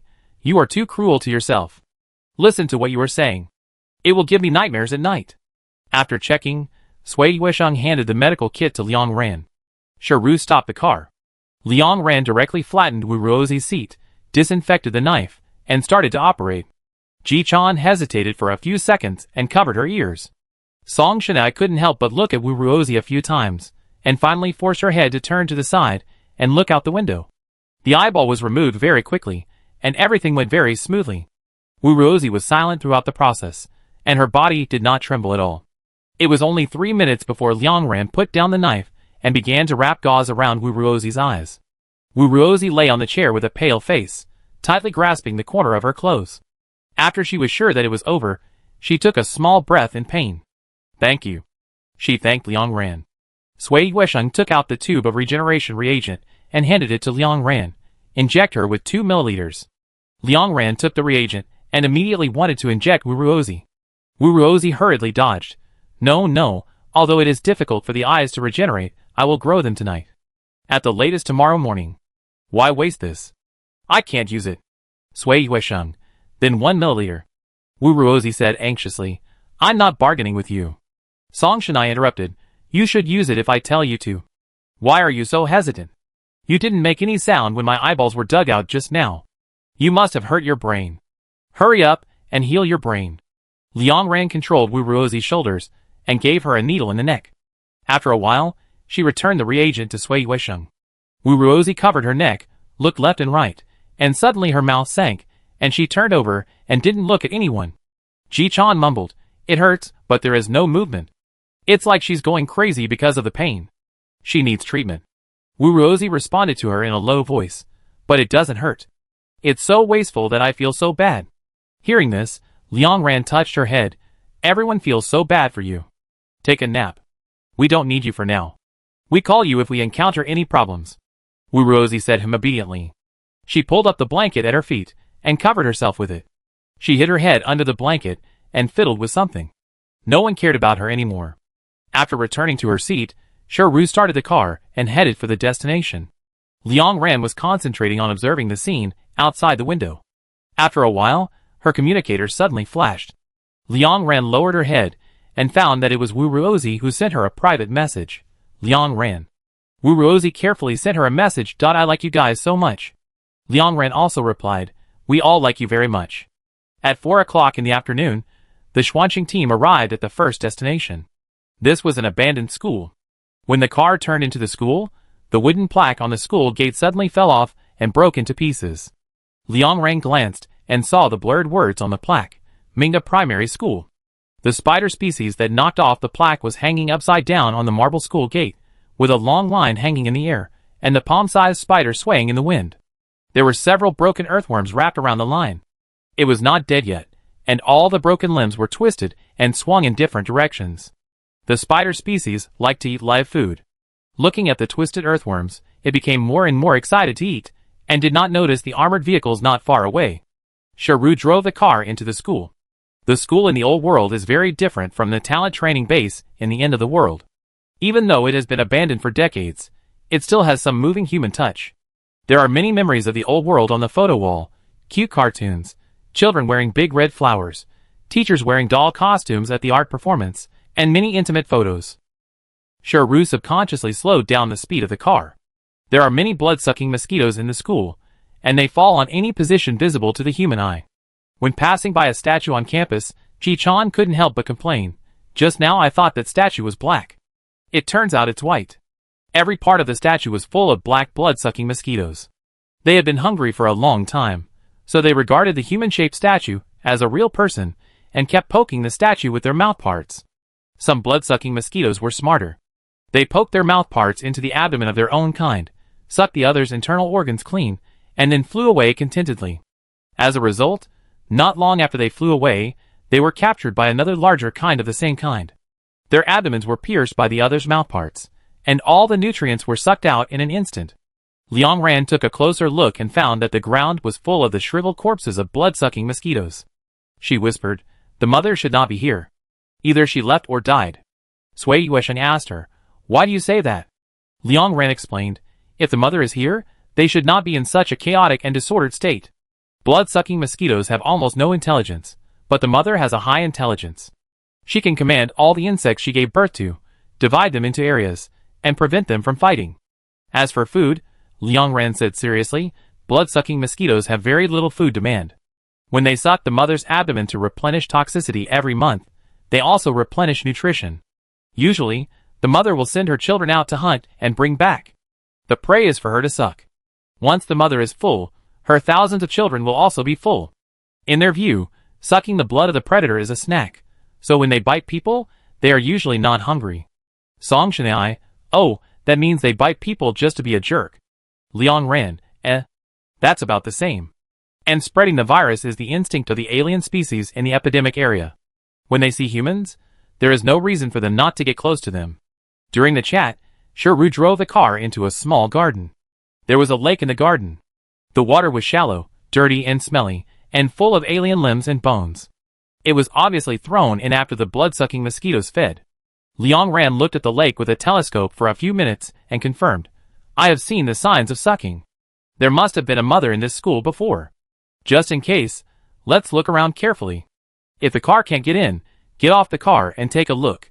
Don't act alone, and don't get off the car for too long. Remember to disinfect your whole body before returning to the car. The most important thing in the epidemic area is to protect yourself. If you can avoid getting off the bus, don't get off. If you can stay away from alien species, stay away. You may be infected with the epidemic every time you get off the bus. After all, some viruses are in the wind and can be blown onto people. Once there is a wound on the body, or the virus is applied to any special part, it will inevitably be infected." Before Liang Ran got off the bus, he wrapped the wound on his ankle several times, and sprayed it with a spray to cover the bloody smell to ensure that he would not attract alien species. Wu Rosie also woke up at this time. She quickly packed herself up and wanted to get off the bus. Liang Ran stopped her. "You are bleeding too much, and it is difficult to cover it with odor spray." Wu Rosie immediately began to remove her bandages. While removing them, she said anxiously, "It's been 6 hours. The reagent is really effective. I think I'm almost healed. I can feel it." After that, she tore off the bandages, and her intact right eye suddenly appeared in front of everyone. Wu Rosie squinted her right eye and said, "It's just that I can't see things clearly, but it will be clear soon." Liang Ran stretched out his hands, put his palms on Wu Rosie's cheeks, turned her head left and right, and carefully checked her condition. "It's indeed better." Liang Ran laughed, "Then get out of the car." Wu Rosie said happily, and the car stopped behind the teaching building. She jumped and ran out of the car first. Several people quickly scanned the floors, and went to the office building after confirming that there was nothing. Fortunately, this school is not big, with only 5 classes in one grade, so the inspection was very fast. Half an hour later, The armored vehicle stopped outside the auditorium. "This is the only place left," Liang Ran said. "This corner is not well chosen. It cannot get sunlight, but it is very suitable for the mother body to live. Everyone, please be safe." After everyone agreed, they came to the door of the auditorium. There was a faded golden padlock on the door, and the auditorium was locked. Ji Chan snorted lightly, walked forward, and hit the door lock with the butt of the gun. Click. The door lock broke immediately. Ji Chan stepped back. "Please." Liang Ran, "Speak nicely." Ji Chan changed his words. "It's not right to dawdle, come in quickly." Song Shanai took a step forward and pushed open the door first. In an instant, the dust that had accumulated for decades rushed in like layers of heavy snow. Liang Ran subconsciously closed her eyes. After a few seconds, she opened her eyes, wiped the dust off her helmet, and then looked down at her hands, and found that they were full of gray and black dirt. Ji Chan curled her lips. "If I hadn't brought a helmet, I would have been choked to death." Liang Ran didn't say anything, turned on the flashlight, and walked into the auditorium. The auditorium's internal space is always large, and can accommodate thousands of people. In less than half a minute, Liang Ran walked through the short corridor and came to the inner hall. The light of the flashlight fell on the inner hall, and she stopped instantly. Song Shanai behind her urged, "Why don't you?" Before she said the word go, she also stopped where she was. The dim light of the flashlight flashed across the small inner hall, illuminating countless white bones. 1/3 of these white bones are children, 8 or 9-year-old children, 12 or 13-year-old children, 15 or 16-year-old children. They turned into white bones and snuggled up to adults. Liang Ran raised his head and looked at the front of the hall. There were several whitened class schedules posted there. Basic literature course. Basic mathematics knowledge. Painting appreciation. Traditional music appreciation. It is obvious that these children died in the auditorium when they were blocked by aliens during class. Ji Chan was silent for a long time and suddenly asked, "It's the end of the world, why do they still have to go to class?" When the pollution zone 1 fell, the hope zone had not yet been established. Everyone was uneasy and surrounded by great panic. During those years, the school no longer had classes, and all courses came to an abrupt end. Compared with learning cultural courses, everyone was more willing to practice fighting skills, train shooting, and strengthen physical strength. Sui Yuesheng explained, "I've seen similar news before. It's said that some people strongly oppose the school's suspension of classes, and often gather together privately to study together. Some schools will arrange places for these people, and some teachers will come to teach for free. But after all, it's the end of the world, and the future is uncertain. When the children are in class, their parents will be with them, so that even if the alien species falls from the moon, the family can die together." Ji Chan was a little confused. Do they love reading so much? Do they love reading so much? Liang Ran walked forward a few steps and picked up a leaflet with footprints on the ground. End of the world learning plan. Life is endless, and learning is endless. The leaflet reads, "Even if the world falls, I will remember the voice of the old civilization." Chapter 74. When Liang Ran looked down at the flyers, everyone started to move. There were many things about the old civilization scattered in the auditorium, and printed poems were scattered everywhere. The contents were complicated and wonderful, about flowers, about stars, and about eternity. Song Shanai bent down to pick up a piece of paper, blew away the dust on it, and her eyes slowly swept across the paper. After a moment, she folded the paper and put it in her pocket, and then started to pick up the second one. Ji Chan squatted on the ground, puffed up her cheeks, and looked at the paintings drawn by several children carefully. After a long time, she raised her head, as if questioning or sighing. "It seems that my brother's painting is better than theirs. He does have a little talent. But I still don't understand. Is it important to study in the end times? With this time, I feel that I can practice dodging and fighting for a long time, and then I may be able to escape the pursuit of aliens." Sharu never expressed her opinions on things that were not related to the mission. This time, she rarely took the initiative to speak. For individuals, this matter is really unnecessary. It's the end of the world. Staying alive and enjoying every minute with family and friends is the most important thing. But for one, love for civilization, enthusiasm for preserving civilization. It is undeniable that this is very necessary for the progress of human civilization. If there were no such people, the current situation in the Hope District would be even worse. Sui Yuesheng nodded. "I talked about it in the talent-based class. When the Hope District was established, various equipment was very unstable. The terminal optical computer was disconnected several times, and more than 70% of the data reserves were lost. Many books and articles were cleared. Most of the works, music scores, and various video materials that were once particularly dazzling in civilization disappeared. Most importantly, many data that are crucial to human development cannot be found. A large number of people rely on the information in their brains to record various data clearly and upload them to the terminal optical computer to make the machines in the Hope Zone run again. If this group of people gave up learning in the apocalypse era and only thought about how to survive and how to accompany their families in the years before the establishment of the Hope Zone, then no matter how good their memory is or how powerful they were before the apocalypse, they will definitely forget all the data. And I always remember one thing. Sui Yuesheng said, there is a silver monument under the artificial sun. There are hundreds of names on the monument. They are all people who have devoted a lot of effort to the establishment of the artificial sun. The youngest of them is only 9 years old. Ji-chan took a breath. 9 years old? Super genius? Sui Yuesheng's face darkened. What kind of adjective is this? Captain, read more books. Ji-chan hesitated. You continue. Let's continue talking about the 9-year-old. Don't talk about me. Sui Yuesheng shrugged and continued. The little girl's name is Chen Fengjue. She followed her parents to the Doomsday School when she was 7 years old. Of course, she was too young to understand much. It was mainly her parents who listened and then told her in a childish language. So the little girl always liked going to school and had her own set of memory methods. Later, the aliens invaded and the school was surrounded. She was separated from her parents. A kind aunt took pity on her and took her to hide in the school. Later, the aunt was seriously injured and gave the girl a piece of information, asking her to hand it over to the people who came to rescue them if she could survive. The girl was very lucky. When the army came, more than 100 people in the school died. Only the girl survived because she was crushed by several corpses. Although she was young, she kept her promise. Even though she was covered in blood, she immediately gave the information to the military. Speaking of this, Sui Yuesheng shook his head, as if he was a little emotional, but unfortunately, the plastic bag of the document was torn open, and the outermost layer of information was soaked in blood, and it was impossible to see clearly. This information was the preliminary data of the development of the artificial sun. The team that the aunt belonged to gathered the top researchers at the time. It took many years to finally determine the data of the artificial sun. I don't know how many people died during this period.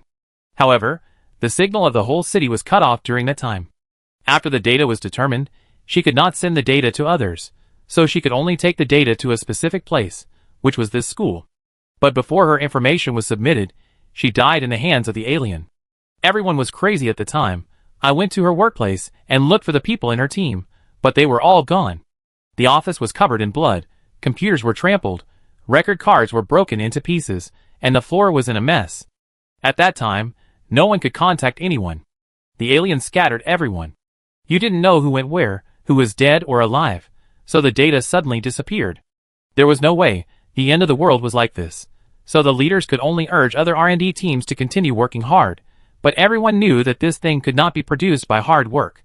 Suddenly, it was unknown how many years it would take to build an artificial sun. At that time, everyone had been living in darkness for several years. The dawn was right in front of them, but it was suddenly extinguished. According to my mother, it was a blow to the human progress. Many people suddenly lost their motivation. But a few days later, the little girl woke up. Ji-chan was attracted by Sui Yuesheng's words and hurriedly urged, "Then what?" Sui Yuesheng said helplessly, "You can guess what happened with your feet." She memorized the first 2 pages of data soaked in blood. Chen Fengjue was pressed by the corpse for 4 days. She didn't dare to sleep, so she kept memorizing those things to keep herself awake. She went to school and was trained by her parents for 2 years. She had her own set of memory methods. She counted on her fingers and told the leader in front of the bed about small animals. The number of each small animal was the data point. Of course, she didn't break the plastic wrapping paper. On the 3rd day, when she was pressed under the corpse, a small insect species found her and bit her when attacking her hand, and the file bag in her arms. Ji-chan asked Sui Yuesheng, "Where is she now?" "I haven't heard about her in the news." Sui Yuesheng replied, "Chen Fengjue died of wound infection the day after she woke up. The insect species that bit her carried a deadly virus. She should have died in her sleep, but she woke up and fulfilled the last words that others had given her. Later, her name was recorded on the monument in the Hope District, the first and the second line." Wu Ruozi whispered, "What an amazing child. If her parents hadn't taken her to school, if she hadn't met her aunt that day, if she hadn't memorized those pages, if she hadn't woken up, everything would have been different. But there are thousands of coincidences in this world, and all accidents may be inevitable. It's all fate. When everyone was chatting, they kept alert at all times. After they finished talking, everyone went about their own business. Song Shania seemed to have a collecting habit. She picked up all the papers about poetry, and carefully put them away. The more she collected, the brighter her eyes became.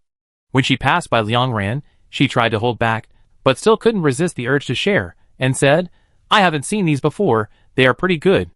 Have you seen these poems?" Liang Ran lowered his eyes, and looked at the things in Song Shania's hand, and told the truth. "I haven't seen them either. I rarely read them before, and I don't read them now." Song Shania said, "Oh, then we are almost the same. My father doesn't let me read these. I haven't read those books either." After that, she took out a few books that were not stained with blood from the bookshelf next to the auditorium, and handed them to Liang Ran. "Please pack them for me first. I can't take them back. You can give them to me later." "Okay." Liang Ran put the books into her backpack and glanced at the titles, and found that she had never read them either. This group of people read very tricky, she couldn't help thinking, but this is probably because all the famous books have been read, so some unpopular ones were selected. Since Liang Ran came to the end of the world, she hasn't heard of any famous names. The headquarters had banned all useless books long ago. They could not be found or read. They did not allow people to learn the information of the old world from them, and could not learn the resistance and love that were reiterated countless times in the books. After putting the books away, Liang Ran observed the auditorium more carefully. The windows around the auditorium were broken. The aliens obviously broke in through the windows. As for why the auditorium was locked outside, Liang Ran knew many similar situations. Most of them were because the people who escaped were worried that the aliens would catch up, so they locked the auditorium from the outside. The darkness and brilliance of human nature in the end times are both beyond people's imagination. Liang Ran turned around, and saw nearly 100 skeletons. She had focused on the flyers before, but now she found that there were more than just human skeletons in the auditorium. There were also 2 alien species. Judging from the appearance of the skeletons, one was a scorpion-tailed lizard, and the other was a toad-like alien species. Neither of them was easy to kill. What kind of strength and courage did the people in the auditorium burst out to kill these 2 alien species together? Liang Ran had no idea about this. She squatted down, and put a child's skeletal hand into his mother's hand. The 2 skeletons were lying on the ground facing each other, both reaching forward, as if to grab something, but they didn't grab anything. After putting them away, Liang Ran stood up, looked around, and walked straight to the stage in front of the auditorium. The others saw Liang Ran's actions and followed him. Ji Chan looked at the curtain behind the stage. "That's all." Liang Ran said walked forward, and gently pulled it open. Another blanket of dust fell. Liang Ran didn't close her eyes this time. She habitually wiped the dust off her helmet, and looked behind the curtain. A few seconds later, she sighed softly. Dead. The others also looked in along Liang Ran's line of sight. At this time, there was a black blood-sucking mosquito more than 3 meters tall behind the curtain. Its abdomen was shriveled, and its head was pierced up and down by some large alien species. Its internal organs were sucked out, like a thin and crispy model. Song Shania picked up the axe, and poked the body of the mother blood-sucking mosquito forward. A crack sound suddenly sounded, and its body suddenly broke into countless pieces, as if it had been dried by the wind. Liang Ran glanced at the fragments on the ground, and suddenly frowned. She bent down to pick up the fragment of the mother's head at her feet, and her frown deepened. "It's getting tricky," she said. Wu Ruozi was puzzled. "Huh? What's tricky?" Liang Ran said slowly. "It was sucked out by another blood-sucking mosquito mother. In addition, the mother may have evolved, and the usual method of catching it alive is no longer effective." Liang Ran turned and looked at everyone. "Hurry up and contact other teams doing this task. I hope they haven't encountered that mother yet." Chapter 75. Teams doing the same task will be pulled into the real-time map by the system, and everyone can see the information marked by other teams on it. After Liang Ran determined today's destination in the morning, he marked the itinerary of the Xuanqing team today on the map to prevent the collision with other teams and delay the time of both parties. In addition to the Xuanqing team, there are 2 other teams looking for the mother of the blood-sucking mosquito. At 8 o'clock in the morning, these 2 teams marked the mission location on the map, which is completely opposite to the Xuanqing team. Among them, the place where the Qinmu team went was also in Liang Ran's plan. It was a place where she thought there was a high probability of the mother. Although the probability of the mother at the destination of the Shuxiang team was not high, there was a probability, so Liang Ran did not raise any objections. After speaking, Liang Ran sent a message to the two teams through the system. How is the situation over there? Soon the Shuxiang team sent a response. Not very good. The captain of the other party took the initiative to say, we didn't find the mother body, so we went back to the rest point. Did you find it? Liang Ran replied, we found a dead one, it's useless. She asked again, is anyone from the Shenmue team there? After Liang Ran asked, she waited for a few minutes, but no one responded from the other side. She could only put down the communicator temporarily and said, it's 5 o'clock. Let's go to the rest point that Shiru contacted first. Time is very tight. Shiru nodded, strode out of the auditorium, and started the car first. A few minutes later, everyone got on the car, and the armored vehicle drove quickly towards the rest point. Liang Ran kept staring at the communicator, but there was no message from the Shenmue team in the system. The other team realized something was wrong. They asked, where are the members of the Shenmue team? The magnetic field is disordered, the positioning point is not sensitive, and their team's moving icon on the map can't be seen now. Unless they are fighting a group of aliens, they shouldn't have not replied to messages for so long. Liang Ran also knew this. When everyone goes out to do a mission, the communicator must be kept in mind at all times. No one in the team has replied to messages for so long, and it is likely that they have encountered trouble. Liang Ran looked at the map in the system. Just as she was thinking about what kind of aliens the Shenmue team might encounter along that route, the map suddenly refreshed, and the icon of the Shenmue team suddenly appeared. The Shuxiang team instantly felt relieved, finally came out, scared us. They asked the people of the Shenmue team, did you catch the mother? Why didn't you reply to messages just now? But no one from the Shenmue team responded. Their team icon was stagnant on a lake on the map, motionless. After waiting for 5 minutes, the people from the Shuxiang team asked again, friends, are you there? If you are, please say something. You guys are not talking, which makes everyone feel very nervous. But this time, after waiting for a longer time, the Shenmue team still did not respond, so the people from the Shuxiang team did not ask anymore. The system suddenly fell into a tacit silence. Liang Ran raised his head and said, we will go to the place where this icon is tomorrow. The other people in the car also saw the information in the system and nodded. Just 2 minutes after 6 o'clock, Shiruka arrived at the agreed rest point on time. This area was a small parking lot behind an abandoned factory. At this time, there was an armored vehicle parked every 4 meters, with a total of 7 or 8 vehicles parked, which looked very safe. Uruozi rolled down the car window and whispered, with so many people, they will definitely sleep well tonight. The last time we were chased by brown bears, and ants was really scary. We couldn't sleep at all. Shiru parked the car at the edge.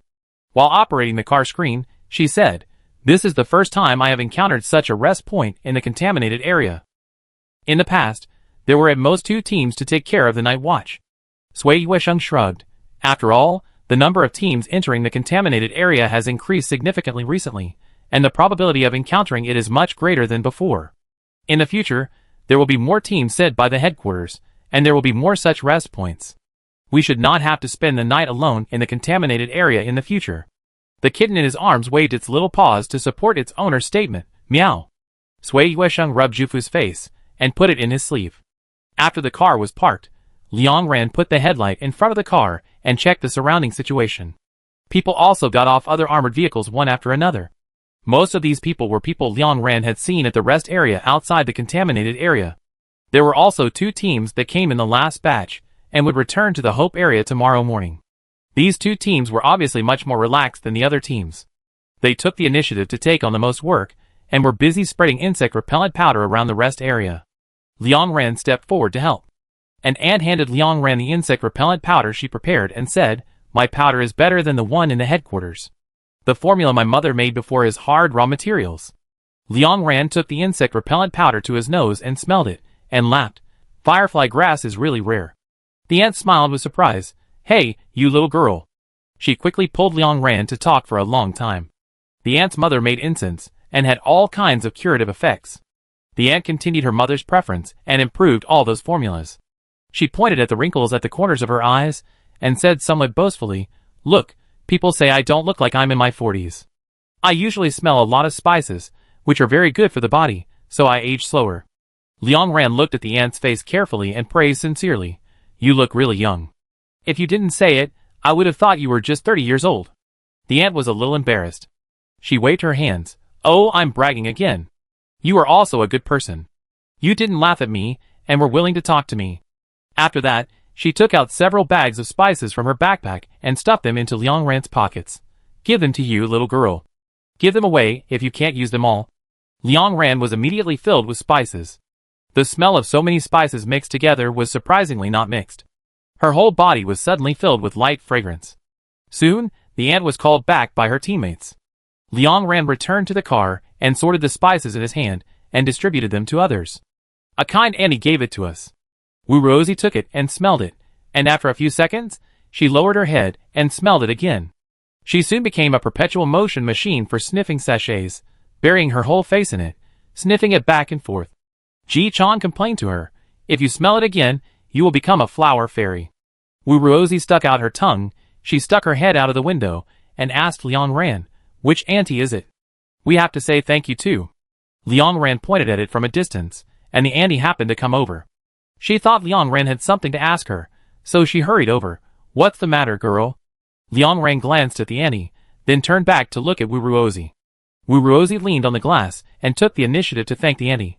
Thank you, the sachet is very good, we all like it very much. The aunt's face was a little red. You girls are really good at talking. Hearing this, Sui Yueshan also poked his head out, and he smiled with his eyes narrowed. Thank you, aunt. The aunt hissed, you can talk, you can too. Sui Yueshan sat up straight with satisfaction and crossed his legs. After the aunt left, Liang Ran looked at her back, and while he was amused, he felt that something seemed to be missing. She turned around and asked others, do you feel that something is wrong just now? Wu Rosie looked confused. What? No. Liang Ran looked at Song Shanai, who frowned. What's wrong? Isn't this quite normal? Liang Ran shook his head slowly. I think I'm overthinking. After a moment, Song Shanai suddenly said, she just looks quite young, but her voice is a bit old. Liang Ran explained, she used spices as skin care products, so naturally. At this point, she suddenly stopped talking. Liang Ran immediately stood up, opened the car door, and ran to the car where the aunt was. The aunt hadn't gotten in the car yet, and her expression was very puzzled. What's wrong, girl? Liang Ran asked her, where is your mission location this time? Have you been to the lake? Have you gone into the water? The aunt was surprised. How do you know? Liang Ran spoke quickly. I go see your teammates. You may have an epidemic. The aunt hurriedly asked, epidemic? What is an epidemic? The epidemic area is most afraid of hearing any words related to the epidemic. She hurriedly opened the car door and let Liang Ran get in the car. Liang Ran looked around and his eyes fell on the man at the back of the car. How old is he? 37. The aunt stuttered, what's wrong? Liang Ran said bluntly, he doesn't look 37, but 47. The aunt explained, his child lives in the outer city. He has been worried about him for more than 10 years. He often goes to the outer city to help the child with physical work, so he looks old. He has always been like this. What is the epidemic you just mentioned? Why haven't I heard of it? Liang Ran was about to explain when a young boy in the car stood up unkindly. Who are you?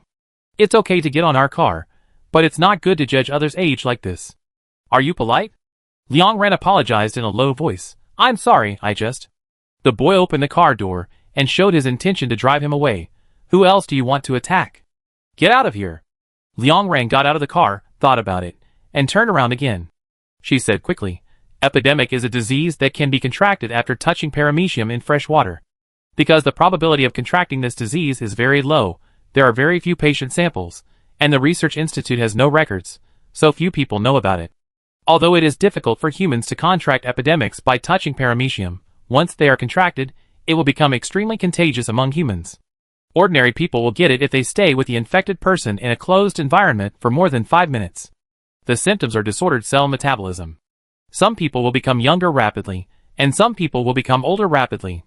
This speed is from slow to fast.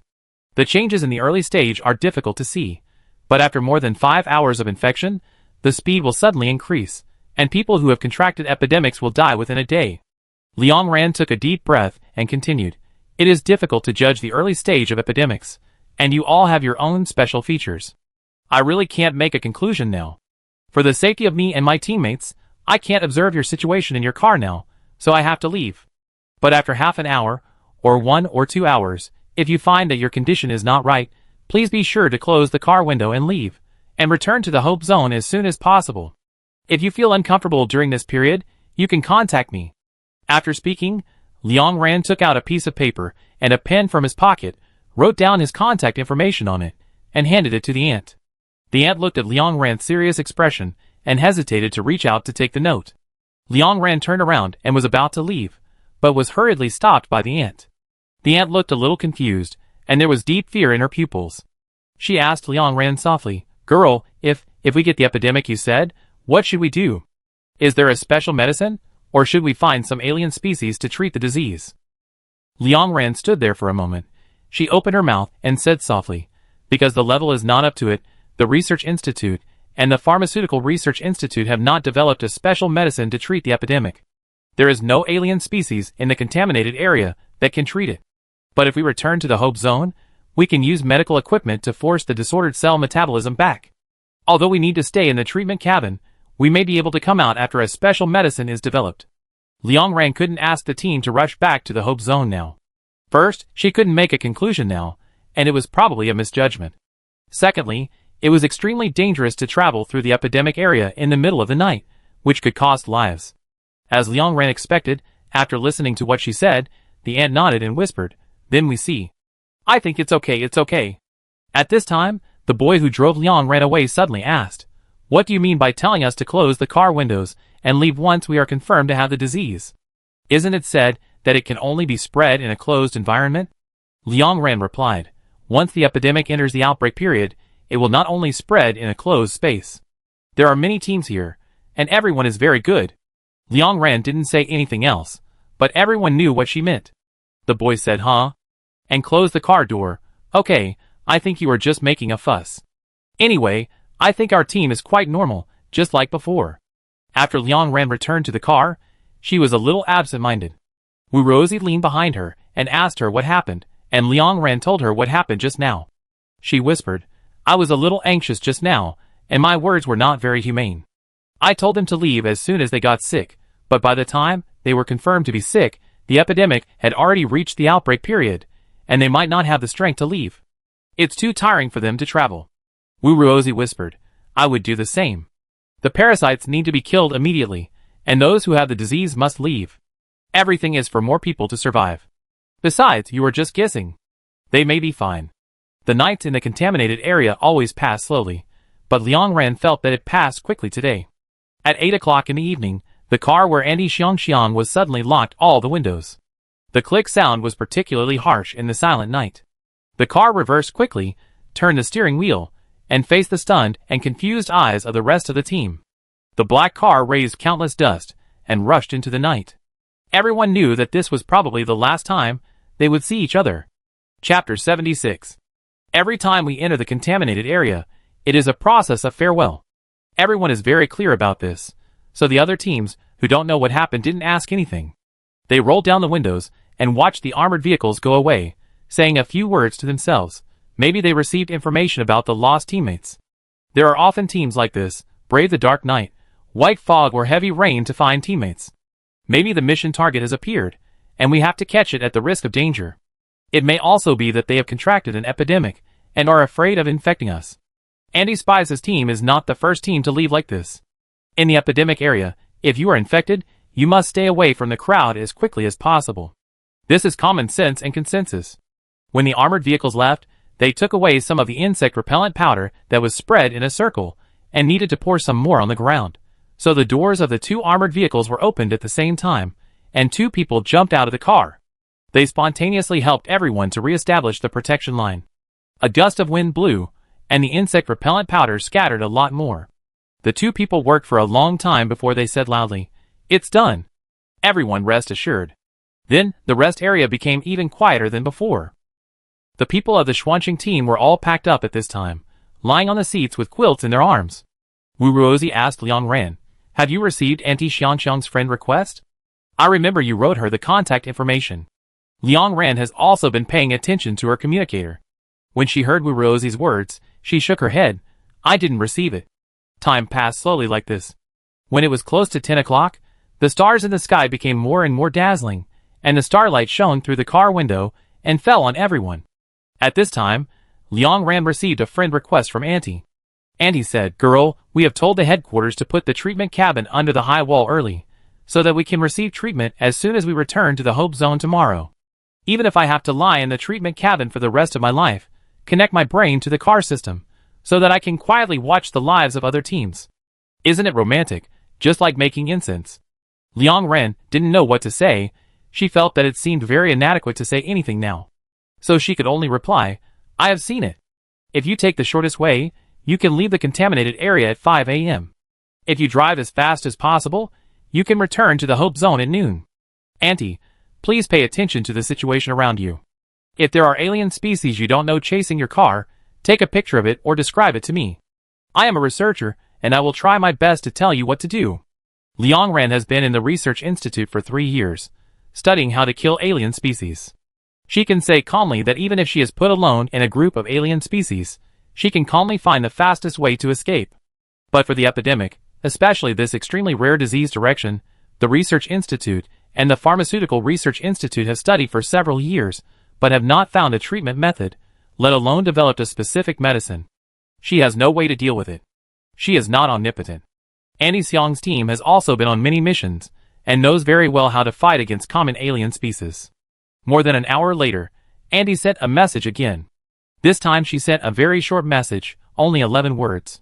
"Little girl, I can't hold the gun anymore." Liang Ran knew that this was a manifestation of the epidemic infecting the whole body system. At this moment, the metabolic rate of the infected person would be extremely disordered and different. Maybe this hand becomes smooth, soft, and full of strength, and when it returns to its youth, that hand is covered with wrinkles, unable to lift, and becomes old in an instant. The more serious condition is the leg. Although the armored vehicle has an automatic driving function, it is not yet sensitive and advanced enough to perfectly avoid all large and small alien species. Almost all hunters are used to driving by themselves, because this is the way to truly hold their lives in their own hands. Just as Liang Ran worried, at midnight, the ant found her for the 3rd time. She said, "The captain's feet suddenly lost strength, as if they had shrunk and shortened a little. He didn't step on the brakes, and the car hit the bridge. But it can still be driven. My feet are fine. I go drive." Song Shanai began to urge Liang Ran to sleep. "Don't watch it. Watching it won't change anything. Are you going to watch it here all night? Are you going to do tomorrow's mission?" Ji Chan also interrupted. "If you faint tomorrow, we can't find the mother body. We can only look for it randomly." Liang Ran lowered his eyes and pinched the communicator. After a moment, she whispered, "We will take turns to watch the night as usual. Whoever is on duty will take my communicator, and wake me up immediately once you receive a message." Now everyone had no objection. After assigning the order of watching the night, Liang Ran lay on the seat. Because she was worried about Annie Xiang, Liang Ran closed her eyes, and tossed and turned and couldn't sleep. She occasionally heard very low voices coming from other armored vehicles, and the sound of the wind was getting louder and louder.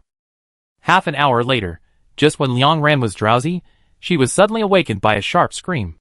Liang Ran quickly opened her eyes, and Shiru, who was on duty, subconsciously tightened the steering wheel. After just a short nap, everyone woke up quickly and looked out the window in a hurry. Ji Chan asked repeatedly, "What's wrong? Another damn alien species is chasing us." The other teams outside the car had the same question as Ji Chan, but they were also alert and did not roll down the window, but asked from a distance, "Who was screaming just now? What happened? Speak quickly." After half a minute, a boy replied, "It seems that our teammate has the flower plague. We are all wearing helmets today. What's going on?" As soon as the boy finished speaking, a noise came from an armored vehicle again. After a moment, a panicked female voice sounded, "Our teammate also got it. Pink, yellow, damn, she has 2 colors of flowers on her legs. We didn't take off our helmets today, we only took them off when we had dinner at night, but I didn't see any pollen around at that time, there was none at all. In the early stage of the flower epidemic, only 1 or 2 small flowers will grow on the body, and basically no pain will be caused. So the patients of the flower epidemic basically know that they have been infected with the disease after they find flowers growing on their bodies. After the flower epidemic patients are infected, they will become pathogens and spread tiny pollen in the wind all the time. Therefore, as long as one person in the team gets it, the others will get it. It doesn't show up just because it is still in the incubation period." Someone shouted loudly, "Close the car windows and don't infect other teams." The boy who screamed at first was obviously emotionally unstable. He shouted a little collapsed. Why don't you put on your helmets? Help us find a solution quickly. I don't want to eat my teammates. We have been doing missions together for a long time. He is my good brother. He only took off his helmet when he was eating today. He didn't smell pollen. Why did he get sick? Please help us find some flowers. Please help us. Liang Ran took out a flashlight and shone it on the armored vehicles of the two teams that were infected with the flower epidemic. After a while, she asked, Have you encountered pollen today? The boy immediately replied, Yes, but the amount was very small. The car drove directly past. It was always like this before. The girl also said, We also encountered it, but we didn't get off the car, so we won't be infected. Liang Ran pondered for a while and asked, Are your teammates who got the flower epidemic the two who got off the car a few hours ago? At that time, after Auntie Spice's team left, two people jumped out of the car and kindly replenished the insect repellent powder on the ground. When spreading the insect repellent powder, Liang Ran heard a gust of wind blowing outside the car window, but because it was too dark and she was paying attention to Auntie Spice's affairs, she didn't look out of the car. Soon, she got a response. Yes, it was him. He got off the car at that time. But he was wearing a helmet, and there was really no pollen. Liang Ran shone the flashlight through the armored vehicles outside the window and roughly understood what was going on. She whispered, Our cars all carry pollen, because the amount is so small that it will not be infected at all, so we habitually don't clean it. But now we have so many cars gathered together, the amount of pollen suddenly piled up, and a gust of wind blew at that time, which should have blown the pollen on the car to people. After returning to the car, your teammates took off their masks for dinner and inhaled the pollen stuck on their clothes. Because each car carries different types of pollen, some people were infected with 2 types of pollen after inhaling it. After Liang Ran finished explaining, the rest stopped suddenly fell silent. After a long time, the boy murmured, We are worried about being hurt by alien species, so we gathered together. Is this wrong? My friend just got off the car out of kindness, is he wrong? The strong wind blew up the pollen. Why did it blow the wind? Why did it hurt us? Because the pollen was carried by the armored vehicle, there was no flower to spread the pollen. Many people were infected by the boy's emotions and stopped talking at this time, and a soft sigh came. But as Liang Ran said before, flower epidemic is a minor disease. It has a treatment method. Compared with the epidemic, it has given people a lot of hope. As long as you are ruthless, you can survive. As for whether to treat, how to treat, and what kind of psychological torture and pain these people have to go through, no one else can replace it. But some people don't want their teammates to go through this kind of mental torture. A gentle girl took the initiative to say, Flower plague is a very beautiful way to die, it's nothing. Eat me, I will grow in your body and become a part of your soul, we will be a team forever and ever, and will never be separated again. You know, I have always been afraid of separation, after being eaten by you, I am no longer afraid. Hearing this, the armored vehicle where the girl was suddenly burst into tears of collapse. Wuruozi also subconsciously covered her mouth and breathed gently. From the time the flower grows out of the body to the time the whole person completely turns into a flower, it takes 5 or 6 hours, and that's when it's dawn. It should be a time full of hope. Liang Ran lowered his eyes, and didn't look outside the car again. She leaned back in her chair, not wanting to sleep. It was 1 a.m. Some people were about to turn into flowers, and some people had an epidemic, and had not contacted her for a long time. She witnessed 2 farewells. As an S-class mutant, she could not defeat the alien species, and coexisting with the alien species also made people feel aggrieved. Now she really wanted to drive these things out of the world, if only they could be killed. Only when the alien species disappeared, the separation would not be so painful. Liang Ran leaned back in her chair, and time flowed slowly. At 3 o'clock in the morning, she closed her eyes lightly, took a nap, and then sent a message to the same task team at the rest point. She organized the information about the evolution of the mother blood-sucking mosquito, and said various evolution methods and killing methods, which took more than half an hour. The team quickly sent a response. Thank you. At 4 o'clock, Liang Ran's communicator suddenly lit up. She lowered her head reflexively, and quickly opened the message. It was sent by Auntie Spice. Unlike the sadness and despair she thought, Auntie's message was full of confusion and disbelief. Girl, I can't believe it when I say it. We couldn't drive the car an hour ago. Our muscles were severely atrophied. The automatic driving device ran for less than 30 minutes before we ran into the alien species that was chasing us at high speed. We were all waiting to die. I didn't want to tell you. I think it would be cruel to tell you how I died. I'm not that bad. But just now, our car was illuminated by a car light, and someone came to take us back to the Hope Zone. They set out from the Hope Zone at around 8 o'clock in the evening, and ran for 8 hours at the fastest speed to the place where we were waiting to die. I thought our current situation was not worth rescuing at all. It turned out that it wasn't. Now our car has been lifted up by their special car rack. The rack is really heavy and big. We can go home at noon. We may have to sleep in the treatment cabin for a few months, a few years, or many years in the future.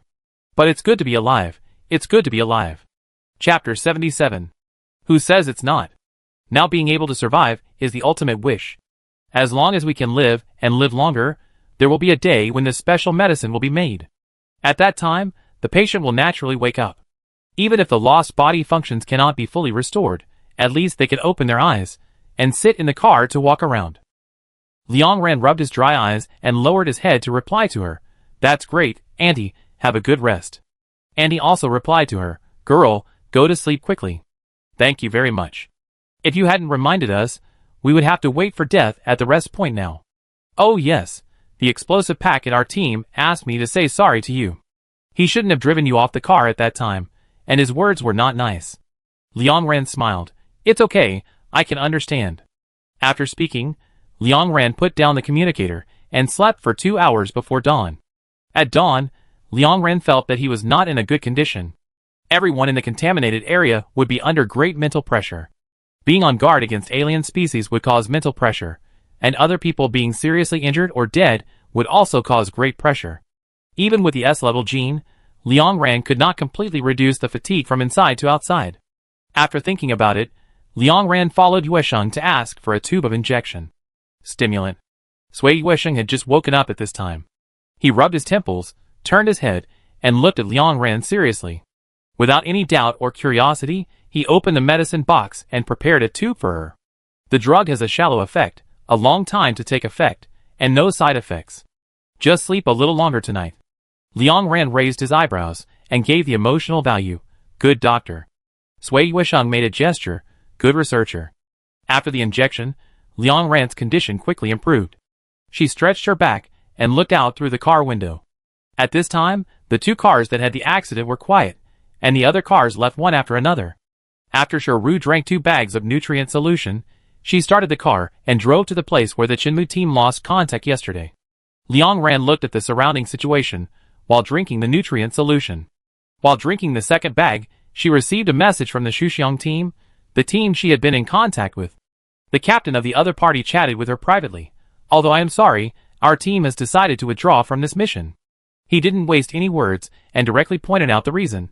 The Chinmu team has lost contact, and the mother of the blood-sucking mosquito has also evolved. I have read the relevant information you sent in detail and determined that our team has no ability to compete with the mother. When the difficulty of the mission exceeds the acceptable range of the hunter team, we have the right to return directly, and the headquarters has also agreed to our application. Everyone has his own destiny. We can't save the people of the Peiyu team. It is recommended that you return directly. Let's do the mission together again if there's a chance. Seeing this information, Liang Ran felt nothing in her heart, because the other party's decision was within her expectations. The reason was very simple, because from yesterday's positioning information, at 5 p.m., the resting point of the Shuxiang team was outside the contaminated area, that is, the resting point on the wasteland. And the place chosen by this team to find the mother body was in the most marginal area, which was safer. They set out from the wasteland in the morning, reached the location at noon, and then returned to the wasteland. Their one-day mission passed very quickly, and even the sun did not go out. This is also the reason why Liang Ran did not inform them immediately after discovering that the mother of the blood-sucking mosquito had a high probability of evolving. They were very safe in the wilderness at that time, and did not encounter any alien species. So it was completely in time for her to analyze the mother. Liang Ran looked at the information on the communicator and sighed lightly. She had no objection to the actions of the Shuxiang team. It is human nature to cherish life. The people of the Peiyu team were infected with mosquito plague, and the others risked their lives to help them bring back the mother. It was indeed touching, but protecting yourself is also responsible for your family. Since the headquarters stipulates that the team can give up the mission and return directly, the Shuxiang team has this right. Liang Ran told everyone in the team about this, and no one reacted. Song Shanai just curled her lips. Let them. This way, we will have all the points for this mission. each person will get at least 2,000, which can buy 2 large bags of fruit. Ji-chan looked back in surprise. So much? Can the headquarters be so generous? Song Shanai snorted. There is an A+ mutant in the Peiyou team. Her mutation direction is a very rare perception type. Otherwise, why would they send 3 teams to find the mother body? If we can save them, the headquarters will definitely give more points. Wuruozi looked back curiously.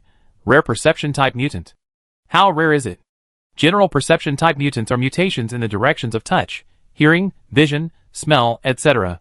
Wuruozi couldn't figure out that there are mutation types other than these directions. Shiru interrupted. Language mutation. Wuruozi didn't understand. What do you mean? She asked. Does she speak many languages? Isn't the language system in Hope District the same now? Song Shanai said impatiently. Are you stupid? She could understand the sounds of small animals. For example, she could understand what the meow of blessing means. Some people say that she has an auditory mutation and can receive the sound waves of small animals, but the term language mutation is easier to understand. Liang Ran frowned. Then can she understand the sounds of alien species? Song Shanai said, you and Wuruozi are both idiots. Of course she can't understand. Aliens and small animals can't understand. Is it the same thing? If she can understand what the aliens are saying, she is not a plus, but S+. Sui Yuesheng added, every time all the kittens complete their mission, they will be sent to her. She will listen to what they say to see if there is any useful information. After all, kittens sometimes find information that humans don't pay attention to. But most of the time it's useless.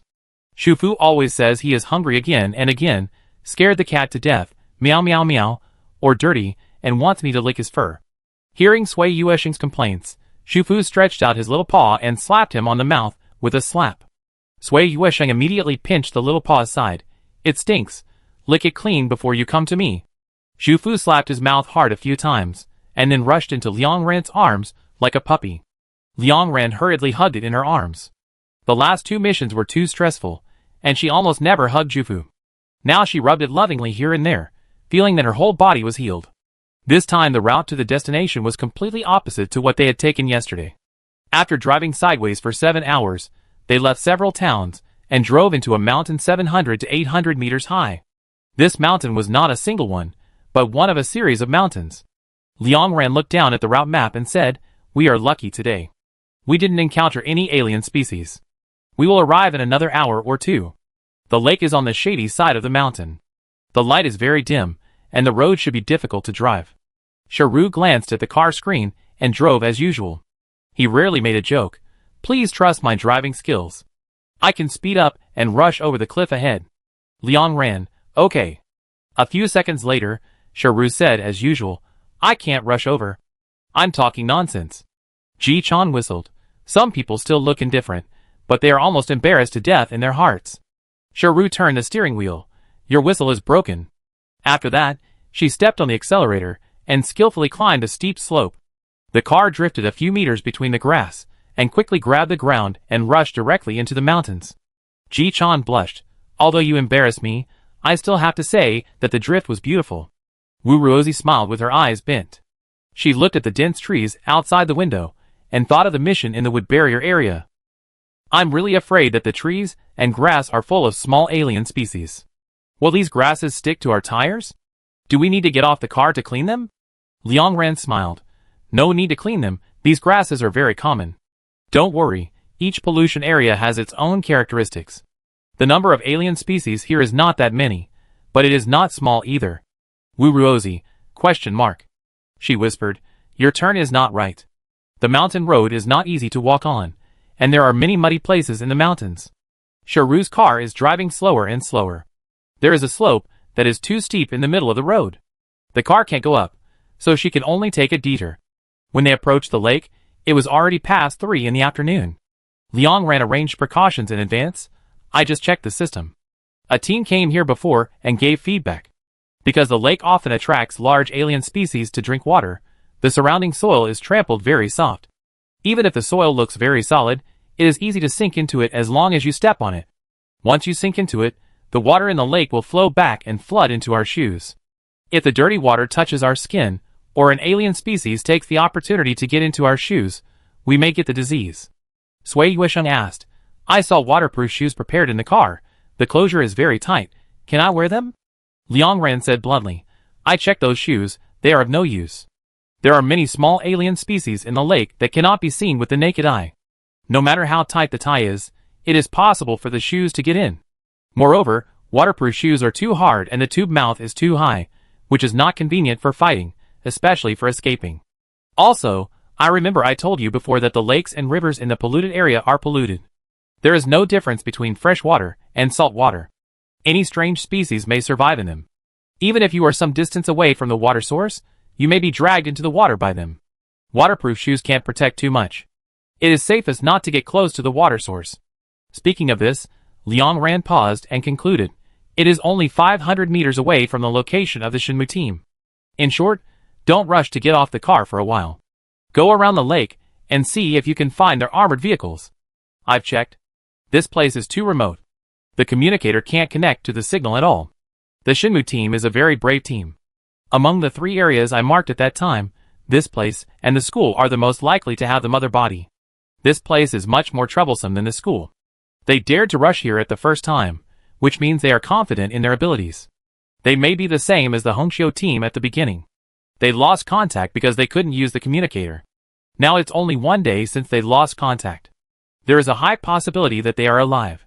We will do our best to find them. After Liang Ran finished speaking, Ji Chan waved his fist very politely. Okay.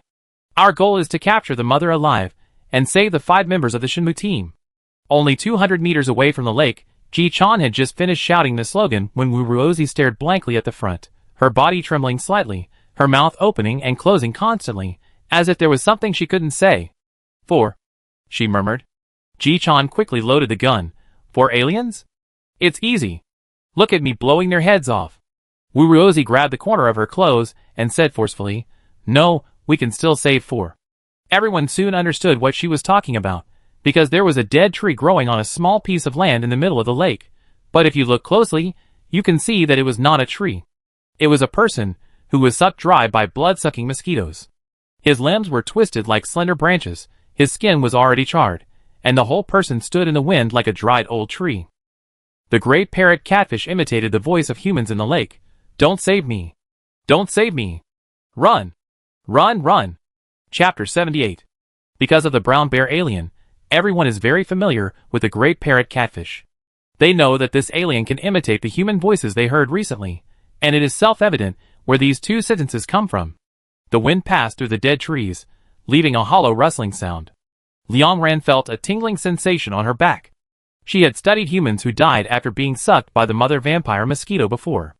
Because the mother was too large and the mouthparts were sharp and long, it would take only a few dozen seconds for the person to die after just inserting into the human skull. So compared to those deaths that lasted for several hours, she used to think that this kind of death was acceptable.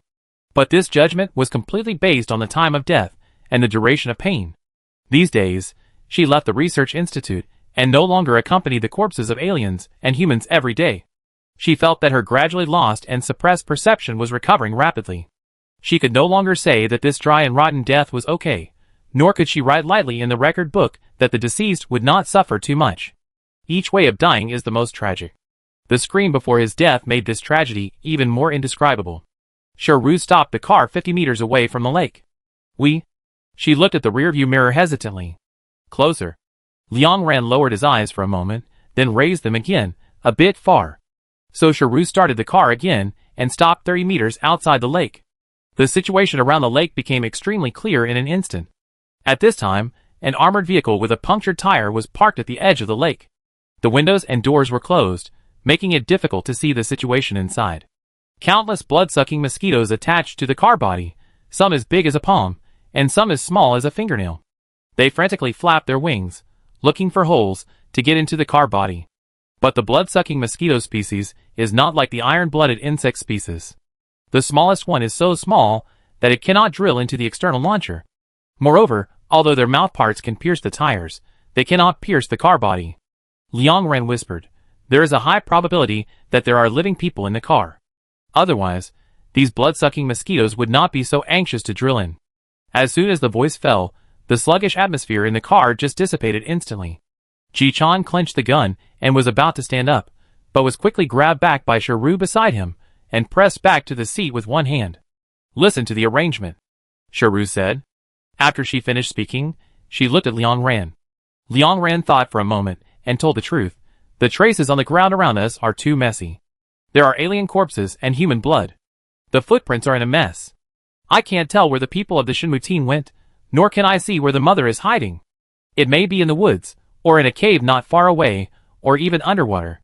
The evolutionary direction of this mother is unknown. It is very dangerous for us to get off the car and expose ourselves completely. But if we want to investigate clearly, we must go to the lake, but the soil around the lake is too soft. Once the armored vehicle approaches, the tires will sink into it, so we can't drive over and can only rely on our feet. If the mother attacks us at this time, we will have no cover to protect us, and it will be difficult to deal with it. So the best way is to force it out, so that we are all in the open and can be prepared for battle. Also, judging from the situation of the Shinmu team's car, if we get off the car, we need to leave someone who can drive in the car.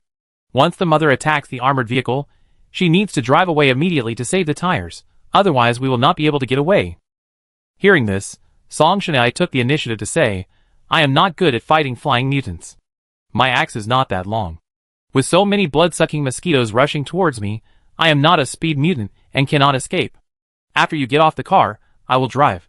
Ji Chan looked at Song Shanai in surprise, turned to Liang Ran and asked, What about me? Do I need to get off the car? Liang Ran shook his head. This is not a place for strength mutants to get off the car. You can just sit in the passenger seat. If the mother appears, hit the center of its abdomen. Only the impact of your bullets can penetrate its abdomen. Also, once you hit it, you must aim at one position and shoot 5 bullets in a row, Liang Ran said here, adding, at least 5 times, the more the better. The mother's abdomen is very large, full of corrosive and toxic liquids. The bullets will be corrupted by the abdominal fluid in an instant after hitting it, so you have to shoot continuously to penetrate it. Sharu, don't attack the mother at close range. Once its abdomen, the whole body explodes, and everything within 5 or 6 meters around it can be corroded. Ji Chan raised her hand and asked, Won't this kill it? We have to capture it alive. Liang Ran shook his head. It won't die, but it hurts the most if you hit its abdomen, and it will lose its mobility. If you want to kill it, you have to start from the head, just like it sucks humans, use a long weapon to penetrate its skull, and go straight into the heart. Ji Chan put down her hand. I understand. Then how do we force the mother out now? Force it out first, then we can hit it, right? Liang Ran nodded.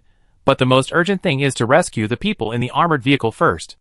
The later it is, the more dangerous it is. There are too many blood-sucking mosquitoes in this place, and the buzzing sound is overwhelming. Even if you talk in a car, you can't hear each other's voices clearly, so even if there are survivors in the car of the Shinmu team, they can't find the arrival of Liang Ran and others. Liang Ran said, Let's make some noise first so that the people in the car can hear it. I hope there are still people alive inside. Sharu lowered her head, clicked on the car screen, turned up the volume, and pressed the horn a few times. Ji Chan didn't know where to take out a loudspeaker, held it to her mouth, and started shouting, Are there any of you in the car, Shinmu team? If there are, say something, and speak louder. Sui Yuesheng showed a face of disdain, and reminded, Captain, I really admire you. If they are still alive, tell them to turn on the lights. Ji Chan humbly said oh, and quickly conveyed this message. After more than 10 seconds, facing the surprised eyes of everyone, the lights of the Shinmu team really lit up. The lights turned on and off 3 times, as if someone was too anxious to operate, so his trembling hands couldn't press the light-on button on the screen. Liang Ran took a deep breath. For some reason, her nose suddenly felt sour, but she quickly rubbed her nose, controlled her emotions, and arranged a rescue plan. The blood-sucking mosquito species is not afraid of fire or water, and it will not die even if it drowns in water for several days, but it has a common problem among flying species. When its wings are touched by water, it will fall to the ground and cannot fly. I put the water tank and nozzle in the last row. Sharu will drive the car towards the armored vehicle.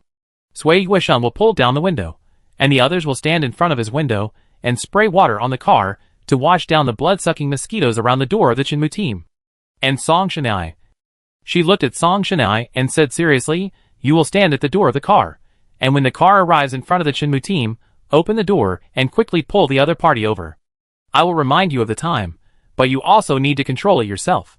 After that, Liang Ran stood up and stood beside the car door. Song Shanai also came over.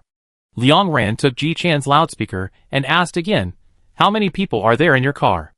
One person turns on the headlights once. Soon, the headlights of the Shinmu team turned on twice.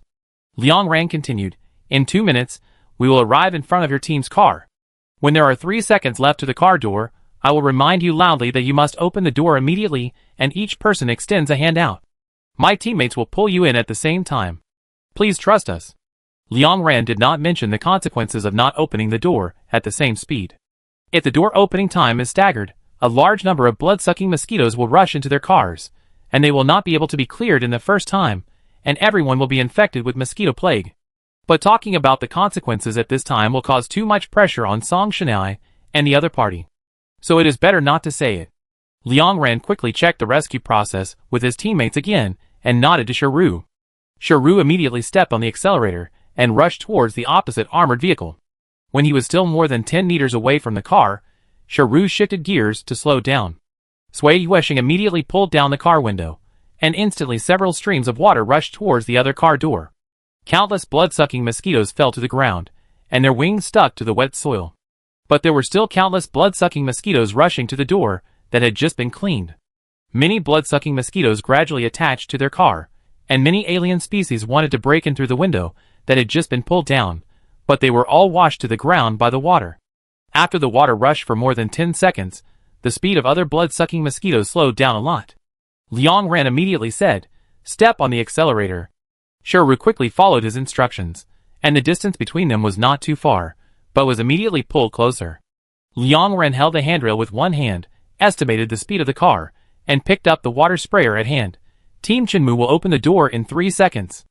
As soon as the voice fell, Song Shanai also held the door handle. Without Liang Ran's reminder, she opened the door at the most accurate time. The blood-sucking mosquitoes that smelled the human scent instantly pounced on them. Liang Ran pointed the water sprayer at the outside of the car, and everyone's sight turned into a continuous water mist. Song Shanai and the other party stretched out their hands at the same time in the cold water mist, and then pulled hard, and pulled. Because of inertia, Song Shanai quickly fell behind, but was firmly supported by Ji Chan. Liang Ran slammed the door with his backhand. Bang! The world was silent in an instant. For a while, there was only a continuous gasp in the car.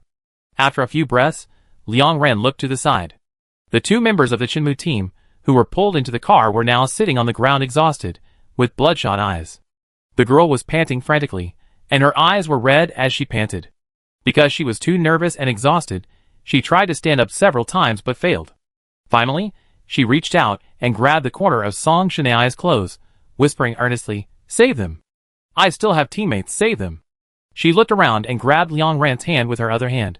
"Please, I can do anything for you, save them, save them." Liang Ran quickly squatted down and pulled the girl up. "We will do our best to help," she said. "You are here to save people bravely, you won't go back like this." Chapter 79. After the girl stood firm, she did not let go of Liang Ran's hand. She and her companions had been trapped in the armored vehicle for more than 20 hours by the overwhelming blood-sucking mosquitoes. The communicator could not be connected, and the tires were all scrapped. They could not ask for help, nor could they escape. Their location was stuck at the last position where they lost contact. From day to night, and then from night to day, during this long time, they did not dare to rest for a moment. They were always worried, afraid that no one would find the abnormality of their team, afraid that others would be afraid that the alien species was too dangerous and would not come to rescue them, and even more afraid that those who came would be too reckless and be killed by them. Fortunately, someone discovered their abnormality in the first time, and fortunately no one was injured in the process. Half a minute later, the black-haired girl tried to adjust her mood and relax the strength of her hands. She whispered to Liang Ran, "Thank you, my name is Qin Yi. I am the deputy captain of the Shenmu team. I know you, the Xuanqing team, are on the same mission as us to capture the mother alive." Liang Ran nodded. "Can you describe the situation your team encountered in as much detail as possible? This won't take up too much time." Qin Yi took a deep breath and said, "I am a perceptual mutant with an auditory sense. After arriving here, the call of the blood-sucking mosquitoes was too noisy, which seriously disturbed my condition. My nose couldn't stop bleeding, so my teammates didn't let me get off the bus. This is my companion, Isaac." The girl pointed to the teammate next to her and said quickly, "He got off the bus at that time. When the mother of the blood-sucking mosquito appeared and launched an attack, our captain Chu Yoyu was the first to be entangled by the mother. After fighting for half a minute, he found that the previous fighting method against the mother was almost no longer effective, so he temporarily gave up the plan to capture it alive and asked everyone to get on the bus quickly. The mother body showed high intelligence evolution. After finding everyone running towards the car, it flew over first. I didn't react at that time. The car just dodged a few times hastily, and the tire was punctured. Then, the mother body flew back. During the battle, our captain was knocked off his weapon by the mother body, injured, and pulled into the air, and then fell together on the mound in the middle of the lake. Qin Yi's voice suddenly choked for a moment, but she immediately shook her head, raised her spirits, and spoke faster. At that time, everyone turned around and rushed towards the lake, but the lake is one of the most dangerous areas in the contaminated area. After our captain got up, he loudly asked us not to get close and not to save him. But the three of them still went into the lake. The center of the lake is some distance away from the shore, and the alien species in the water are very hidden, and the water has wiped out the repellent on their bodies. The insect powder was washed away, and many blood-sucking mosquitoes surrounded them. Even though the four of them were wearing protective clothing, some of the larger blood-sucking mosquitoes would still pierce their clothes with their mouthparts, causing them to bleed. Because of the blood of the captain and others, the blood-sucking mosquitoes were like stimulants, and their attack power became much stronger. Many blood-sucking mosquitoes were attracted from a distance. Our captain gradually lost his combat effectiveness under the attack of many blood-sucking mosquitoes, and then the mother found the right time and killed him with her extremely long mouthparts. After finding that there was no hope of rescue, my three teammates in the lake quickly returned and swam towards the car. Isaac was the first to leave the lake because he was the best swimmer, and he ran back to the car first. But the other two teammates, one of them just swam ashore and stepped into the muddy and sunken soil. The pulling force in the soil was very strong, making it difficult to escape quickly. Another teammate was dragged into the water by the alien in the water. Qin Yi swallowed his dry throat and continued. After struggling to get ashore, he went to help his teammates on the shore, but it was too late, and both of them were dragged away by the mother. It grabbed them and flew to the cave. After that, she pointed to a hidden cave on the cliff to the right of the lake. I'm really sure The girl hesitated and changed her words. I think they are probably not dead yet. They may be unconscious, they may be injured, but they should still be alive. Liang Ran asked her, why do you think so? The mother is very powerful. If it wants to kill your teammates, they have no chance of survival. Isaac beside Qin Yi said anxiously, because the mother is injured? He couldn't wait to save his teammates, and now he hurriedly explained. The mother's mouthparts are broken, the mouthparts that suck blood are broken. The blood-sucking mosquito attacks with its mouthparts, and without the mouthparts, it has no fighting power, it has to wait for the mouthparts to grow back. It can't kill large alien species now, and humans are the best supplement to accelerate the regeneration of its mouthparts. Its mouthparts have only been broken for a day, it won't regenerate so quickly, the mouthparts must at least grow a little before it can suck humans. A day is not enough for its mouthparts to grow, at most a few centimeters. Aren't these alien species very picky? They love to eat living things the most. They should both be alive, definitely still alive. Because of his anxiety, Isaac's words were very confusing, repeating certain words over and over again, but everyone understood what he meant. Song Shanai interrupted, the mother was injured? Did you do it? Hearing this, Qin Yi and Isaac suddenly fell silent. But their teammates' lives were in danger, and they had no right to remain silent. A few seconds later, Qin Yi spoke first. She pointed to the dead tree in the middle of the lake and whispered, do you know why our captain died standing up? Because the mother's mouthparts pierced his whole body and nailed him to the ground. He was an A-level power mutant, the most powerful person in our Shenmue team, and the one with the best genes and the strongest vitality. Before he died, he used his last strength to break the mouthparts that pierced his head with his hands. No mutant dared to break the mother's mouthparts with his hands, because there were many barbs on it, and if they were pierced, they would be parasitized. But our captain dared to do anything at that time. He was for us, so he raised his hands despite the severe pain, and didn't close his eyes in the end. Hands are the most powerful weapons of power mutants. After saying everything, Qin Yi closed his eyes, and added, Isaac was bitten many times by blood-sucking mosquitoes when he went into the water yesterday. When I opened the car door for him, I was also bitten by a blood-sucking mosquito that flew into the door. Both of us have mosquito plague, but no specific symptoms have appeared yet, and we can both fight. This morning, we wanted to get off the car and go to the cave to take a look, but we decided to wait a little longer because the bloody smell had not completely dissipated, and there were still many blood-sucking mosquitoes outside, twice as many as when we came yesterday. Otherwise, we would not have gotten off the car so easily in the first place. Our insect repellent powder ran out yesterday. If we get off the car here, walk to the bottom of the cliff, and then climb up, Isaac and I will be besieged and killed by blood-sucking mosquitoes before we get halfway. We can't die so hastily. And so we are waiting for you.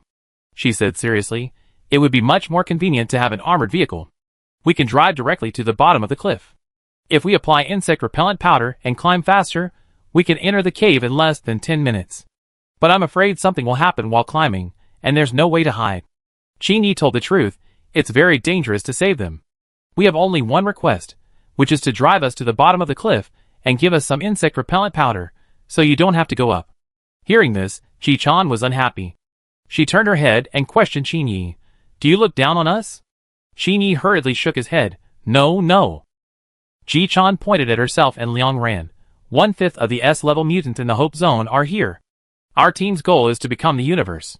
No, our team's goal is to become the strongest in the Hope Zone. How could you be afraid of this? Ji-chan remembered for the first time that she was still a captain, and patted her chest on the spot. I am the captain, listen to me. Climb. Qin was stunned. You are the captain? I thought it was her. She pointed at Liang Ran. She looks like. Ji-chan's upright little body collapsed instantly. It's okay for you to think so. Just listen to her. She won't stop helping you. During the conversation between the two, Liang Ran walked to Sharu, looked around carefully, and whispered, go to the right side of the cliff first. Although it's a detour, there are many footholds there, and there are large rocks to cover if attacked. As Sharu started the car, he asked, since the mother's offensive mouthparts are gone, do we still need to leave people in the car? Ordinary blood-sucking mosquitoes should not be able to puncture tires. Liang Ran shook his head. To be on the safe side, let Song Shanai stay in the car. Sharu thought for a while, and asked again, the captain is stronger, why did you let Song Shanai go to the car door to pull the people from the Shenmue team? Liang Ran whispered, because she is very careful. That depends on the time. Song Shanai is actually very thoughtful. Sharu nodded. If she knew you praised her so much, she would toss and turn all night, and couldn't sleep. Liang Ran asked casually, how do you know? Sharu looked at the road conditions carefully. She was like this when she was a child. The car drove to the right side of the cliff and stopped. Liang Ran made a simple arrangement. It will take a few minutes to climb up from here, but it is safe. At present, the evolutionary direction of this mother should be faster, longer mouthparts, and stronger defense. I don't know if the regeneration speed has increased. And the blood-sucking mosquitoes evolve by eating their own kind. The more they eat, the stronger they are. If they eat about 1,000, they may evolve into a mother. I am more worried that after this mother loses its attack power, other blood-sucking mosquitoes will come to eat it, and a second mother will appear in a short time. Then this mother will be stronger than the previous one. Qin became anxious when he heard this. Then let's go up quickly. If it's really like you said, my teammates will just... Liang Ran responded and took out the insect repellent powder that Andy Spice gave her. Sprinkle this all over your body. She said, this contains firefly grass. This grass likes to eat small toxic alien species, which is good for blood-sucking mosquitoes. They won't get close to you in a short time after they smell it. Let's talk about the others first. Get off the car. Chapter 80. After everyone had finished spreading the powder, Liang Ran looked at Qin Yi. You are also in the car. The girl looked very bad. Her face was very pale, probably because she had too much nosebleed yesterday and had mosquito bites. Her function recovery ability was stagnant. Her body should not be able to hold on any longer. But the girl immediately shook her head. Just give me a tube of strong stimulant. It makes no sense to save our teammates, but only let you go up. And my combat ability is very good, and I have also trained in rock climbing, so I won't be a drag. Liang Ran nodded and said nothing more. Before getting off the car, Sui Yuesheng, who had been silent, suddenly spoke. His voice was a little cold. Can you tell me where Xinxin went? Why didn't the cat in your team, who could dig the soil to save its owner, come with you? Did you get rid of it? Hearing this, Qin Yi turned his head quickly. Liang Ran immediately realized that this team was the team that Sui Yuesheng broke through 2 days ago. At the rest stop outside the contaminated area, everyone got off the bus to meet new friends. Sui Yuesheng met a team that also brought kittens. The kittens in that team were very well behaved and protected their owners. They would dig the soil when their owners fell down, and would protect their owners when they met aliens, and would not run away at all. Shufu was a timid kitten who would run away when he saw aliens, so Sui Yuesheng was instantly defeated after hearing about the other party's kitten's deeds, thinking that the other party was lying to him. Qin Yi obviously recognized Sui Yuesheng. She pursed her lips and whispered, "At that time, the captain died."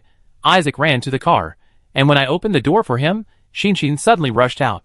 It wanted to pounce on the mother, but the mother flew up, and Xin was entangled by other blood-sucking mosquitoes for a long time, and finally ran into the woods. Xin it. Qin Yi didn't say anything else. Sui Yuesheng didn't ask any more questions. He lowered his eyes, and opened the medical box, quickly prepared a tube of stimulant, and threw it to Qin Yi, then stuffed Jufu into the backpack, zipped it up, and put it on the co-pilot. He told Song Shanai, "Help me keep an eye on it." Song Shanai snorted and fastened his seat belt. "Don't worry, Shufu is much cuter than you." Sui Yuesheng nodded and jumped out of the car, and the others got out one after another. Qin Yi took the initiative to take 2 climbing ropes and fixings, and took the lead. "I go up first and fix the ropes on both sides of the cave, so that it will be easier for you to climb up. Don't worry, it will be quick." After that, she put on her backpack, changed into thick gloves with the best friction, and started to climb up while grabbing the gravel. Liang Ran looked up for a few seconds, and soon agreed with the girl's statement. She was indeed very fast at climbing, and it seemed that she had practiced a lot in the simulation training ground. Wu Rosie also looked up to observe. After a moment, she showed a slightly puzzled look, and hesitantly placed her hand on the gravel of the cliff. After a few seconds, she exerted a little force, and stepped on the first foothold. Ji Chan looked up with a puzzled look on her face. "Have you practiced it too?" "I have practiced it a few times anyway, and I don't dare to climb it." Wu Rosie whispered back, "I don't know, but I always think it's very simple." Very simple. After speaking, she climbed up a few meters again. Soon, as if she had triggered some physical instinct, she began to climb quickly on the cliff. Every time she landed and exerted force, she was subconscious. Her speed was much faster than Qin Yi, and she easily caught up with the girl in a few breaths. Qin Yi glanced at Wu Rosie and nodded at her. Wu Rosie blinked blankly and grabbed the next stone. In just 3 minutes, Wu Rosie climbed to the bottom of the cliff and the center of the cave, twice as fast as Liang Ran had expected. Although Wu Rosie didn't know the reason, she couldn't help but smile when she thought that she could save people faster. She happily grabbed the next piece of gravel. But the accident happened in an instant. Wu Rosie had just lifted her feet from the landing point when the gravel made a dull cracking sound and broke into countless small pieces in an instant. Because of inertia, Wu Rosie couldn't quickly change a stone to grab. As the gravel fell, she slid down the cliff with her body tilted. Ji Chan immediately said anxiously, ran forward 2 steps, stretched out her arms, and tried to catch Wu Rosie who fell. But Wu Rosie had only fallen a few meters when she grabbed a piece of gravel with one hand. She exerted force on her waist and back at the same time, and swung to a larger stone. Then she changed her route slightly, bypassed the place where the gravel just fell, and continued to climb up. This series of movements was as smooth as flowing water. Without hundreds or thousands of trainings, there would be no such reaction. Ji Chan slowly withdrew her hand, her little face full of astonishment. So amazing? Even with this episode, Wu Rosie climbed faster than Qin Yi. 2 minutes later, she clasped the stone wall under the cave with 5 fingers, turned over and jumped up. She hurriedly poured out the rope from her backpack, nailed it to the stone wall with a hammer, and then tied a few knots to fix it. After doing everything, she waved to the bottom from a distance, indicating that everyone could come up. A minute later, Qin Yi also climbed up. Together with the ropes she had nailed, there were a total of 4 ropes.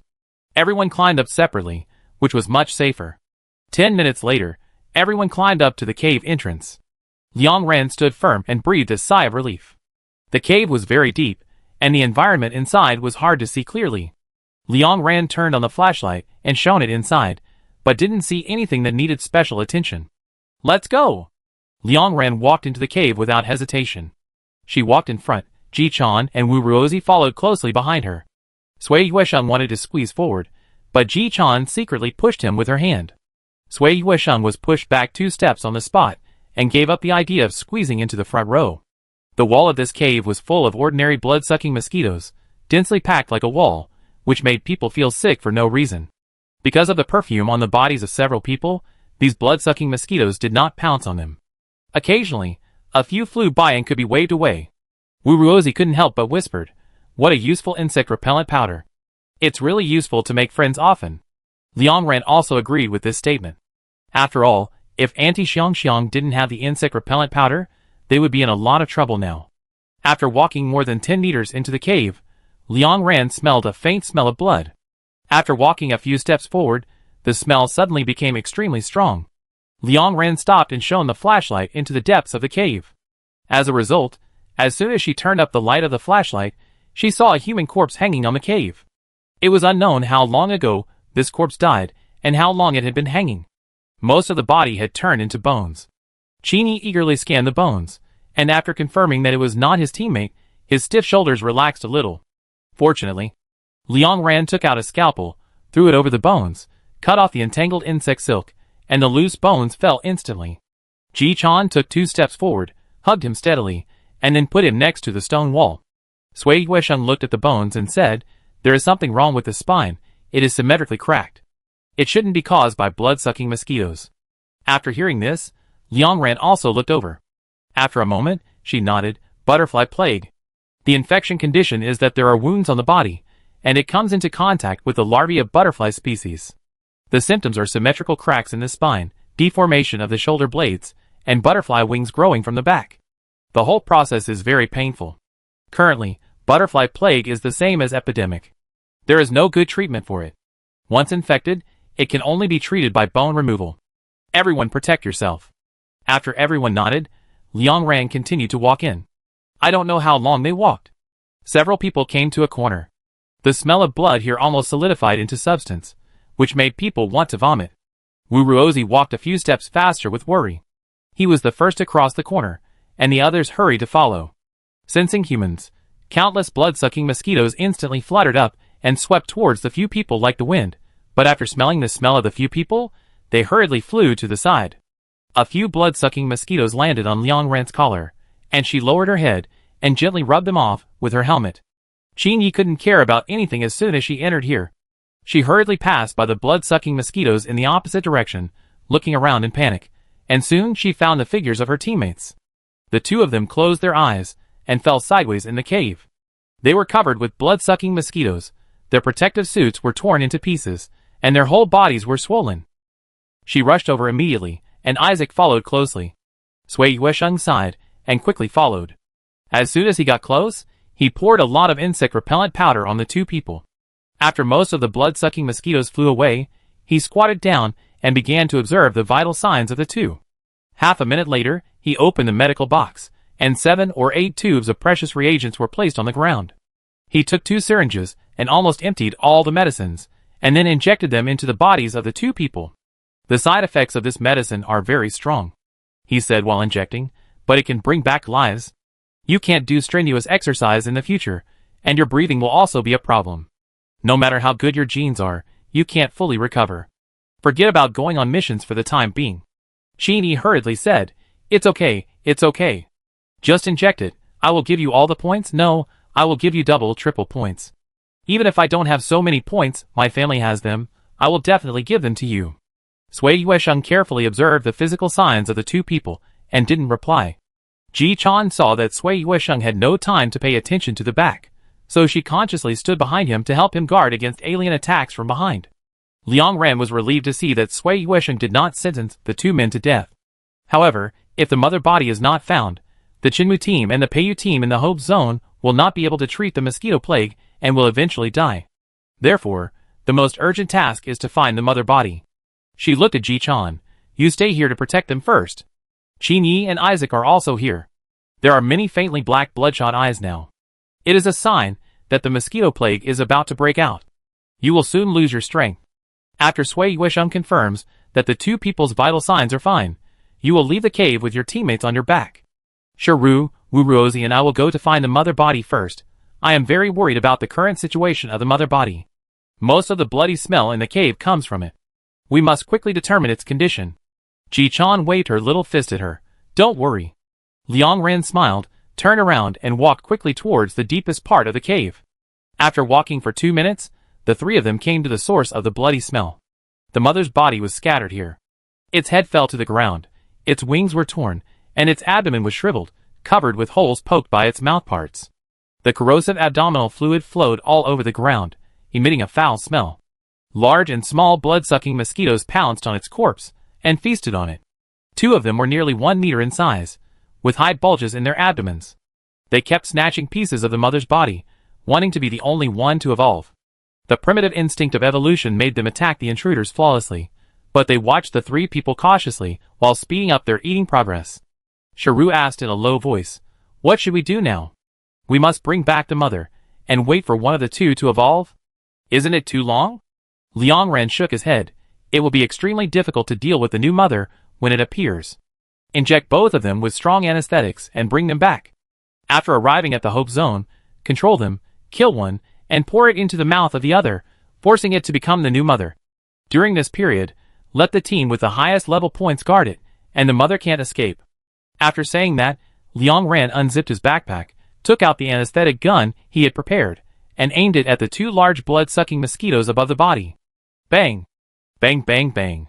Liang Ran fired several shots in succession, injecting a sufficient amount of anesthetic into each alien species, and then took out the folding container from the backpack while asking Shiru to go up and clean up the mess.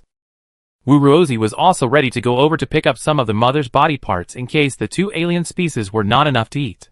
But after she walked a few steps forward, she suddenly remembered that the mother's body was covered with abdominal fluid and could not be touched directly by human hands. Wuruozi stopped awkwardly and turned back. Although Liang Ran could kill invisible aliens, she would not bother her if she could. She was already very tired of arranging so many things every day. Thinking of this, Wuruozi raised her face and wanted to smile at Liang Ran. But as soon as the corners of her mouth curled up, her face suddenly changed. She quickly shouted, "Liang Ran, hurry up." Liang Ran was assembling containers at this time. When she heard the sound, she didn't ask anything, and immediately lay on the ground and turned sideways alertly. But it was still too late.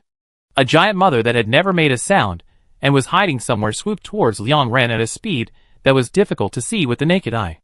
The moment Shiru saw it, she immediately ran to Liang Ran's side, but Wuruozi was closer, and saved people faster than her. She ran forward at the fastest speed in her life, holding the mother's mouthparts that were poking Liang Ran's head from top to bottom with both hands.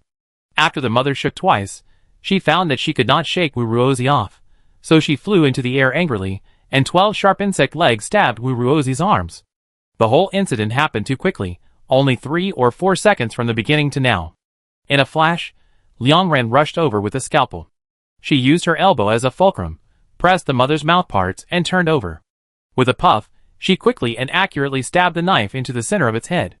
The mother immediately made a painful buzzing sound, threw Liang Ran to the ground, and turned to fly out of the cave. Ji Chan, who was guarding not far away, saw the mother suddenly appear and immediately shot at its abdomen. Thick green abdominal fluid flowed out and fell to the ground, making a sizzling corrosion sound.